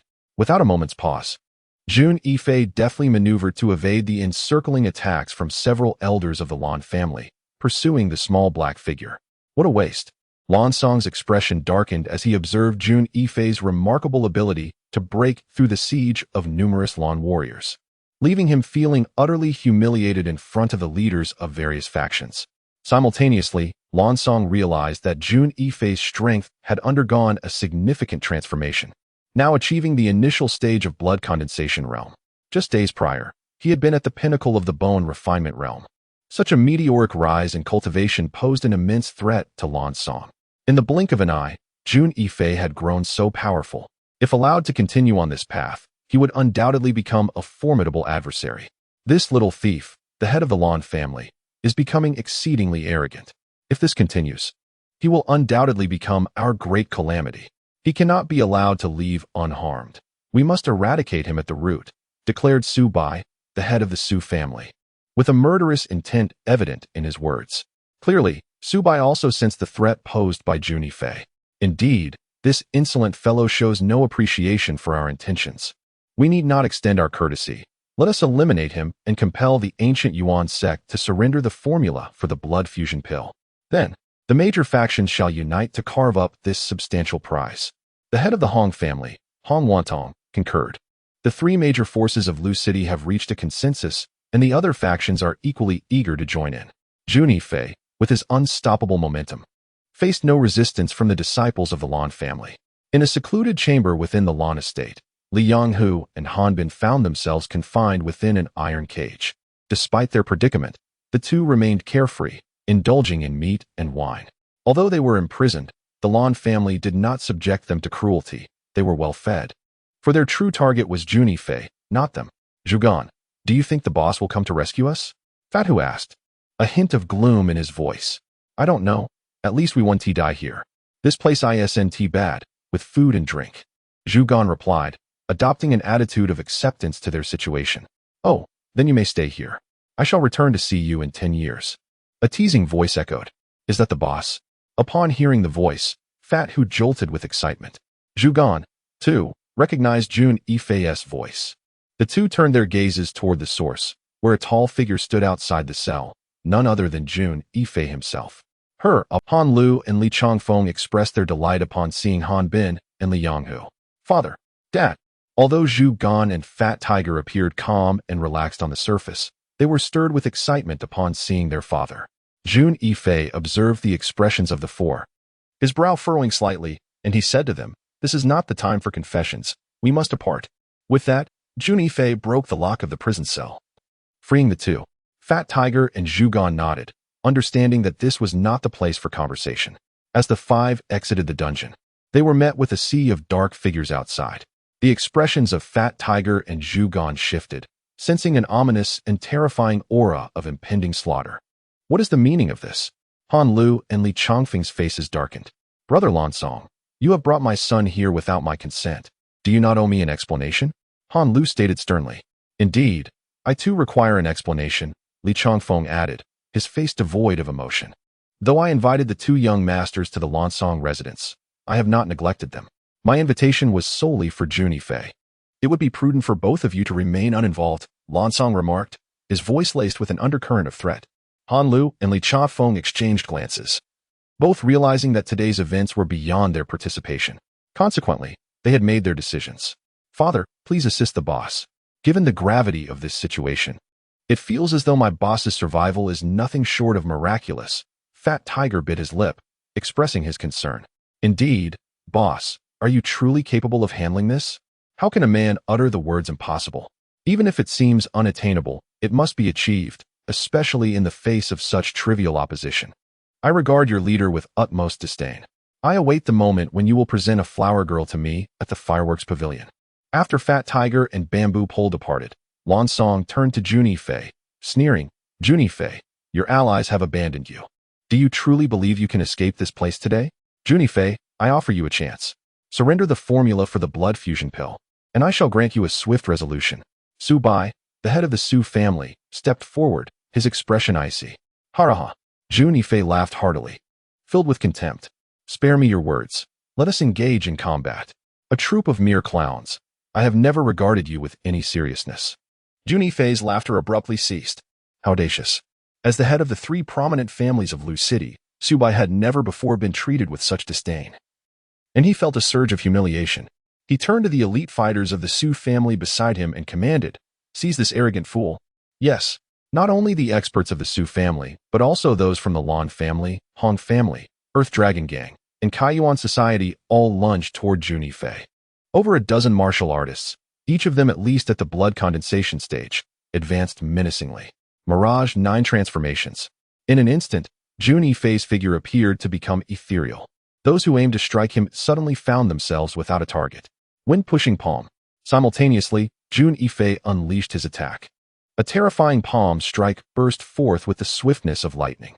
A direct strike landed upon an elder of the Diuan gang, eliciting a blood-curdling scream from him as he was sent hurtling through the air, akin to a kite severed from its string, crashing violently to the ground. Blood frothing from his mouth. The sheer ferocity of the kick seemed to instantaneously compress the surrounding air, releasing a sharp, piercing shriek. With a resounding thud, this kick, enhanced by martial prowess, bore the weight of thousands of pounds, crashing with devastating force into an elder of the Lan family. A chilling wail reverberated through the air as the Lan elder was propelled away in an instant, crashing down to the earth with a concave chest, succumbing to death in a heartbeat. Simultaneously, several other adept fighters from various clans surged forth. An elder from the Kaiyuan Society, observing Jun Yifei with his back turned, felt a surge of excitement at the prospect of seizing an opportunity. In his mind, slaying Jun Yifei would catapult him to fame and fortune, ensuring his elevated status within the organization. With a sweeping motion, the Heaven-S Malice slashing blade descended from the void, imbued with a palpable aura of menace. The blade moved with astonishing speed, reaching Jun Yifei in the blink of an eye. However, Jun Yifei, seemingly possessing eyes in the back of his head, had already sensed the impending danger. Spirit-devouring finger, shatter for me.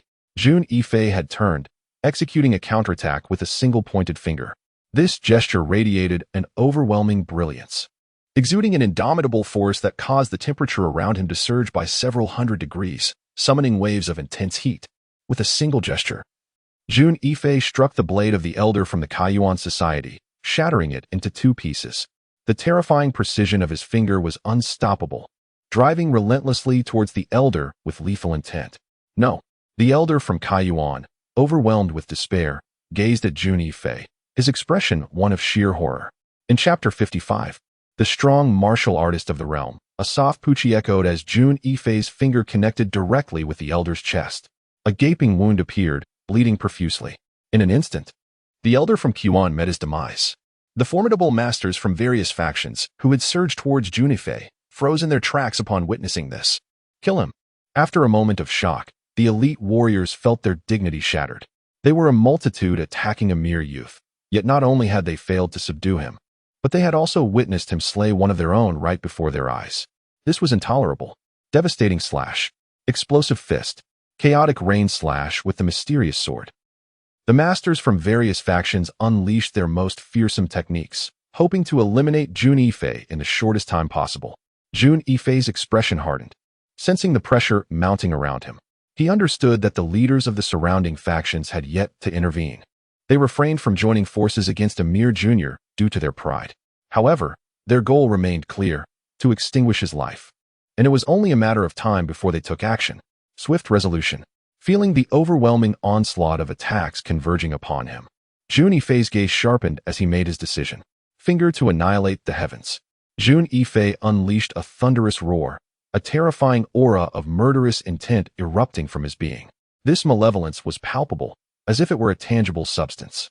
In his previous life, he ascended to become the foremost figure of his era, the master of the heavenly evil palace, a feat not achieved without traversing countless corpses, he ascended to the pinnacle amidst a sea of blood and bodies. Although he had been reborn, this murderous intent remained an inheritance from his past. The overwhelming, almost corporeal aura of death instilled a momentary shock in the martial artists surrounding him, rendering them momentarily dazed. This was the ultimate technique of the divine finger, executed to its zenith. It demanded immense internal energy, yet in this moment, Jun Yifei was willing to forsake all caution for a swift resolution. The horrifying beams of his fingers materialized in the void, manifesting numerous phantoms of death as they targeted the elite from various factions. Each thrust contained an indomitable, annihilating force. Under the weight of this terrifying strike, it felt as though the very air had solidified. Halt! The leaders of the various factions, who had previously deemed themselves above intervening, now sensed the dreadfulness of Jun Yifei's attack. Their expressions shifted dramatically as they rushed towards him, intent on halting his advance. Yet, how could Jun Yifei allow them to achieve their desires? Once he had initiated his assault, their fates were sealed. With a swift motion, Jun Yifei's fingers pierced through the air, striking at the foreheads of the elite warriors from the various factions. Blood erupted, a torrential rain of crimson. In an instant, 9 individuals met their demise. The 14th elder of the Lan family fell, the chief steward of the Earth Origin gang perished, and the deputy master of the Iron Spear sect was slain. These 9 were the backbone of their respective forces, yet under the absolute kill of Jun Yifei, they were all extinguished. However, at that very moment, the leaders of various factions were converging upon Jun Yifei with lethal intent. Wang Dilong, Hong Wantong, Su Bo, Lan Song, Zhou Huai, and other influential figures advanced menacingly towards him. Jun Yifei sensed an overwhelming aura of death surrounding him, as all escape routes were effectively sealed. To all observers, it appeared that Jun Yifei was undoubtedly facing certain doom. Emotionless, he was far from resigned to his fate. With a surge of energy, he unleashed the explosive Qi technique. In an instant, his blood and vitality surged within him, igniting as if his very essence was ablaze. His strength escalated dramatically. Mid-stage of blood condensation realm. High stage of blood condensation realm. Pinnacle of blood condensation realm. He ascended directly to the first level of the marrow transformation realm. The full circle wind palm erupted forth, reaching its utmost potential. The air around him ignited in a tempestuous frenzy, forming a miniature storm. The forces of both sides clashed violently in the void. Terrifying currents of air radiated outward from Jun Yifei, sweeping in all directions. The grand hall was left in disarray, as if ravaged by a fierce storm. With a resounding boom, Jun Yifei was propelled back several dozen meters, yet he stood firm, leaving deep impressions of his shoes on the ground. Jun Yifei, you dare to kill our esteemed masters from various factions? Today, whether in heaven or on earth, your demise is inevitable. And as for the ancient Yuan sect, your death will spell doom for all its members. Lan Song glared at Jun Yifei, exuding a palpable aura of malice. Though he had anticipated Jun Yifei would be formidable, he had not expected him to be this resilient amidst the onslaught of so many faction leaders. He indeed caused the demise of so many. Enough with the trivialities. A murderer must face the consequences of their actions. You should have anticipated this when you chose to act. Jun Yifei spoke with a calm and resolute demeanor. Kill. The leaders of various factions, at this moment, had long since sworn to eradicate Jun Yifei. They no longer wasted words. Eliminating him would still allow them to acquire the formula for the blood-harmonizing pill from the ancient Yuan sect. Of course, this was merely their assumption, as they had believed that the formula was in Jun Yifei's possession. Little did they know, the formula for the blood-harmonizing pill bore no connection to the ancient Yuan sect whatsoever. The divine Jun Yifei retrieved the whip secured at his waist and lashed out at the lord of Sana Fortress, who was the first to charge. The fortress lord gazed at Jun Yifei with shock, as if witnessing something utterly inconceivable. Perish. Without a moment's pause, Jun Yifei executed the divine, his form moving like smoke as he advanced towards Zhou Huai, the master of the Iron Spear Gate. Perish. Zhou Huai, unaware of the impending danger, bellowed in fury and lunged at Jun Yifei with his spear. The thrust was terrifying, seemingly capable of piercing through the very fabric of reality. The shadow of the black spear loomed ominously over Jun Yifei's figure. Seeking death, Jun Yifei snorted coldly and retaliated with a powerful lash of his whip directed at Zhou Huai. Instantly, Zhou Huai felt an overwhelming force sweeping towards him, a look of terror manifesting on his face. Boom! Zhou Huai's attack crumbled under the force, and with a pained scream, he was sent flying, crashing violently to the ground, blood streaming from his 7 orifices, meeting an untimely end. What? The demise of the Iron Gun Gate's leader and the Sanha Fortress Lord, Du Qifeng, left the prominent figures present in a state of bewilderment, a chill rising from the depths of their hearts. These 2 individuals were not significantly inferior in strength to themselves, and their instant annihilation seemed utterly implausible. Kill him. Attack together. Lan Song, driven by a sense of dread, commanded the warriors of the Lan family, surrounding him. Dozens of skilled fighters from the Lan clan responded promptly, converging towards Jun Yifei. Devil Whip of the World. Jun Yifei unleashed the divine whip in his hand, sweeping it through the air, conjuring multiple illusory whip shadows that danced between reality and illusion. A cacophony of anguished cries erupted, as the warriors of the Lan family proved no match for Jun Yifei, succumbing almost instantly. Soon, a scene of carnage surrounded Jun Yifei, with bodies strewn across the ground. You shall join them in death. Fueled by a surge of murderous intent, Jun Yifei's gaze locked onto Lan Song, Su Bo, and Hong Wantong. Let us unite. This lad is truly sinister, Lan Song exclaimed, witnessing Jun Yifei dispatch the Lan warriors with the ease of slicing through vegetables, his eyes nearly bursting with rage. Without need for further prompting, the leaders of the 3 major factions and several pinnacle 9th-tier powers banded together, unleashing their most formidable attacks upon Jun Yifei. Star-shattering claw. Lan Song lunged at Jun Yifei with a claw strike that seemed capable of rending everything before him, his fingers shimmering with a fierce light. Ghostly Fiend Sword. Hong Wantong thrust his sword towards Jun Yifei. The malevolent energy emanating from it was overwhelming, imbued with an indomitable force. Demon-cleaving blade. Su Bo appeared unexpectedly at Jun Yifei's upper left, poised for battle. With a force akin to the weight of Mount Tai, the blade descended upon Jun Yifei. The leaders of the several 9th-tier factions indeed possessed formidable prowess, each being a practitioner of the marrow-exchanging realm, far surpassing those whom Jun Yifei had previously encountered.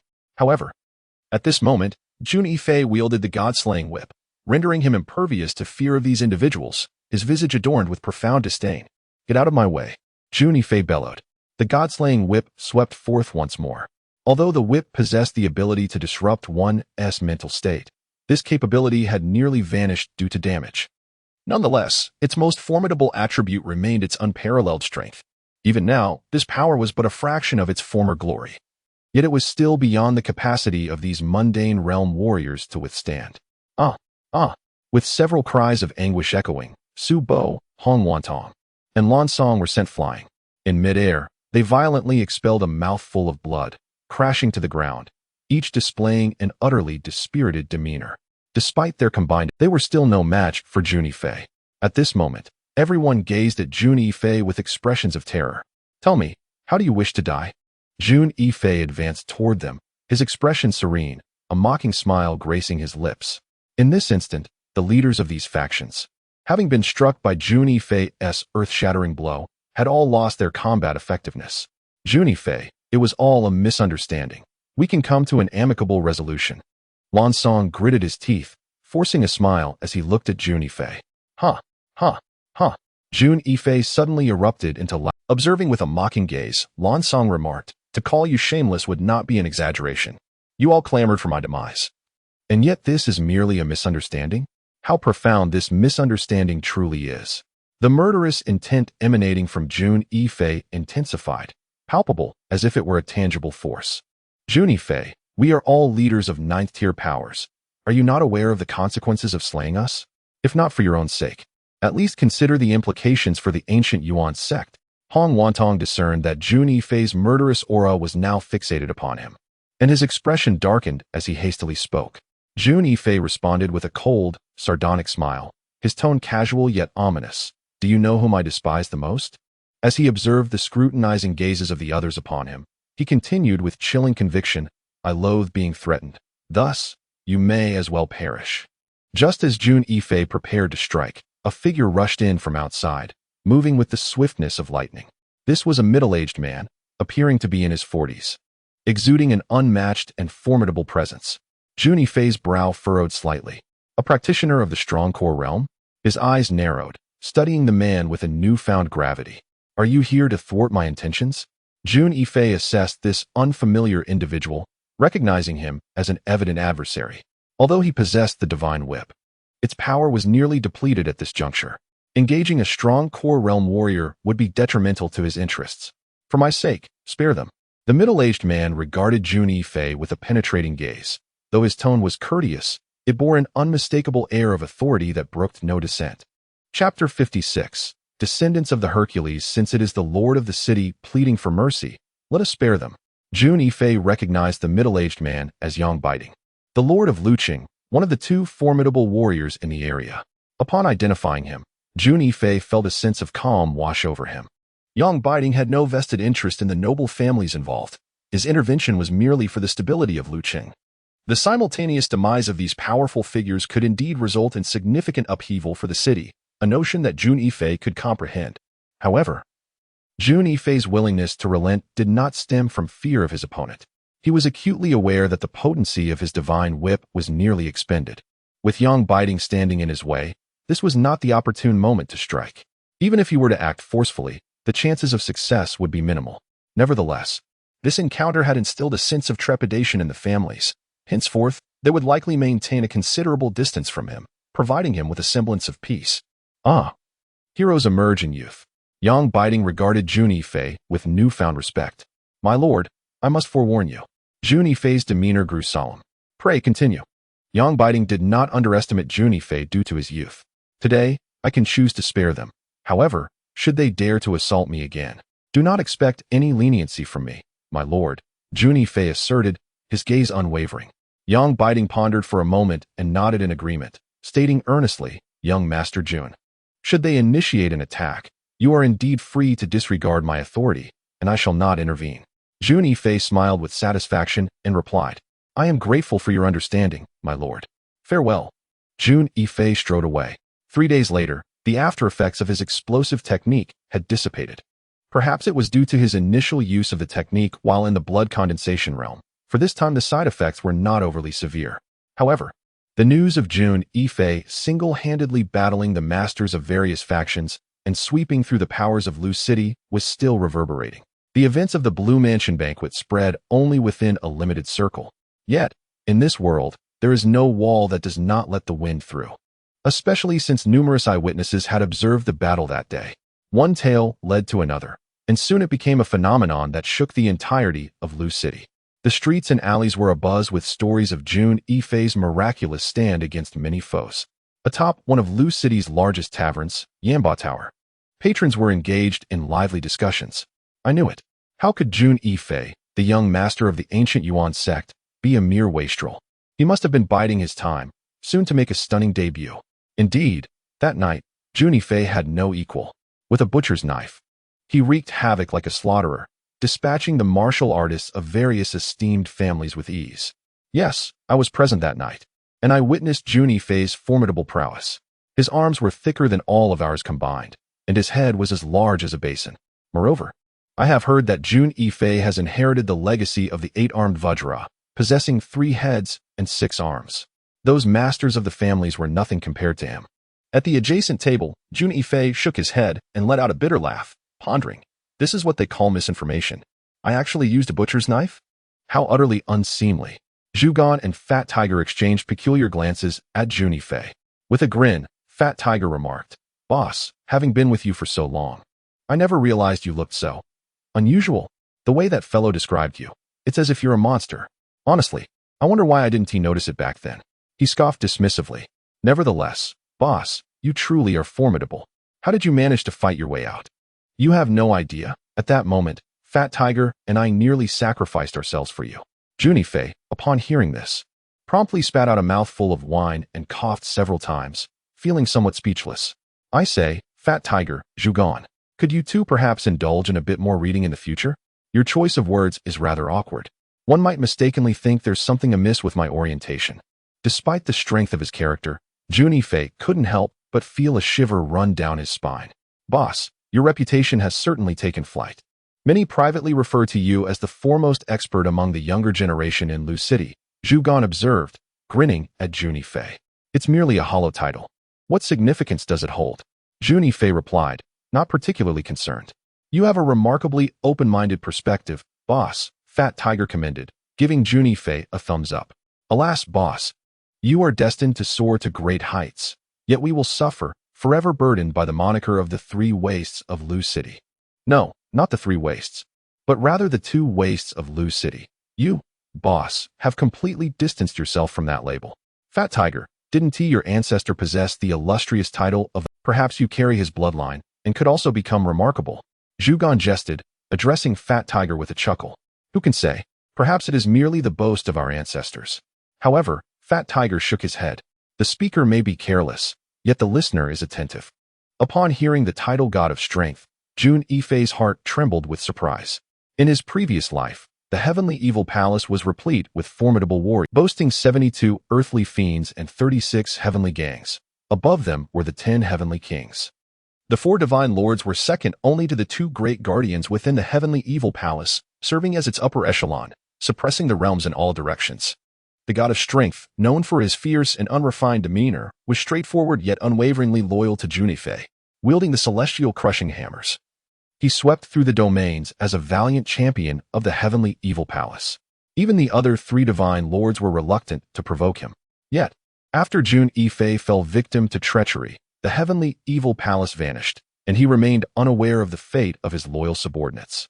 If Fat Tiger were indeed a descendant of the God of Strength, it would imply that the God of Strength had not perished. Fat Tiger, are you truly a descendant of the God of Strength? Jun Yifei inquired, feigning nonchalance. Hee, I cannot say for certain. Our family genealogy records the deeds of our ancestors. It seems that our clan did not originate from the northern wasteland, but rather from the central region, where we were once a formidable force. However, due to certain unforeseen circumstances, that once mighty power was obliterated. Yet, it has been countless generations since our ancestors' time. We are merely a collateral branch of the God of Strength, tasked with spreading our lineage. Fat Tiger replied with a bitter smile. Jun Yifei understood. Realizing that while Fat Tiger was indeed a descendant of the God of Strength, he was not of the direct line. Nevertheless, this fact endeared Fat Tiger to Jun Yifei even more.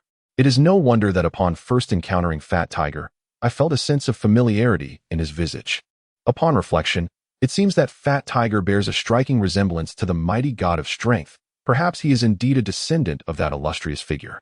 Fat Tiger, Jun Yifei said with a solemn gaze, as a descendant of the God of Strength, you must uphold his dignity. What is the extreme realm? Fat Tiger inquired, a look of confusion adorning his face as he gazed at Jun Yifei. Jun Yifei fell silent, fully aware that in the northern world, the concept of the extreme realm was foreign to the warriors there. The pinnacle of their understanding was merely the 9th realm of true spirit. The extreme realm represents the ultimate achievement in martial arts, a state reached only when one is transcended to the very zenith of martial cultivation. Only by attaining the extreme realm can one truly stand at the summit of the heavenly martial continent. Jun Yifei scrutinized Fat Tiger, yet he felt a twinge of uncertainty regarding his earlier assertion. In his previous life, before being betrayed, he had reached the pinnacle of the extreme realm. However, he always sensed that breaking through this limitation would unveil new horizons. Jun Yifei was convinced that the path of martial arts was far from exhausted. Yet at that time, he had not managed to shatter this constraint before falling victim to Sheng Yao's treachery, leaving the ultimate secrets of martial arts a tantalizing enigma. He vowed that in this lifetime, since fate had granted him a second chance, he would unravel this mystery. In this life, Jun Yifei swore, I shall assuredly reach the pinnacle of martial arts once more, even surpassing my past self, embarking on the untraveled path of martial mastery. Fat Tiger, henceforth, you must never utter the words God of Strength in front of anyone. Jun Yifei suddenly recalled something and addressed Fat Tiger. Indeed, my lord. Fat Tiger gazed at Jun Yifei's serious expression and could not help but nod. Not far from where Jun Yifei and his companions sat, a group of young men and women occupied a private room. Zhongnan, it is currently being proclaimed throughout Lu City that none of you are worthy to be among the top 10 young masters of Lu City. That boy, Jun Yifei, can single-handedly crush you all, remarked a youth with slanted eyes, his tone filled with indignation as he looked at the white-clad youth seated at the head of the table. With a resounding thud, the white-clad youth slammed his palm onto the table, his expression one of disdain as he retorted, that good for nothing? What right does he have to compare himself with me? He is merely one of Lu City's 3 wastes. Zhongnan, it is said that Jun Yifei has slain Zhou Huai, the leader of the Iron Spear sect, and defeated Zhou Kai. Another youth interjected, his demeanor serious. However, Su Zhengnan appeared unperturbed, responding calmly. He merely employed trickery. I, too, could defeat Zhou Kai within a few moves. It is of no consequence. Su Zhengnan spoke with confidence.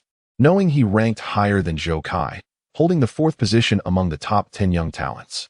Naturally, he regarded Zhou Kai with contempt. Indeed, Brother Su is Lu City's epitome of genius. What is that insignificant Jun Yifei compared to him? Yes, had it not been for Brother Zhang's external training during the banquet, Jun Yifei would have achieved nothing. Su Zhengyan relished the words. He felt that it was merely a stroke of bad luck. Otherwise, at the Blue family's banquet, he would have certainly defeated Jun Yifei in front of the leaders of Lu City's major factions, thereby establishing a formidable reputation. Just then, Jun Yifei, Fat Tiger, and Bamboo Pole had just departed from the inn. The 3 wastes of Lu City halt. Jun Yifei and his companions furrowed their brows, feeling quite displeased at being publicly humiliated. Turning his head, Jun Yifei noticed a group of young men approaching with an imposing demeanor, led by Su Zhengnan, the prodigy of the Su family.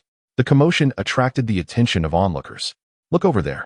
That person is none other than Jun Yifei, the recently rising leader of the ancient Yuan sect. And there's Su Zhengnan, the genius from the Su family. He ranks 4th on the youth rankings of Lu City.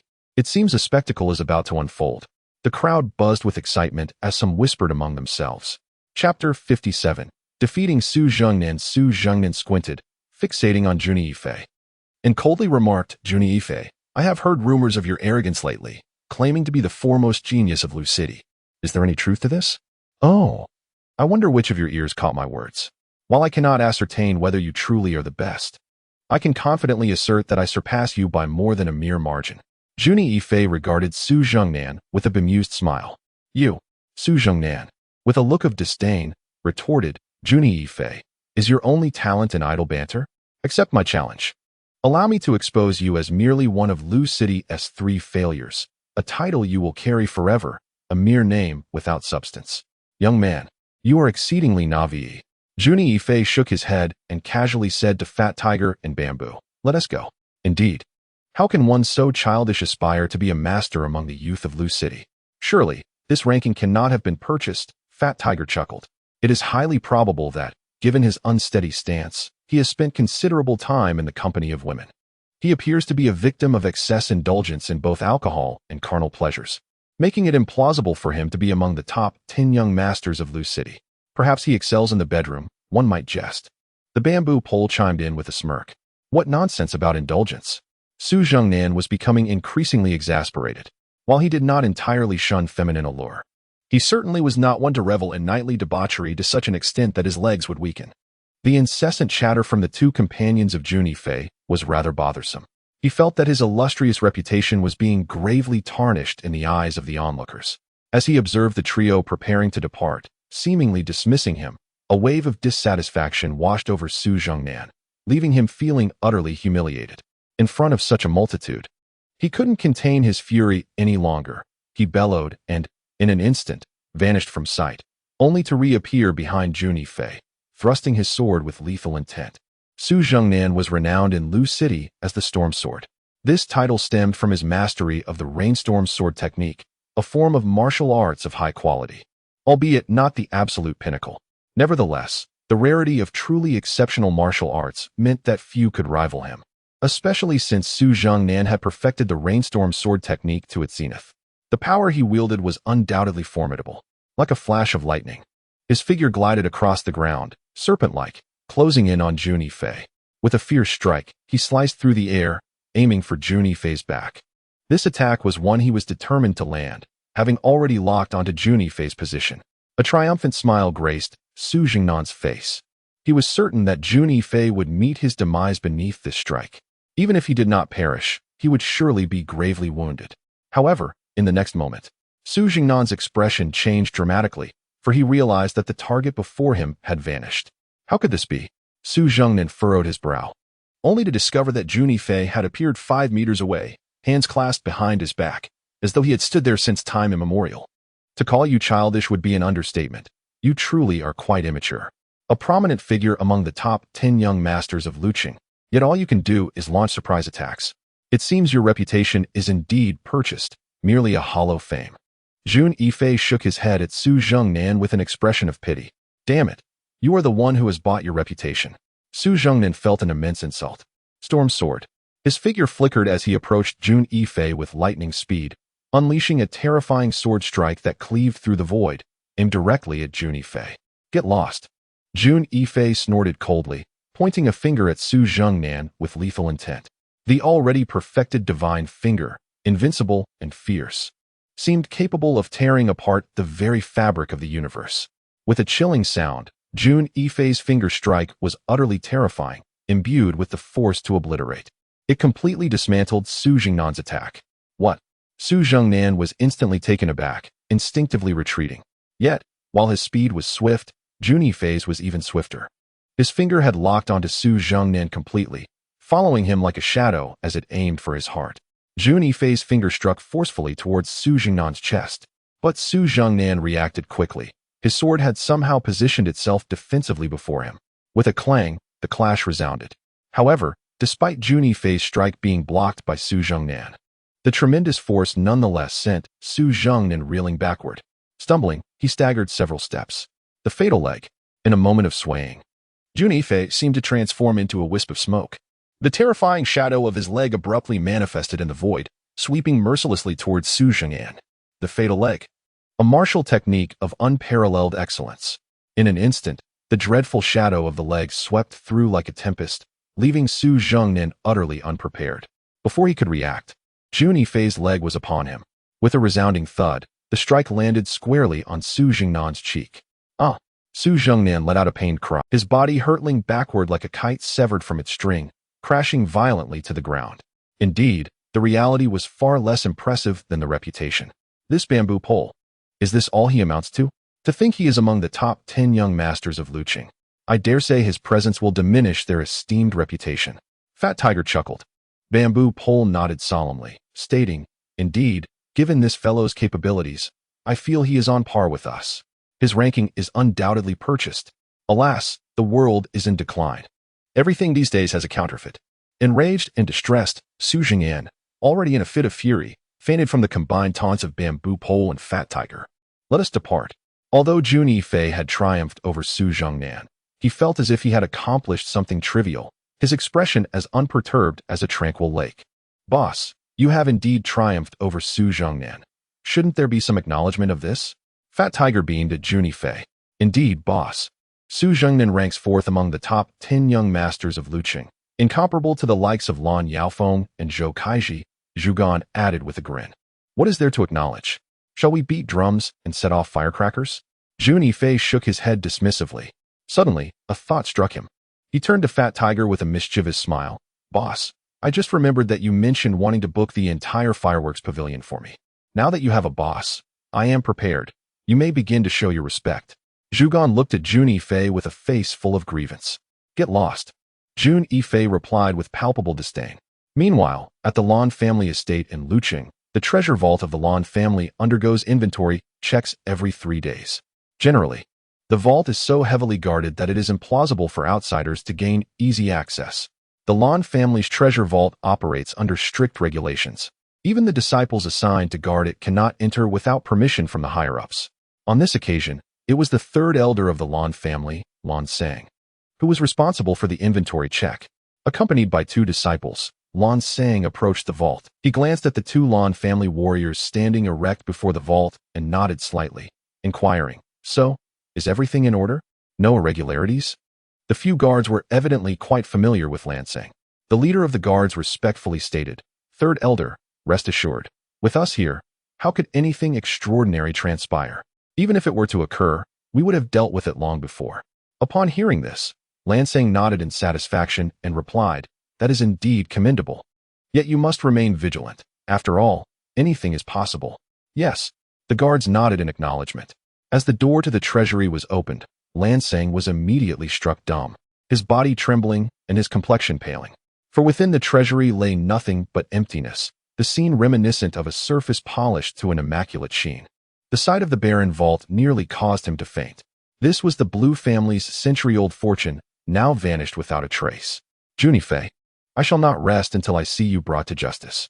Despite the absence of any evidence, Lansing instinctively placed his suspicions upon Jun Yifei, for his culpability was indeed the most pronounced. Unbeknownst to him, while the matter was indeed linked to Jun Yifei, the instigator was not he. Following Jun Yifei's tumultuous disruption at the Blue Residence, the ancient Yuan sect experienced a meteoric rise in prominence. Each day, the pharmacies under the sect's purview were bustling with activity. They generated substantial income for Jun Yifei daily, although not as explosive as the initial surge. The revenue still ranged from several million to nearly 10 million gold coins each day, a figure most admirable. With this newfound wealth, Jun Yifei was able to concoct more advanced elixirs. The harmonizing blood pill was suitable solely for breakthroughs during the bone refinement stage. At this moment, Jun Yifei had successfully refined a superior version of the revitalizing blood pill. The blood vitality pill can assist Jun Yifei in solidifying his foundation and consolidating his realm during the blood condensation stage. After more than 10 days of foundational training, Jun Yifei felt that his base was now remarkably solid. It was time to break through his cultivation. Jun Yifei murmured to himself. In the back mountains of the ancient Yuan sect, Jun Yifei instructed Xiao He to guard him and then began his cultivation. Damn humans. Forcing this lord to be your bodyguard, don't you fear shortening your lifespan? Although Xiao He grumbled internally, he obediently lay beside Jun Yifei, protecting him. Suddenly, Xiao He noticed something unusual. His previously languid demeanor vanished as he stood up, gazing in astonishment at the vortex above Jun Yifei's head. It was a colossal spiral, slowly rotating and voraciously devouring the surrounding celestial energy. What kind of technique is this? Xiao He was taken aback upon seeing the cyclone above Jun Yifei, his eyes wide with shock. Despite his vast experiences, he was genuinely astonished. At this moment, Jun Yifei's aura continued to ascend. After fervently absorbing the surrounding energy, his cultivation began to grow steadily. Blood condensation second layer. Blood condensation third layer. Ultimately, Jun Yifei's cultivation broke through to the blood condensation fourth layer, achieving the intermediate stage of blood condensation. However, he recognized that the obstacles ahead were formidable, and it was not the right time for another breakthrough. Nevertheless, Jun Yifei felt a significant increase in his strength. At this moment, his combat prowess was undoubtedly over 30% stronger than before. Desperate leg. In an instant, Jun Yifei vanished from his position, sweeping his leg towards a massive boulder nearby. With a resounding crash, he struck the rock, sending it hurtling away, reduced to mere dust. Indeed, it was obliterated to powder, rather than merely shattered, reflecting a terrifying degree of power. Jun Yifei stood firm, a satisfied expression gracing his features upon witnessing this spectacle. After advancing from the initial stage of blood condensation to the mid-stage, his ultimate technique, the deadly leg, had also transcended its previous limitations, achieving perfection. With this enhancement, its might had surged at least threefold, boasting not only greater speed but also formidable strength. However, his exhilaration was fleeting. Jun Yifei quickly composed himself, adopting a grave demeanor. Although the Heavenly Blade Society had yet to act, he was acutely aware that he had offended a high elder of the society, a figure of considerable influence who would undoubtedly not let this transgression go unpunished. He sensed that they were likely investigating his ties with the fireworks pavilion, and if they discovered that his connection was tenuous, they would certainly strike. Time was of the essence. Narrowing his eyes, Jun Yifei murmured, "Yet, if you dare to come, I shall bestow upon you a grand surprise." His current combat prowess was insufficient. The cultivation of the indestructible holy demon body had to be prioritized. However, he had been in search of the essential materials required for this cultivation, and he was still lacking a crucial component known as the fire element grass. This particular herb was irreplaceable, a vital ingredient that could not be substituted by any other. Although Jun Yifei had asked Su Yuan to assist him in his search, there remained no progress. Alas, it was unfortunate that even the first tier of materials proved to be so elusive. The subsequent medicinal herbs would surely be even more challenging to procure. Jun Yifei shook his head in disappointment, realizing that he must depart from Luqing at the earliest opportunity. Luqing was certainly not a place for him to linger. Prolonged stay would be detrimental to his development, he murmured to himself. However, in his desire to leave Luqing, Jun Yifei would not relinquish his ties to the Gaiwanzong, for it was his father's sect. He felt compelled to ensure that the Gaiwanzong possessed the strength to dominate Luqing before his departure, a gesture of filial piety towards his father. Presently, the Gaiwanzong was entirely under Jun Yifei's control. The elders of the sect were loyal and supportive of him, invigorating the entire sect and dispelling the previous aura of despondency. Yet, their strength remained somewhat insufficient. Aside from his father, there were no other warriors at the bone transformation stage within the entire Gaozong, which was unacceptable. It appeared imperative for his second uncle to ascend to the bone transformation stage. Jun Yifei understood that Jun Tianxie was a peak blood condensation stage warrior, merely a step away from the bone transformation stage. The bone transformation stage was a hallmark of a 9th-tier power, and remaining in limbo was untenable. An 8th-tier power had every reason to revoke the Gaozong's ranking. Ranking was not merely symbolic for a sect, it pertained to resources and prestige, dimensions that words alone could scarcely capture. The difficulty of breaking through to the bone transformation stage was tenfold that of advancing to the blood condensation stage. Among 10 blood condensation warriors, at least 9 would find themselves hindered at this critical juncture. Juntian City had remained in a state of silence at the pinnacle of the blood condensation realm for several years. Many martial artists at this level hesitated to attempt a breakthrough without complete assurance, for a failed attempt would exponentially increase the difficulty of future endeavors, rendering hope almost futile. However, the presence of the transformation pill would significantly enhance the probability of success. This particular elixir was one that Jun Yifei had utilized in his previous life, augmenting the chances of breaking through to the bone transformation realm by 40%. It is well acknowledged that as one ascends in realm, the likelihood of a successful breakthrough diminishes correspondingly. While Jun Yifei was aware of other potions that could further elevate these chances, the materials required for their concoction were exceedingly rare, beyond his current capabilities to procure. Nevertheless, the transformation pill remained within his reach, as its ingredients, albeit precious, could still be gathered with some effort. "Master, Elder Su Yuan seeks an audience," announced a disciple of the Gu Yuan sect as he approached Jun Yifei. Allow him to enter," Jun Yifei replied, his thoughts aligning with the arrival of Su Yuan. "Teacher." As soon as Su Yuan entered, he respectfully bowed to Jun Yifei. Despite the significant age difference, with Jun Yifei being capable of being his father, Su Yuan held an unwavering admiration for him, feeling no sense of incongruity in their relationship. "Enough." Jun Yifei waved his hand dismissively, revealing a hint of impatience. Observing Jun Yifei's altered demeanor towards him compared to their initial encounters, Su Yuan felt a surge of joy. Should there come a day when he could merely be a registered disciple of Jun Yifei, he would be thoroughly content. The achievements of Jun Yifei in the art of alchemy were currently beyond Su Yuan's reach, akin to the disparity between a firefly and the radiant moon. Just at that moment, "I have a matter to discuss with you." Jun Yifei addressed Su Yuan with a serious demeanor. "Please, do go on, teacher," Su Yuan replied, his expression turning earnest. "I require several medicinal herbs, and I must trouble you and the Alchemist Guild," Jun Yifei remarked casually, gazing at Su Yuan. Su Yuan smiled and responded, "Teacher, it is no trouble at all. The Alchemist Guild in our Lu City possesses an abundant supply of medicinal herbs. As long as they are not exceedingly rare, we can certainly gather them for you." Jun Yifei nodded, articulating the specific herbs he needed. "These herbs are not available in the Gu Yuan sect. Teacher, most of these herbs can be found at the Alchemist Guild in Lu City. Although the quantities may be limited," Su Yuan said, feeling a sense of relief as he smiled at Zhang Tianhao. "Oh, that is splendid." A smile appeared on Jun Yifei's face. However, Su Yuan soon furrowed his brow and informed Jun Yifei, "There is one herb called sungrass that our Lu City Alchemist Guild does not have. Nevertheless, that is of no concern, as it should be available at the Alchemist Guild in the county city. I can send someone to retrieve it." "I appreciate your assistance," Jun Yifei acknowledged with a nod. "It is no trouble at all. As long as you require it, I will find a way, no matter the challenge," Su Yuan said, his expression serious as he looked at Jun Yifei. Suddenly, Jun Yifei seemed to recall something and asked Su Yuan, "By the way, Su Yuan, your unexpected visit must be for a specific reason, correct?" Su Yuan clapped his hands and cheerfully responded, Indeed. I almost forgot. It concerns the medicinal herbs you mentioned last time. Do you have any leads on the fire elemental grass?" Jun Yifei's heart stirred, and he quickly turned to Su Yuan with keen interest. Su Yuan observed the slightly agitated demeanor of Jun Yifei and smiled. "Indeed, teacher. How wonderful." Jun Yifei's expression revealed traces of joy.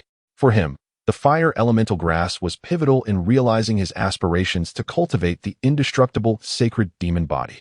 Even mastering the first level of this body would significantly enhance his strength. "Where is it?" Jun Yifei quickly inquired, turning his gaze towards Su Yuan. At the Flying Dragon Auction House, it is said that today's auction features several precious medicinal herbs, among which the fire elemental grass is included, Su Yuan replied. Excellent. I must secure that fire elemental grass. Jun Yifei's demeanor turned serious. Teacher, shall I personally come to the ancient Yuan sect to fetch you this evening?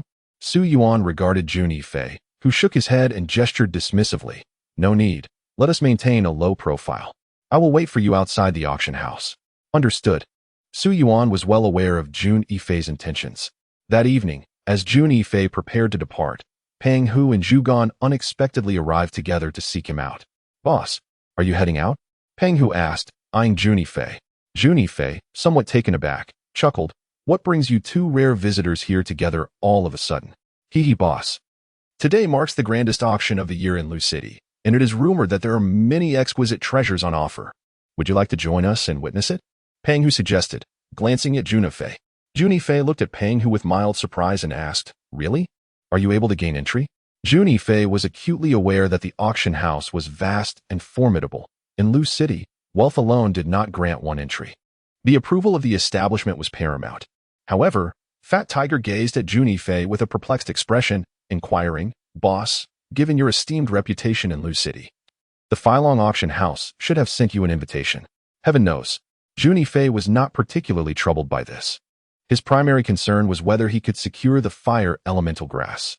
Nonetheless, he harbored little apprehension, for with his current wealth, acquiring merely that single herb should pose no significant challenge.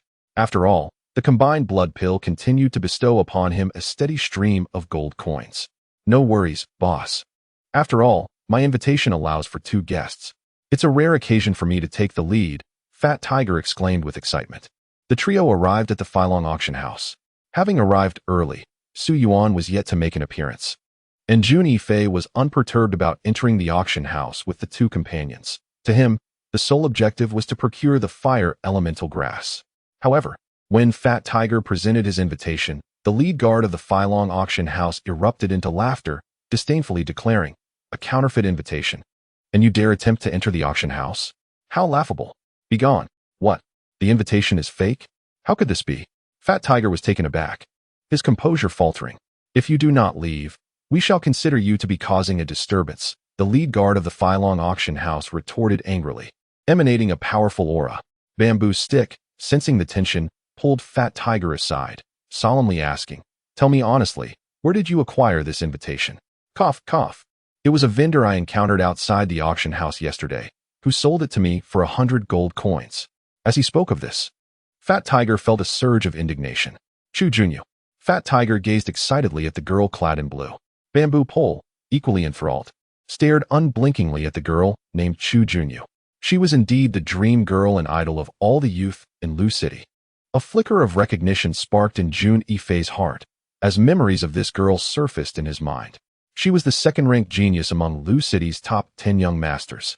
Chapter 59. Fire Elemental Grass. Though Jun Yifei had never clashed with her directly, he could discern from her aura that she was significantly stronger than Su Zheng, the 4th of the top 10 young masters. It was no wonder she held the 2nd position among them. Jun Yifei also recognized the girl beside Chu Junyu as Yin Fong, the 2nd miss of the Yin family. While neither the Chu nor Yin families were considered top-tier powers in Lu City, they were certainly not to be underestimated. Fat Tiger and Bamboo Pole looked at Jun Yifei. The beauty is as fleeting as a cloud, Jun Yifei declared with righteous fervor. Boss, do you mean? Fat Tiger and Bamboo Pole exchanged odd glances, their eyes drifting to a certain area below Jun Yifei. Get lost, Jun Yifei retorted, angered. For now, we should consider how to get inside. Fat Tiger. I knew you were unreliable. Did you really believe that vendor's words? Now, look at the embarrassment you've brought upon us. Bamboo Pole scoffed disdainfully at Fat Tiger. Feeling somewhat aggrieved, Fat Tiger lowered his head and muttered, How was I to know those people were so wicked? Let us hurry. This is not a place for you to linger. The guards of the Flying Dragon auction house, upon noticing Jun Yifei, Fat Tiger, and their companions lingering without intention to depart, approached them with an expression of disdain. You look down upon us. I am the young master of the Li family. I am the young master of the Han family, declared Zhu Gan, joining the fray. The guard cast a surprised glance at the two, clearly taken aback by their notable lineage. While the Han and Li families may not rank among the foremost powers of Lu City, they certainly surpassed ordinary clans. Nevertheless, the formidable backing of the Flying Dragon auction house rendered the guard unperturbed. The captain of the guards coolly remarked, "Had your fathers arrived, we might have permitted entry. However, you do not possess the requisite standing. Begone." Instantly, Zhu Gan and Fat Tiger were infuriated, feeling humiliated. As young masters of the Li and Han families in Lu City, being denied entry to an auction house was undeniably vexing. Yet, Jun Yifei maintained his composure throughout. "I apologize for the embarrassment caused by my presence," Fat Tiger said, casting a guilty glance at Jun Yifei. However, Jun Yifei confidently replied, "Do not worry. I will ensure your entry." "Ah, do you possess an invitation, boss?" Fat Tiger scrutinized Jun Yifei with curiosity. "Indeed, if you had mentioned the invitation sooner, we could have avoided unnecessary anxiety." Nearly losing face, Zhu Gan added, casting a reproachful look at Jun Yifei. "Who led you to believe I had an invitation?" Jun Yifei replied with a faint smile. "Boss, you wouldn't be considering a forceful entry, would you?" Fat Tiger and Zhu Gan exchanged apprehensive glances, their expressions reflecting their reluctance to stoop to such measures. Jun Yifei shook his head, playfully chastising the two. "Where are your thoughts wandering? Although I lack an invitation, rest assured that someone will possess one and will usher us inside." "Who?" Both Pang Hu and Zhu Gan inquired, their curiosity piqued. In their eyes, Jun Yifei was the nemesis of all major factions in Lu City, leaving them puzzled as to which force would be on amicable terms with him. The guards around them regarded him with disdain, convinced that he was merely boasting. In truth, the invitations were stringently limited. Each could admit only one individual. Those who could enter the auction house without such restrictions were exceedingly rare in Lu City. They certainly did not believe Jun Yifei could be acquainted with such influential figures. If one were to possess such connections, they would naturally not lack invitations. Suddenly, a black carriage approached slowly, its understated appearance strikingly modest. Even the coachman appeared quite ordinary. However, the auction house's steward hurried over, exclaiming, "Elder Su, your presence here elevates our humble establishment."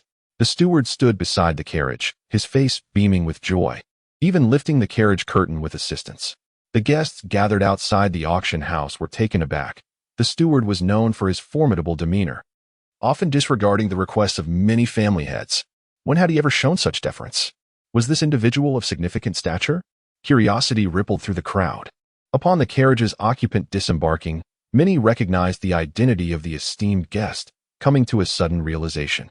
The distinguished figure was none other than Elder Su Yuan of the Alchemist Guild. It is well understood that the Alchemist Guild is a colossal entity that commands respect wherever it is found. Anyone who emerges from within is not to be trifled with, especially when it concerns the esteemed elder of an alchemist. Even disregarding Su Yuan's status as an elder, the individual in question is still a fifth-tier alchemist. In response to the steward's enthusiastic demeanor, Su Yuan merely inclined his head slightly. Although the steward is backed by formidable forces, he remains merely a steward, not worthy of Su Yuan's significant concern. "Young master, I apologize for the wait," Su Yuan said, his face adorned with a warm smile directed at Jun Yifei. Subtly infused with respect, the guard stationed at the auction house stood in a state of utter bewilderment, completely taken aback. The very person whom their steward needed to curry favor with was now addressed as young master, and yet they had previously attempted to dismiss him. A chill ran down the spines of a few guards, as they pondered whether the steward would hold them accountable for offending such distinguished individuals. "Very well, let us proceed," Jun Yifei remarked, casting a casual glance at the guards without holding any grudges. Given his status, he would naturally not stoop to quarrel with mere subordinates. "How dare you underestimate us? Open your eyes and witness how we make our entrance." Though Jun Yifei bore no resentment, it did not prevent Fat Tiger and Bamboo Pole from reveling in their triumph, seizing the moment to vent their frustrations. The guards, heads bowed, dared not utter a word, their expressions filled with trepidation. Thanks to Su Yuan's influence, the steward personally arranged for them to occupy box number 1, a privilege of unparalleled distinction. Even the city lord might not have the fortune to secure such accommodations. This experience further elevated Jun Yifei's understanding of the esteemed position alchemists hold. Having pressing matters to attend to at the Alchemist Guild, Su Yuan left Jun Yifei with a crystal card before taking his leave. After all, his presence was not beneficial for Jun Yifei. The extraordinarily generous crystal card, which was presented to him by Su Yuan with an earnest gaze, was reluctantly accepted by Jun Yifei. However, he resolved to avoid using that card unless absolutely necessary. Boss, you are truly impressive. When did you and Elder Su Yuan develop such a close relationship? Fat Tiger inquired with surprise, gazing at Jun Yifei. Come on, Zhugan. Do you even know how to speak? What do you mean by developing a close relationship? It should be having connections. If you can't articulate properly, no one will treat you as anything but mute. Zhugan retorted with evident displeasure toward Fat Tiger. Hee, it's essentially the same. The gathering included no more than 30 individuals with the privilege to enter the private box. Most were seated in the VIP booths on the first floor. Even those in the booths were prominent figures within Lu City. Including the esteemed guests in the box, there were approximately over 300 attendees. The Filong Auction House undoubtedly upheld its reputation as the foremost auction house in Lu City. Indeed, there were numerous intriguing items available. However, none were particularly beneficial to Jun Yifei. Thus, he refrained from participating and merely closed his eyes to rest. At last, the moment for the herbal auction arrived. Several medicinal herbs were presented, and the prices soared to astronomical heights. 50 million gold coins was merely the price for one herb. Next up was the fire element grass, a herb of the fire attribute. It is widely recognized that attribute-based herbs are exceedingly rare, often appearing only once a year, making this a golden opportunity that everyone should seize. The auctioneer proclaimed passionately. Jun Yifei had already opened his eyes, intently focusing on the plate held by the maid standing beside the auctioneer. Within lay a herb, no larger than a palm, resplendent in fiery red, exuding an intense and passionate aura.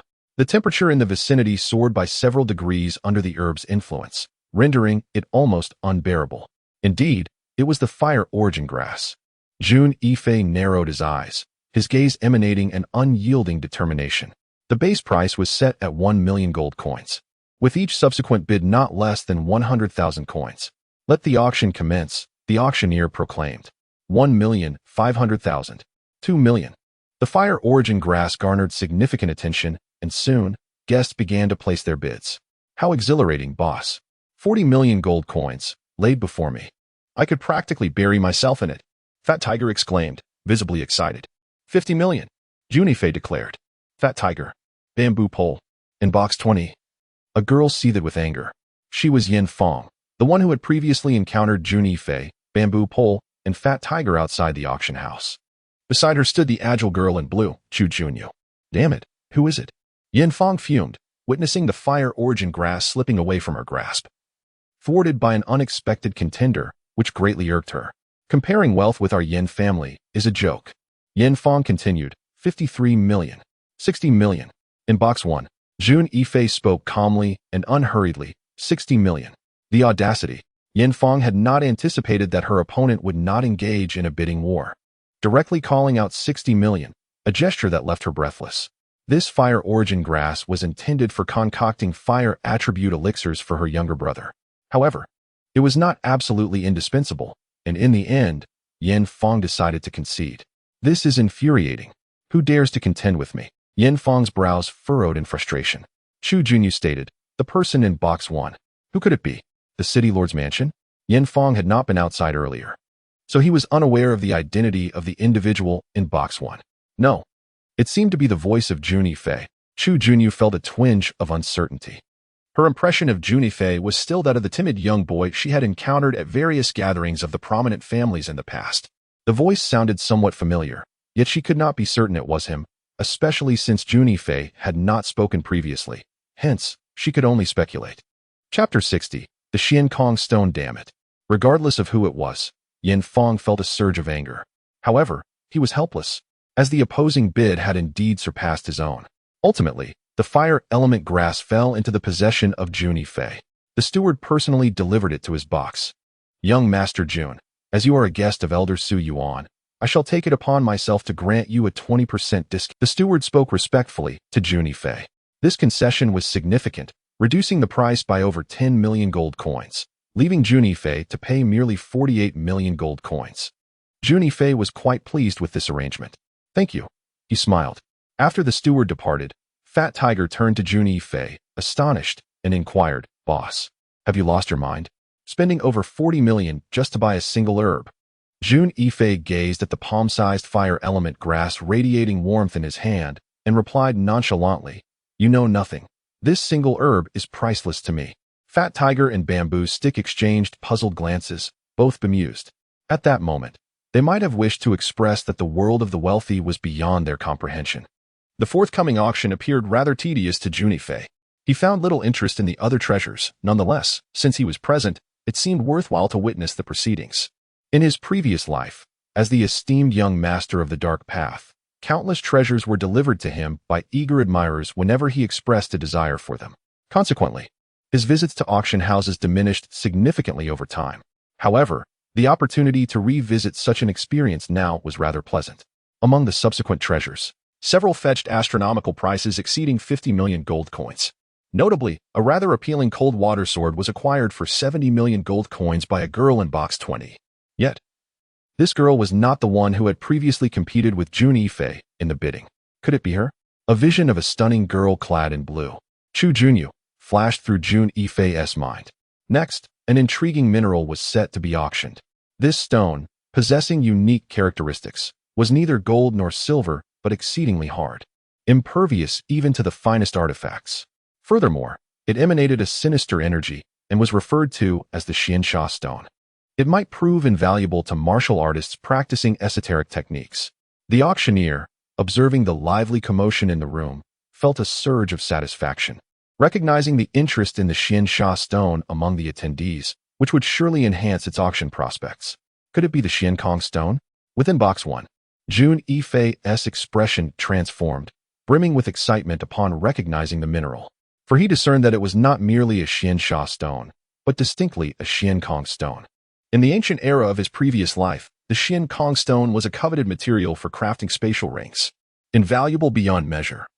The void stone was considered quite a rare material during the ancient epochs. Naturally, at that time, Jun Yifei, as the master of the heavenly evil palace, had no shortage of such resources. He felt compelled to acquire it. The prospect of the void stone stirred him profoundly. This stone could be utilized to forge a spatial ring. And as someone who had traversed this path, Jun Yifei understood the significance of possessing such an item. It could be said that a spatial ring is an essential treasure for traversing the world. The starting bid was set at 10 million gold coins, and the auction commenced. Each subsequent bid must not be less than 1 million gold coins, announced the auctioneer. 20 million. A distinguished guest from box 2 placed a bid. Meanwhile, within box 2, a young gentleman clad in white, with a hint of longing in his eyes, murmured, "This void stone shall be mine. It is a natural treasure for my cultivation of the malevolent arts." 30 million. 35 million. The void stone was evidently in high demand, as its price swiftly soared to 35 million gold coins. Yet, Jun Yifei refrained from bidding, for he was aware that the true baseline for the void stone far exceeded these figures. However, the bidding from box 2 had captured his attention. The guest permitted entry to box 2 undoubtedly held extraordinary status. Nonetheless, even so, Jun Yifei remained undeterred. He was equally determined to secure the void stone. 80 million. Is there a higher bid? This void stone is a vital aid for cultivation. Once this opportunity passes, it shall not return. You cannot afford to miss this. The auctioneer exclaimed passionately. Upon hearing the auctioneer's words, Jun Yifei in box 1 found himself rendered speechless. When did the Xiankong stone transition from a mere object to an auxiliary tool for cultivation? In the ancient era, uttering such words as an auctioneer would likely result in the ire of a weaponsmith. 90 million. Jun Yifei finally placed his bid. Beside him, Fat Tiger and Bamboo Stick exchanged incredulous glances at Jun Yifei's audacity. "Boss, have you truly lost your mind? Spending such an extravagant sum of gold coins merely to acquire that worthless stone?" Upon hearing the term worthless stone, Jun Yifei's face twitched involuntarily. Even in the resource-rich central region of the ancient era, no one would dare to dismiss the Xiankong stone in such a manner. The weaponsmiths would be the first to object. "I have my own judgment." Jun Yifei dismissed their concerns with indifference. In the second VIP box, a young man clad in white was incensed, exclaiming, "Which scoundrel dares to contest this young master for the Xianxia stone?" An elderly servant, dressed in the attire of a retainer, respectfully informed him, "Second young master, it is a guest in the first VIP box." The first VIP box? Could it be Master Su Yuan? A flicker of apprehension crossed the young man's face at the mention of Su Yuan. No, judging by the voice, it should not be Su Yuan. The elderly servant pondered briefly before replying. "As long as it is not Su Yuan, humph. If it were Master Su Yuan, I might have given him some face. However, if it is merely someone leveraging his influence, I shall not hold back. The Xiansha stone holds great significance for me, the young man declared coldly. 95 million. Came the bid from the second VIP box. 100 million. Jun Yifei replied leisurely. At that moment, the atmosphere in the auction house was palpably tense, with excitement reaching its zenith. The current situation has devolved into a contest between Box 1 and Box 2. Those present are undoubtedly aware that these two numbered boxes represent the pinnacle of power and privilege. Inside Box 20, there undeniably resides Jun Yifei. His voice is unmistakable. How did they manage to gain entry, and even into Box 1? It is quite perplexing, remarked Yin Fong, her brow furrowed in confusion. Perhaps they entered alongside the esteemed guests of Box 1, suggested Chu Junyu with an air of nonchalance. Humph, what does it matter if they infiltrated? They are still but trifling waste. Yin Fong harbors a deep-seated prejudice against Jun Yifei, Fat Tiger, and Bamboo Pole. In her formative years, these three served as cautionary tales utilized by her family for moral education. Consequently, regardless of their current demeanor, her impression of them remains unaltered. Waste, perhaps not entirely. Has not Jun Yifei previously vanquished the leaders of various factions in Lucheng? This matter has stirred considerable gossip, and it is now widely rumored that he stands as the foremost expert among the youth of Lucheng, capable of overwhelming the top 10 young masters single-handedly. Chu Junyu remarked. Do you believe it? A former waste, suddenly erupting into prominence overnight, defeating all the formidable figures attending the Lan family banquet? Yin Fong inquired with a tone laced with mockery. I do not believe. Hearing is but a fleeting illusion. Seeing is believing, replied Chu Junyu calmly. However, is it not true that the sect to which Jun Yifei belongs has fallen into disrepair? How then do they possess such wealth? Soon, the Xiankong stone was delivered to Jun Yifei's hands, personally brought to him by the steward, and as customary, it was offered at a generous 20% discount. Such a price, with an 8-fold reduction, is indeed substantial. With great effort, Jun Yifei had saved several million gold coins. He gazed at the black void stone resting in his palm, its weight substantial, roughly the size of a fist. Unfortunately, the amount of spatial crystal within the void stone was rather meager. Nonetheless, it was just sufficient to forge a low-grade spatial ring. Jun Yifei pondered to himself. A low-grade spatial ring offers a mere 1 square meter of space, although this capacity is diminutive. Especially when compared to the top-tier spatial rings he possessed in his previous life, it would suffice for the time being. At this moment, the auction was nearing its conclusion, and Jun Yifei, feeling disinterested, decided to depart along with Fat Tiger and Bamboo Staff. Fat Tiger and Bamboo Staff were still somewhat dazed from Jun Yifei's earlier extravagant expenditure of millions of gold coins, each feeling as though they were trapped in a dream. Just as the trio stepped outside the auction house, a sharp voice rang out. Jun Yifei frowned and turned to find a young man clad in white, flanked by a servant. The young man's expression was stern, his gaze laced with disdain. What do you want? Jun Yifei asked, his demeanor unyielding in the face of the other's imposing presence. Allow me to introduce myself. I am Yang Xiaobei, the second son of the city lord's manor. The young man stated coolly while regarding Jun Yifei. Oh, understood. So, can you take your leave now? Jun Yifei responded with remarkable composure.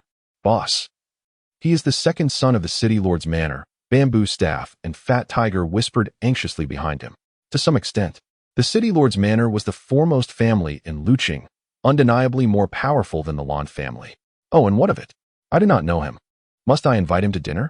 Jun Yifei retorted with a tone of mockery. Yang Xiaobei was momentarily taken aback. As the second son of the city lord's mansion, he had never been treated with such disdain. Young man, I present you with an opportunity. Hand over the Xiansha stone, and I shall overlook this matter. Otherwise, your clan will face utter destruction, Yang Xiaobei proclaimed with an air of calm confidence. As the second son of the city lord, he indeed possessed such authority. Is that so? Then let us see if you possess the capability to enforce your threats, Jun Yifei retorted, launching a lethal strike with a mere gesture. Young master, be careful, exclaimed the elder who had been standing beside Yang Xiaobei, his expression shifting drastically as he swiftly positioned himself in front of him, delivering a powerful punch infused with immense force. Clearly, the elder was not without formidable strength himself. However, in an instant, Jun Yifei effortlessly shattered the elder's attack, his terrifying finger strike advancing relentlessly towards the elder's body. With a resounding thud, Jun Yifei's fingertips struck the elder's chest. The elder let out a muffled groan, his body soaring backward like a kite severed from its string, crashing violently to the ground and involuntarily spitting out a mouthful of blood. Humph. Jun Yifei paid no heed to the elder and directed another strike towards Yang Xiaobei. This finger strike was already locked onto Yang Xiaobei. Though he was not ranked among the top 10 young masters of Luqing, his flicker of emotion crossed Jun Yifei's heart, causing him to inadvertently lessen his strength. Nevertheless, his fingertips still landed upon Yang Xiaobei's shoulder. Despite Jun Yifei having diminished his force by a remarkable 90%, it is crucial to remember that his divine finger was a manifestation of supreme mastery. The potency, even at a mere 10%, remained formidable. With a pained cry, Yang Xiaobei stumbled backward as if intoxicated, his complexion paling and his spirit utterly deflated. He glared resentfully at Jun Yifei. At that moment, a tall and striking young man clad in white strode forward with an imposing presence. It must be said that his striking appearance held certain advantages. For upon seeing this youth, Jun Yifei could not help but feel a twinge of admiration. "Brother," with a resounding slap. The young man wasted no time and struck Yang Xiaobei across the face. "Brother, why did you hit me? I am clearly the victim here," Yang Xiaobei protested, covering his face with a sense of grievance, seemingly fearful of the white-clad youth. "I am fully aware of the events that transpired. Do not attempt to feign innocence. Though we are members of the City Lord's mansion, we must not abuse our power. This is our father's family rule. Have you forgotten?" The white-clad youth spoke coldly as he regarded Yang Xiaobei. "Yes, brother." Though Yang Xiaobei felt a sense of injustice within, he dared not voice it in the presence of his elder. "Leave," the white-clad youth commanded. After Yang Xiaobei departed, the atmosphere shifted. The young man in white clasped his hands together before Jun Yifei, a hint of apology in his demeanor. "I am Yang Xiaofeng. That is my younger brother. I apologize for his behavior. My family has not instilled strict discipline." "No worries. I am Jun Yifei," he replied, feeling a certain affinity for the young man in white. "Jun Yifei?" Upon hearing this name, Yang Xiaofeng's brows shot up in surprise. "If I am not mistaken, you must be the renowned young master of Tianyin among the top 10 young experts of Lu City?" Jun Yifei gazed back at Yang Xiaofeng. "You are the one whom Miss Rui of the Huahua Pavilion regards as a kindred spirit?" Yang Xiaofeng's eyes sparkled with intensity as he looked at Jun Yifei. "A kindred spirit? I cannot claim such a title. I merely possess a modest understanding." Jun Yifei responded with a faint smile. "Indeed." Suddenly, Yang Xiaofeng burst into laughter. This was, in fact, the moment he felt most defeated. As the young master of Tianyin, he had a certain confidence in his musical abilities. After witnessing Miss Rui's skill with the guqin, he held her talents in high esteem. He had originally believed himself to be her kindred spirit. However, while Miss Rui admired his music, she did not acknowledge him as her confidant. Jun Yifei, infamous as one of Lu City's 3 disgraced figures, had unexpectedly become Miss Rui's kindred spirit, a revelation that struck a heavy blow to Yang Xiaofeng. In a secluded chamber, Jun Yifei commenced the process of crafting a spatial ring.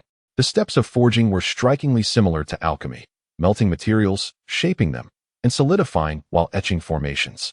Yet, for Jun Yifei, this posed little challenge, having performed such tasks countless times in his past life. The endeavor, however, was immensely taxing on his mental energy, a constraint that hindered his ability to forge advanced elixirs and spiritual artifacts. With determination, Jun Yifei set to work on his crafting. The flames within the furnace ignited, consuming the materials one by one. The initial stages proceeded smoothly. The melting of the materials and the shaping were both successful. However, during the third step, as the creation solidified, Jun Yifei felt his spiritual energy faltering against the raging fire within the furnace.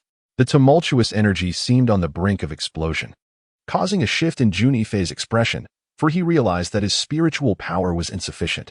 Moreover, the level of the item being forged exceeded his current capabilities. Otherwise, such a predicament would not have arisen. Yet, as the former 9 evil sovereign, he was determined to prevent any catastrophic explosion of the furnace. Seal with the heavenly heart seal. Jun Yifei bit his finger, drawing several mystical seals in the air, inscribing them with profound blood characters. Once he completed the intricate blood script, the characters seemed to come alive, shooting towards the furnace and vanishing within.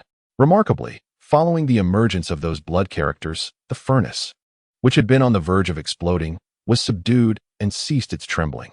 After half an hour, Jun Yifei opened the furnace to reveal a black ring.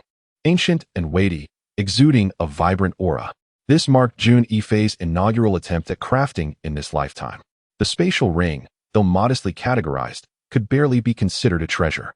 In the Tianwu continent, various items, including weapons, are classified as mundane items, treasures, spirit items, holy items, and divine items. Mundane items are the most common, while treasures are already quite rare. Spirit items, even in Jun Yifei's previous realm, were seldom encountered. The divine whip falls into the category of spirit items. Thus, Jun Yifei's ability to forge a treasure is indeed a remarkable achievement. After all, even though Jun Yifei had integrated the souls from 2 lifetimes, his mental acuity, while significantly surpassing that of ordinary warriors of the same rank, was still insufficient for forging a treasure weapon. Fortunately, drawing upon the foundation of his previous life, he navigated this challenge with remarkable ease. Nevertheless, at this moment, Jun Yifei's complexion remained pale, and he was drenched in sweat. The Tian Xie seal was a secret technique that condensed a mental formation, consuming considerable energy. It was imperative that he soon cultivate his spiritual source to break free from such constraints. He murmured to himself. Fortunately, Jun Yifei successfully crafted a spatial ring. Though it measured merely 1 square meter, it sufficed for his immediate needs. With a spatial domain established, it was time to select a sword, he mused. In his previous life, Jun Yifei had wielded a blade, not out of personal preference, but to fulfill his father's wishes. Ultimately, within a mere century, he ascended to the status of blade god, wielding the god-slaying blade to vanquish countless masters of the Tianwu continent. The cries of the fallen echoed throughout the realm as terror gripped the hearts of the powerful. Yet, despite being revered as the blade god, he never comprehended the essence of the blade, marking one of the greatest regrets of the young master of Tian Xie. Perhaps this was also why he failed to transcend the extreme realm in his former life. However, in the year preceding his suppression, he beheld the sword marks etched into the cliffside at the ruins of the sword god, where he glimpsed the ethereal figure of an unparalleled sword sweeping across the world with singular grace. Those sword marks seemed to transform into exquisite and fearsome sword techniques, each one a testament to sublime mastery. Let his soul tremble upon the precipice of the ancient ruins, where he sat in stillness for a staggering 81 days, ultimately grasping the essence of the sword. As a swordsman who failed to comprehend the heart of the blade, yet attained the heart of the sword, it is indeed a paradox that elicits both laughter and tears. Nonetheless, in the realm of swordsmanship, Jun Yifei has reached the pinnacle, and naturally, he lacks the courage to pivot towards the path of the sword. Yet, in this lifetime, he may. The heart of the sword signifies the sovereign of swords, possessing an innate affinity for the blade, allowing one to practice swordsmanship with remarkable efficiency. This notion surged within Jun Yifei's heart, echoing descriptions of sword-bearers from his memories. In his previous life, there were but a handful of those who possessed the heart of the sword, all of whom ascended to become sovereigns of the sword path. Even in his former life, Jun Yifei dared not underestimate them. Although he was heralded as the foremost figure in the world at that time, he understood that these masters remained hidden from view. Had they chosen to reveal themselves, they could have posed a significant threat to him. In his past existence, he had no choice but to repay his fathers. In this life, he chooses to live solely for himself. Opting for the sword is also a means to rectify the regrets of his previous life, Jun Yifei murmured. He made his way to the weaponry tower of the Gu Yuan sect, a sanctuary for the treasured arms of the sect. As the sect master, Jun Yifei naturally enjoyed unimpeded access. Sect master, an elderly man, seated cross-legged with a weathered face, acknowledged Jun Yifei with a slight nod. Grandfather 1. Jun Yifei respectfully called out to the elder. His memories of this man were scant. He recalled that he had been present since his earliest recollections. His origins were shrouded in mystery, and he seldom interacted with outsiders. Yet Jun Yifei knew that this grandfather 1 was no ordinary individual. Sect master, are you here to select a weapon? Grandfather 1 inquired with a smile. Indeed. Jun Yifei nodded. Proceed to the 6th floor. There should be a sword suitable for you. Grandfather 1 cast a glance at Jun Yifei and spoke. Thank you for your guidance, Grandfather 1. Jun Yifei understood that Grandfather 1 had been in this weapon hall for many years, and his words were certainly not unfounded. Thus, he proceeded directly to the 6th floor. The collection of weapons on the 6th floor was sparse, and Jun Yifei made his way to the designated area for swords. There were dozens of swords, varying in length and form. How should I choose? Jun Yifei furrowed his brow, his gaze sweeping over several swords before finally resting on one that appeared rather unremarkable. Chapter 62. The Yellow Spring Sword. This sword was somewhat rusted, as if it had not been wielded in ages. Yet, for some inexplicable reason, it captivated Jun Yifei. This sword had remained here, a pearl covered in dust for a millennium. At some point, Grandfather Wen approached Jun Yifei, his expression one of contemplation. Why? I sense that this sword is not ordinary. Jun Yifei found himself puzzled as well. After all these years, even the most inconspicuous sword should have been used by someone. This sword cannot be drawn from its sheath. Naturally, no one would choose it. Grandfather Wen smiled wryly. Oh, in that case, Jun Yifei's curiosity about this sword only deepened. A person chooses a sword, yet the sword also chooses its master. Only by earning its recognition can one draw it. Grandfather Wen remarked to Jun Yifei, it is palpable that if one can draw it forth, they might acquire a remarkable fortune. I, too, have tried but found myself without affinity. Jun Yifei nodded slightly, redirecting his gaze to the sword's blade, upon which were inscribed 3 ancient characters, Yellow Spring Sword. To the ends of the azure sky and the depths of the Yellow Springs. What a magnificent sword of the Yellow Springs! Exclaimed Jun Yifei. The sword of the Yellow Springs, I am aware of your illustrious history. Yet you have long been shrouded in dust. I hope that you will join me once more on the battlefield, allowing your name to resound across the heavens and the earth. Jun Yifei's voice was resolute. In a vague sense, he could feel a connection forming between himself and the sword of the Yellow Springs. Buzz, buzz, buzz. Witnessing this, Grandpa Wen, who stood beside Jun Yifei, was equally moved. He murmured, the sword of the Yellow Springs seems to respond. You should try to draw it. Jun Yifei nodded and exerted a slight. With a crisp sound, the sword of the Yellow Springs suddenly unsheathed, and a fierce, cold light burst forth, illuminating the room with a radiant brilliance akin to broad daylight. What a splendid sword! Even through the lens of Jun Yifei's past life, he could perceive the extraordinary nature of the sword. This extraordinary quality was not merely a matter of sharpness, but rather an essence of the sword itself, an essence that could only be felt, not articulated. Jun Yifei raised his brow, sensing that the sword of the Yellow Springs seemed to convey a message. This message revealed to him that to restore it, the blood of a powerful warrior was required. Well, Grandpa Wen observed Jun Yifei with satisfaction and said, you have successfully drawn the sword of the Yellow Springs. It shall once again see the light of day.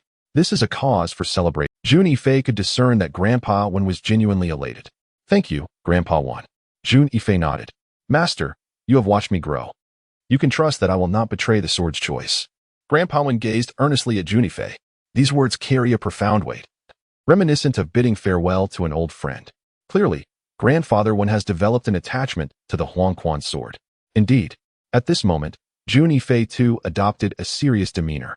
As he exited the artifact pavilion, he felt a deep sense of satisfaction. As a formidable master of refinement, he understood that the Huangquan sword harbored a spirit, albeit currently in a weakened state. Yet he was acutely aware of the unparalleled potential of a sword that possesses a spirit. In his previous life, the god-slaying blade had merely just begun to nurture its spirit, remaining relatively feeble in comparison to the spirit within the Huangquan sword, which undoubtedly held a vast superiority. Jun Yifei could easily envision that the origins of the Huangquan sword were astoundingly remarkable. Regrettably, it was presently at its most fragile state. Fortunately, even in this weakened, its grade had undoubtedly reached at least that of a third-tier mundane artifact. Now, as he wielded it, it was, in fact, quite fitting. It is time to cultivate a set of sword techniques. Jun Yifei casually strolled to the scripture pavilion. Had he not ascended to the position of sect leader, entry into this sanctum would have been utterly impossible. However, now that he had attained this status, he was free to peruse the treasures within at his leisure. He sought sword techniques. Although he had a fondness for swords in his past life, he ultimately honed his skills with blades. Hence, he had never delved into sword techniques. It was imperative to find suitable sword techniques within the ancient Yuan sect. Thunder Sword, Golden Serpent Fire Lunge Sword, Celestial Light Shadow Divide Sword. After searching diligently, he had yet to discover a sword technique that suited him. Given his prowess, lower-tier sword techniques were too simplistic and would not enhance his combat strength. It would be better to refrain from practicing them altogether. This cloud-piercing sword, an upper-grade mundane sword technique. Jun Yifei meticulously examined the legendary Chuan Yun sword and discovered that it possessed merely 3 strikes, yet each combined elements of the extraordinary and the swift, embodying a blend of the ethereal and the tangible.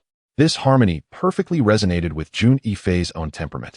Excessive rigidity leads to predictability, while excessive eccentricity lacks grandeur. It is only through the fusion of the extraordinary and the ordinary that one can truly align with Jun Yifei's essence. After further searching, he found no additional sword techniques, and thus took his leave. In the subsequent days, Jun Yifei commenced his training with the Chuan Yun sword. Although he had not practiced swordsmanship in his previous life, his profound foundation rendered the ordinary sword technique trivial. Moreover, possessing a sword heart allowed him to cultivate swordsmanship with remarkable efficiency.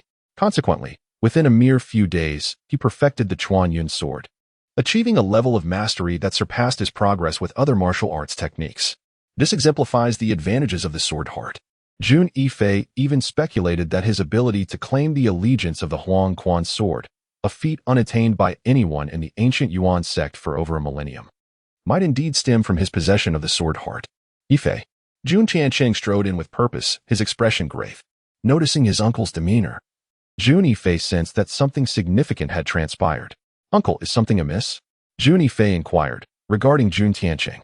With a serious tone, Jun Tiancheng replied, "Yifei, we have received alarming news from our informants in the county city.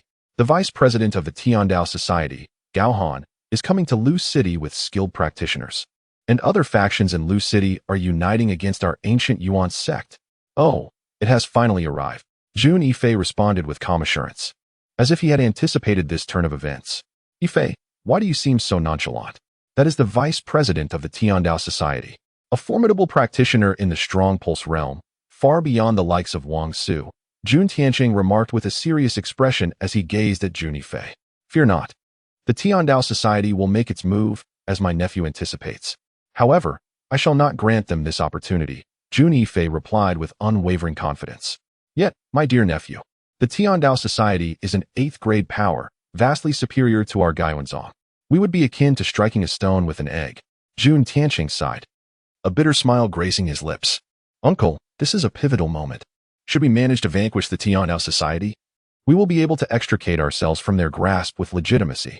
Otherwise, do you believe that Gaiwanzong can thrive while remaining subservient to such a meager 8th-grade force? This crisis, in my view, is more of an opportunity," Jun Yifei asserted resolutely. Jun Tiancheng stared at Jun Yifei, as if seeing him for the first time. "Yifei, I support you. No matter the trials and tribulations we may face ahead, I will stand by your side. Uncle, rest assured, I will not permit us to reach that dire juncture," Jun Yifei assured him, his expression firm. "Alas, it is a pity that I am merely at the peak of the blood condensation realm. Otherwise, our Gaiwanzong would not be so lacking in confidence." Jun Tiancheng lamented with a deep sigh. "Haha, uncle, do not worry. You shall soon transcend the blood condensation realm," Jun Yifei smiled. "What do you mean by that, Yifei?" Jun Tiancheng asked, puzzled by his nephew's words. "You will understand soon enough," Jun Yifei replied with a mysterious smile. "It is time to concoct the transformation essence." Jun Yifei murmured softly. With his prowess, concocting the transformation essence pill was certainly no daunting task. The following day, "Yifei, did you seek me?" Jun Tiancheng stepped into the master hall. In the absence of outsiders, Jun Tiancheng typically addressed Jun Yifei by his name. This was their way of interaction as uncle and nephew, fostering a sense of closeness rather than distance. Jun Yifei appreciated this approach, for apart from his sister, Jun Tiancheng was his closest confidant within the ancient Yuan sect. "Uncle, you have remained at the pinnacle of blood condensation for several years, haven't you?" Jun Yifei inquired, gazing at Jun Tiancheng. With a wry smile, Jun Tiancheng replied, "My aptitude pales in comparison to your father's. I have lingered at this peak for nearly 3 years now. Without the right elixirs, surmounting to the transformation realm is exceedingly arduous." Jun Yifei understood well that among 10 practitioners at the pinnacle of blood condensation, scarcely one might succeed in breaking through to the transformation realm. Likewise, among 100 at the transformation realm, only a scant few would ascend to the strong pulse realm, and so forth. The path of martial arts is inherently one of defiance against the heavens, with the journey growing increasingly constricted. "Uncle, what if there were an elixir?" Jun Yifei remarked with a subtle smile at Jun Tiancheng. "An elixir? Are you referring to the transformation essence pill?" Jun Tianqing's expression was tinged with excitement. No, it is not the transformation essence pill. Jun Yifei shook his head. Sighing, Jun Tianqing understood all too well that such a precious elixir was beyond Yifei's grasp. He merely shook his head with a bitter smile. In recent years, although Jun Tianqing has been honing his skills outside, he has actually been in pursuit of opportunities to break through to the marrow transformation realm. Unfortunately, a single marrow transformation pill possesses a considerable chance of creating a warrior of that caliber, and the major factions strictly control its distribution, seldom allowing such elixirs to circulate. The probability of breaking through to the marrow transformation realm stands at 40%, and with the substantial foundation accumulated by his uncle, an additional 20% chance should be added. Thus, while the breakthrough to the marrow transformation realm is not guaranteed, it is nearly assured. Jun Yifei smiled at Jun Tianqing and said, "What? A 40% chance of breakthrough?" Jun Tianqing looked at Jun Yifei in astonishment. He was well aware that the most well-known similar pills on the market could at most enhance the chance of breakthrough by 30%, which is already considered exceptional. Most pills that circulate typically provide only a 10% increase, and those offering a 20% enhancement are already in high demand. If what Jun Yifei claimed, an enhancement of 40%, were to spread, it would undoubtedly drive countless warriors to madness. Yifei, is that true? Jun Tianqing gazed at Jun Yifei with excitement.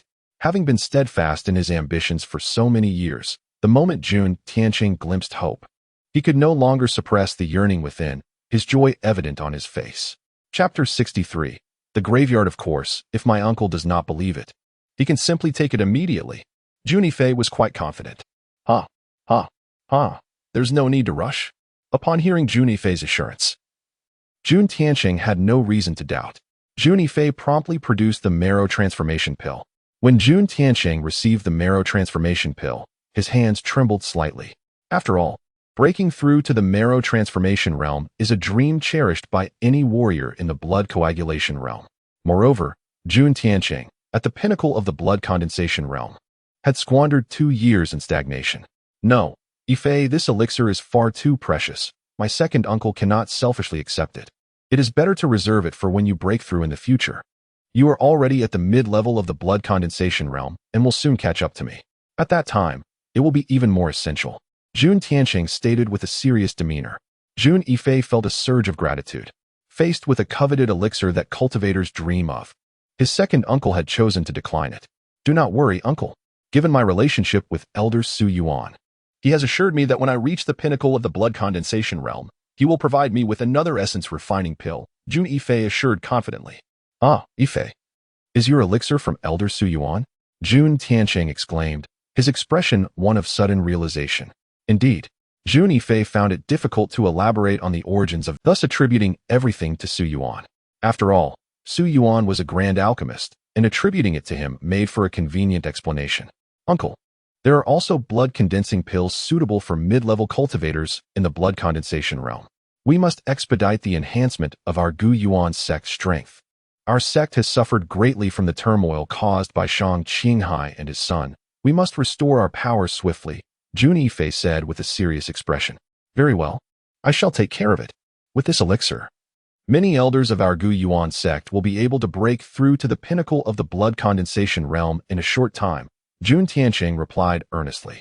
Although there was no immediate rush, Jun Tianqing quickly departed to enter seclusion. Jun Yifei smiled faintly, then fell into a deep contemplation. At this moment, within the Lan family, Lan Song, Su Bo, and Hong Wantong sat together.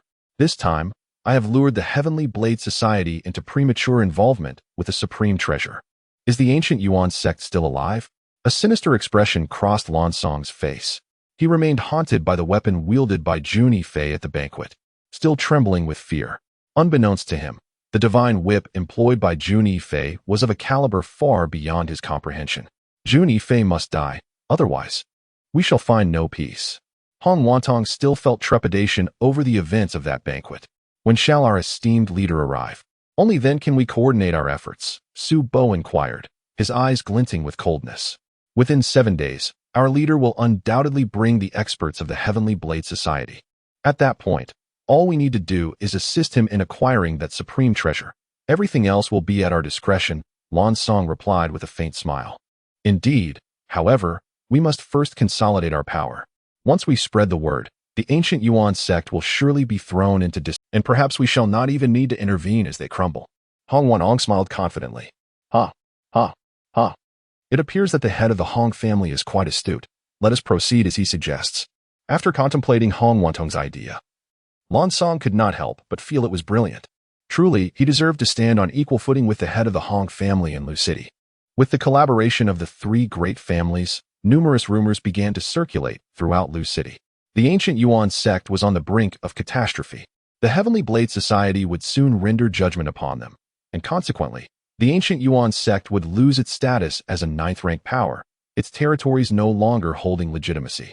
At that time, all major factions were entitled to plunder the territories governed by the ancient Yuan sect. Following the news, the various forces in Lu City were thrown into a frenzy. Although the ancient Yuan sect had fallen into decline, the resources it commanded remained exceptionally abundant, a testament to its status as a ninth-tier power. Previously, even when the ancient Yuan sect waned, the oppressive presence of the Heavenly Blade Society deterred anyone from openly seizing its assets. However, should the Heavenly Blade Society truly remove the ancient Yuan sect from its ninth-tier position, the sect would become vulnerable to exploitation. Jun Yifei, while aware of, did not exhibit much concern. However, his indifference did not extend to others. Sect leader, the disciples of the ancient Yuan sect are in a state of panic. Many have begun to leave discreetly. If this continues, our sect will surely fall apart, remarked Zhuo Qingyuan, his expression tinged with urgency. Rest assured, this is a test for our disciples at the ancient Yuan sect. If too many of them choose to flee in times of crisis, it would bode ill for us. Jun Yifei replied with unwavering confidence. Perhaps it was Jun Yifei's steadfast demeanor that eased Zhuo Qingyuan's anxiety. Each time he witnessed the sect leader's composure, it seemed as though even the greatest pressures dissipated in an instant. Ah, Elder Zhuo, have you reached the pinnacle of the blood condensation realm? Jun Yifei inquired, sensing a change. Indeed, it is thanks to the elixir you bestowed upon me, sect leader. I achieved my breakthrough yesterday, Zhuo Qingyuan responded, a smile illuminating his face as he spoke of his accomplishment. With a subtle flick of his hand, Jun Yifei produced a vial of elixir from his spatial ring and presented it before Zhuo Qingyuan, stating calmly, "This is the Huasui pill, Elder Zhuo. I hope it aids you in your imminent breakthrough. As for the remaining elixirs, feel free to distribute them as you see fit. Our sect does not withhold resources from those who remain steadfastly loyal to the Guyuan sect." Zhuo Qingyuan, perhaps aware that Jun Tianxing had also received elixirs from Jun Yifei, did not decline the gift. After obtaining the elixir, Zhuo Qingyuan hastily entered seclusion. After all, an early advancement to the Huansui realm would bolster the strength of the Guyuan sect. Of course, Jun Yifei was not idle during this time. Through his inquiries, he discovered that only a handful of disciples had departed from the Guyuan sect. The vast majority were still willing to face life and death alongside the sect. This realization brought him great solace. He began bestowing a substantial quantity of cultivation elixirs upon the disciples of the Guyuan sect, ensuring that even the ordinary disciples had access to resources exceeding their usual tenfold. This influx of support ignited an unprecedented fervor among the disciples, resulting in numerous breakthroughs on a daily basis. Ultimately, the Guyuan sect lacked not in talented disciples, but in cultivation resources. With the availability of elixirs, breakthroughs became a matter of course. As the leader of the Guyuan sect, Jun Yifei's prestige grew steadily, solidifying his position like a rock. However, while unity prevailed among the disciples internally, external tensions simmered beneath the surface.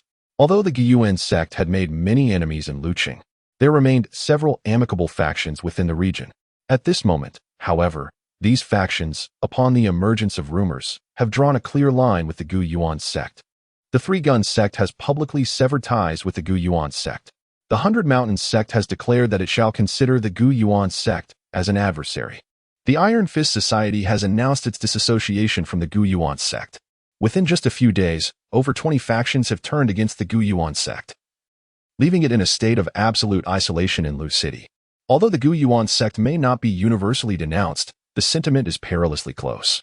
In the fireworks pavilion, Miss Rui is currently playing the guqin, her elegant and melodious notes echoing with deep emotion, entrancing all who listen. Suddenly, the music comes to an abrupt halt.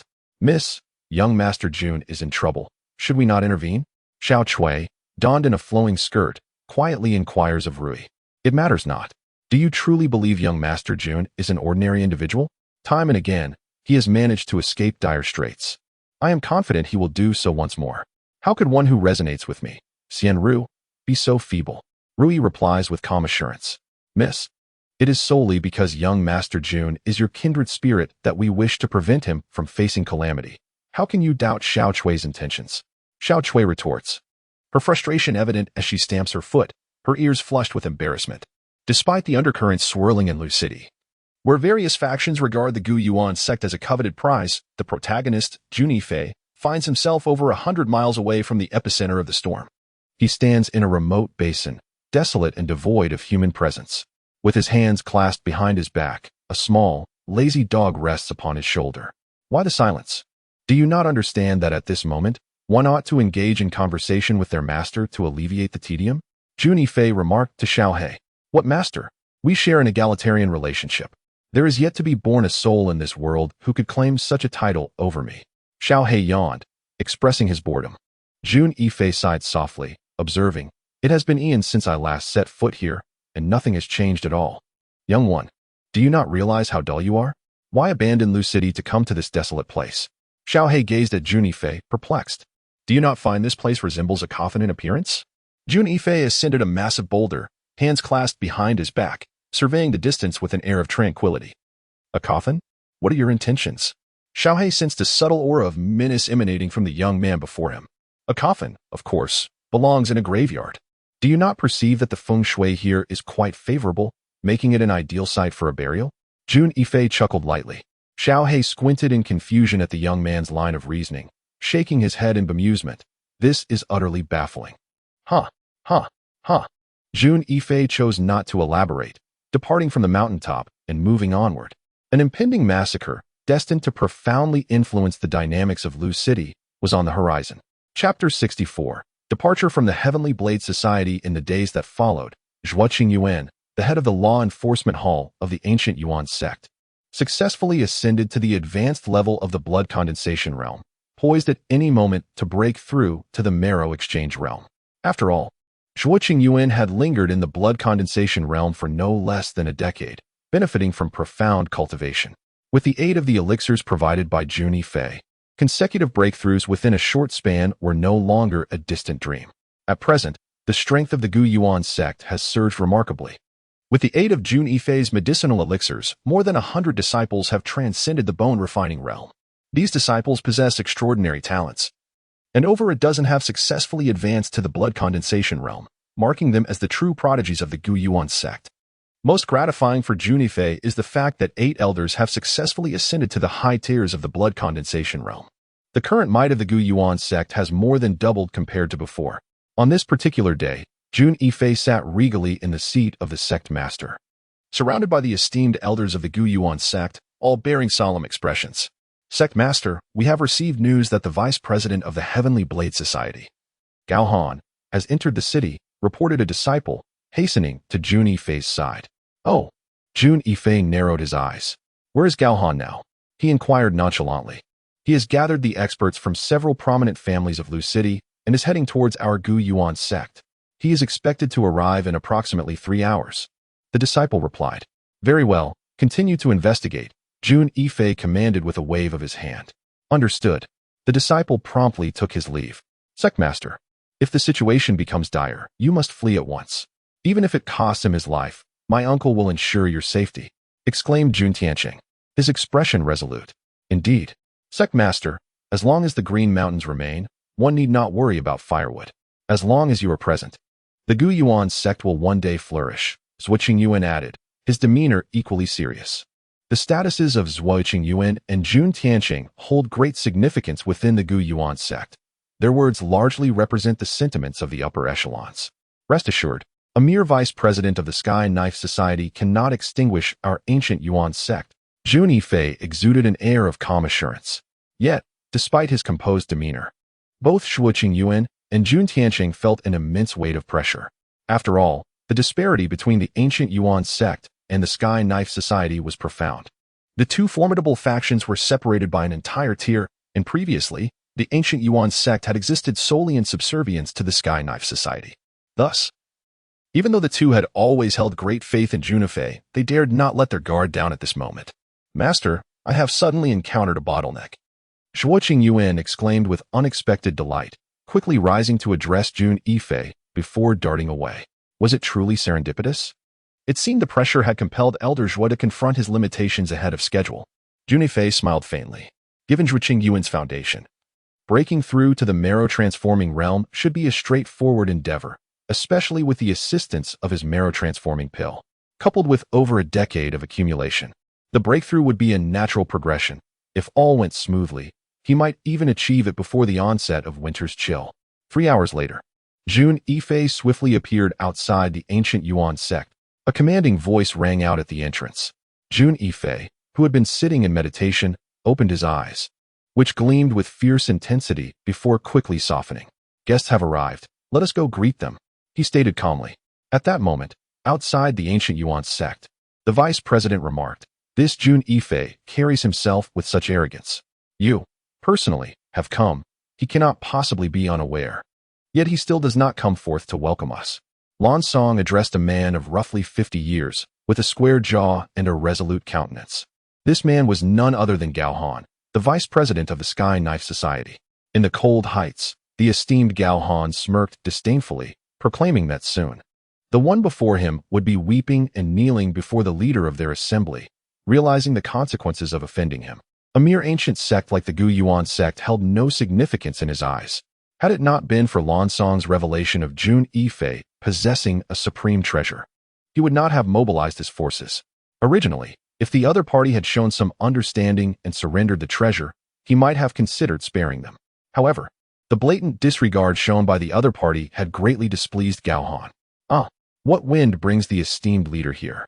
I, the sect master, have failed to extend a proper welcome, Jun Yifei remarked nonchalantly, stepping out from the protective formation of his sect.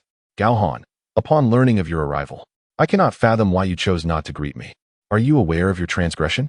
Observing the calm and unperturbed expression on Jun Yifei's face, Gao Han's anger intensified. Your words, esteemed leader, leave me somewhat perplexed. You arrived without prior notice to the Gu Yuan sect, and I only learned of your esteemed presence upon hearing the commotion. Initially, I was preparing to lead my disciples to confront a group of suspicious individuals resembling bandits outside our gates. Gao Han's expression turned icy, his fury palpable. This man had audaciously compared himself to a bandit, a gross humiliation for him. Yet, Jun Yifei's words left him no room for retort, for he indeed had not informed the Gu Yuan sect of his arrival, and their lack of a welcome was not entirely unreasonable. However, with the capabilities of the Gu Yuan sect, how could they not be aware of his presence at their doorstep? Lan Song, Su Bo, Hong Wantong, and others were somewhat astonished, not anticipating that Jun Yifei would dare to be so audacious before Gao Han. This experience reshaped their perception of Jun Yifei. One must reap what they sow. The three clan leaders exchanged knowing smiles. Initially, they intended to stoke the flames of conflict, but it seemed entirely unnecessary now. Gao Han regarded Jun Yifei, who was struggling to suppress his inner fury, reflecting on the purpose of his visit. He spoke calmly. I have heard that you possess a top-tier treasure. Might I have the privilege to admire it for a few days? In return, I shall overlook your disrespect. Top-tier treasure? Jun Yifei hesitated for a moment, casting a meaningful glance at Lan Song and the others, who revealed a hint of triumph in their eyes. It was evident that this was their doing. Regrettably, I do not possess such a treasure, Jun Yifei replied impassively. However, his words were not mere fabrications. His divine whip transcended the realm of top-tier treasures. Since you have chosen your own demise, do not blame me for my lack of mercy, Gao Han declared with an air of malevolence. From this day forth, the ancient Yuan sect shall no longer be a ninth-tier force, nor shall it enjoy the protection of the Heavenly Blade Society. Now, how shall you meet your end?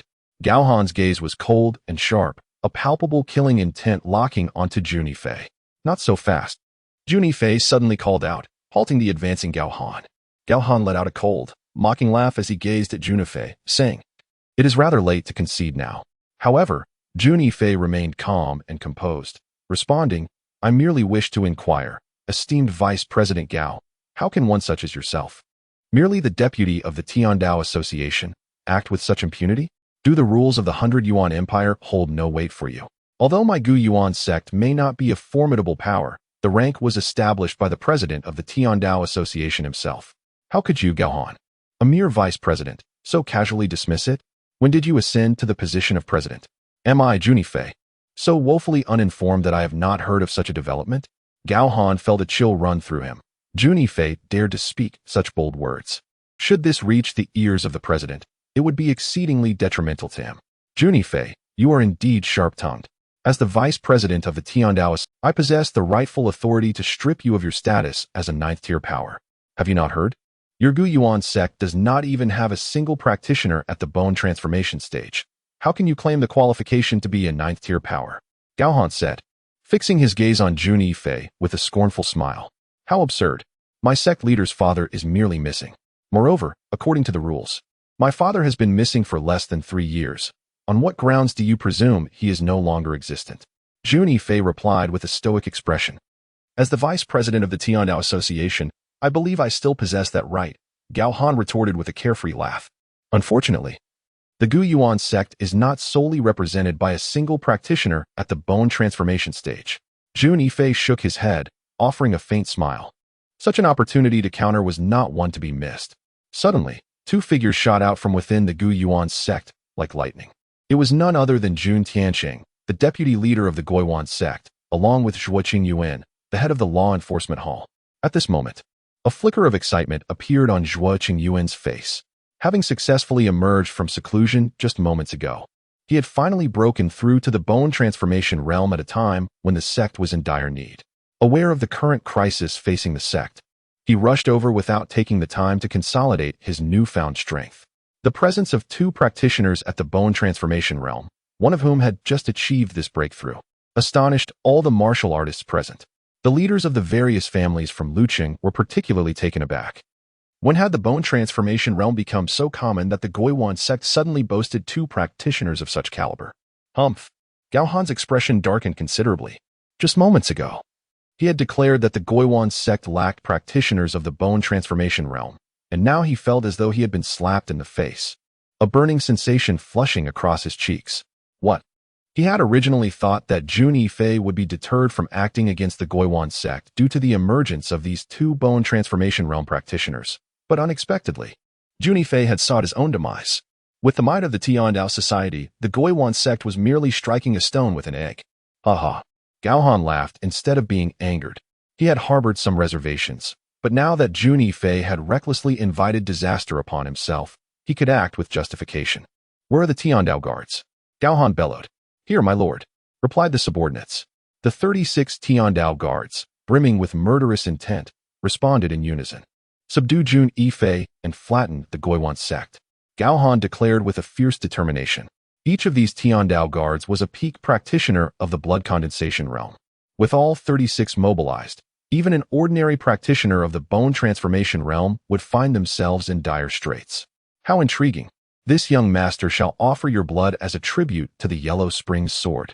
Having just mastered the sword technique, Jun Yifei felt a surge of excitement at this moment. Chapter 65, Battle against Gaohan. The 36 guards, each a formidable dragon in their own right, were an unstoppable force when united. The intensity of their malevolence soared to the heavens. Beside Jun Yifei, Jun Tianxing and Zhuo Qinlu prepared to intervene. But Jun Yifei stayed their hands. You 2 may merely observe on behalf of our sect. Such insignificant figures do not warrant your involvement. Jun Yifei stated, his demeanor unflinching. Taken aback, Zhuo Qinlu and Jun Tianxing acquiesced and stepped back, poised to act should Jun Yifei find himself in peril. With menacing grins, the 36 guards charged forth, unleashing a flurry of lethal blade lights that cascaded like mercury, imbued with a terrifying murderous intent. The Tiandao guards were indeed formidable. Lansong and the others felt a slight tightening in their expressions. As the 36 guards advanced, even he sensed a modicum of pressure. Within the Tiandao society, entities akin to the Tiandao guards were plentiful. With a resounding clash, Jun Yifei's Huangquan sword was unsheathed in an instant, its fierce radiance slicing through the air.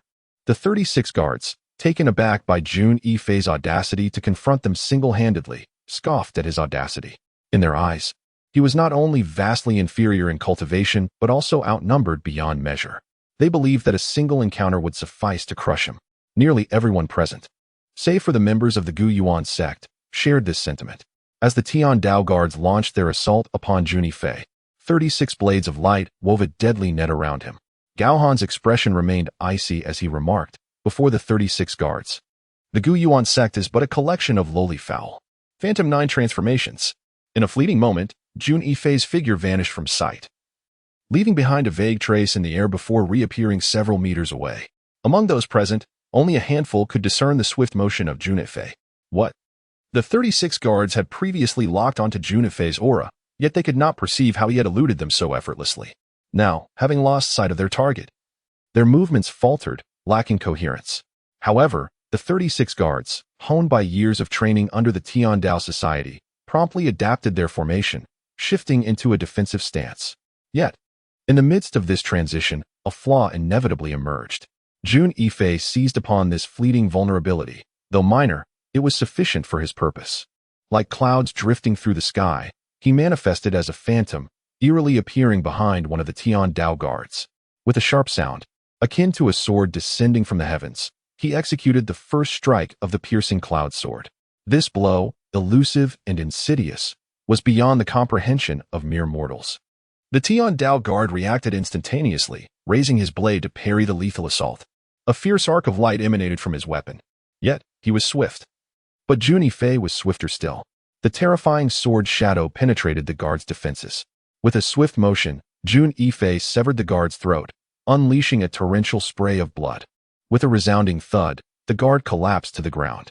The captain of the Tian Dao guards, Gongbai, witnessed this scene with eyes wide in fury. Sharp blade formation, he commanded. The remaining 35 members shifted their formation, intensifying their assault. Together, they coalesced into a singular deadly spear, aimed directly at him. How intriguing! Jun Yifei's demeanor transformed. From serene clouds to a tempestuous fury, the notion of employing a lethal formation before this gentleman is laughable. After all, Jun Yifei is a master of the formation arts. These deadly arrays hold no secrets for him. As the winds shift ominously, the second strike of the cloud-piercing sword is unleashed. This blade, unyielding as the sun itself, descends upon them with overwhelming force, seemingly cleaving the very void in twain. What a fearsome strike! The heavenly blade guards, forged from a sea of blood, possess unwavering resolve. Yet, beneath this singular assault, they are still left in awe. Kill! Gongbai roared, his voice reverberating through the surroundings, awakening the heavenly blade guards who, with their formidable strength, would not sit idly by. A clash of powers erupted in the ether. However, the might of the heavenly blade guards was swiftly obliterated by Jun Yifei's hellish sword, each warrior falling to the ground. 7 strikes, 7 lives extinguished, as the throats of the heavenly blade guards were severed. With the demise of these 7, the formation of the heavenly blade guards was already in disarray, rendered even more fragile. Smoke dissipated into the ether.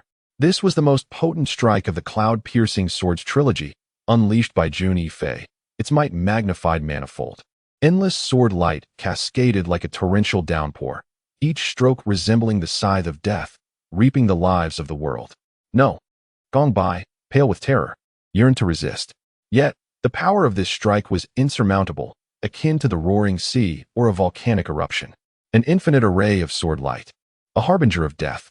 As the sword light fell, tranquility returned to the heavens and the earth. Gongbai clutched his chest and saved for himself. He found no one else around, for they had all perished. His entire body was drenched in blood, as if it were flowing freely without cost. In that fleeting moment, he had been struck by no less than 10 blades. Although he had not yet succumbed to death, he could feel the slow ebbing of his life. What kind of sword technique is this? Gongbai gazed intently at Jun Yifei, his expression one of unwillingness. The cloud-piercing sword. Jun Yifei replied calmly.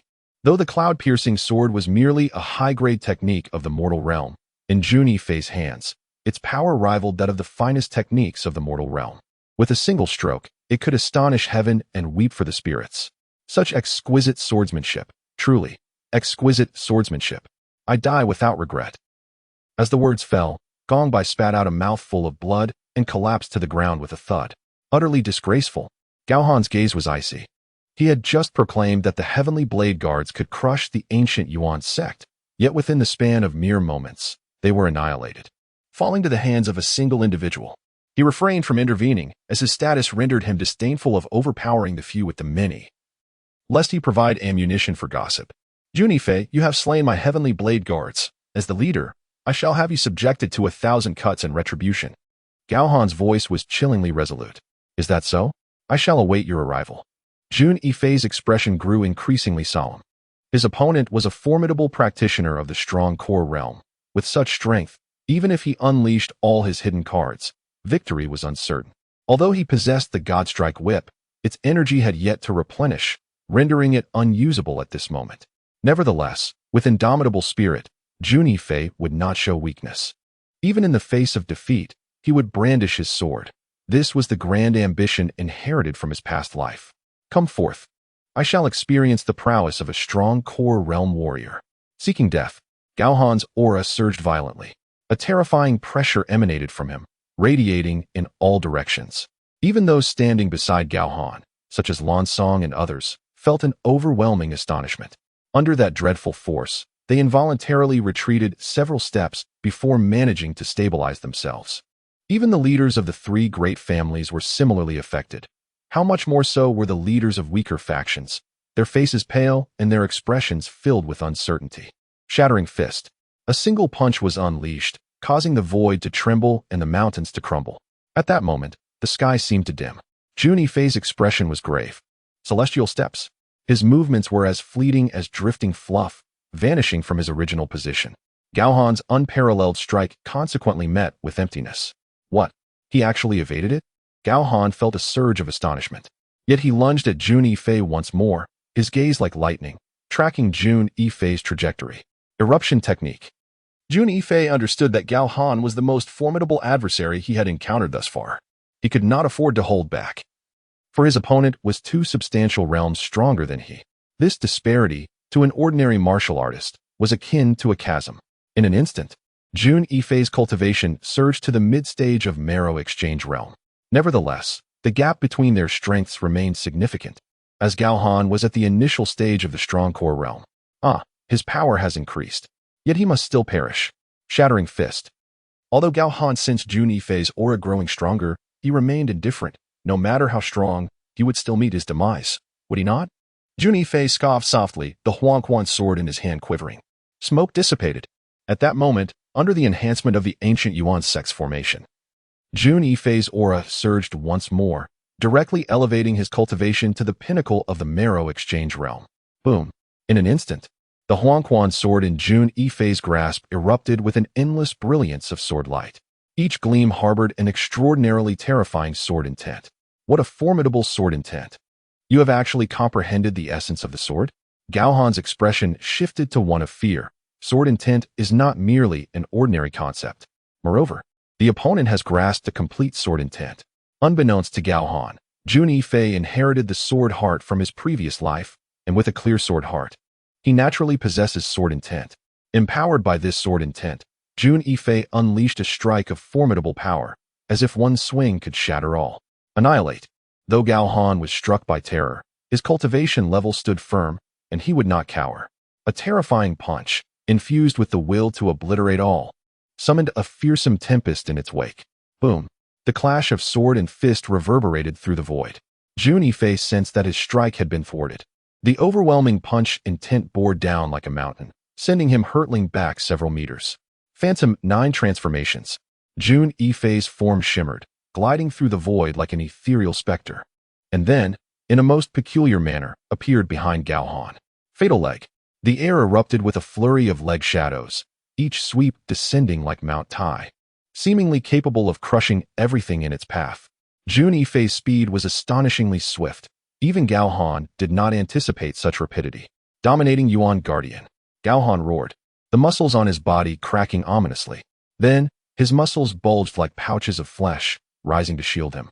With a resounding boom, with a resounding impact, the forceful kick landed squarely upon Gao Han, the sheer magnitude of the blow sending him reeling back 13 paces, each footfall leaving an indentation of 3 inches in the earth. Simultaneously, Jun Yifei was himself propelled backwards 7 steps by the opposing force, each step detonating a small crater a meter in diameter as he dissipated the formidable recoil. A protective art? Jun Yifei mused, his internal energy surging as he fought to suppress the rising tide within him, his countenance now solemn. Gao Han's internal organs quaked from the tremor. Yet thanks to the robustness of his protective technique, he remained unscathed by any grievous injury. Nonetheless, he was now thoroughly incensed by Jun Yifei. With a thunderous roar, a black iron hammer materialized in Gao Han's grasp, an almost tangible aura of murderous intent emanating from his very being. Jun Yifei, Gao Han declared, your strength surpasses my expectations and warrants my respect. To perish beneath my mountain-quelling hammer is a fitting end for one such as you. Spare me the platitudes. Jun Yifei retorted, his yellow spring sword angled towards the ground, a palpable battle lust blazing within his eyes. Halt! A sonorous voice echoed through the void, and an elderly figure materialized between Jun Yifei and Gao Han. Chapter 66. Indestructible Saint Demon Body. First hear it's him? A wave of astonishment washed over Lan Song and the others, clearly taken aback by the unexpected arrival. Even Gao Han's expression betrayed a hint of apprehension upon seeing the newcomer, for the latter's power exceeded his own by a narrow margin. The figure was none other than Su Yuan.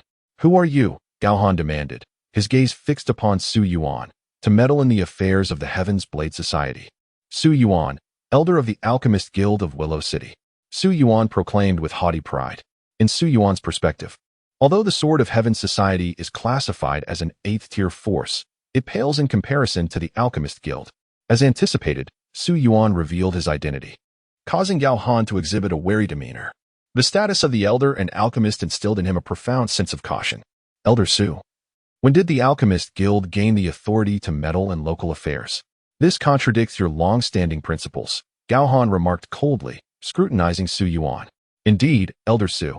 Given your position, you possess no justification to interfere in matters concerning our loose city, Lan Song insisted, summoning the courage to step forward.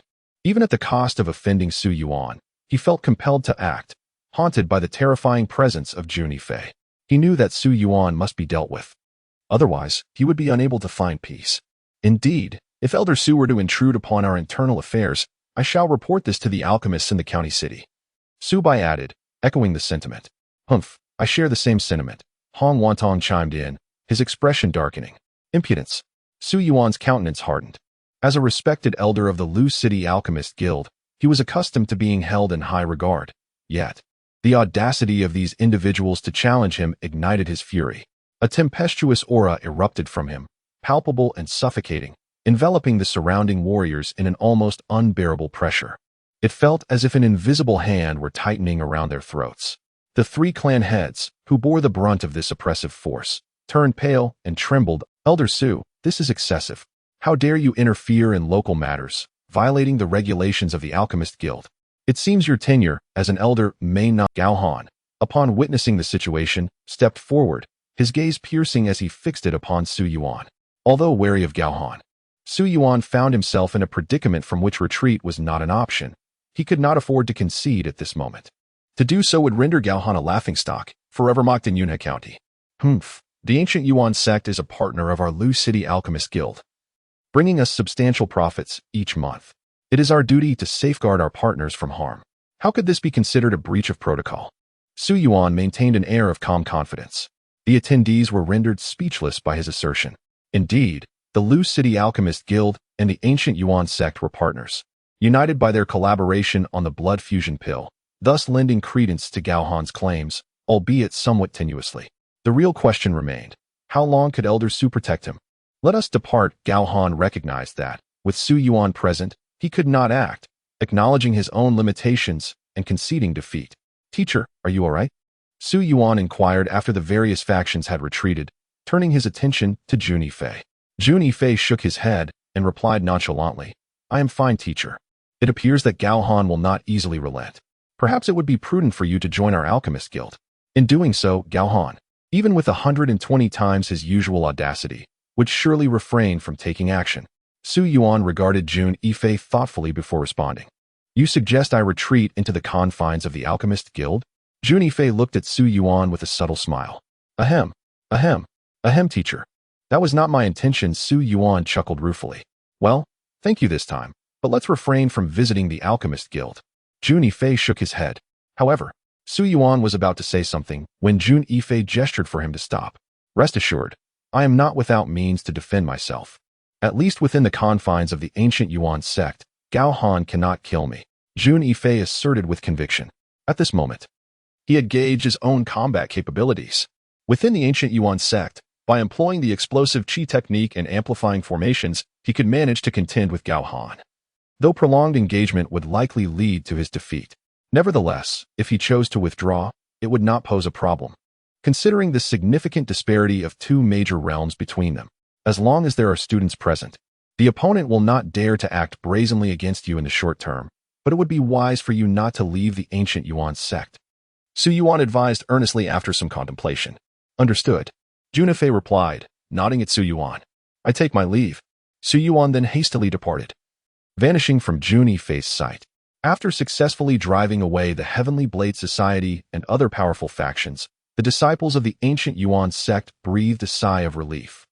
They had all prepared themselves for the possibility of standing together with their sect in times of crisis, thus they felt a sense of survival after the calamity. However, this encounter had made Jun Yifei feel a pressing urgency. The adversary would undoubtedly not retreat easily, nor would he let them go unpunished. Those who dared to strike at him must prepare for death. Since Gao Han had made his move, he would not allow the opponent to leave Lu City alive. According to reports from spies within the ancient Yuan sect, Gao Han was currently at the Lan family in Lu City, evidently not having given up on executing a lethal strike against the sect. It is time to cultivate the undying sacred demon body, Jun Yifei murmured to himself. Secluded within the confines of the chamber, Jun Yifei was confronted by a massive wooden basin, brimming with an inky, viscous fluid that emanated an intense medicinal aroma. Shedding his garments, he immersed himself into the basin. The concoction radiated a formidable heat, permeating through his pores the instant he entered, surging into his body. His expression turned solemn as he promptly initiated the initial stage of the imperishable sacred demonic physique. The imperishable sacred demonic physique, progressive in its complexity, presented relative ease in its initial phases, with the difficulty escalating exponentially thereafter. As Jun Yifei executed the incantation for the first layer, the medicinal fluid from the basin was gradually absorbed into his body. Subsequently, the liquid transformed into a surge of energy, engulfing his entire being, refining his meridians, and elevating each cell, fostering robust growth. This process, while seemingly straightforward, was fraught with excruciating pain. As the potent energy scoured his body, he felt as though a volcano was erupting within him, transforming him into a colossal fireball, an agony beyond description. Simultaneously, he could distinctly sense his strength augmenting with the cultivation of the energy. Had an observer been present, they would have witnessed Jun Yifei's body emitting a radiant, crimson glow. After an hour, the red aura dissipated, and he opened his eyes, signifying the successful completion of the first layer of the imperishable sacred demonic physique. Although the indestructible holy demon body has only reached the first level, Jun Yifei felt his combat prowess surge by nearly a factor of 2. With a slight activation of the indestructible holy demon body, his vitality surged like a rainbow. Even without channeling internal energy, a single punch carried formidable power. Moreover, the most significant advantage of the indestructible holy demon body lies in its ability to absorb and refine the enemy's attacks, fortifying oneself in the process. A robust physique and a solid foundation bring benefits beyond imagination. It can be said that the indestructible holy demon body is crafted for warriors, growing ever stronger with each battle. In his previous life, Jun Yifei relied on this characteristic of becoming stronger with every fight, sweeping through an era and earning the title of the most powerful being in the Tianwu continent. My combat strength has indeed doubled, yet even so, facing Gao Han, I have no chance of victory. Jun Yifei understood that, had it not been for Su Yuan's timely arrival at the ancient Yuan sect, he would undoubtedly have faced defeat. After all, the gap in cultivation was too vast. However, sometimes, killing does not solely rely on brute force, Jun Yifei murmured, a terrifying killing intent bursting forth from his eyes. In his view, Gao Han was already a dead man. At the Lu City Lan family, Gao Han's expression was extremely grim. A dignified warrior of the strong core realm found himself unable to subdue a mere blood condensation realm warrior, who had even managed to kill 36 of the Heavenly Blade's elite guards. He now felt like a laughingstock in Yuna County. Bring me the blood fiend, 13 guards. Gao Han said coldly. Yes. The heavenly blade warrior, sensing the murderous aura emanating from Gao Han, felt a chill run down his spine. He knew full well that each member of the blood fiend 13 guards was a warrior at the initial stage of the bone marrow realm. The combat prowess is exceptionally formidable. The blood slaughter 13 guards, upon their emergence, can instill dread even in the most advanced warriors of the marrow exchange realm. What is even more terrifying is that the blood slaughter 13 guards are masters of tracking. No matter how cunning the opponent, escape from their relentless pursuit is an impossibility. Master Lan, my subordinate is. Lan Song felt the chilling aura of murderous intent emanating from Gao Han and promptly lowered his head. Have your men closely monitor the ancient Yuan sect. If Jun Yifei steps out even a half step, inform me immediately, Gao Han commanded. Understood, Lan Song nodded. A faint smile gracing his face. Gao Han's expression turned cold as he murmured, I do not believe you can remain hidden in the ancient Yuan sect indefinitely. Days later, a figure darted out from the ancient Yuan sect. This individual was none other than Jun Yifei. He regarded the situation with a sense of satisfaction. Killing intent. 13 assassins? Jun Yifei squinted, murmuring, have they finally arrived? Then let me first reap the benefits. At this moment, 3 miles away, 13 assassins donned in skeletal masks were racing towards Jun Yifei with the speed of the wind. Within a few breaths, they arrived at the smoldering fire where Jun Yifei had previously been. These 13 assassins were indeed the blood slaughter 13 guards. Unlike the 36 guards of the Heavenly Blade Society, they are far more terrifying and bloodthirsty. Masters of the art of slaughter, each one is a desperate outlaw. They have contributed significantly to the expansion of the Heavenly Blade Society, with countless enemies falling beneath their blades. At this moment, their target is none other than Jun Yifei. Strange, no one? The leader of the group, Feisha, crouched down, gazing intently at the smoldering remnants of the fire on the ground, his brow furrowed in contemplation. A sense of perplexity washed over him, for the enemy's presence had vanished upon their arrival here. Captain, could it be that the prey has detected our presence? Queried Feisha, astonished. Impossible. We have exercised utmost caution, suppressing even our killing intent. It is unlikely they could sense us so soon, Feisha responded with a cold huff. Yet, something felt amiss. A warning bell rang in Feisha's mind. Suddenly, a dazzling white light descended from the left corner, striking with unparalleled speed. Chapter 67. Slaying the blood demon 13 guards with a swift thrust, the sword emerged unexpectedly from the most improbable angle. Ah! Cried out Baisha, standing beside the 13 demons' leader. As his throat was slashed open, blood gushing forth like a fountain. Old 7. Feisha's eyes widened in fury. In an instant, a white figure vanished from sight. After him, Feisha commanded his companions, and a dozen figures surged forth in pursuit. As the blood demon chased after them, Jun Yifei emerged from behind, a mocking smile gracing his lips. He turned to the little black creature perched on his shoulder and remarked, Little Black, your nose is quite astute. You are the dog, and your entire family are dogs. I, however, am the great celestial wolf, Little Black retorted with pride. Jun Yifei shook his head, watching the retreating figures of the blood demon and his comrades. Murmuring to himself, For now, let us play with you a little. In the dense forest, the expression of Feisha and his companions turned exceedingly grim. Cursed fate! How could this be? Our senses have completely vanished. Feisha lamented, feeling a sense of defeat. After all, the true strength of the blood demon lay not in its martial prowess, but rather in its assassination skills. However, the prerequisite for assassination is the ability to precisely track the enemy's presence, which is why Gao Han deployed them in the first place. Otherwise, Gao Han would have had more options. But this condition no longer exists. They have lost track of the enemy. Brother Fei, let us depart. I have a premonition that we shall not fare well this time. Qing Sha said hesitantly to Fei Sha. A sharp sound echoed.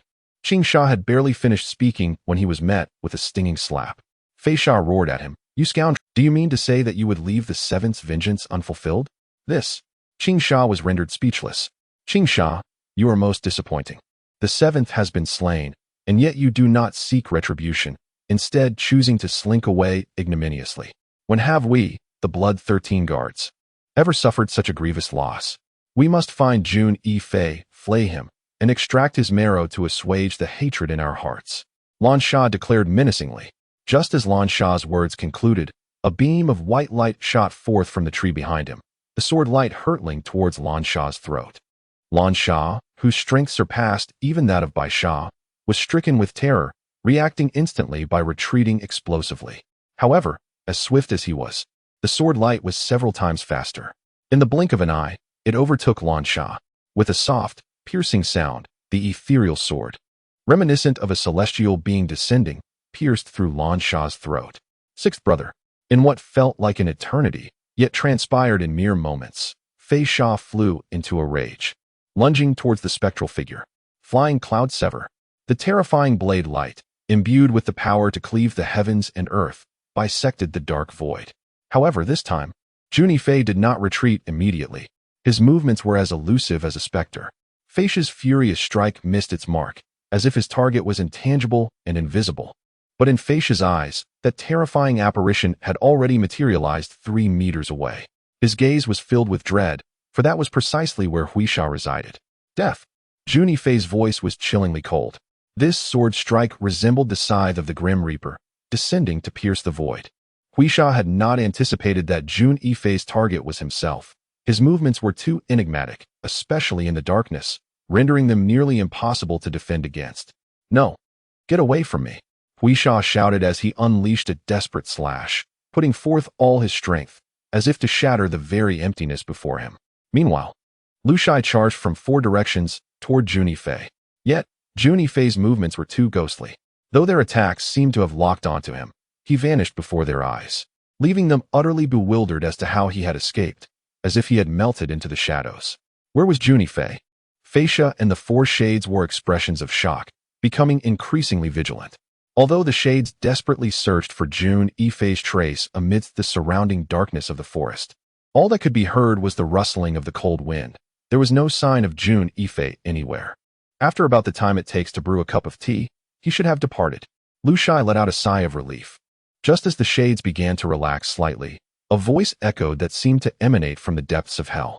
A terrifying beam of sword light shot down from the heavens, moving with breathtaking speed, akin to a bolt of lightning illuminating the dark void.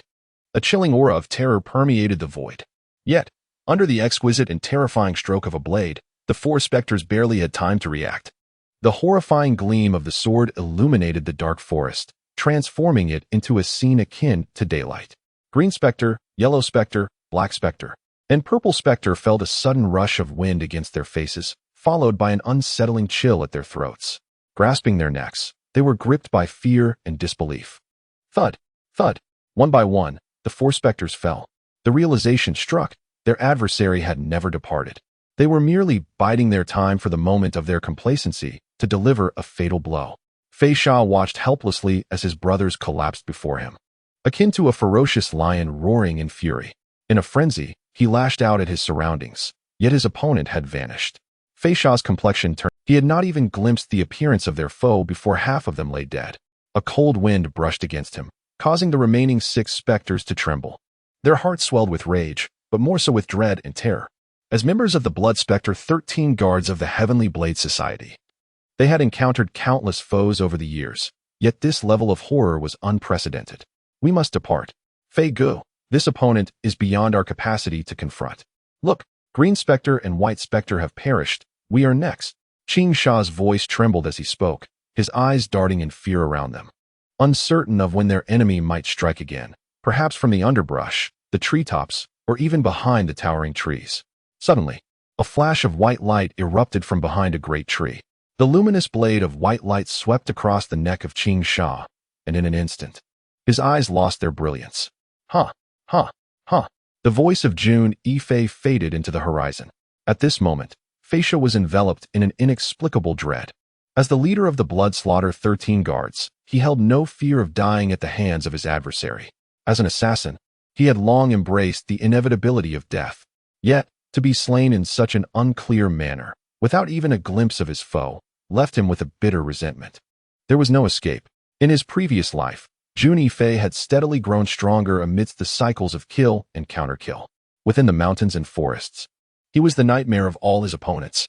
An hour later, Fei Sha gazed at Jun Yifei before him, his expression cold and fierce. You are Jun Yifei?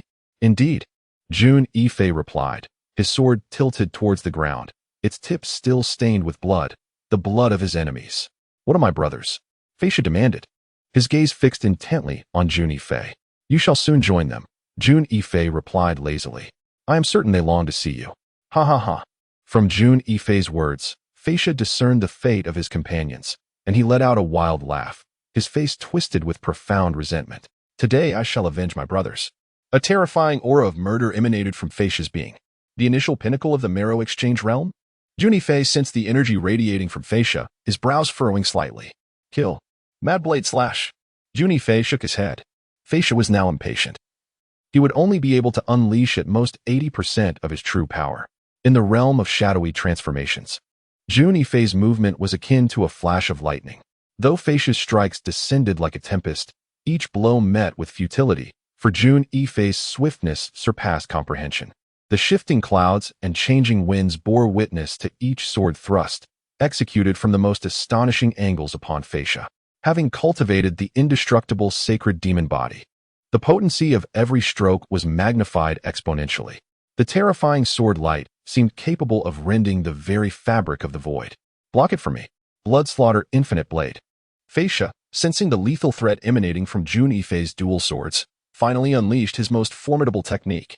As he swung his blade, a colossal blood moon manifested in the void, exuding a chilling aura of imminent death. Yet, Jun Yifei did not falter. He perceived that this strike had irrevocably locked onto him. With a cold smirk, he unleashed his own sword, a torrent of endless brilliance surging forth to cleave through the blood moon. With a resounding crash, the blood moon shattered. Jun Yifei felt a wave of terrifying malice crash upon him. Yet as the indestructible sacred demon body activated, this malevolent force was absorbed into his being. Maintaining his original stance, he aimed a sword at Feisha. This strike, devoid of any embellishment, was remarkably incisive. Feisha attempted to retreat, but while he was swift, Jun Yifei was swifter still. The blade descended with lethal precision, piercing through his throat. A soft gasp echoed as Feisha trembled, clutching his neck in a desperate bid to stem the flow of blood. His eyes widened in shock. "Go accompany your brothers. They miss you dearly." Jun Yifei smiled faintly. With a thud, Feisha's body collapsed. In the forest, Jun Yifei located all 13 corpses of the blood fiends. Xiaohei perched on Jun Yifei's shoulder, its expression filled with confusion. It inquired, "Boss, what are you doing? You're not this benevolent. Are you planning to collect their bodies?" Jun Yifei smiled non-committally and replied, "Did you see through me?" He then continued, "These individuals possess the cultivation of the initial stage of the blood exchange realm in life. Their vitality was vibrant. It would be a waste for them to become mere bones." As he spoke, Jun Yifei settled into a cross-legged position, activating the devouring heaven divine art. A massive vortex materializing above his head. Jun Yifei could sense the vortex's insatiable hunger for the flesh, which was precisely why he had gathered the 13 corpses. Chapter 68. Pinnacle of the blood condensation realm. Xiaohei observed as the 13 corpses gradually deflated, reminiscent of a balloon slowly losing air. At that moment, Xiaohei's fur bristled with apprehension. The fearsome vortex emanated a terrifying aura, as if it could consume all in existence. Although legends speak of the celestial wolf devouring the sun, this dreadful vortex instilled in Xiaohei a sense of chilling dread. As an ancient demon, Xiaohei had its share of experiences. Could this be a technique from the evil clan, one that devours the life essence of beings? Such capabilities were typically reserved for demonic arts.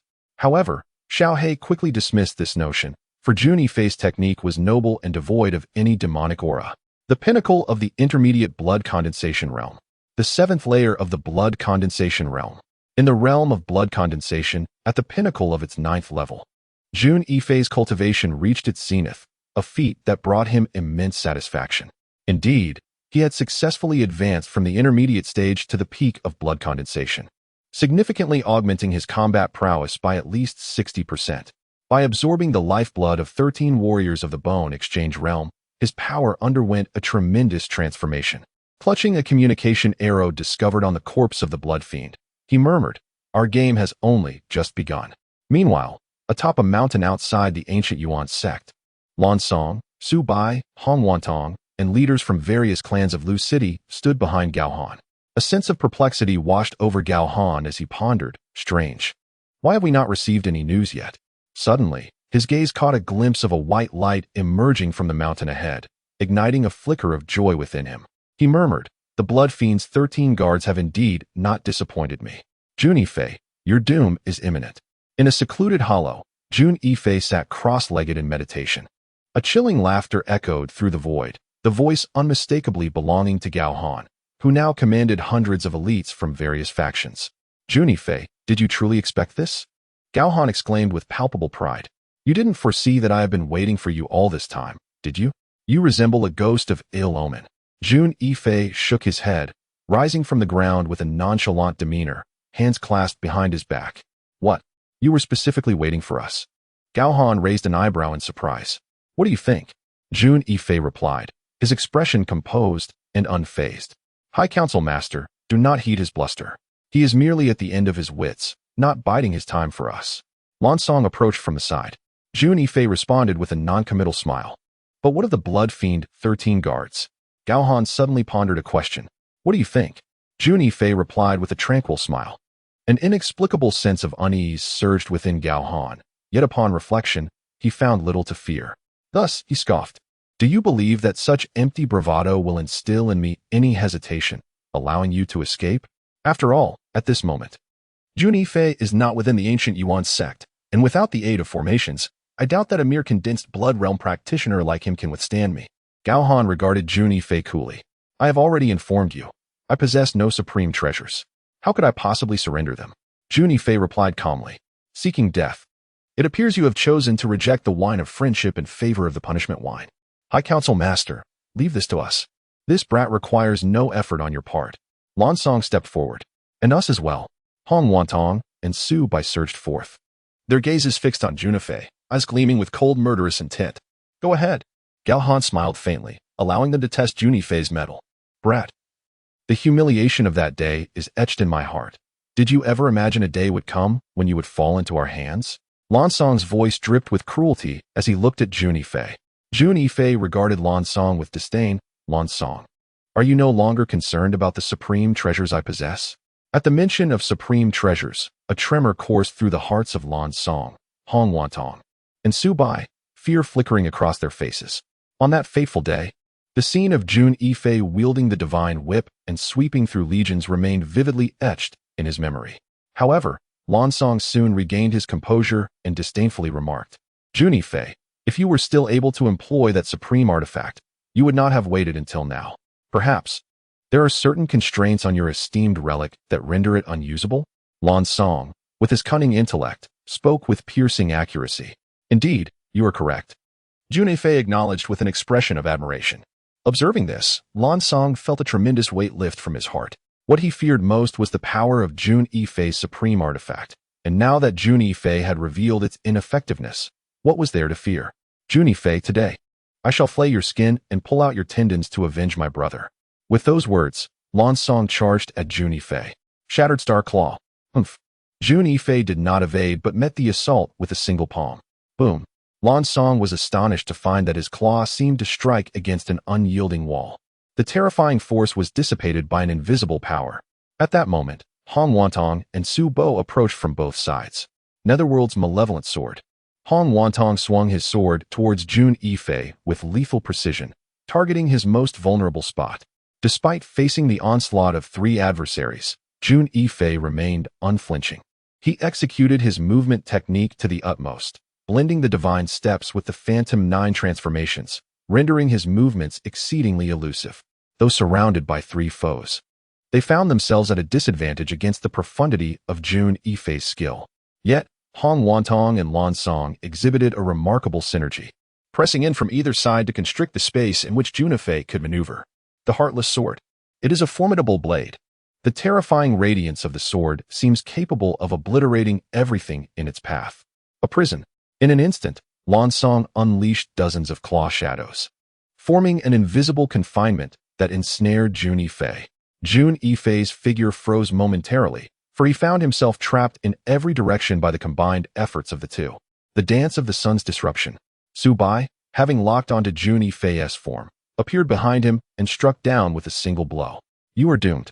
Su Bai had awaited this opportunity.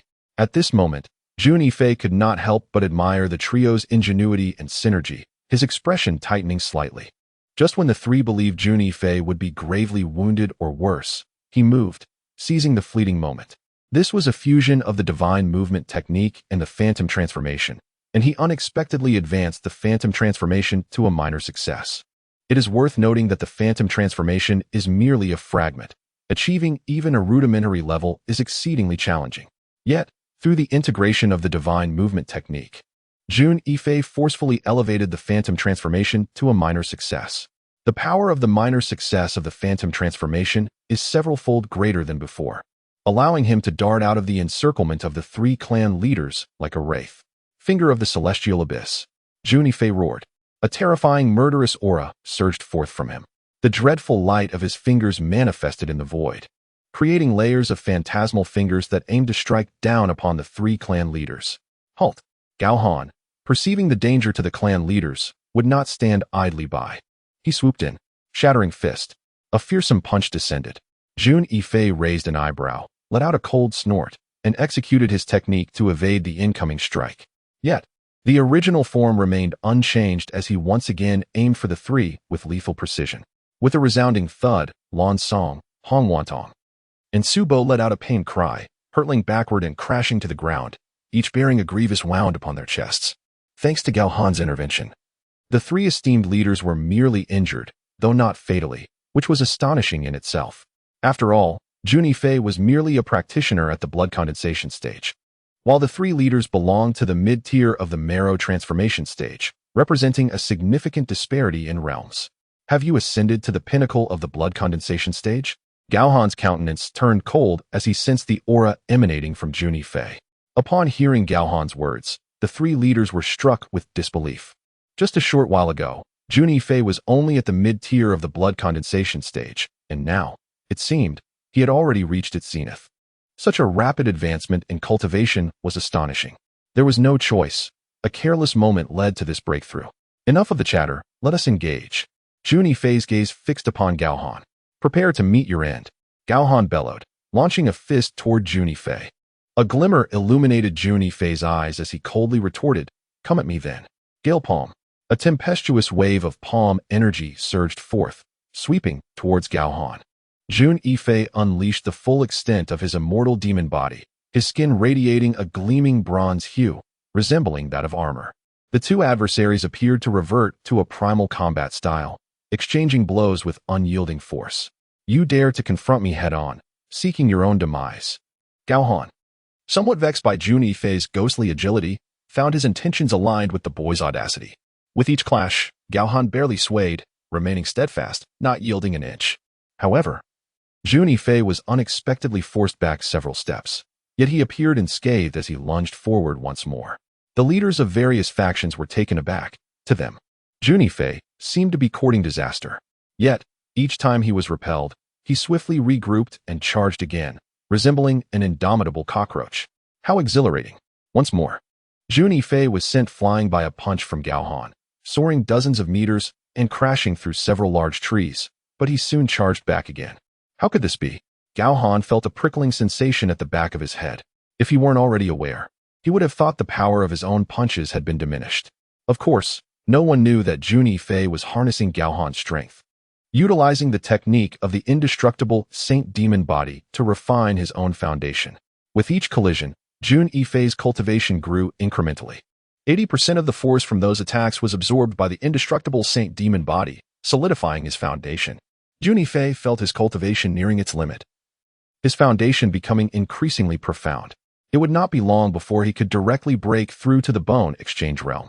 Chapter 69, The Stone Puppet. Damn it. At this moment, Gao Han felt a mix of indignation and embarrassment. A mere individual, undeniably weaker than himself, was able to withstand him for such an extended period. Annihilating Saint Fist. With a stoic expression, Gao Han unleashed a punch that seemed to still the very air. The atmosphere exploded in layers. Jun Yifei clearly sensed the potency of this strike. A martial technique of the highest caliber in the mortal realm? Jun Yifei recognized the level of this technique, undoubtedly reaching the pinnacle of the mortal realm. He dared not be complacent. Explosive Qi technique. Gale palm. In an instant, Jun Yifei unleashed the explosive energy technique, marking the third time he had employed this skill at the blood condensation realm. His entire being surged with vitality, and in mere moments, his aura reached the pinnacle of the marrow transformation realm. coupled with the enhancement of the indestructible holy demon body. His power approached the formidable strength of the strong pulse realm. With a resounding crash, two forces collided violently in the void. Jun Yifei let out a muffled groan as an immense shockwave surged toward him, causing him to sway like a leaf in the wind. Unable to resist being pushed back several paces, crashing through multiple trees, he could not help but spit out a mouthful of blood, his complexion paling significantly, his internal energy boiling, as if his bones were on the verge of disintegration. Yet, he felt an overwhelming sense of satisfaction, for in his battle against Gao Han, he had thoroughly solidified the first stage of his indestructible holy demon body, reaching the initial limits of this stage. It would not be long before he could advance to the mid-stage of the first level. However, the other leaders of various factions viewed the situation differently. They perceived Jun Yifei as a strong crossbow nearing its breaking point, ready to collapse at any moment. Jun Yifei, your demise is imminent. Not only will you perish, but none of your fellow members of the ancient Yuan sect shall escape. Lan Song regarded Jun Yifei with a sinister delight, continuing, I am also aware of your sister, whose beauty rivals that of celestial beings. Last time, your proposal was unsuccessful, but after your passing, I shall ensure she becomes my second daughter-in-law. At that point, we shall be one family. Congratulations, indeed. Beside him, Su Bo and Hong Wantong feigned reverence, understanding well the nature of Lan Song's second son. They recognized that this was merely an attempt to torment Jun Yifei. A murderous intent flickered across Jun Yifei's face. He might have been unfazed by Lan Song's provocations directed at himself, but the insult towards his sister was intolerable. A dragon has its reverse scale, and Yin Qingxue was his. Jun Yifei, do you have any final words? Jun Yifei, with hands clasped behind his back, gazed into the distance and addressed Gao Han coolly. Do you know why I await you here? Oh, I am eager to hear more, Gao Han replied, raising an eyebrow. This place resembles a graveyard, quite fitting for collecting your corpses. Jun Yifei's gaze drifted towards the distant mountains, a smirk playing upon his lips. Seeking death. Gao Han had anticipated that Jun Yifei would beg for mercy, but instead, this audacious individual remained defiantly arrogant even at this juncture, igniting a murderous resolve within Gao Han. Eliminate him. Gao Han commanded the leaders of the surrounding factions. The leaders, accompanied by their subordinates, surged towards Jun Yifei. However, he remained unperturbed as he produced a talisman, shattering it with ease. The talisman radiated a brilliant light, merging seamlessly with the surrounding void. Boom. The earth trembled violently all around, as if the very mountains were shaking and a terrifying pressure permeated the atmosphere. What is happening? A wave of unease surged through Gao Han's heart. Suddenly, from the depths of the ground emerged hundreds of colossal stone giants, each wielding massive stone hammers. Towering at a height of over 10 meters, they stood like miniature titans. Could these be puppets? As the vice president of the Heavenly Blade Society, Gao Han possessed a certain degree of insight. Although he had never witnessed such puppets firsthand, he was aware of their legendary status. Yet, he doubted the capabilities of these purely stone-crafted figures. Shattering Sacred Fist, Gao Han's expression changed dramatically as he charged towards one of the immense stone puppets.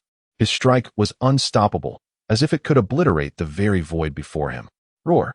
The stone puppet, angered by the audacity of the human, swung its stone club down with a force capable of sweeping away armies. In that instant, it felt as though time itself was frozen. Gao Han struggled to breathe under the immense pressure, as if the very essence of his vitality threatened to reverse. Boom! Gao Han was sent flying by the colossal stone puppet strike. In midair, he coughed up blood. What? The leaders of the various factions present were utterly bewildered. They had not anticipated that the mightiest among them, Gao Han, could be so easily vanquished by a stone giant. However, their minds were soon consumed by more pressing concerns. For the stone giants had now locked onto them as their next targets, charging forth with lethal intent. Even the formidable Gao Han proved inadequate, let alone the leaders of these feeble factions, who were evidently even more pitiful. Under the combined might of over 100 stone warriors, none managed to escape. Each strike was lethal, with not a single adversary left standing. At this moment, the leaders of the three major factions, Lan Song, Su Bo, and Hong Wantong, were utterly bewildered.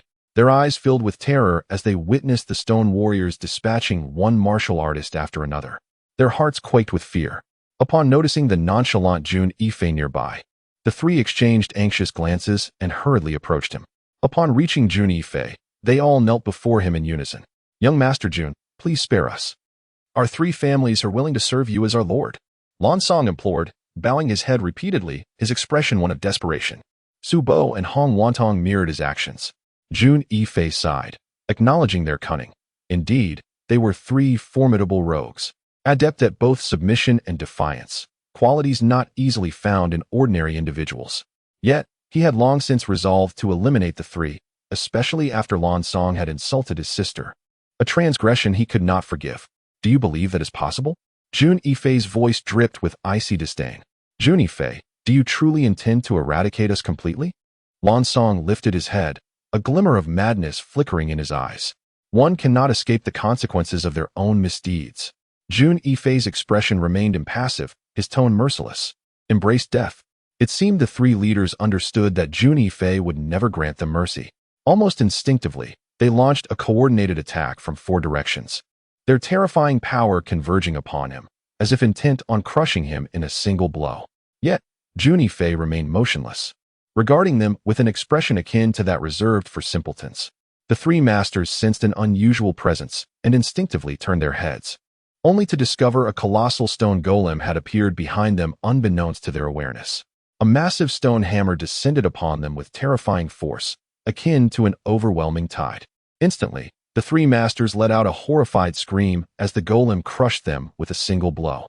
To elaborate, the battle lasted less than the time it takes to brew a cup of tea. Jun Yifei stepped forward, standing before Gao Han, and calmly inquired, "Gao Han, pray tell, how do you wish to meet your demise?"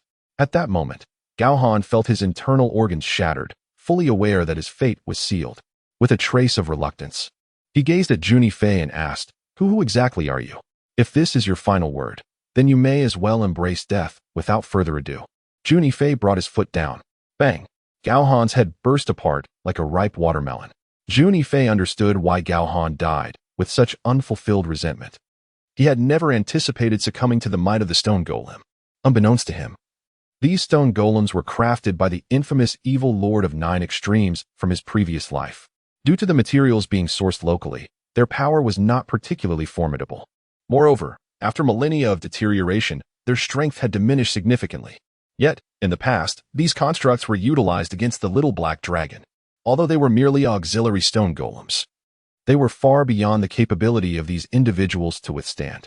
Humph, to perish at the hands of a golem forged by the evil lord. One ought to feel privileged. Jun Yifei smiled faintly.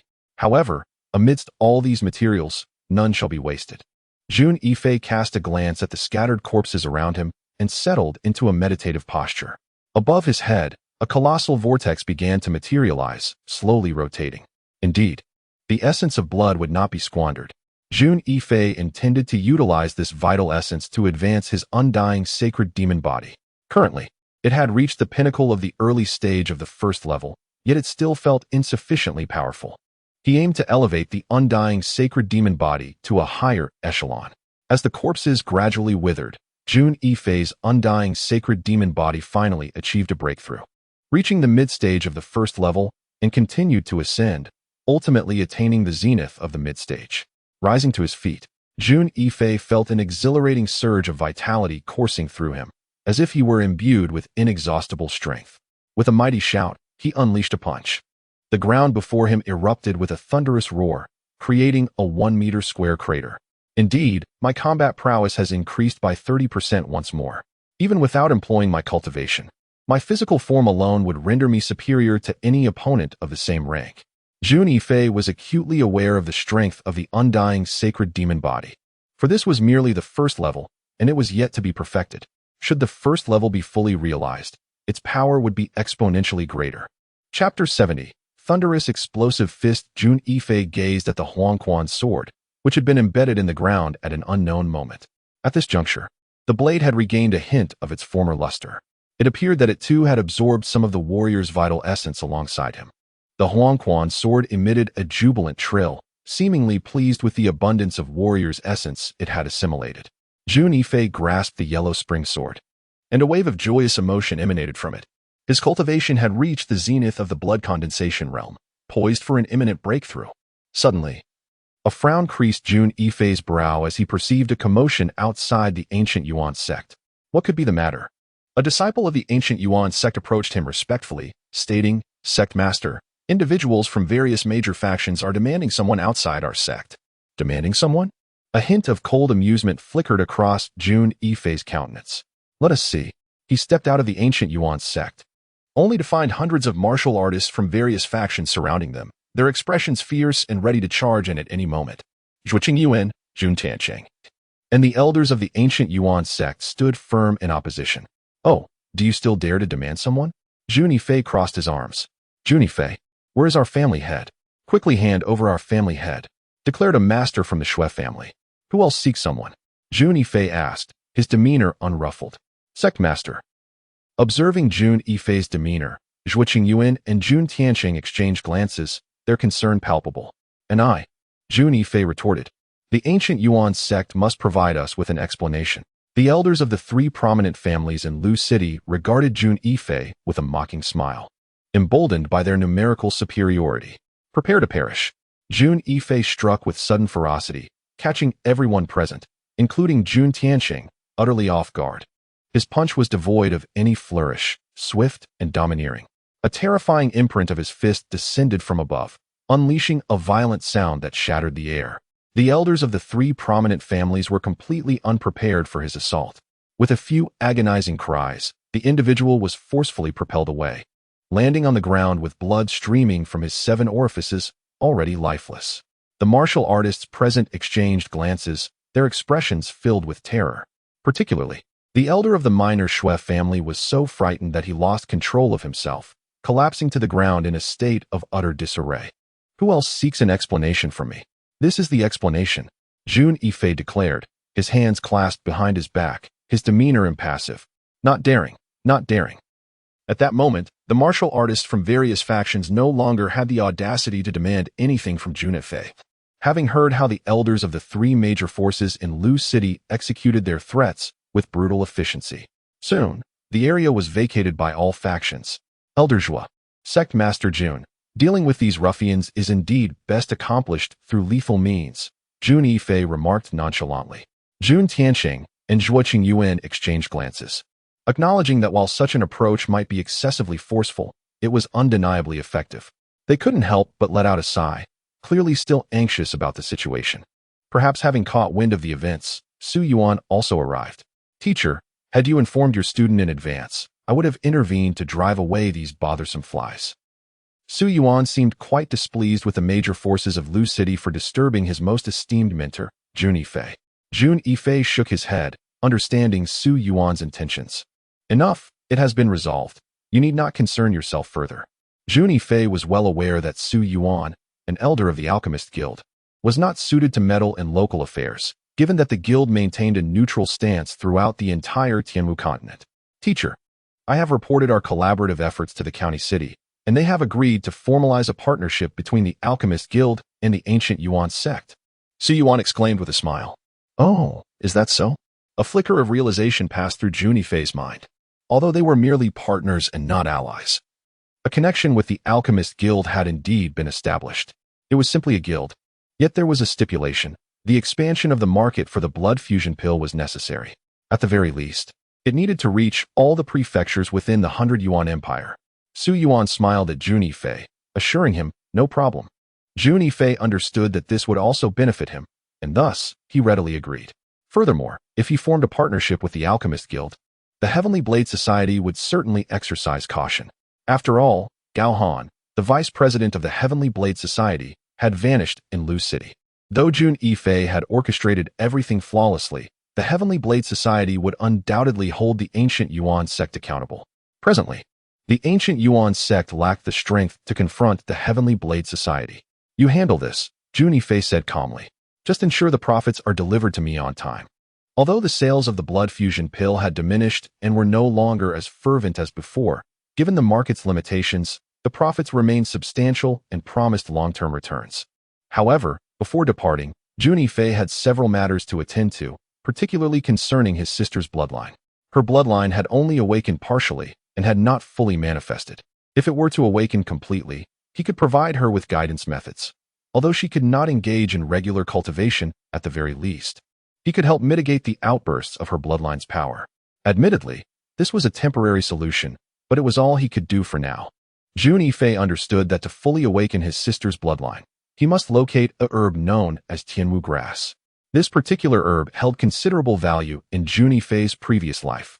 On this particular day, the elusive Tianwu grass flourishes only in regions of extreme cold and possessing a negative topography.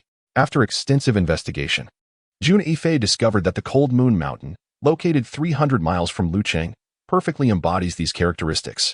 However, Jun Yifei was acutely aware that even if the conditions were entirely suitable, it did not guarantee the growth of the Tianwu grass, as its cultivation requires numerous other objective factors. Nevertheless, Jun Yifei remained determined, albeit recognizing the stringent nature of these prerequisites. At this moment, he was diligently practicing the Thunder Explosive Fist, a martial technique bestowed upon him by a subordinate from his previous life. The uniqueness of this technique left a lasting impression on him.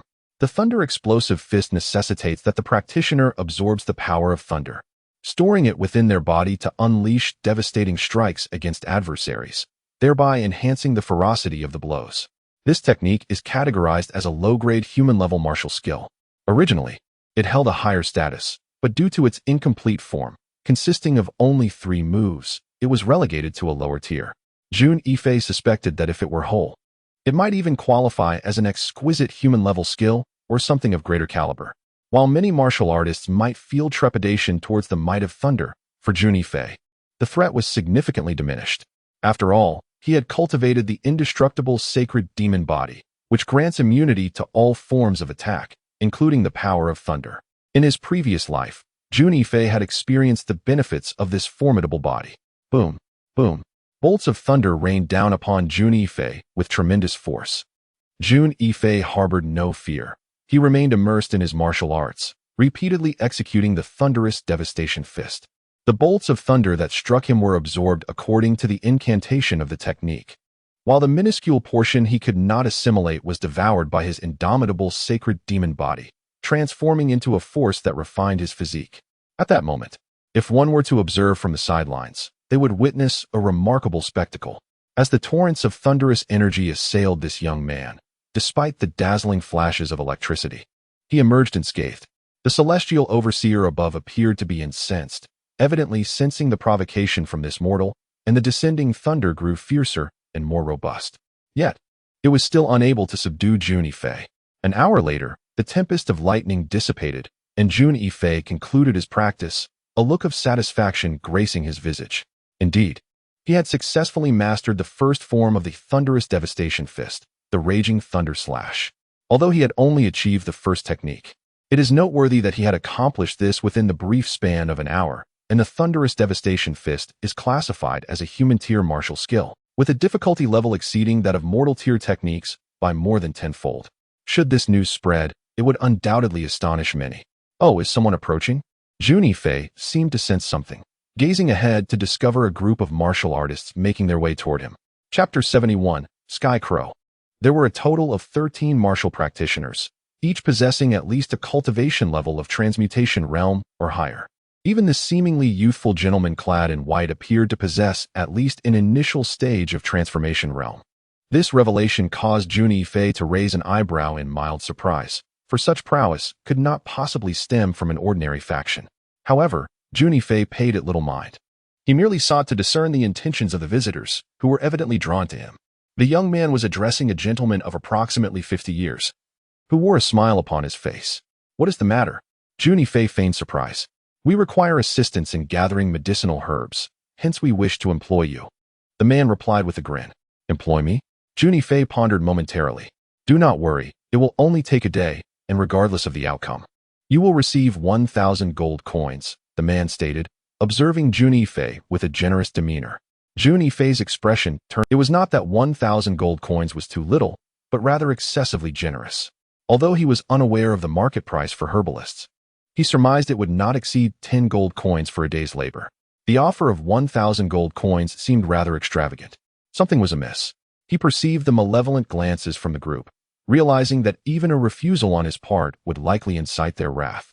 Furthermore, Jun Yifei was curious about their ultimate objective. Very well, he feigned hesitation before conceding. He sensed that the atmosphere of danger diminished after his agreement. As Jun Yifei led the way, the young man in white conversed with the gentleman beside him. "Uncle Hua, is there truly Tianwu grass here?" The young man in white inquired. "There should be no mistake. The herbalist had no reason to deceive us. According to the map, it is certainly findable. 6 months ago, the Tianwu grass had not yet matured, and the herbalist did not harvest it. It should now be fully ripe," replied the man known as Uncle Hua. "Ha ha ha, with the Tianwu grass, I shall awaken the bloodline of the green serpent." The voice of the young man in white trembled with excitement. Upon hearing the phrase Tianwu grass, Jun Yifei felt a surge of joy. Little did he expect that his search would yield such fortune. Initially, he was troubled by the vastness of Hanyu Mountain and the daunting task of locating the elusive Tianwu grass. However, with these individuals offering to guide him, his concerns dissipated. Yet, as this realization dawned upon him, Jun Yifei's expression turned cold. He finally comprehended their ulterior motives. Typically, areas abundant in Tianwu grass are guarded by ferocious beasts, for the grass is considered a precious medicinal herb. The invitation to lead him there was evidently a ploy to use him as bait, a means to test the waters. The mention of a reward of 1,000 gold coins was merely a ruse. In their eyes, a dead man has no need for riches, and they had no intention of fulfilling such a promise. How intriguing. The true question now lay in who would outsmart whom. Jun Yifei possessed a more profound understanding of Tianwu grass than these individuals could fathom.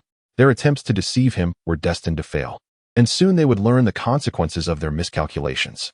Half an hour later, the group arrived at a canyon. According to the map, the Tianwu grass should lie just beneath the slope ahead. Uncle Hua was visibly excited. Right beneath that slope, the young man in white stood atop the hill, gazing down at the dark, bottomless incline, his expression filled with anticipation. "Young master, why not descend and inspect if there is a black herb down there?" Uncle Hua suggested amiably, regarding Jun Yifei with a warm demeanor. "Me? Alone?" Jun Yifei feigned confusion. "Indeed, we must prevent other beasts from encroaching, so it shall be solely your responsibility to venture down," Uncle Hua replied patiently. "Oh." Jun Yifei could not help but admire Uncle Hua for devising such a self-justifying excuse. With a demeanor of utmost caution, he proceeded downwards. He was acutely aware that these individuals were not concerned about him absconding with the elixir, for they had secured the sole exit. Jun Yifei had already surreptitiously anointed himself with the blood of the common first-tier magical beast, the fat rat.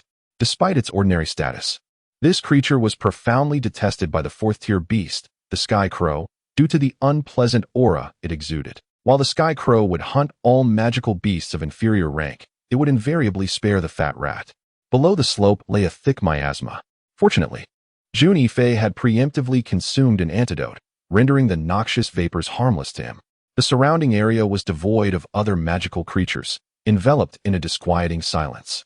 This heightened Jun Yifei's vigilance. He understood that mid-tier magical beasts were undoubtedly present, most likely the sky crow. The sky crow exhibited an acute sensitivity to the Tianwu grass, which could purify its bloodline and even facilitate its evolution. Consequently, the sky crow clan harbored an intense obsession with the Tianwu grass, often inhabiting any locale where it thrived. "Boss, there is a sky crow." Unbeknownst to him, a small black dog had taken residence upon Jun Yifei's shoulder. "Yes, understood. The presence of a sky crow is confirmed." Jun Yifei furrowed his brow momentarily, only to relax soon after. The sky crow represented a pinnacle fourth-tier magical beast, comparable to a human warrior at the peak of the marrow-changing realm, if not more formidable. Jun Yifei believed he could contend with the sky crow. Yet he was aware that it would demand considerable effort and might invite opportunistic interference from others, a predicament he would naturally prefer to avoid. The sky crow is a formidable creature of the fourth tier, unfurling its ebony wings that span at least 10 meters, casting a shadow that obscures a portion of the sky. Its talons serve as its most potent weapon, capable of shredding everything in its path. The sky crow possesses an acute sensitivity to the presence of the living and swiftly detected Jun Yifei. After issuing a series of furious cries, it prepared to swoop down. However, sensing the aura of a massive rodent emanating from Jun Yifei, it hesitated and took flight instead. Jun Yifei smiled faintly and found a tree branch to sit cross-legged upon. Is the master not going to retrieve the Tianwu grass? Could it be that the master fears the sky crow? Xiao He teased, observing Jun Yifei. Although the Tianwu grass held little significance for Xiao He, he recognized its value as a rare medicinal herb, particularly for Jun Yifei, at this moment. Why bother? Someone will handle the sky crow for us. Jun Yifei replied with a subtle smile. On the hillside, the white-clad youth furrowed his brows in contemplation. Strange. That fellow has been gone for quite a while without a sound. Ha, ha, ha. Young master, this is a good sign. It indicates there are no magical beasts below. And we can descend safely, Hua Shu remarked with certainty. That lad must have succumbed to the miasma. He added with a laugh. Indeed, I nearly forgot about the miasma. The white-clad youth addressed the warriors behind him. After a brief interval, a group of over 10 individuals reached the base of the slope, where desolation surrounded them. Yet, Hua Shu's expression darkened. With his extensive survival experience, he sensed that something was amiss. Meanwhile, the white-clad youth was consumed with excitement at the prospect of acquiring the Tianwu grass. He suddenly caught sight of a 2-foot-tall, entirely jet-black blade of grass clinging to the cliff ahead. The grass exuded a rich and fragrant aroma. Could it be the celestial raven grass? The young man in white exhibited a hint of madness in his expression, overwhelmed by excitement. With the celestial raven grass in his possession, he would awaken the long-dormant bloodline of the azure serpent, which had remained untouched for a century within his family. At that moment, he would ascend to become the family's foremost genius and, subsequently, the most extraordinary talent of the 100-yuan empire, an outcome that seemed inevitable. The celestial raven grass is mine. The young man in white unfurled his agility, racing towards the precious grass embedded in the cliff. However, Uncle Hua sensed something amiss. Upon witnessing the young man's reckless charge towards the celestial raven grass, he instinctively called out, "Young master, be careful." Yet, at that moment, the young man had already lowered his guard, his gaze fixated solely on the enchanting grass. Suddenly, a piercing shriek echoed through the void, followed by a colossal celestial raven swooping down from the sky. Its terrifying claws glinted with a dreadful cold light, aimed directly at the young man. "Young master, be cautious." Uncle Hua gasped in horror at the sight of the enormous raven. The raven's speed was astonishing, akin to a bolt of lightning. Fortunately, the young man, a practitioner at the marrow-changing realm, tapped into his latent potential in this life-threatening moment. He executed a flawless lazy donkey roll, skillfully evading the raven's lethal strike by a hair's breadth. Observing this scene from a nearby treetop, Jun Yifei couldn't help but exclaim in admiration. This fellow has truly mastered the lazy donkey roll. It seems he has practiced it extensively. Although the young man in white narrowly evaded the strike of the heavenly crow, his ear was nonetheless grazed by its claw, resulting in a brutal severance. Blood flowed profusely, and the excruciating pain nearly caused him to lose consciousness. Fortunately, his companions sprang into action simultaneously, rescuing him from peril. "This is the heavenly crow." Uncle Hua's expression darkened. Upon hearing the name, the countenance of everyone present shifted dramatically, for it was a beast of the pinnacle of the 4th tier. Roar! The heavenly crow lunged once more at the young man in white and his companions. Shattered demon slash. Uncle Hua wielded his sword, striking at the heavenly crow with a terrifying blow that cleaved through the air like lightning, as if intending to rend the very fabric of reality before him. As a martial artist at the peak of the transformation realm, his strike was exceptionally fierce. The heavenly crow, clearly wary, deftly evaded Uncle Hua's assault with a slap. "We must lure it away to eliminate it. This forest is not conducive to our battle." Uncle Hua spoke with a grave demeanor. His intent was unmistakable. Within the confines of the forest, the heavenly crow could conceal itself and launch surprise attacks. But only in an open area could its advantage be mitigated. After Uncle Hua led the group away, the heavenly crow, perceiving these individuals as foes, unfurled its massive wings and pursued them.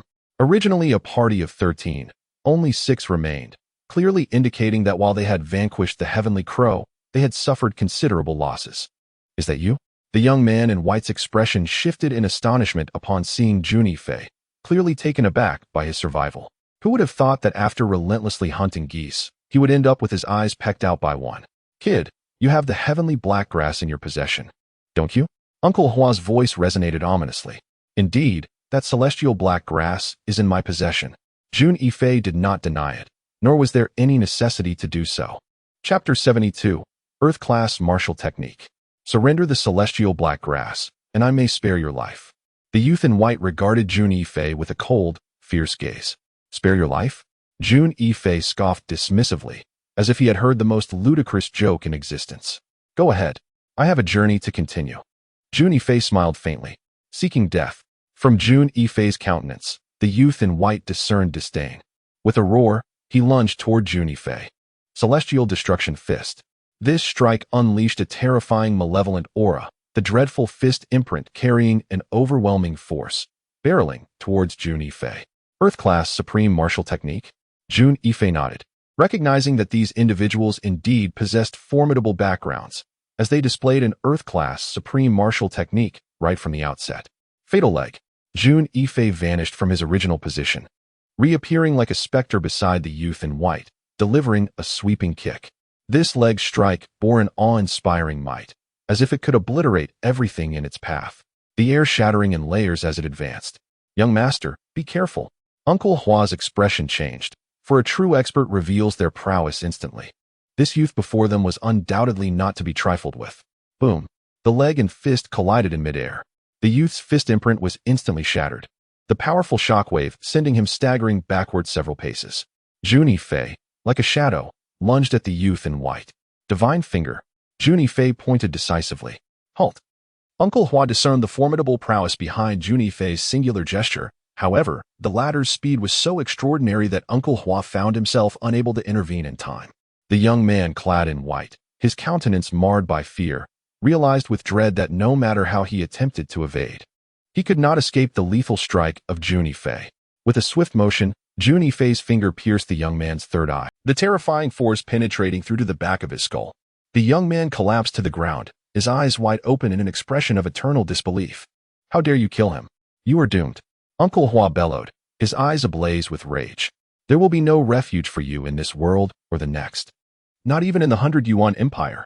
He glared at Jun Yifei as if he yearned to devour him whole. Spare me the theatrics.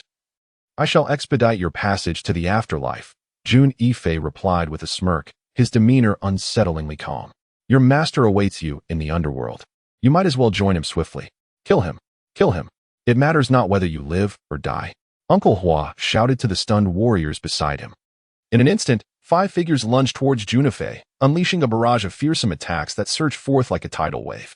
All 5 were practitioners at the transformation realm. With Uncle Hua standing at its pinnacle, their combined assault was formidable. Yet, Jun Yifei remained unperturbed. Desperate Leg. He vanished from sight, as if a specter, leaving even Uncle Hua unable to perceive his movement. In the ensuing moment, Jun Yifei's figure materialized 10 feet above. Fearsome shadows of his legs swept across the void towards the 5 martial artists like whirling wheels, their sharp edges akin to shears, utterly terrifying. Boom, boom. Before the martial artists could discern Jun Yifei's movements, 4 of them felt a white blur before their eyes, followed by excruciating pain in their chests. Instantly, they were sent hurtling through the air as if riding the clouds, crashing heavily to the ground. Their chests had caved in, and blood poured from their orifices, indicating their imminent demise. Although Uncle Hua reacted slightly faster, managing to parry Jun Yifei's attack, the sheer force of the blow still staggered him back a dozen steps. Jun Yifei halted before Uncle Hua, appraising him with admiration. Impressive. As expected of a bone marrow transformation realm expert, your combat prowess is remarkable. Uncle Hua's face was ashen, his inner chi roiling, a surge of rebellious blood threatening to erupt. Clearly, Jun Yifei's attack had not been without its effect on him. Although Jun Yifei's words were ostensibly a compliment, Uncle Hua felt only shame. After all, the opponent was merely a blood solidification realm martial artist. Yet he had slain his young master before his very eyes, and now dared to evaluate him so brazenly. Who exactly are you? Uncle Hua couldn't help but inquire of Jun Yifei. In his estimation, a youth capable of such a significant cross-realm challenge could not possibly be an unknown figure. Since you are destined to perish, what difference does it make if you know? Jun Yifei replied, his expression devoid of emotion as he gazed upon Uncle Hua. Arrogant. I shall make you understand the power of a bone marrow transformation realm expert at its peak. Uncle Hua's garment stirred despite the absence of wind. 9 Saints Fist. Uncle Hua unleashed a punch towards Jun Yifei. The unparalleled martial technique of the mortal realm? Jun Yifei's expression grew solemn, acutely aware of the formidable force behind his opponent's strike. In an instant, it felt as though the air within a 100-meter radius had been explosively compressed, creating a brief vacuum. A tremendous pressure surged towards him, causing every hair on his body to stand on end, nearly rendering him breathless. This was a technique that had reached a remarkable level of mastery. Jun Yifei's demeanor turned grave. After all, his adversary was at least one significant realm above him, compounded by the use of an extraordinary martial art of the mortal tier. He sensed an ominous threat. Thunderous Explosive Fist. This was the inaugural move of the Thunderous Explosive Fist, which Jun Yifei had only recently mastered, the Wrath of Thunder. Though merely a preliminary move, it was still a martial technique of the human tier, and its potency was extraordinary. Terrifying bolts of electricity flickered around Jun Yifei's fist imprint. A martial technique of the human tier? How could this be? Uncle Hua's expression was one of astonishment. Their family had its share of human tier martial techniques. However, only the clan leader was entitled to cultivate them, making them a matter of utmost importance. Even the heir apparent lacked the qualification to practice such techniques. Yet now, this human tier martial art was being unleashed by the young man before him. I refuse to believe I will be defeated. Break for me. Uncle Hua's countenance twisted with ferocity as he pushed his power to the utmost limit, amplifying its might. Boom. The two forces clashed violently in the void. Dust and debris soared, enveloping the skies. Jun Yifei felt a force pulling him backward, causing him to stagger several steps, leaving deep impressions in the ground beneath his feet. The reeling force brutally collided with him. Fortunately, just as that force threatened to inflict damage upon his internal organs, it was neutralized by the immortal sacred demonic body. Even so, his complexion turned somewhat pale. After all, his cultivation was significantly inferior to that of his opponent. As the dust settled, Uncle Hua lay ragged on the ground. His arms charred like coal and a massive fist imprint on his chest, his breath barely a whisper. It was evident that he had been defeated in their earlier confrontation. You will be hunted down to the ends of the earth by the Bai family. I shall await you on the road to the underworld. Haraha. Uncle Hua let out a hearty laugh before succumbing to his injuries. The Bai family from the county town? Jun Yifei narrowed his eyes, a flicker of astonishment crossing his gaze. The Bai family in the county town was undoubtedly a force to be reckoned with, rivaling even the Tiandao society. Nevertheless, Jun Yifei remained unfazed. What of the Bai family? If they dared to trouble him, he would simply eliminate them. With so many corpses of marrow-exchanging martial artists at his disposal, Jun Yifei would not let such a bounty go to waste. After absorbing the essence and blood of these bodies, his undying sacred demon body ascended to a higher level, solidifying his foundation and enhancing his physical prowess. He then conjured a ball of alchemical fire, incinerating the corpses to erase all traces before departing. 2 days later, at the Gyuan sect, Yen Qingxue gazed skeptically at the elixir in Jun Yifei's hand and asked, "Little brother, you say that after consuming this pill, I shall no longer suffer from my ailment?" "Yes, sister, do you trust me?" Jun Yifei replied earnestly. "Since my little brother has said so, I naturally trust you. Even if it were poison, I would swallow it." With that, Yen Qingxue snatched the elixir from Jun Yifei's hand and consumed it. Jun Yifei shook his head with a wry smile, saying, "Sister, how could I ever use poison against you?" After Yen Qingxue swallowed the pill from Jun Yifei's hand, she soon felt a surge of heat coursing through her body, as if she had suddenly found herself engulfed in a vast furnace. "Sister, how are you feeling?" Jun Yifei inquired with genuine concern, his gaze fixated on Yen Qingxue. "It's hot. Brother, I feel so unwell." Yen Qingxue's complexion turned pale, her eyes losing focus, and at that moment, she sensed her blood beginning to boil within her veins. It felt as though a flame had been ignited deep inside her being. Suddenly, with a muffled groan, Yen Qingxue seemed to be drawn by an unseen force, her body levitating in midair, her long hair standing on end.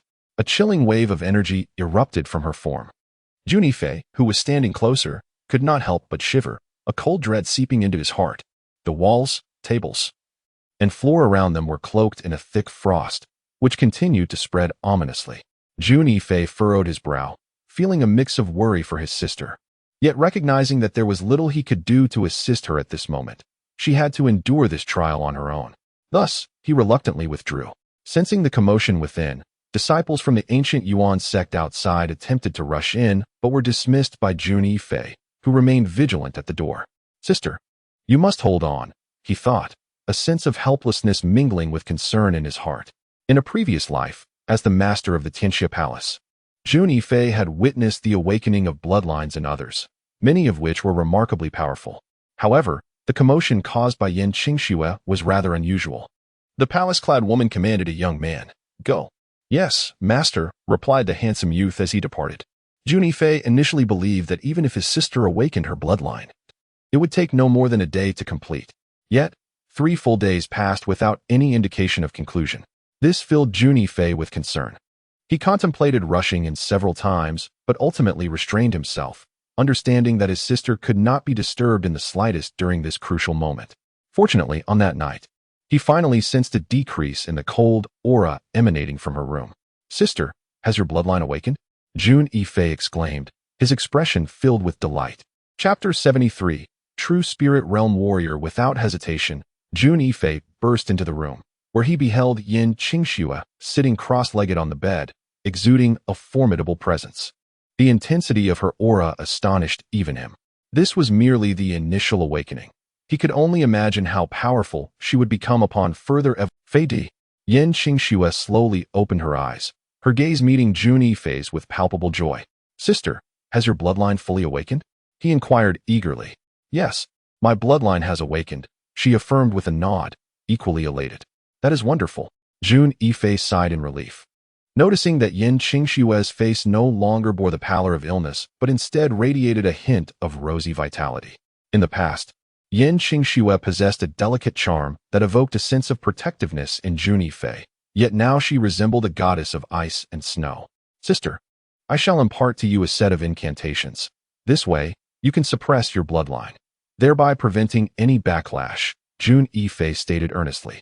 He understood that although Yin Qingxue's bloodline had awakened, the absence of a specialized cultivation method would ultimately be detrimental to the force now stirring within her. Thus, while the technique he was teaching was not entirely suited to her constitution, it was the only recourse available. 3 days later, under Jun Yifei's guidance, Yin Qingxue had mastered the incantations completely and began her cultivation. Jun Yifei stood before her, observing the sacred white light enveloping her, which rendered her akin to a divine being. At length, Yin Qingxue opened her eyes, gazing at Jun Yifei with delight, and said, "Brother Fei, I feel much better. It seems there is a tremendous force within me eager to manifest." Jun Yifei could distinctly sense a formidable energy brewing within her and quickly inquired, "Sister, can you control this power?" Yin Qingxue pondered thoughtfully for a moment before nodding affirmatively. "I should be able to." "That is reassuring," Jun Yifei sighed in relief. Simultaneously, he mused inwardly, realizing that his sister's family lineage was extraordinary. Her awakening had bestowed upon her such immense power, suggesting her status was indeed significant. Suddenly, Jun Yifei's expression shifted as he perceived an overwhelmingly terrifying force. It was as if the very void was on the brink of collapse. Alarmed, Jun Yifei hastily dashed out of the dwelling. Before him hovered a young man clad in black, hands clasped behind his back, emanating an overwhelming aura. His gaze, disdainful and imperious, surveyed the world as if regarding a mere horde of insignificant ants. This was a disciple of the ancient Yuan sect, rendered speechless by the immense pressure he exuded. Under this oppressive force, even the slightly weaker disciples of the ancient Yuan sect found it difficult to breathe, let alone speak. Moreover, they had never before encountered a martial artist capable of flight, leaving them in utter disbelief. The young man, observing the disciples of the ancient Yuan sect gazing at him as if witnessing a miraculous apparition, was filled with contempt. "May I inquire what brings you to our ancient Yuan sect? If we have unwittingly offended you, I humbly request your forgiveness," Zhuo Qingyuan said, drawing a deep breath and forcing a smile, striving to maintain politeness. He was acutely aware that a martial artist capable of soaring through the skies was a being of legendary status. Such individuals were a rarity not only in Lu City but throughout the entire northern wilderness. One such individual could effortlessly obliterate their entire sect without breaking a sweat. This was a matter they could not afford to offend. "Hand over the lady, or else, death." The black-clad youth's utterance of the word death felt as trivial as discussing mundane matters. Under the weight of his terrifying presence, the surroundings stirred, as if the very foundation of the ancient Yuan sect trembled. "May I inquire who this lady you speak of is?" It was Jun Tianxing who spoke. Though under such formidable pressure, his voice bore significant strain. "I sense the presence of the lady. Do you wish for death?" The young man in black narrowed his eyes. "Are you not being a tad too domineering?" Jun Yifei stepped forward, his heart tumultuous at the mention of a true spirit realm warrior. In his past life, such a being was hardly noteworthy. Yet, in the northern wasteland, a true spirit realm warrior was undeniably formidable. Domineering? A mere swarm of ants dares to be insolent before me? The young man in black scoffed, a glimmer of murderous intent flashing across his face. Be cautious, sect master. Zhuo Qingyuan and Jun Tianxing, concerned for Jun Yifei's safety, swiftly positioned themselves in front of him. Humph. The young man in black let out a cold snort. Ah. Zhuo Qingyuan and Jun Tianxing were sent flying as if struck by a heavy blow, crashing to the ground and spitting blood, unconscious. Jun Yifei felt a surge of rage. For even the pressures of the Tiandao society had not unsettled him as much as witnessing his closest ones fall before him. He was engulfed by a profound sense of helplessness, the kind that arises in the face of overwhelming power. Mississippi. The young man in black's eyes lit up upon seeing Yin Qing No, a flicker of something unusual passing through his gaze. Who are you, and why do you call me miss? Yin Qingsnow's delicate brows furrowed slightly. I am the eldest disciple of your mother and your senior brother. You are the daughter whom master abandoned as a child. I have come to take you away. The young man in black regarded Yin Qingsnow with a tender gaze. Yin Qingsnow was taken aback, her expression revealing a hint of complexity. Deep down, she too longed to meet her biological parents. Although Jun Yifei's father treated her with great kindness, raising her as his own, she was acutely aware that she was merely an adopted daughter, not of their bloodline. However, on the other hand, Yin Qingxue was reluctant to part ways with Jun Yifei so easily, for they had grown up together, sharing a deep bond since childhood. Miss, why bother with these insignificant ants? They are unworthy. The young man in black regarded Yin Qingxue with an understanding gaze, fully aware of her thoughts. You must not speak of them in such a manner, Yin Qingxue retorted, anger flaring within her. The young man in black frowned, falling into silence. Sister, you should go with him. Jun Yifei sighed as he observed Yin Qingxue's hesitation. What? Fei Di, do you no longer want your sister? Yin Qingxue gazed at Jun Yifei with disbelief, her voice trembling. No. My dear sister, I cherish you deeply. But only your family can truly harness and evolve your bloodline, Jun Yifei replied, his tone tinged with helplessness. Yin Qingxue fell silent. During her time with Jun Yifei, she had come to understand the significance of their bloodline. Moreover, she had witnessed Jun Yifei grow stronger, and while she was genuinely happy for him, she feared that one day she would no longer be worthy to stand by his side, unable to keep pace with him. In the face of the pressures from the Tiandao society, she could only helplessly worry for him from the sidelines, feeling utterly powerless, and in those moments, she would silently resent her own inadequacy. Suddenly, Jun Yifei spoke up. Humph. The young man in black raised an eyebrow. You hail from the central continent? Jun Yifei inquired, fixing his gaze on the young man. Oh. The young man in black regarded Jun Yifei with surprise, evidently taken aback that this seemingly obscure individual was aware of the central continent. In his view, this native from such a remote place would be astonished merely by witnessing martial artists soar through the skies. It is absolutely impossible to know about Zhangzhou. Yet this individual has truly captured attention. Indeed, the young man in black gazed thoughtfully at Jun Yifei. Rest assured, sister, your brother will eventually venture to Zhangzhou to find you. Jun Yifei's expression was resolute. Boldness. Young lady, is this something you covet as well? Cheng Jingyu scoffed, suddenly striking down towards Jun Yifei with an open palm. Brother. The attack came unexpectedly. Even Yin Qingxue was unable to intervene in time, merely letting out a scream. The terrifying pressure, like an overwhelming tide, seemed capable of annihilating everything in its path. Jun Yifei felt as though the very void before him was ensnared. The dreadful imprint of the palm locked onto him. Jun Yifei furrowed his brow, for he realized that Cheng Jingyu's strike was laced with lethal intent. The adversary was prepared to take his life without a shred of mercy. In the face of life and death, Jun Yifei found himself unervingly calm. The divine whip materialized in his hand, and simultaneously, the indestructible sacred demon body and his entire cultivation surged into action. To counter this strike, he had to summon every ounce of strength within him. After all, this was a warrior of the true spirit realm. The energy of the divine whip had fully restored. However, at that moment, Jun Yifei had no choice but to unleash all the power of the whip. Otherwise, he would undoubtedly meet his demise. Yet, even the divine whip could not guarantee his defense against this palm strike. Break for me. The formidable power surged forth with Jun Yifei's strike. cleaving heavily towards the young man in black. Boom! A thunderous roar echoed as sand and stone were sent flying, an inexhaustible force sweeping outwards in all directions. The tiles were forcibly torn away, and those disciples of the ancient Yuan sect, who were slightly closer, were instantly struck by an overwhelming force and sent flying to the ground, spitting blood. As the dust settled, Jun Yifei lay amidst the ruins, tattered and uncertain of his fate. "Brother!" Yan Qingxue cried out in anguish, rushing to Jun Yifei's side. "Cough, cough, I'm fine." Jun Yifei staggered to his feet, albeit unsteadily. "Not dead." Cheng Jingyu looked at Jun Yifei with astonishment. Although he had only exerted 10% of his strength, it was enough to kill even a peak martial artist of the mortal realm. However, what Cheng Jingyu did not know was that Jun Yifei had cultivated the indestructible sacred demon body, which greatly enhanced his resilience to blows. While the effect diminished against opponents far stronger than himself, he nonetheless absorbed a portion of Cheng Jingyu's attack. Moreover, the primary reason Jun Yifei survived this onslaught was that he had utilized the god-slaying whip and, in an instant, unleashed its full power, allowing him to withstand the strike without perishing. Cheng Jingyu's gaze fell upon the god-slaying whip in Jun Yifei's hand, somewhat surprised. A spiritual weapon? He approached Jun Yifei, his murderous intent locking onto him. Yet, Yan Qingxue stood defiantly in front of Jun Yifei. "If you dare harm my brother, I will take my own life before you." Yan Qingxue had, unbeknownst to her, picked up a long sword dropped by one of the ancient Yuan sect disciples. Cheng Jingyu's brow furrowed, revealing a hint of hesitation. "Let us depart."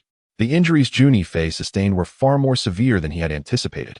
After all, the disparity between the two parties was so immense that even the phrase "worlds apart" could scarcely encapsulate it. He spent a full 15 days nursing his wounds before he fully recovered. Fortunately, the divine whip had coincidentally regained all its energy. Otherwise, even if Jun Yifei had mastered the first level of the undying sacred demon body, he would have been unable to withstand a casual strike from a true spirit realm warrior. Though injured this time, Jun Yifei absorbed the power from Cheng Jingyu's blow, refining his physique and bringing his foundation to perfection. He was now poised to enter the bone transformation realm without any hindrances, turning misfortune into fortune and enabling a breakthrough. Jun Yifei cast aside distracting thoughts and took out a bone transformation pill, swallowing it whole. His life essence gradually ascended towards a higher realm. Although he had not yet attained a completely new level of existence, this step was a necessary transition from the pinnacle of blood condensation realm to the bone transformation realm. Jun Yifei's strength surged dramatically, surpassing tenfold compared to before his breakthrough. If Jun Yifei were to engage in a head-on clash with Gao Han, employing all his hidden cards, he would not only avoid defeat, but also stand a significant chance of emerging victorious. It could be said that Jun Yifei's strength had advanced by leaps and bounds. Emerging from the secluded chamber, he instinctively called out, "Sister." However, upon uttering those words, he suddenly remembered that Yan Qingxue had departed. At once, a sense of emptiness washed over him, accompanied by a pang of sorrow. It was only now that he realized how profoundly his sister occupied a place in his heart. "Young master, your water." A maid, stepping gracefully, approached Jun Yifei, holding a bowl of water in her hands. "Are you Qing'e?" Jun Yifei recognized that this was indeed his sister's personal maid. "Miss, you once mentioned that if there comes a day when you are no longer here, I should take your place and care for the young master." Qing'e lowered her head, timidly addressing Jun Yifei. A pang of sorrow washed over him. He had not anticipated that his sister had been so considerate of him. It seemed she had contemplated the possibility of her departure long ago and had made arrangements for him in advance. Thinking of his sister's kindness now that she was gone, he felt an even deeper longing for her. "All right, you may leave now." Jun Yifei inhaled deeply. "Yes." Qing'e withdrew. Suddenly, Jun Yifei noticed a letter lying on the table. An invitation? He was somewhat taken aback. Upon opening the invitation, he discovered it was for the Jianhu Martial Arts Conference, hosted by the Lord of Jianhu. Jianhu? Jun Yifei squinted. He was well aware of that location. In fact, every year in Luqing, some of the more capable prodigies were invited to the Jianhu Martial Arts Conference to exchange martial arts knowledge. However, in the past, Jun Yifei, being one of the 3 failures of Luqing, had never had the qualification to receive such an invitation. Now, however, his reputation had soared, and he had eclipsed even the top 10 talents of Luqing in the eyes of martial artists. He was now indeed qualified to receive an invitation. This is intriguing. Jun Yifei was preparing to set off for the county city to attend the recruitment of various academies. Indeed, inspired by our leader. We must not bring shame to him. Zhugan chuckled. Jun Yifei nodded. He understood that the two of them were not truly lacking in talent. Fat Tiger was, in fact, a descendant of the mighty god of strength, possessing a powerful lineage. If he were to cultivate the techniques of the mighty deity, it is likely that he could awaken the bloodline of the mighty deity more swiftly. However, should this occur, it is probable that Fat Tiger would, in due course, face repercussions from the sanctuary, much like himself. This is the very reason why Jun Yifei has refrained from intervening in Fat Tiger's affairs. Yet, if he does not impart the cultivation methods of the mighty deity to Fat Tiger, can he truly sever all ties with him? Jun Yifei realized that his thoughts were overly simplistic. He resolved to leave the decision in Fat Tiger's hands. Fat Tiger, there is a matter of great significance concerning your future destiny, and I wish for you to make your own choice. Jun Yifei spoke with a grave expression. Boss, please speak. Fat Tiger, sensing the gravity of the situation from Jun Yifei's demeanor, straightened his expression. Jun Yifei succinctly conveyed his concerns regarding the sanctuary and the potential implications for himself. Naturally, he omitted certain private details. Boss, are you suggesting that you possess a means to enhance my strength, yet you are apprehensive about the repercussions from your adversaries? Fat Tiger inquired, gazing intently at Jun Yifei.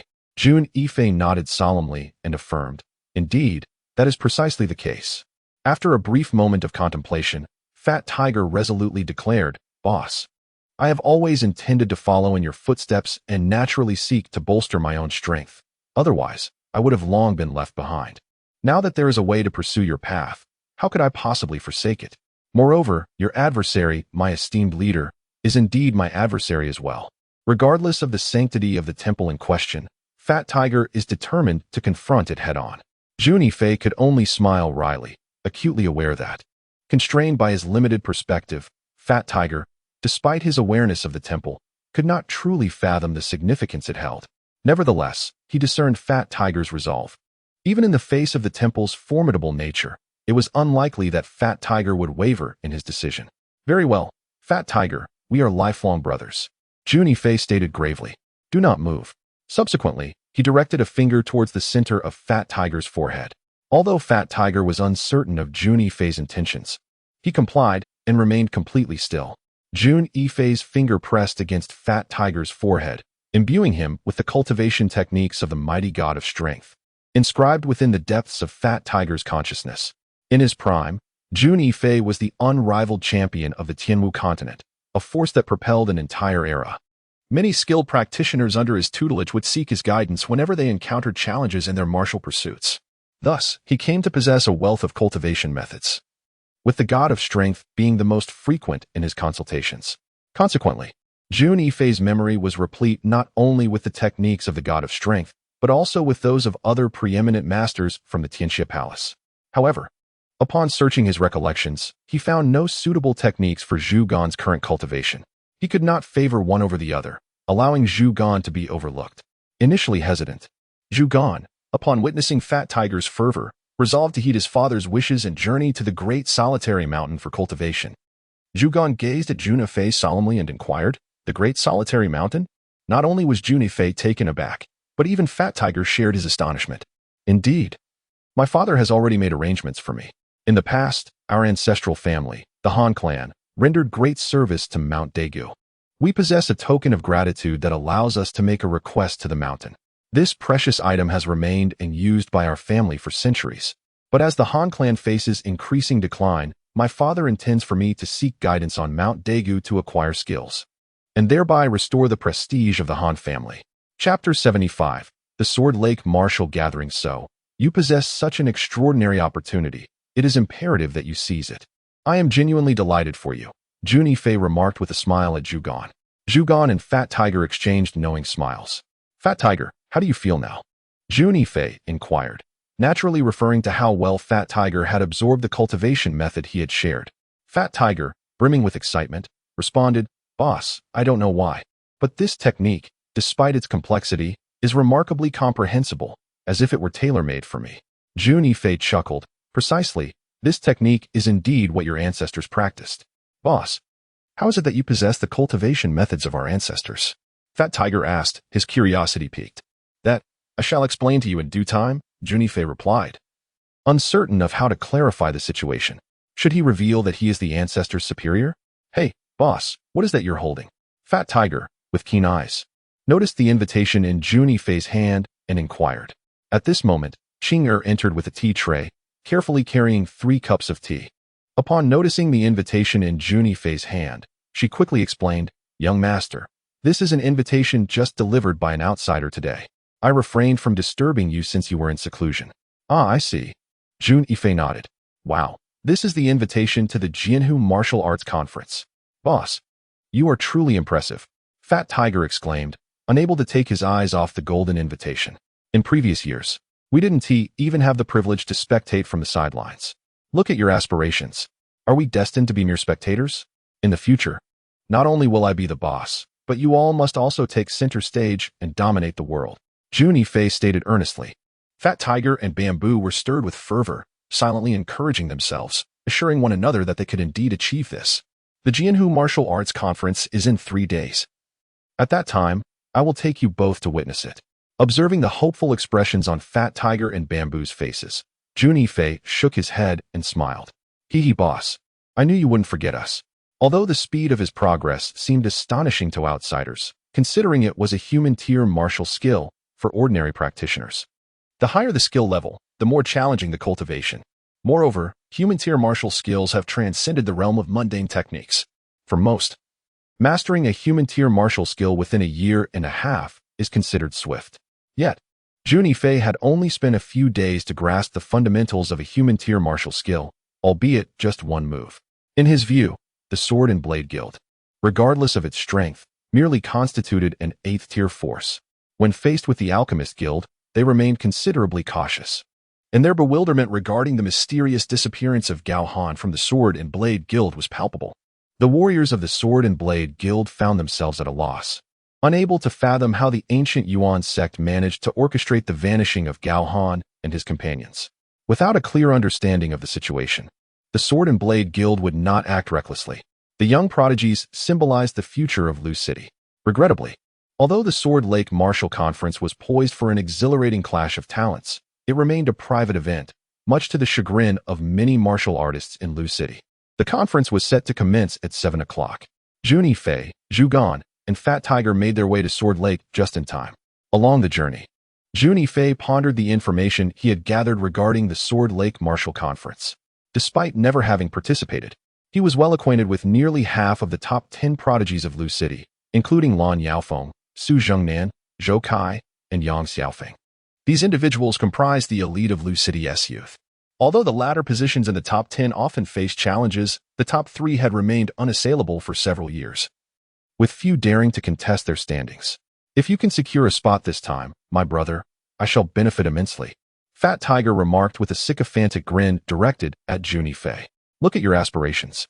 When will you allow me to share in your success? Jun Yifei and Zhu Gan responded with disdain. Sword Lake, located in the western outskirts of Lu City, was graced by a gentle breeze that stirred the azure waves, creating a mesmerizing dance of shimmering reflections.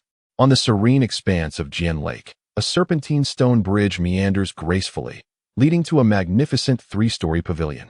A veritable paradise that enchants the soul. This enchanting structure is none other than the renowned Jian Tower. At this moment, the most talented youths from the realm have gathered within its hallowed halls, seated in the reception room attended by dedicated maidens. Just a window away resides the enigmatic master of Jian Lake, who orchestrates the evaluations of the top 10 prodigies of Lu City. The true identity of the Jian Lake master remains shrouded in mystery. All that is known is that he commenced the assessments a decade ago. Despite his elusive nature, it seems that the various factions in Lu City maintain an unspoken understanding, as even the exalted city lord has never dared to offend the Jian Lake master. The area surrounding Jian Lake has become a forbidden zone. While the Jian Lake master revels in orchestrating the martial assembly, he has never revealed his true visage. Each time the martial assembly is convened, he merely presides from behind a window, leaving all to speculate about his peculiar habits.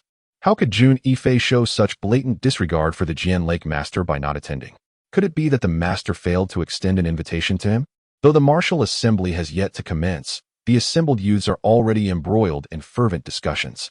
A few figures, harboring intense animosity towards Jun Yifei, cast their gazes upon him. Zhou Kai, Su Zhengnan, and Lan Yaofeng, all of whom share a history of enmity with him, are now sharpening their blades, eager to redeem their honor. Just then, a voice emanates from behind the gauzy window. The sound seemed to possess a certain enchantment, silencing the youthful warriors who dared not act recklessly. Huh, huh, huh. What a lively scene. 3 young men made their entrance. The 2 trailing behind, one stout and the other slender, displayed exaggerated expressions, appearing somewhat comical and furtive. Leading the trio was a young man clad in black attire, exuding an air of languor as if utterly indifferent to his surroundings. This individual was none other than Jun Yifei.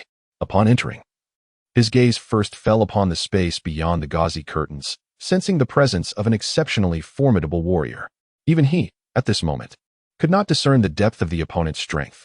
Jun Yifei, how audacious of you to keep us all waiting for your arrival, exclaimed a youth wielding a spear, stepping forward to point at Jun Yifei. However, the young man barely perceived a flicker before a gust of wind brushed against him. He had no time to react. With a sharp crack, he let out a pained cry as he was sent soaring backward, crashing to the ground, blood frothing from his mouth. His expression one of sheer horror as he gazed at Jun Yifei, frozen in fear, trembling uncontrollably. Do you know? I find it most detestable when someone points a finger at me. Consider this a lesson. Should you dare to offend again, it will cost you your life. Jun Yifei's aura was sharp and commanding, his voice icy. The spear-wielding youth felt a terrifying pressure enveloping him, his breath quickening. His face paled in shock as he realized the vast disparity between himself and Jun Yifei. Silenced and staggered, he scrambled to his feet and fled in disgrace. In the southwestern corner of the arena, a young man clad in gray, who had kept his eyes closed from the beginning, suddenly opened them and cast a contemplative glance at Jun Yifei before promptly shutting them again, as if nothing could captivate his attention. The Sword Lake martial gathering commences, announced a strikingly beautiful young woman in her early 20s, representing the Sword Lake. I am Hisushin, and this time, I shall preside over the gathering on behalf of the lake's master. Jun Yifei discerned the formidable strength of this woman. Although she had not yet made a move, he sensed that she was, apart from the lake master, the most powerful presence in the arena. Jun Yifei felt a surge of astonishment. It seemed he had underestimated the hidden talents within the Sword Lake. Each individual emerging from this place possessed an alarming level of prowess. Hisushin continued. The top 3 participants of this Sword Lake martial gathering will receive rewards from the Lake Master. The higher your rank, the more substantial the reward. The young martial artists in attendance began to buzz with excitement, discussing the implications of the rewards. It was unprecedented for the Sword Lake martial gathering to offer prizes. Previous gatherings had only recognized rankings without any tangible incentives. Speculations swirled regarding the nature of these rewards, with many anticipating something exceptional, given the stature of the lake's master. The allure of such enticing rewards undoubtedly added a layer of excitement to the gathering. How intriguing, Jun Yifei mused with a playful smile. What was initially intended as a casual endeavor now seems worthy of earnest attention. Having transcended to the marrow-changing realm, Jun Yifei perceived no rivals within the younger generation of Lu City. After all, should he unleash his full potential, his prowess would far exceed that of mere marrow-changing combatants. Chapter 76. The first battle. Although the martial artists invited by the Lake Master of Sword Lake to partake in the Sword Lake Martial Assembly were undeniably prodigies, each hailing from distinguished families, a hierarchy existed among these talents in Lu City. For instance, the top 3 among the 10 young prodigies constituted the foremost echelon, while the subsequent 7 belonged to a secondary tier. Those outside the top 10 were relegated to the 3rd tier, with Jun Yifei occupying an entirely different stratum.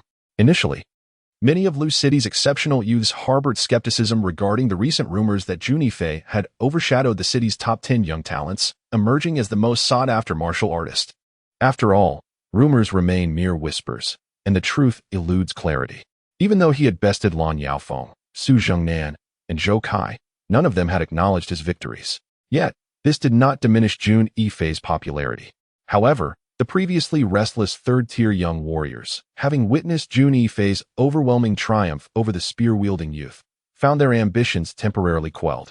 While that youth may not have been an exceptional prodigy, his presence at this gathering indicated a formidable strength. Jun Yifei's effortless defeat of him at least signified his own formidable nature. Leisurely observing the young martial artist present, Jun Yifei contemplated. Indeed, those capable of attending the Sword Lake Martial Assembly possessed a minimum strength of mid-tier blood condensation realm. This realization provided Jun Yifei with a clearer understanding of the martial prowess among Lu City's younger generation. Brother Yichuan, please enlighten me. A young man wielding a staff stepped forward. Another youth, similarly armed, emerged, intensifying their desire to prove superiority over one another. This was Wu family's staff god, Wu Zhan. Fat Tiger, aware that Jun Yifei was not well acquainted with these so-called geniuses, took it upon himself to explain. The staff god. Which staff are you referring to? The bamboo pole, of course. What do you think? Fat Tiger gazed at the bamboo pole with a hint of exasperation. Hee. I thought you were referring to a different staff. The bamboo pole cast a sidelong glance at Fat Tiger, a mischievous smile gracing his lips. Fat Tiger exclaimed, "Oh heavens! Being around this rogue, I fear I shall inevitably succumb. Oh, celestial beings, remember that I was once pure." The battle between the two was fierce. Wu Zhan unleashed the Wu family's 36 strikes, his staff techniques executed with an impenetrable precision, akin to a tempest, exceedingly dazzling. In contrast, Yichuan showcased a different style. His techniques lacked flamboyance yet exuded a profound steadiness, countering each move methodically. Though he faced numerous attacks, he remained composed and systematic. Boss, who do you think will win? Fat Tiger, captivated by the duel, could not help but inquire of Jun Yifei, sensing that both sides were evenly matched. In less than 10 moves, Yichuan will emerge victorious, Jun Yifei declared with unwavering confidence. This proclamation reached the ears of Zhou Chunbei, who sat not far away. Despite Jun Yifei's recent successes, Zhou Chunbei's habitual disdain led him to regard Jun with contempt. After all, he was among the top 10 young talents of Luqing. Even if he occupied the last position on the list, merely being included granted him enough pride to look down upon his peers. Utter nonsense. Zhou Chunbei scoffed dismissively.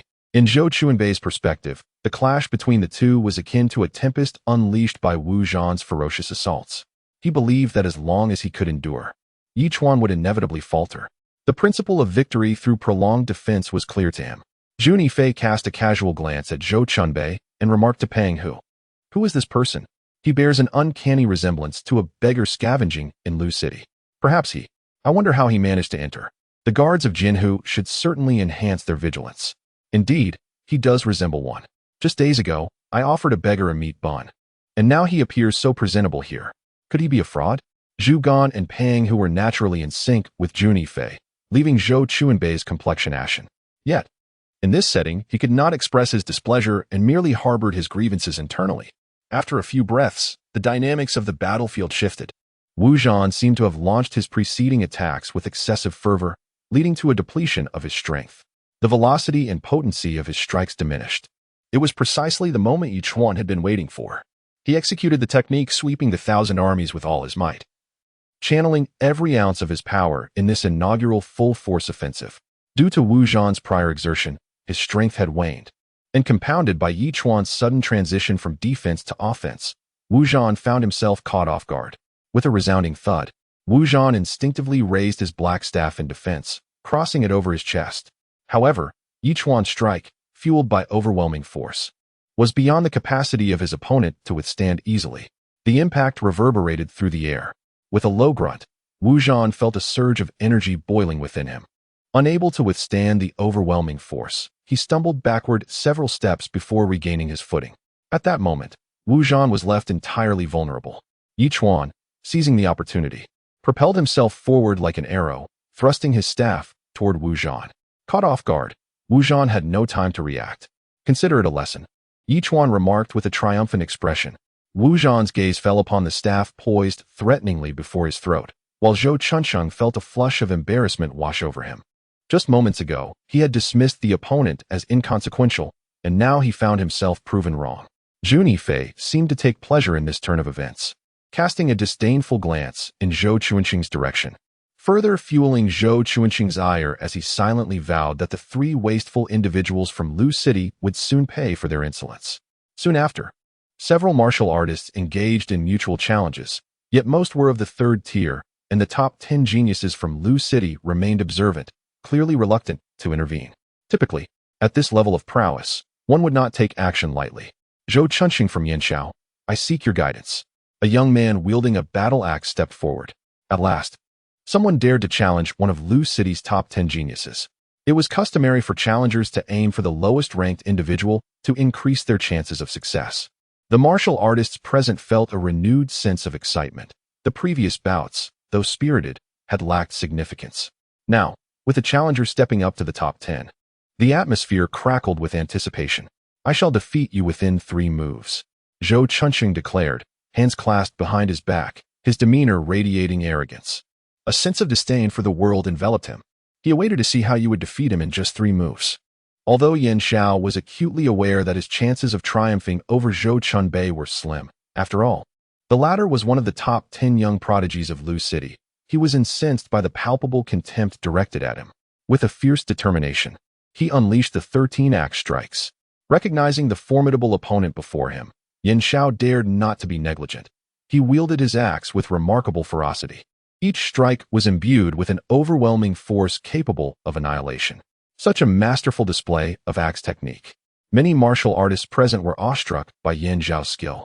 The axe, a symbol of virility in martial arts, swung with tremendous power and vigor. However, few could master it to such an extent.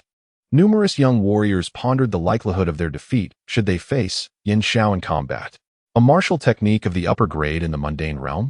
Jun Yifei discerned that the axe technique employed by Yan Xiao was indeed of upper grade.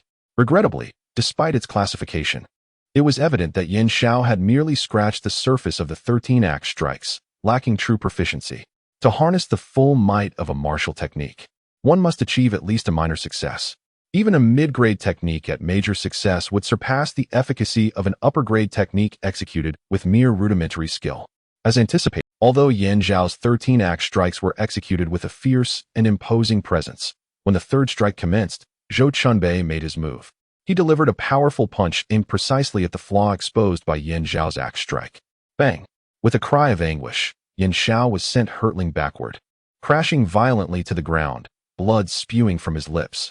Zhou Chunbei, having effortlessly defeated Yan Xiao, turned his gaze towards Jun Yifei and bellowed, "Jun Yifei, step forward.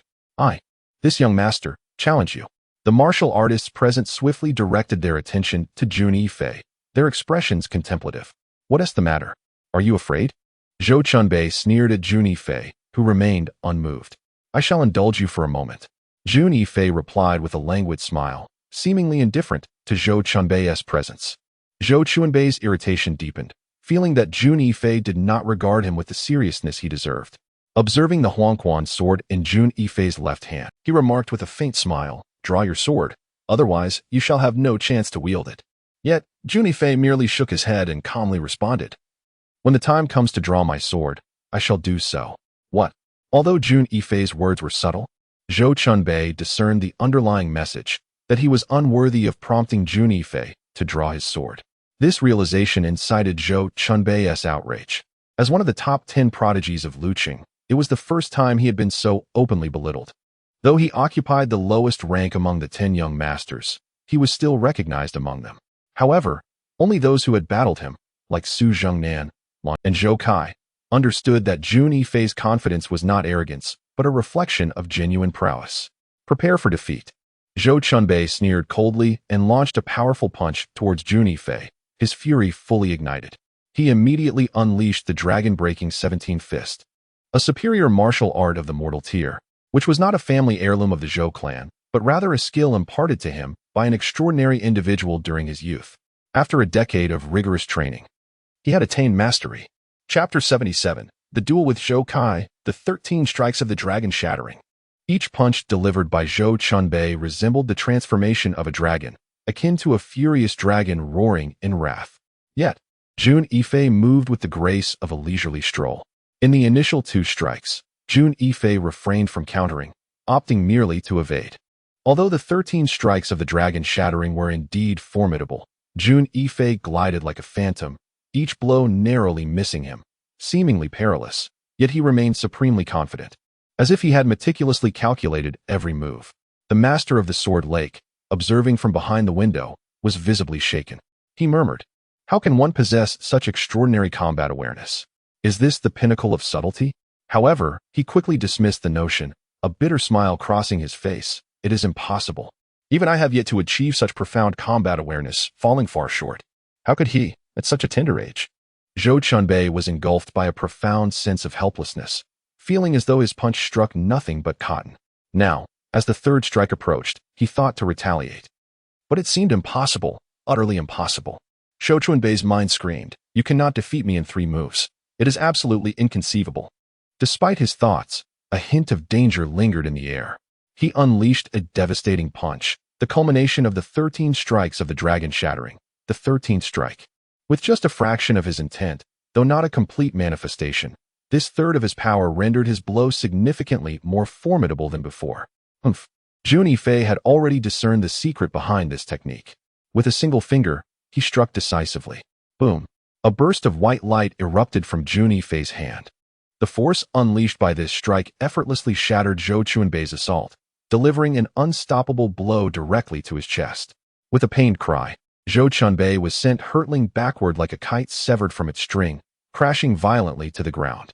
Staring in disbelief at Jun Yifei, Zhou's expression was one of shock, struggling to comprehend that he had been defeated in merely 3 moves. He was, after all, one of the top 10 talents in Luqing. No, this cannot be true. I have not lost. In that moment, Zhou Chunbei seemed almost deranged. Alas, you have greatly disappointed me. Perhaps you should no longer be called Zhou Chunbei, but rather Zhou 3 moves, Jun Yifei taunted, his words infuriating yet devoid of consequence. Zhou Chunbei, incensed, spat blood and trembled as he pointed a shaky finger at Jun Yifei before collapsing unconscious. The young geniuses present were left in a state of bewilderment. Jun Yifei had indeed triumphed over Zhou Chunbei in just 3 moves. However, if one were to be precise, it was merely a single move. The first 2 strikes had been met with no retaliation from Jun Yifei. The assembled young martial artists regarded Jun Yifei with solemn expressions. Although Zhou Chunbei was ranked last among the top 10 talents, he was nonetheless a formidable force, having previously vanquished the capable Yan Xiao with ease, which attested to his prowess.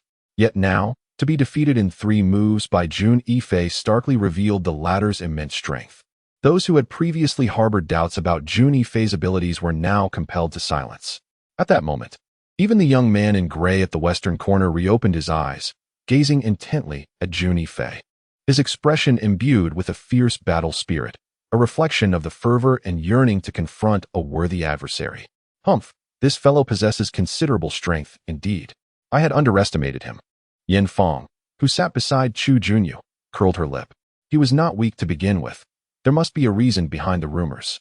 Chu Junyu's beautiful eyes also cast a glance at Jun Yifei. Who is stronger between you and him? Yin Fong inquired curiously, gazing at Chu Junyu. He shall inevitably fall beneath my sword, Chu Junyu declared proudly. Even though Jun Yifei had triumphed over Zhou Chunbei in 3 moves, Chu Junyu was confident she could achieve the same. Is there anyone else willing to step up for a lesson? This young master is quite eager. But those 3 moves from Zhou were far too easy. My muscles haven't even warmed up yet. Who among you is more resilient? Step forth and allow me some sport. Jun Yifei's words elicited incredulous expressions from the martial artists present, as they thought, what on earth? Is this a game to you? Very well. Chu Junyu shook her head, somewhat exasperated, as she recognized that Yin Fong was once again displaying her spoiled temperament. However, after the challenges from the 3rd tier of young martial artists concluded, the 2nd tier would surely seize the opportunity to challenge for rankings. Brother Zhou, please enlighten me. It was Wang Ping, ranked 7th, challenging Shou Kai, ranked 6th. He was the 2nd son of Wang Dilong, the leader of the Earth Dragon Gang. Fat Tiger, seemingly aware that Jun Yifei was unfamiliar with Wang Ping's background, remarked to him, so it is him. One wields a spear while the other wields a lance. Their weapons are somewhat similar. Jun Yifei smiled faintly. Zhou Kai, with a cold smile, remarked, I hope you won't disappoint me. This battle promised to be even more intense, as both were among the top 10 young masters of Luqing. The disparity in ranking between the 7th and 6th places is minimal, making their impending battle highly captivating. Even the usually aloof young man clad in gray has unprecedentedly opened his eyes to witness the clash.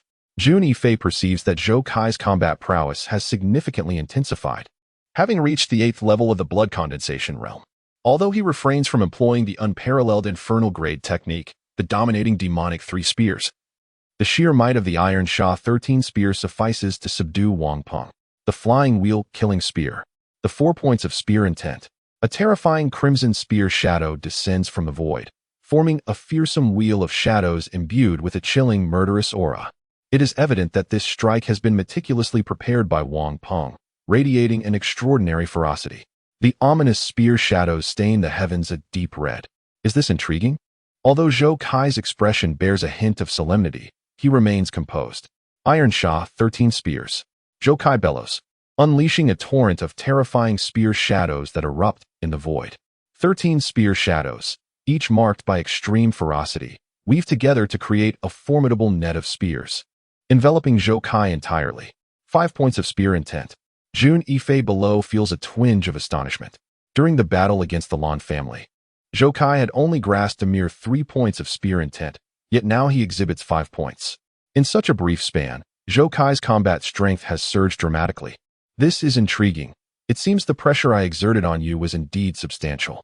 I now anticipate how much power you will compel me to unleash. A hint of mockery dances upon Jun Yifei's face. What? Wang Ping senses the indomitable spear intent emanating from his opponent, overwhelming him entirely. No, I refuse to believe that I will be defeated. Grant me the strength to break through. Wang Peng summoned every ounce of his power. A terrifying energy coalesced into a formidable aura.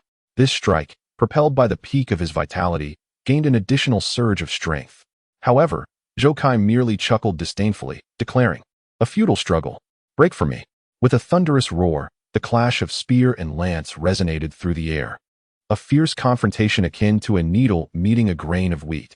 After a brief moment of stalemate, Zhou Kai's spear effortlessly shattered Wang Peng's assault. The long spear surged forward, mercilessly bearing down upon Wang Peng. With a resounding crash, Zhou Kai transformed the thrust into a sweeping motion, landing a heavy blow upon Wang Peng's shoulder. The overwhelming force struck him with such intensity that he was sent flying like a puppet with severed strings. Crashing to the ground and coughing up blood, his countenance utterly despondent, Zhou Kai emerged victorious. He Sushin stepped forward, a slight smile gracing her lips. Wang Peng, though reluctant to accept his defeat, acknowledged it with a bow, saying, "Brother Zhou, your prowess is commendable. I am thoroughly convinced." Zhou Kai, wearing a proud smile, nodded slightly but did not step down, as if this battle had cost him little effort. After Wang Peng exited the arena, Zhou Kai's gaze fixed upon Jun Yifei. Jun Yifei stepped forward. He commanded, his expression cold and resolute. The atmosphere fell silent, as the crowd was taken aback by Zhou Kai's audacity to challenge Jun Yifei at this moment. Jun Yifei, exuding confidence, approached with his hands behind his back. "I hope you can provide me with a warm-up." Zhou Kai's expression twitched as he coldly replied to Jun Yifei, "Arrogant." Jun Yifei chuckled, "Indeed. I have always been quite arrogant in the face of defeated foes. However, you are not yet worthy. If Lan Yaofeng and Su Zhengnan were to join you, then perhaps you could serve as a sufficient warm-up for me." The martial artists present erupted in astonishment, clearly taken aback by Jun Yifei's audacity. Even Zhou Kai felt a surge of indignation. According to this man, he was not even qualified to warm him up. He had encountered arrogance before, but never to this extent. "Receive my spear." Zhou Kai, fully aware that Jun Yifei was his formidable adversary, immediately unleashed the Iron Shatter 13 spears to its utmost potential. Each strike was as swift as lightning, each spear thrust executed with lethal precision, converging from all directions towards Jun Yifei. Godly finger. Jun Yifei, with one hand behind his back, pointed decisively. His movement was exquisitely graceful, slicing through the air with unparalleled speed. Each finger strike perfectly intercepted Zhou Kai's attacks along their trajectories. Every assault from Zhou Kai was effectively thwarted. Damn it, Dominator's 3 spears. This was the exceptional martial technique that Zhou Kai had once wielded at the Lan family. After his defeat at Jun Yifei's hands, he had vowed to exact revenge, not only for himself, but also for the vengeance of his father. Chapter 78. You may all come at me together. The fierce wind-pushing palm swept towards Zhou Kai with Jun Yifei's commanding force. The strikes were both illusory and real, resembling a dreamlike spectacle. Zhou Kai found it impossible to discern the genuine from the deceptive. "No!" Zhou Kai bellowed, unleashing his strike to its fullest extent. The air quivered beneath the force of his blow, emanating an aura of terrifying power. Boom! Under the overwhelming palm of Jun Yifei, Zhou Kai's attack was crushed in an instant. The unstoppable force surged forward. Zhou Kai instinctively retreated several steps, his heart racing with fury. Damn it! His eyes, filled with hatred, locked onto Jun Yifei, the murderer of his father. He could only blame himself for his inability to exact revenge. Jun Yifei, observing the hatred in Zhou Kai's gaze, offered a faint smile, saying, "If you seek vengeance against me, I shall grant you this opportunity. However, you stand no chance alone." With that, he turned to Lan Yaofeng and Su Zhongnan, who scoffed in disdain. "You might also harbor resentment towards me. Now, I present you this chance. Come at me together. Perhaps then, you may have a glimmer of hope, albeit one that remains as elusive as despair." Lan Yaofeng and Su Zhongnan exchanged glances before launching themselves forward, positioning themselves before Jun Yifei. "This is what you suggested. Don't accuse us of ganging up." Lan Yaofeng's expression was cold and resolute. At this juncture, he had come to the grim realization that his father had likely perished at the hands of Jun Yifei. This thought ignited a profound hatred within him, a desire to extract revenge that burned fiercely in his heart.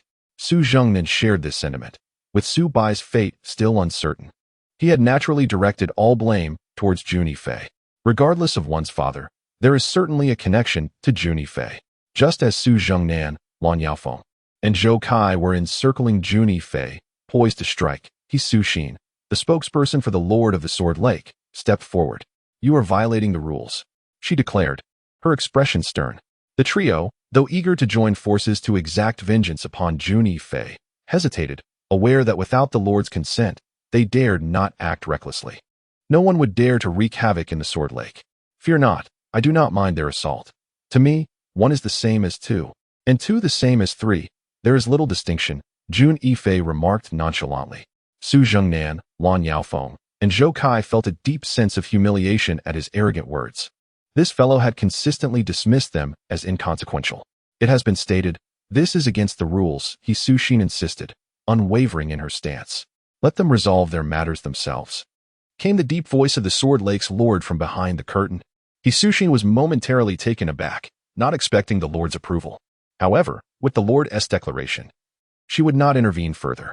"Jun Yifei, in this battle, life and death shall be disregarded," Zhou Kai pronounced, each word dripping with malice. "Of course." Jun Yifei responded with a faint smile. "Yet, since we are in the Sword Lake, we must adhere to its customs." Lan Yaofeng regarded Jun Yifei with a serious expression. "Oh, pray, enlighten us." Jun Yifei replied, his interest piqued. "Since we are within the Sword Lake, our battle must not rely on external forces. In other words, we shall not employ powers beyond our weapons." Lan Yaofeng gazed at Jun Yifei, his expression stern. Realization dawned upon Jun Yifei. This fellow had indeed laid a trap, waiting for him here. His words were clearly driven by concern that Jun might resort to the Divine Whip, even if the energy of the Divine Whip were not exhausted. Their capabilities were insufficient to warrant its use. "Very well," Jun Yifei readily acquiesced. "Sword Lake's master and Miss He, please bear witness. Should this fellow dare to employ any power beyond mere weapons, I ask you to intervene." A chill ran down Lan Yaofeng's spine as he recalled the events that had unfolded at the Lan family, a sense of dread enveloping him. Jun Yifei, wielding that treasured artifact, had swept through the Lan family with unyielding dominance. Yet, if his opponent refrained from using that artifact, Lan Yaofeng believed that, alongside Zhou Kai and Su Jing'an, their chances of victory would remain substantial. Indeed, the master of Sword Lake, concealed behind the window, concurred. At this moment, however, curiosity stirred within him. Could the rumors of that ultimate artifact hold truth? It seemed that during their encounters with Jun Yifei, all three had deliberately suppressed their powers, particularly Lan Yaofeng, who had initially been at the foundational level of blood condensation, yet now exhibited an advanced cultivation. It appeared that for the Sword Lake Martial Assembly, the three had concealed their true abilities. The dominating blade slash. This strike coalesced into a terrifying blade aura, crashing down upon Jun Yifei. Where it passed, the air quivered, and the winds roared, the wind dispelling palm.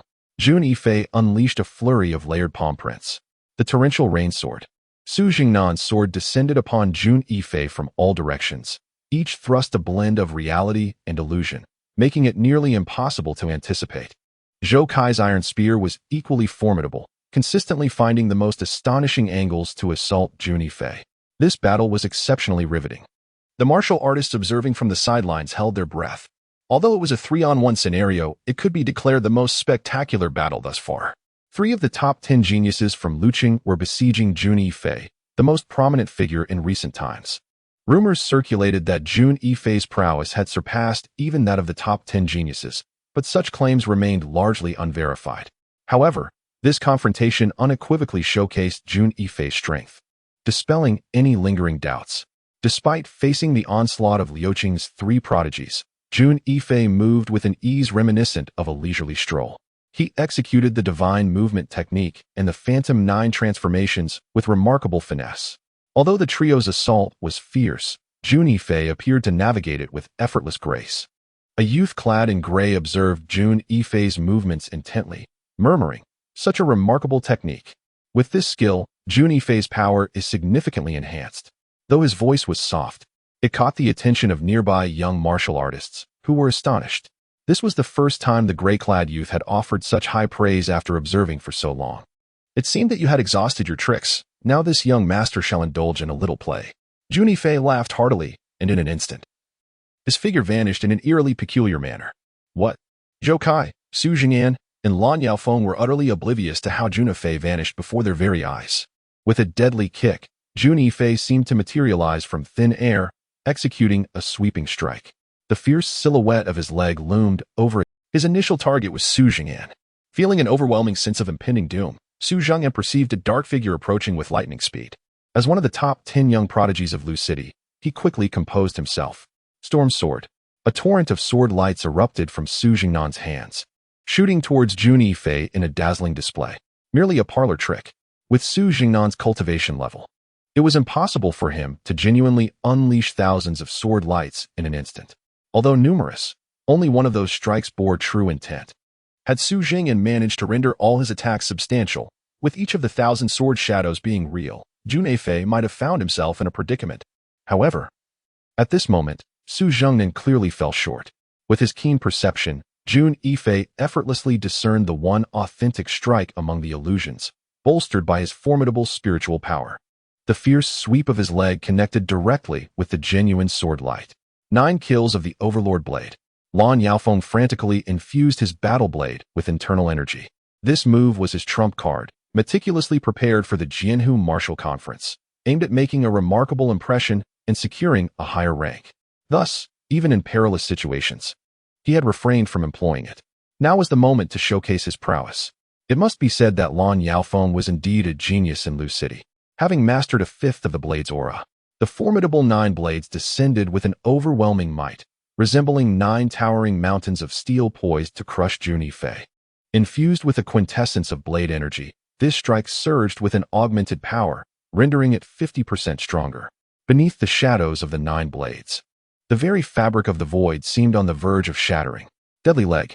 Jun Yifei's expression remained stoic as he flickered through the air, appearing before Lan Yaofeng in the blink of an eye. The perfected deadly leg unleashed a series of blurred leg shadows through the void, targeting Lan Yaofeng with ruthless precision. Boom.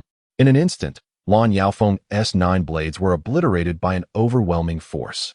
With a powerful kick, Jun Yifei drove his leg into Lan Yaofeng's face, sending him careening through the air.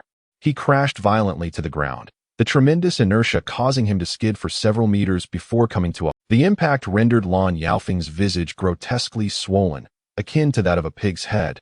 It was likely that even his mother might struggle to recognize him in this state. Now it is your turn. Jun Yifei's gaze fixed upon the final opponent, Zhou Kai.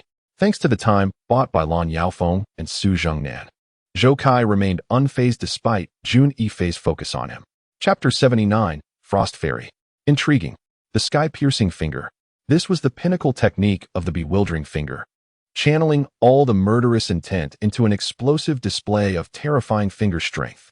Jun Yifei executed a swift motion, unleashing an endless torrent of killing energy from his being. Hundreds, if not thousands, of finger strikes surged forth, laden with immeasurable malevolence. Boom. The 2 forces clashed violently in the void, the terrifying shadows of the spear enveloping Jun Yifei entirely. The martial artists present gasped in astonishment, for Zhou Kai's strike was utterly terrifying.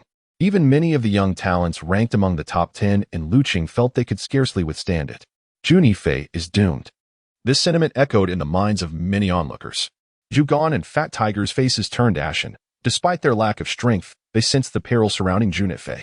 Just as the spectators believed Zhou Kai's attack would completely engulf Jun Yifei, countless terrifying beams of white light erupted amidst the heavy shadows of the spear. Jun Yifei's single finger transformed into an overwhelming force, shattering Zhou Kai's power into disarray. With a thunderous boom, the most formidable of his strikes sliced through the air, hurtling towards Zhou Kai. Zhou Kai let out a pained cry, his body flying backward like a kite severed from its string, crashing violently to the ground. A fountain-like wound erupted from his chest, and he gazed at Jun Yifei with a look of utter disbelief. How could this be? Jun Yifei stood with his hands behind his back, as if he had merely performed a trivial act. Impossible. Zhou Kai never anticipated that his meticulously gathered strength would be so effortlessly dismantled by Jun Yifei.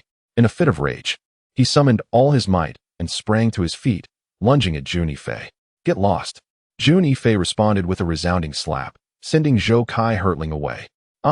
Zhou Kai sprang up once more, akin to a coiled spring, launching himself towards Jun Yifei. A fierce aura radiated from him, as though he intended to perish alongside Jun Yifei. Still coming? Jun Yifei scoffed coldly. A leg swept out with tremendous speed, chasing the wind and lightning, arriving before one could react. With a resounding crash, Jun Yifei's kick sent Zhou Kai soaring through the air, crashing violently to the ground. In that moment, he was truly rendered unconscious. Victory belonged to Jun Yifei. Hisu Xian observed Jun Yifei with keen interest, nodding appreciatively. Young Master Jun, I thank you for sparing their lives in deference to the Sword Lake. Although it was previously stated that life and death are a matter of personal responsibility, they are, after all, scions of several prominent families in Lu City. Their demise at Sword Lake would inevitably cast a shadow upon it. Jun Yifei replied nonchalantly. They are not worthy of dying here. This place is a sanctuary for the exchange of martial arts, not a battleground for slaughter. Indeed, young Master Jun speaks wisely. Hisu Xian's admiration for Jun Yifei deepened. He had triumphed over 3 opponents simultaneously, decisively defeating one of the top 10 prodigies, earning the respect and caution of all present warriors. Consequently, no one dared to challenge Jun Yifei in the subsequent encounters, for those lacking sufficient strength. It would only lead to their own humiliation. What followed was an exchange among the top 10 geniuses. Young Master Tianyin, Yang Xiaofeng, stepped forward. Upon his rise, the assembled crowd expressed renewed interest. It was well known that Yang Xiaofeng possessed profound mastery over music, yet his prowess in martial arts was equally formidable. Otherwise, he would not hold the esteemed 3rd position among Lu City's young talents. Initially, the warriors expected young Master Tianyin to challenge the 2nd-ranked Chu Junyu. However, to their surprise, his gaze merely brushed past Chu Junyu's face before ultimately resting upon the figure of the young man clad in gray. Yang Xiaofeng gazed intently at the young man clad in gray and solemnly said, Brother Gu, I humbly seek your guidance. The atmosphere in the arena surged with excitement. For this gray-clad youth was none other than Gu Haichen, ranked first among the top 10 young masters of Luqing, ever since he dethroned the previous champion. The fire swordsman Du Qiushan. 3 years ago, Gu Haichen had maintained his position at the pinnacle without falter. During these 3 years, numerous young warriors from Luqing had challenged him, yet he stood unyielding, his status as solid as granite. Jun Yifei's gaze fell upon Gu Haichen, the only contender in the arena who piqued his interest. He could perceive that Gu Haichen's prowess was unrivaled among the young masters present. Pang, who observed the scene, Yang Xiaofeng wielded a flute, while Gu Haichen stood barehanded, showing no inclination to employ a weapon. However, the warriors present were not fooled by this apparent nonchalance. Many were acutely aware that Gu Haichen had only used a sword when he faced Du Qiushan. Since then, he had not once drawn a blade against anyone else, signifying that only the fire swordsman had ever compelled him to wield a sword. Yang Xiaofeng was clearly aware that the adversary before him was an unprecedented threat, and his expression grew increasingly grave. The battle was soon set to commence. Yang Xiaofeng unleashed the 18 melodies of the Jade Flute, an extraordinary martial technique of the mortal tier.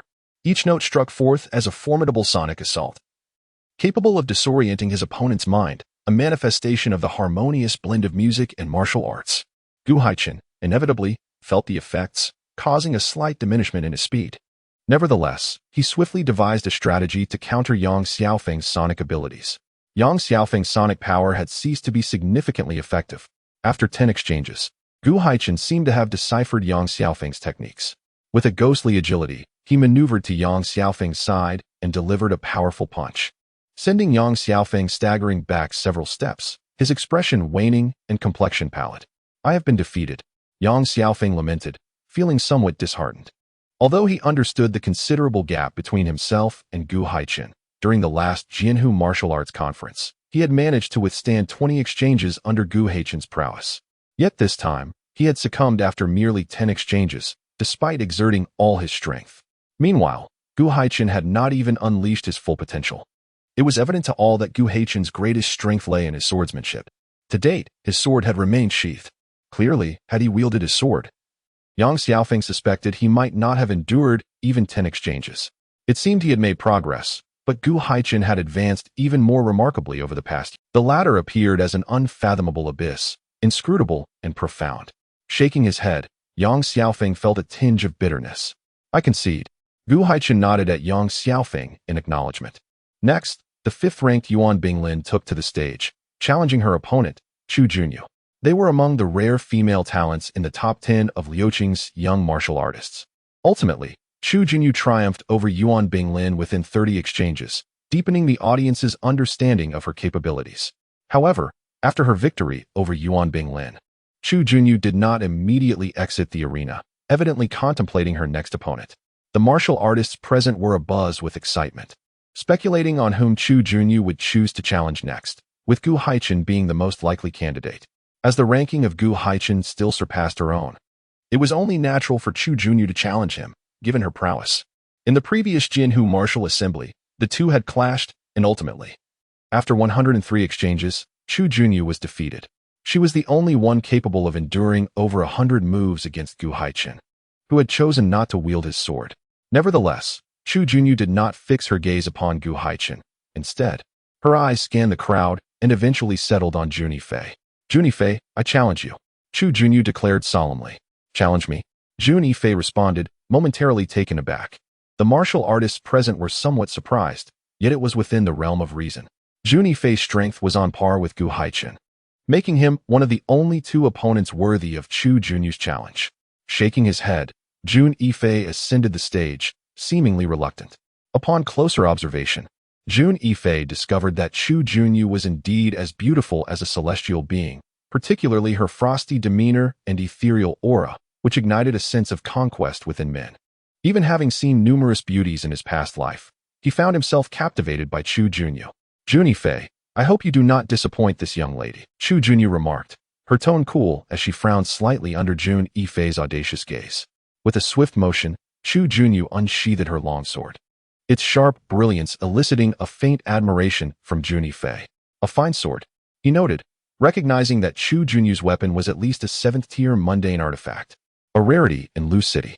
It seemed that her origins were not simple. With a swift thrust, Chu Junyu lunged forward, a sword dancing like the 7 stars, swift, precise, and ruthless, pursued the wind and chased the lightning, casting a momentarily fierce shadow that enveloped all 36 acupuncture points of Jun Yifei. Indeed, though both wielding swords, Chu Junyu's strike outclassed Su Zhengnan by several streets. Jun Yifei executed his movements with the swiftness of a wraith, despite Chu Junyu's sword being as rapid as thunder. Jun Yifei's speed remained ever so slightly superior. "Hold on," Jun Yifei suddenly called out. Chu Junyu was momentarily taken aback, halting her assault, her delicate brows furrowing as she regarded him. Jun Yifei, however, grinned and said, "Miss Chu, your prowess is formidable. I, as a gentleman, gladly concede. In this bout, I admit defeat." Chu Junyu gazed at him in disbelief. While she was confident in her ability to defeat Jun Yifei, she expected the victory to be decided only after 100 exchanges. His immediate concession left her feeling deflated. She despised victories won through such courtesy. Noticing the murderous glint in her eyes, Jun Yifei merely smiled and exited the arena. Alas, Jun Yifei, upon encountering a stronger opponent, faltered. It appears his reputation does not align with his true abilities. I had anticipated a fierce clash of titans. Indeed, it seems he submitted to preserve his dignity. Otherwise, he would face humiliation shortly. The prowess of the Frost Fairy is certainly beyond the likes of Zhou Kai and Su Zhengnan. The young martial artists present looked down upon Jun Yifei's unwillingness to fight. Chapter 80, The Pinnacle of Combat. Jun Yifei, are you afraid to duel with me? Chu Junyu challenged, her brows arching in defiance. A true gentleman does not engage in combat with a lady. Such chivalry is still upheld by me. Jun Yifei smiled confidently. Chu Junyu was instantly filled with indignation. Who did this fellow think he was? However, since the opponent had already conceded, she could not force him to continue battling.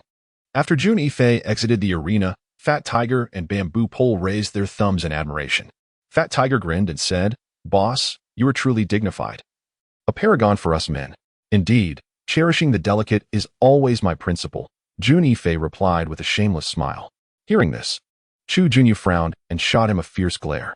If looks could kill, Jun Yifei would surely face 1,000 torturous deaths. Yet, instead of battling Jun Yifei, Chu Junyu shifted her focus onto Gu Haichin. Her fighting spirit ignited. She solemnly declared, "Brother Gu, please step down and enlighten me." Very well, Gu Haichin responded eagerly. It could be said that there were no more than 3 individuals present whom he deemed worthy of a duel, and Chu Junyu was precisely one of them. A year prior, she had succumbed to him after 100 exchanges, and this time, Gu Haichin had no doubt about defeating her.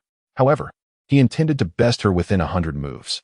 The warriors present eagerly anticipated this clash, as it was a confrontation between the first and second ranked among the top 10 young masters. The intensity would rival that of Jun Yifei's battles against Su Jingnan, Zhou Kai, and Lan Yaofeng. Clang! Chu Junyu drew her cold water sword.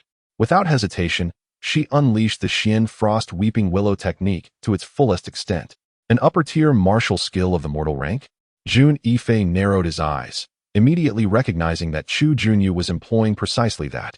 Each strike carried with it a terrifying chill, causing the surrounding temperature to plummet by several degrees. Attribute martial techniques are indeed rare.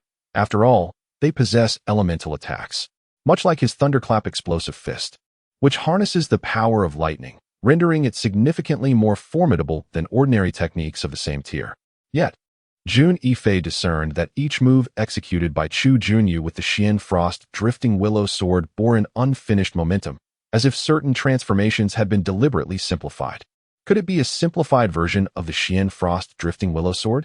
It appears that the complete form of this martial art must belong to the... After all, even this simplified variant possesses the strength of superior-grade mortal techniques, Jun Yifei murmured.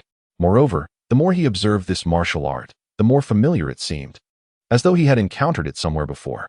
In the face of Chu Junyu, Gu Haichin dared not be careless. He countered each attack with ease, remaining steadfast like a rock amidst tumultuous waves, undeterred by Chu Junyu's assault, which fell upon him like a torrential storm. After 50 exchanges, Gu Haichin began to mount a counteroffensive. With each strike, Chu Junyu was compelled to exert all her strength merely to fend off the blows. "Boss, how many moves do you think Miss Chu can endure?" Fat Tiger inquired curiously, glancing at Jun Yifei.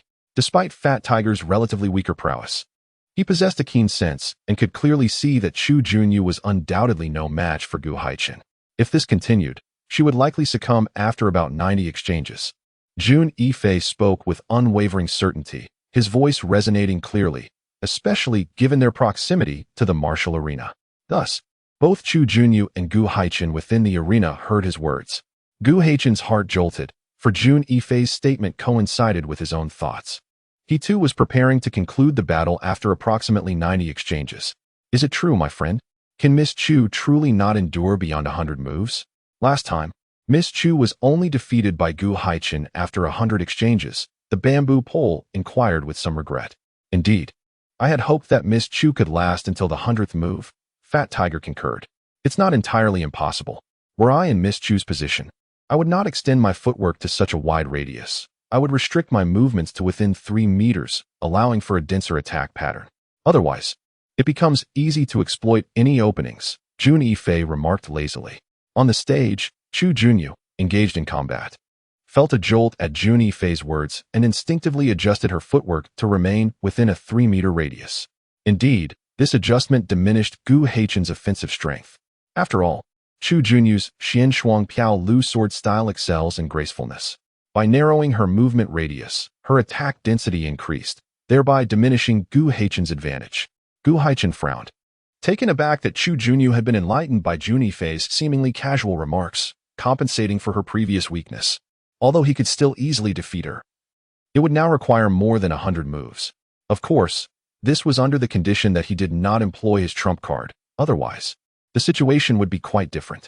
Previously, under Gu Haichen's onslaught, Chu Junyu felt like a small boat on a vast sea, on the verge of capsizing. She was aware that her strength had grown over the past year, yet Gu Haichen's advancements far surpassed her own. She believed she would not even last 100 moves, which filled her with a profound sense of defeat. However, with Jun Yifei's guidance, she began to stabilize her footing, gradually enduring past the 100 moves. Although she had fortified her defenses under Jun Yifei's enlightenment, the struggle remained intense. Yet, this could not compensate for the disparity in strength. Ultimately, after 104 exchanges, he triumphed over Chu Junyu. Miss Chu, I concede, you have grown stronger than last time, but still not as formidable as you, Chu Junyu remarked coldly. She cast a profound glance at Jun Yifei before departing, her expression laden with significance. Gu Haichen, with a mere 10 exchanges, defeated Yang Xiaofeng, who ranked third among the top 10 youths of Lu City, and after 104 exchanges, overcame the second-ranked Chu Junyu. His combat prowess was truly terrifying. Moreover, it was evident to discerning observers that Gu Haichen had not exerted his full strength in his encounters with either opponent. Clearly, thus far, no one had warranted his utmost effort. Gu Haichen did not leave the arena. Instead, his gaze fell upon Jun Yifei as he laughed heartily. Brother Jun, I initially thought I would once again suffer solitude at this Sword Lake martial assembly, lamenting the absence of a worthy adversary. However, your appearance has brought me. This year shall not be one of desolation. Brother Jun, step forth for a duel. Allow me to witness your true prowess. Very well. I too am eager for this contest. Jun Yifei had long awaited this battle. With a swiftness akin to lightning, he appeared before Gu Haichen like a phantom. The majority of spectators failed to perceive how he materialized in that instant, as though he had always stood there. Both contenders understood the necessity of holding back, ensuring no harm to one another. Su Xian recognized that this battle would be the pinnacle of the event. Thus, she earnestly cautioned both participants. No problem. Jun Yifei and Gu Haichen nodded in agreement. At this moment, the martial artists observing the arena were almost holding their breath in anticipation. The identity of the two individuals and who possesses superior skills remains an enigma. Nevertheless, as a seasoned young master, Gu Haichen is favored by many. In contrast, while Jun Yifei has previously achieved the remarkable feat of defeating 3 opponents alone, his decision to concede without a fight against Chu Junyu has slightly diminished his standing. Consequently, the spectators believe that Gu Haichen holds a greater chance of victory. Brother Jun, do you also wield a sword? Gu Haichen inquired, his gaze falling upon the Huang Quan's sword at Jun Yifei's waist, a subtle smile gracing his lips. I hope you can compel me to draw my sword. Jun Yifei, hands clasped behind his back, responded with a proud grin. Gu Haichen furrowed his brow for a moment before retorting with a smile. It's a mutual challenge. Let's see who strikes first. The martial artists present were somewhat taken aback. They had anticipated witnessing a clash between 2 peak swordsmen. However, it appeared that both were inclined to initially engage in hand-to-hand combat. Yet, it must be noted that despite their identities as swordsmen, what unfolded before the audience was predominantly a display of martial prowess. As they faced each other, the air crackled with rising combat intent. Moments later, prompted by an unknown catalyst, both combatants launched their attacks in unison. Their figures collided in the void, unleashing a flurry of strikes. Wind-driving palm. The fierce palm strikes manifested in the air, layered and shifting between reality and illusion, aimed directly at Gu Haichen. Each blow was imbued with formidable power. Excellent. Gu Haichen deftly evaded, countering Jun Yifei with a relentless barrage of 49 punches, each imbued with terrifying force. As if capable of shattering the very air around them, the void reverberated with the ominous sounds of explosive impacts. Within the span of fewer than 10 breaths, the two engaged in a collision exceeding 100 times. An invisible force radiated from their epicenter, extending outward in all directions. Warriors situated slightly closer to the arena felt an overwhelming wave of heat surge from the battleground, where Jun Yifei and Gu Haichen clashed. Jun Yifei, invigorated by his recent surge in strength, relished the opportunity for such a spirited confrontation, having long awaited a worthy opponent like Gu Haichen. Jun Yifei's agility was remarkable, yet Gu Haichen's speed proved equally formidable, allowing him to keep pace with Jun Yifei's swift movements. The terrifying power of the Tian Xie fist unleashed an awe-inspiring imprint, causing the very air around them to tremble as if under some unseen force. Though it was merely a single punch, it radiated with the intensity of a sun, sending forth invisible ripples that enveloped a radius of 100 meters in its might. While the punch was aimed solely at Jun Yifei, its overwhelming force rendered the surrounding young warriors breathless. A martial technique of the human tier? How intriguing. Jun Yifei remained remarkably composed. Despite having trained in similar human tier fist techniques, he had no intention of countering this particular attack. Although Gu Haichen had mastered this technique to a commendable degree, Jun Yifei, with his formidable soul power cultivated over 2 lifetimes, discerned the vulnerabilities within the punch. He stood resolute, unmoving as a pine, as steadfast as a mountain. Such immense strength. Why did Jun Yifei refrain from retaliating? Was he conceding defeat? Perhaps he was surrendering. Yet, to have engaged in such a fierce battle with Gu Haichen, even in defeat, Jun Yifei felt a sense of honor. Chu Junyu's beautiful eyes remained fixed on the 2 combatants engaged in a fierce duel. She understood all too well that had Gu Haichen employed this particular martial technique against her from the onset, she would have succumbed long before reaching 100 exchanges. Clearly, her opponent had never regarded her as a genuine rival. Was this truly the extent of Gu Haichen's prowess? It seemed rather improbable. A tinge of bitterness surfaced on Chu Junyu's delicate visage. Jun Yifei, how will you contend with this formidable strike?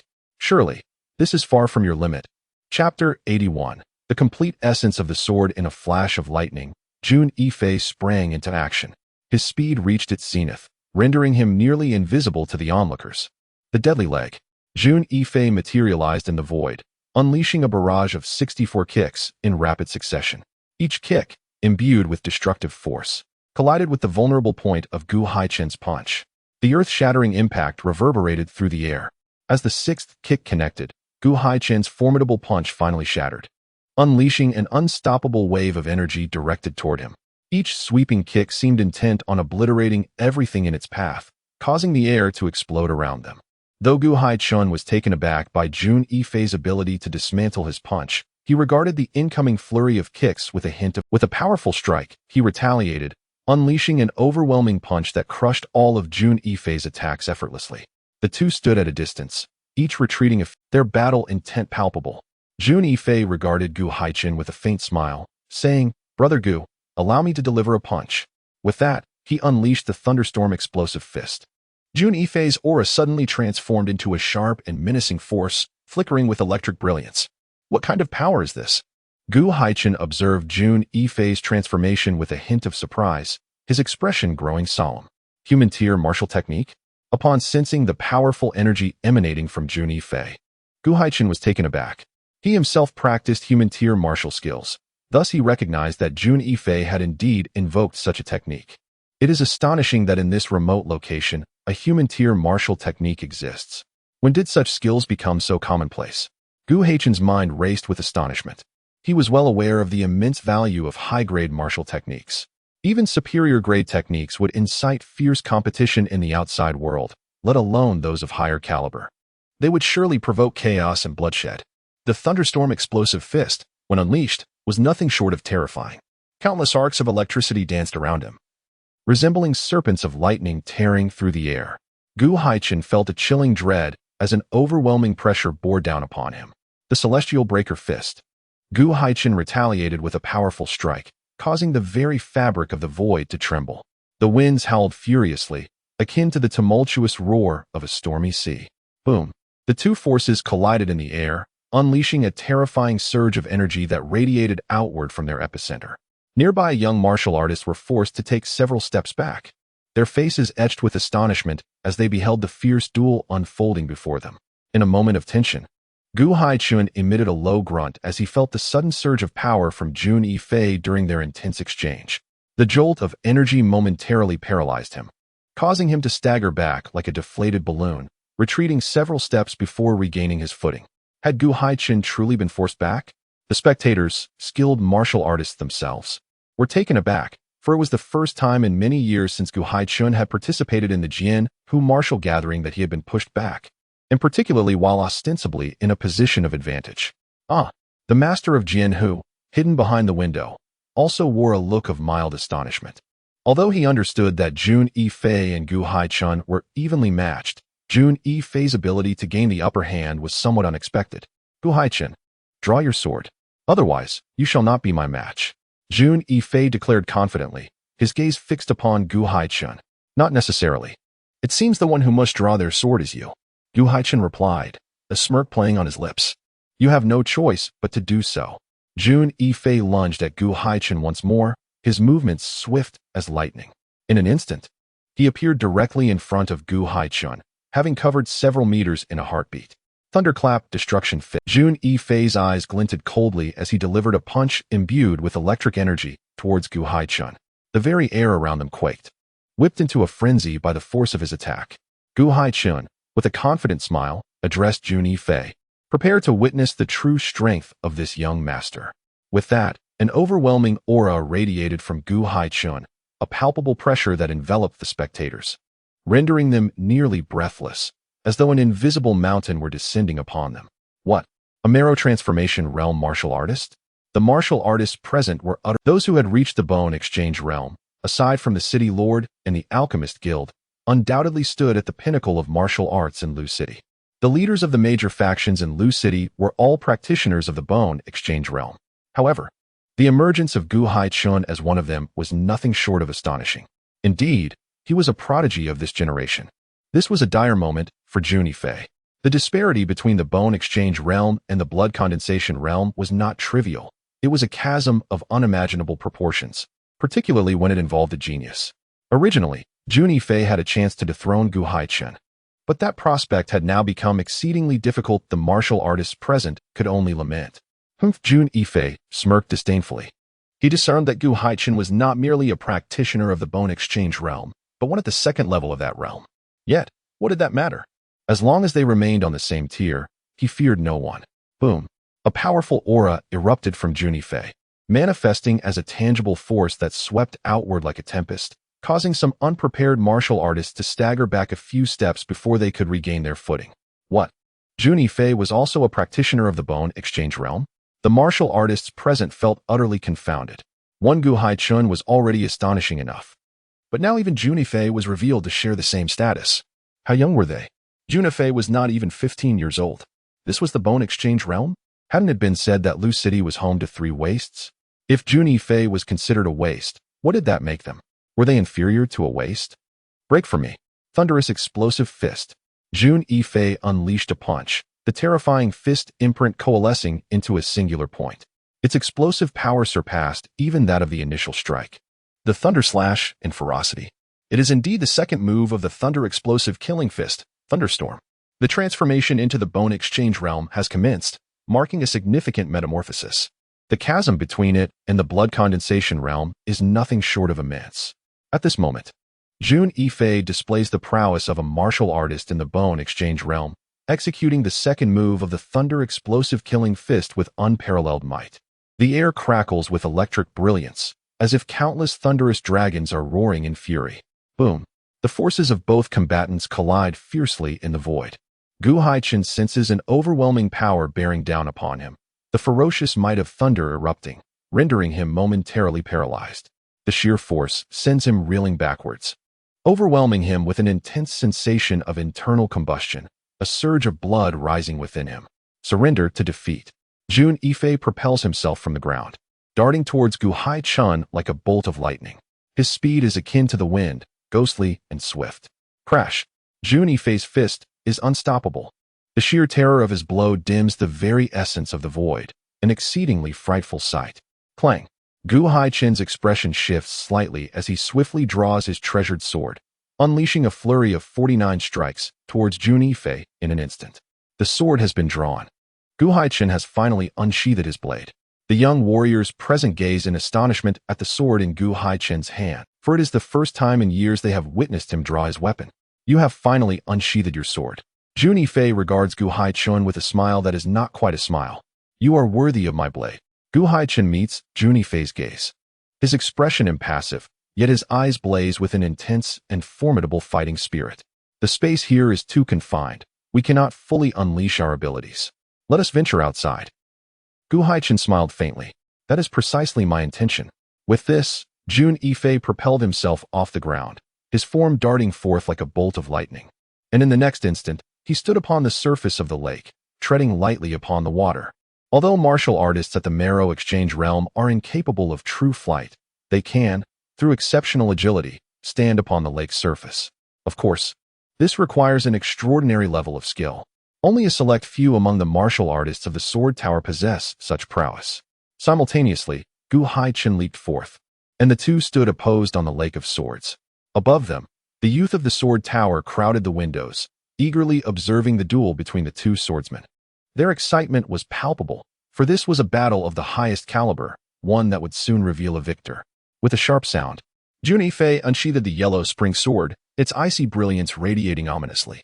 "What a magnificent sword," Gu Haichen remarked, unable to contain his admiration for the weapon in Jun Yifei's grasp. "I hope this battle will be exhilarating." Jun Yifei held the sword at an angle, an aura of fierce determination emanating from him. "Taste my blade." Like a flash of lightning, Jun Yifei surged towards Gu Haichen, thrusting his sword with lethal intent. This strike, though devoid of embellishment, traveled with astonishing speed, slicing through the void and leaving a trail of white in its wake. "Excellent." Gu Haichen countered with his own strike, unleashing a terrifying wave of sword light that swept across the air. Endless beams of brilliance cascaded down. As he executed his technique, one sword, 9 stars. Each strike carried an extraordinarily terrifying and domineering force, capable of shattering the void itself. With a single sweep, the air was violently rent asunder. On the Sword Lake, the two engaged in a fierce exchange, their movements a blur as they clashed dozens of times in a flash of lightning. The Heaveness absolute 19 slashes. Gu Haichen's form flickered in place, resembling a ghostly apparition, leaving behind multiple afterimages in the void before materializing to the left of Jun Yifei.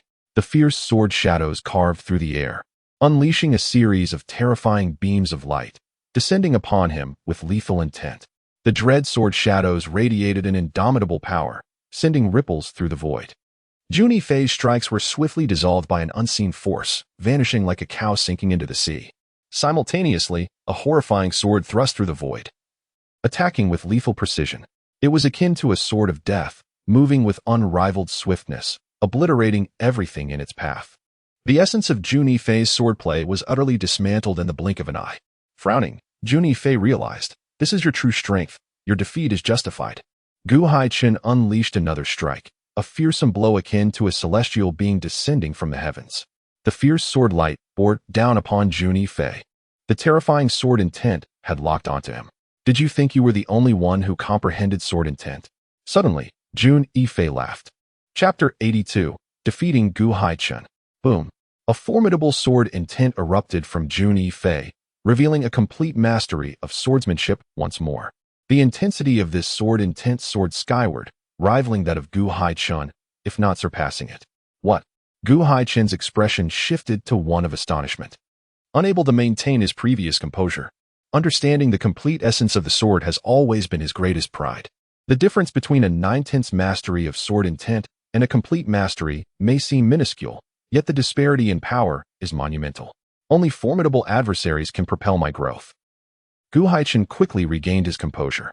Like an arrow, he lunged towards Jun Yifei, the gloom-devouring sword. Gu Haichen seemed to transform into a blade itself, thrusting with lethal precision towards Jun Yifei. The terrifying sword light erupted, creating waves across the sword lake that surged several meters high, the pristine waters bulging in a crescent shape. Another human-level martial technique. Jun Yifei furrowed his brow. Clouds and shadows. This strike was the first move of the penetrating cloud sword. The horrific sword shadows shot forth like lightning, manifesting a cascade of phantom blades in the void, indomitable and swift as thunder. "Break for me." With a single stroke, Gu Haichen annihilated each approaching sword shadow at the earliest opportunity. "Jun Yifei, it is futile. Although we both grasp the complete sword intent, my gloom-devouring sword has reached a minor perfection, a realm beyond your defense." Gu Haichen stood upon the lake, exuding an air of superiority. Jun Yifei narrowed his eyes, observing Gu Haichen, and remarked coolly, "Is it not too early to speak of victory and defeat? Still unwilling to concede? Then let us fight until your defeat." Like a phantom, Gu Haichen advanced across the lake towards Jun Yifei. A fearsome strike lunged forth, annihilating all life. The unyielding sword descended upon Jun Yifei. He could feel the menacing sword intent, permeating the air as if it sought to invade his very being. However, As the pervasive sword intent invaded Jun Yifei's body, it was immediately devoured by his indomitable sacred demonic body. A remarkable turn of events. The atmosphere shifted dramatically. Jun Yifei unleashed the second strike of the piercing cloud sword. Endless sword shadows intertwined, colliding with Gu Haichen's single strike in the void. 100 times in an instant. Countless white waves erupted, splashing down millions of droplets, reminiscent of a torrential downpour. 100 strikes. 300 strikes. Unbeknownst to them, the duel escalated beyond 500 exchanges. It was a contest between equals. The young martial artists observing from the sword tower were enraptured. It is time to conclude this battle, Jun Yifei remarked with a serene expression. Ha, ha, ha. Precisely the same thought. Gu Haichen responded with hearty laughter. Boom. Gu Haichen summoned all his strength. The sword in his hand radiated a terrifying brilliance. A fierce strike surged forth. The surroundings stirred without wind. A swift, unparalleled thrust tore through the void, as if it had emerged from the depths of hell. Fearsome, potent, and domineering. The black sword light seemed intent on consuming everything before it. The piercing sword intent had locked onto Jun Yifei. As smoke dissipated and clouds dispersed, Jun Yifei's expression remained impassive, yet his eyes shimmered with brilliance. It was the third strike of the piercing cloud sword. An overwhelming sword intent erupted. In that moment, Jun Yifei seemed to merge with the sword in his grasp. He was the sword, and the sword was Jun Yifei. In that instant, man and sword became one. The soaring sword light shot forth. Jun Yifei moved. A single thrust erupted, shattering the void inch by inch. The space appeared to come to a standstill at that moment. A terrifying sword strike seemed poised to obliterate everything before it in that fleeting moment. What? Gu Haichen was taken aback, for in that instant, Jun Yifei's sword intent appeared to amplify exponentially. This single strike evoked within him the vastness of the ocean and the passage of time, as if he were a fragile boat amid raging waves, on the brink of capsizing. Block it for me. Gu Haichen, witnessing the overwhelming force of the descending sword, felt a sense of helplessness. Yet, his pride would not allow him to concede. The outcome hinged on this decisive moment. Gu Haichen summoned every ounce of his strength. This was a strike that embodied the entirety of his 12-fold power. The surging sword light, propelled by his indomitable spirit, surged forth with lethal intent. With a thunderous roar, the immense force radiated outward from the two combatants, unleashing colossal waves. The terrifying sword strike, akin to a meteor streaking from the heavens, pierced through all of Gu Haichen's defenses at an unparalleled speed, sweeping toward him. With a gasp, Gu Haichen was sent flying, skimming over the surface of the sword lake for several meters, as the monstrous waves, influenced by the overwhelming power, swiftly engulfed him. After a long while, he finally regained his footing, clutching the gaping wound on his chest, bloodied and tattered, stripped of his former elegance. Yet, Gu Haichen's gaze remained resolute, and suddenly, he erupted into hearty laughter. Brother Jun, have you truly comprehended the unity of man and sword? His laughter faded as he regarded Jun Yifei. The unity of man and sword? This was a realm of swordsmanship that Gu Haichen could not yet attain. It represented an understanding of swordsmanship, a profound power that emerged from the sublimation of one's insights into the way of the sword, a state that every swordsman yearns to reach. Even though Gu Haichen is a genius in the art of swordsmanship, he is yet to reach the profound realm of the unity of man and sword. A faint smile from Jun Yifei signifies his acknowledgement of this truth.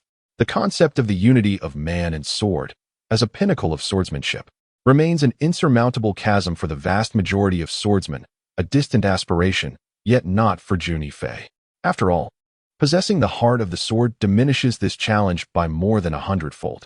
In this battle, I, the young master, concede with utmost respect. I have encountered no opponent more formidable than you, Jun, over the past few years.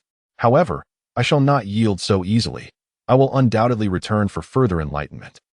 With these words, Gu Haichen laughed heartily and departed from the sword lake, seemingly indifferent to the allure of the rewards for the top three. This duel was nothing short of spectacular. Although Jun Yifei ultimately triumphed over Gu Haichen, it did not cause much of a stir, for the prowess he displayed was evident to all. The warriors who participated in this Sword Lake martial assembly have since dispersed. The brilliance of this event far surpassed those of yesteryears and is destined to leave a significant mark in the annals of Lu City's history. Zhu Gan and Fat Tiger, unable to linger after the conclusion of the martial assembly, took their leave first, while Jun Yifei and Chu Junyu, as the top 3 contenders, remained. Jun Yifei, why did you not concede earlier? With my strength, I am undoubtedly no match for you, Chu Junyu asked earnestly, gazing at Jun Yifei. As a gentleman of good breeding, I do not take pleasure in striking a lady, Jun Yifei replied with unwavering certainty. Chu Junyu.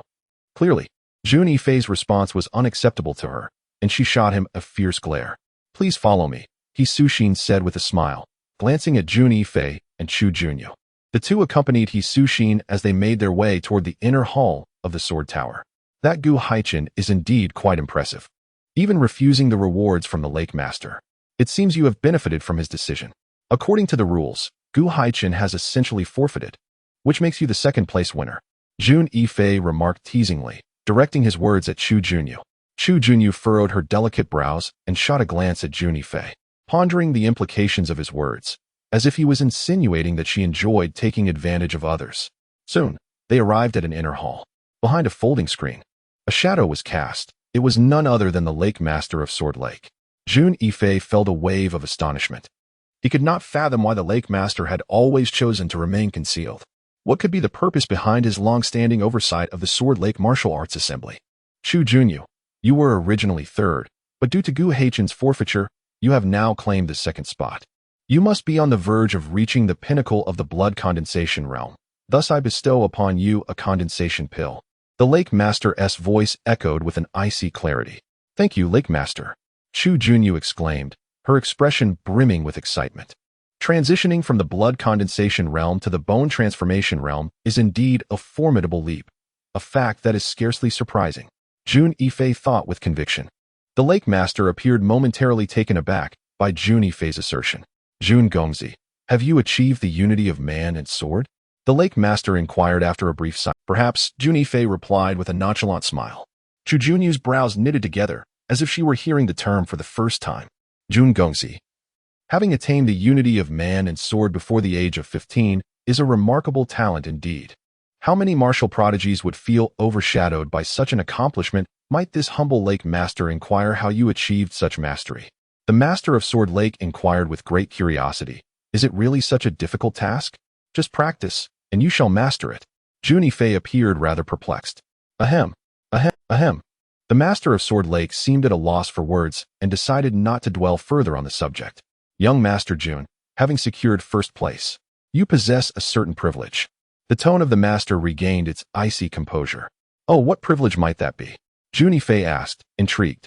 You may select the type of reward you desire, be it elixirs, secret manuals,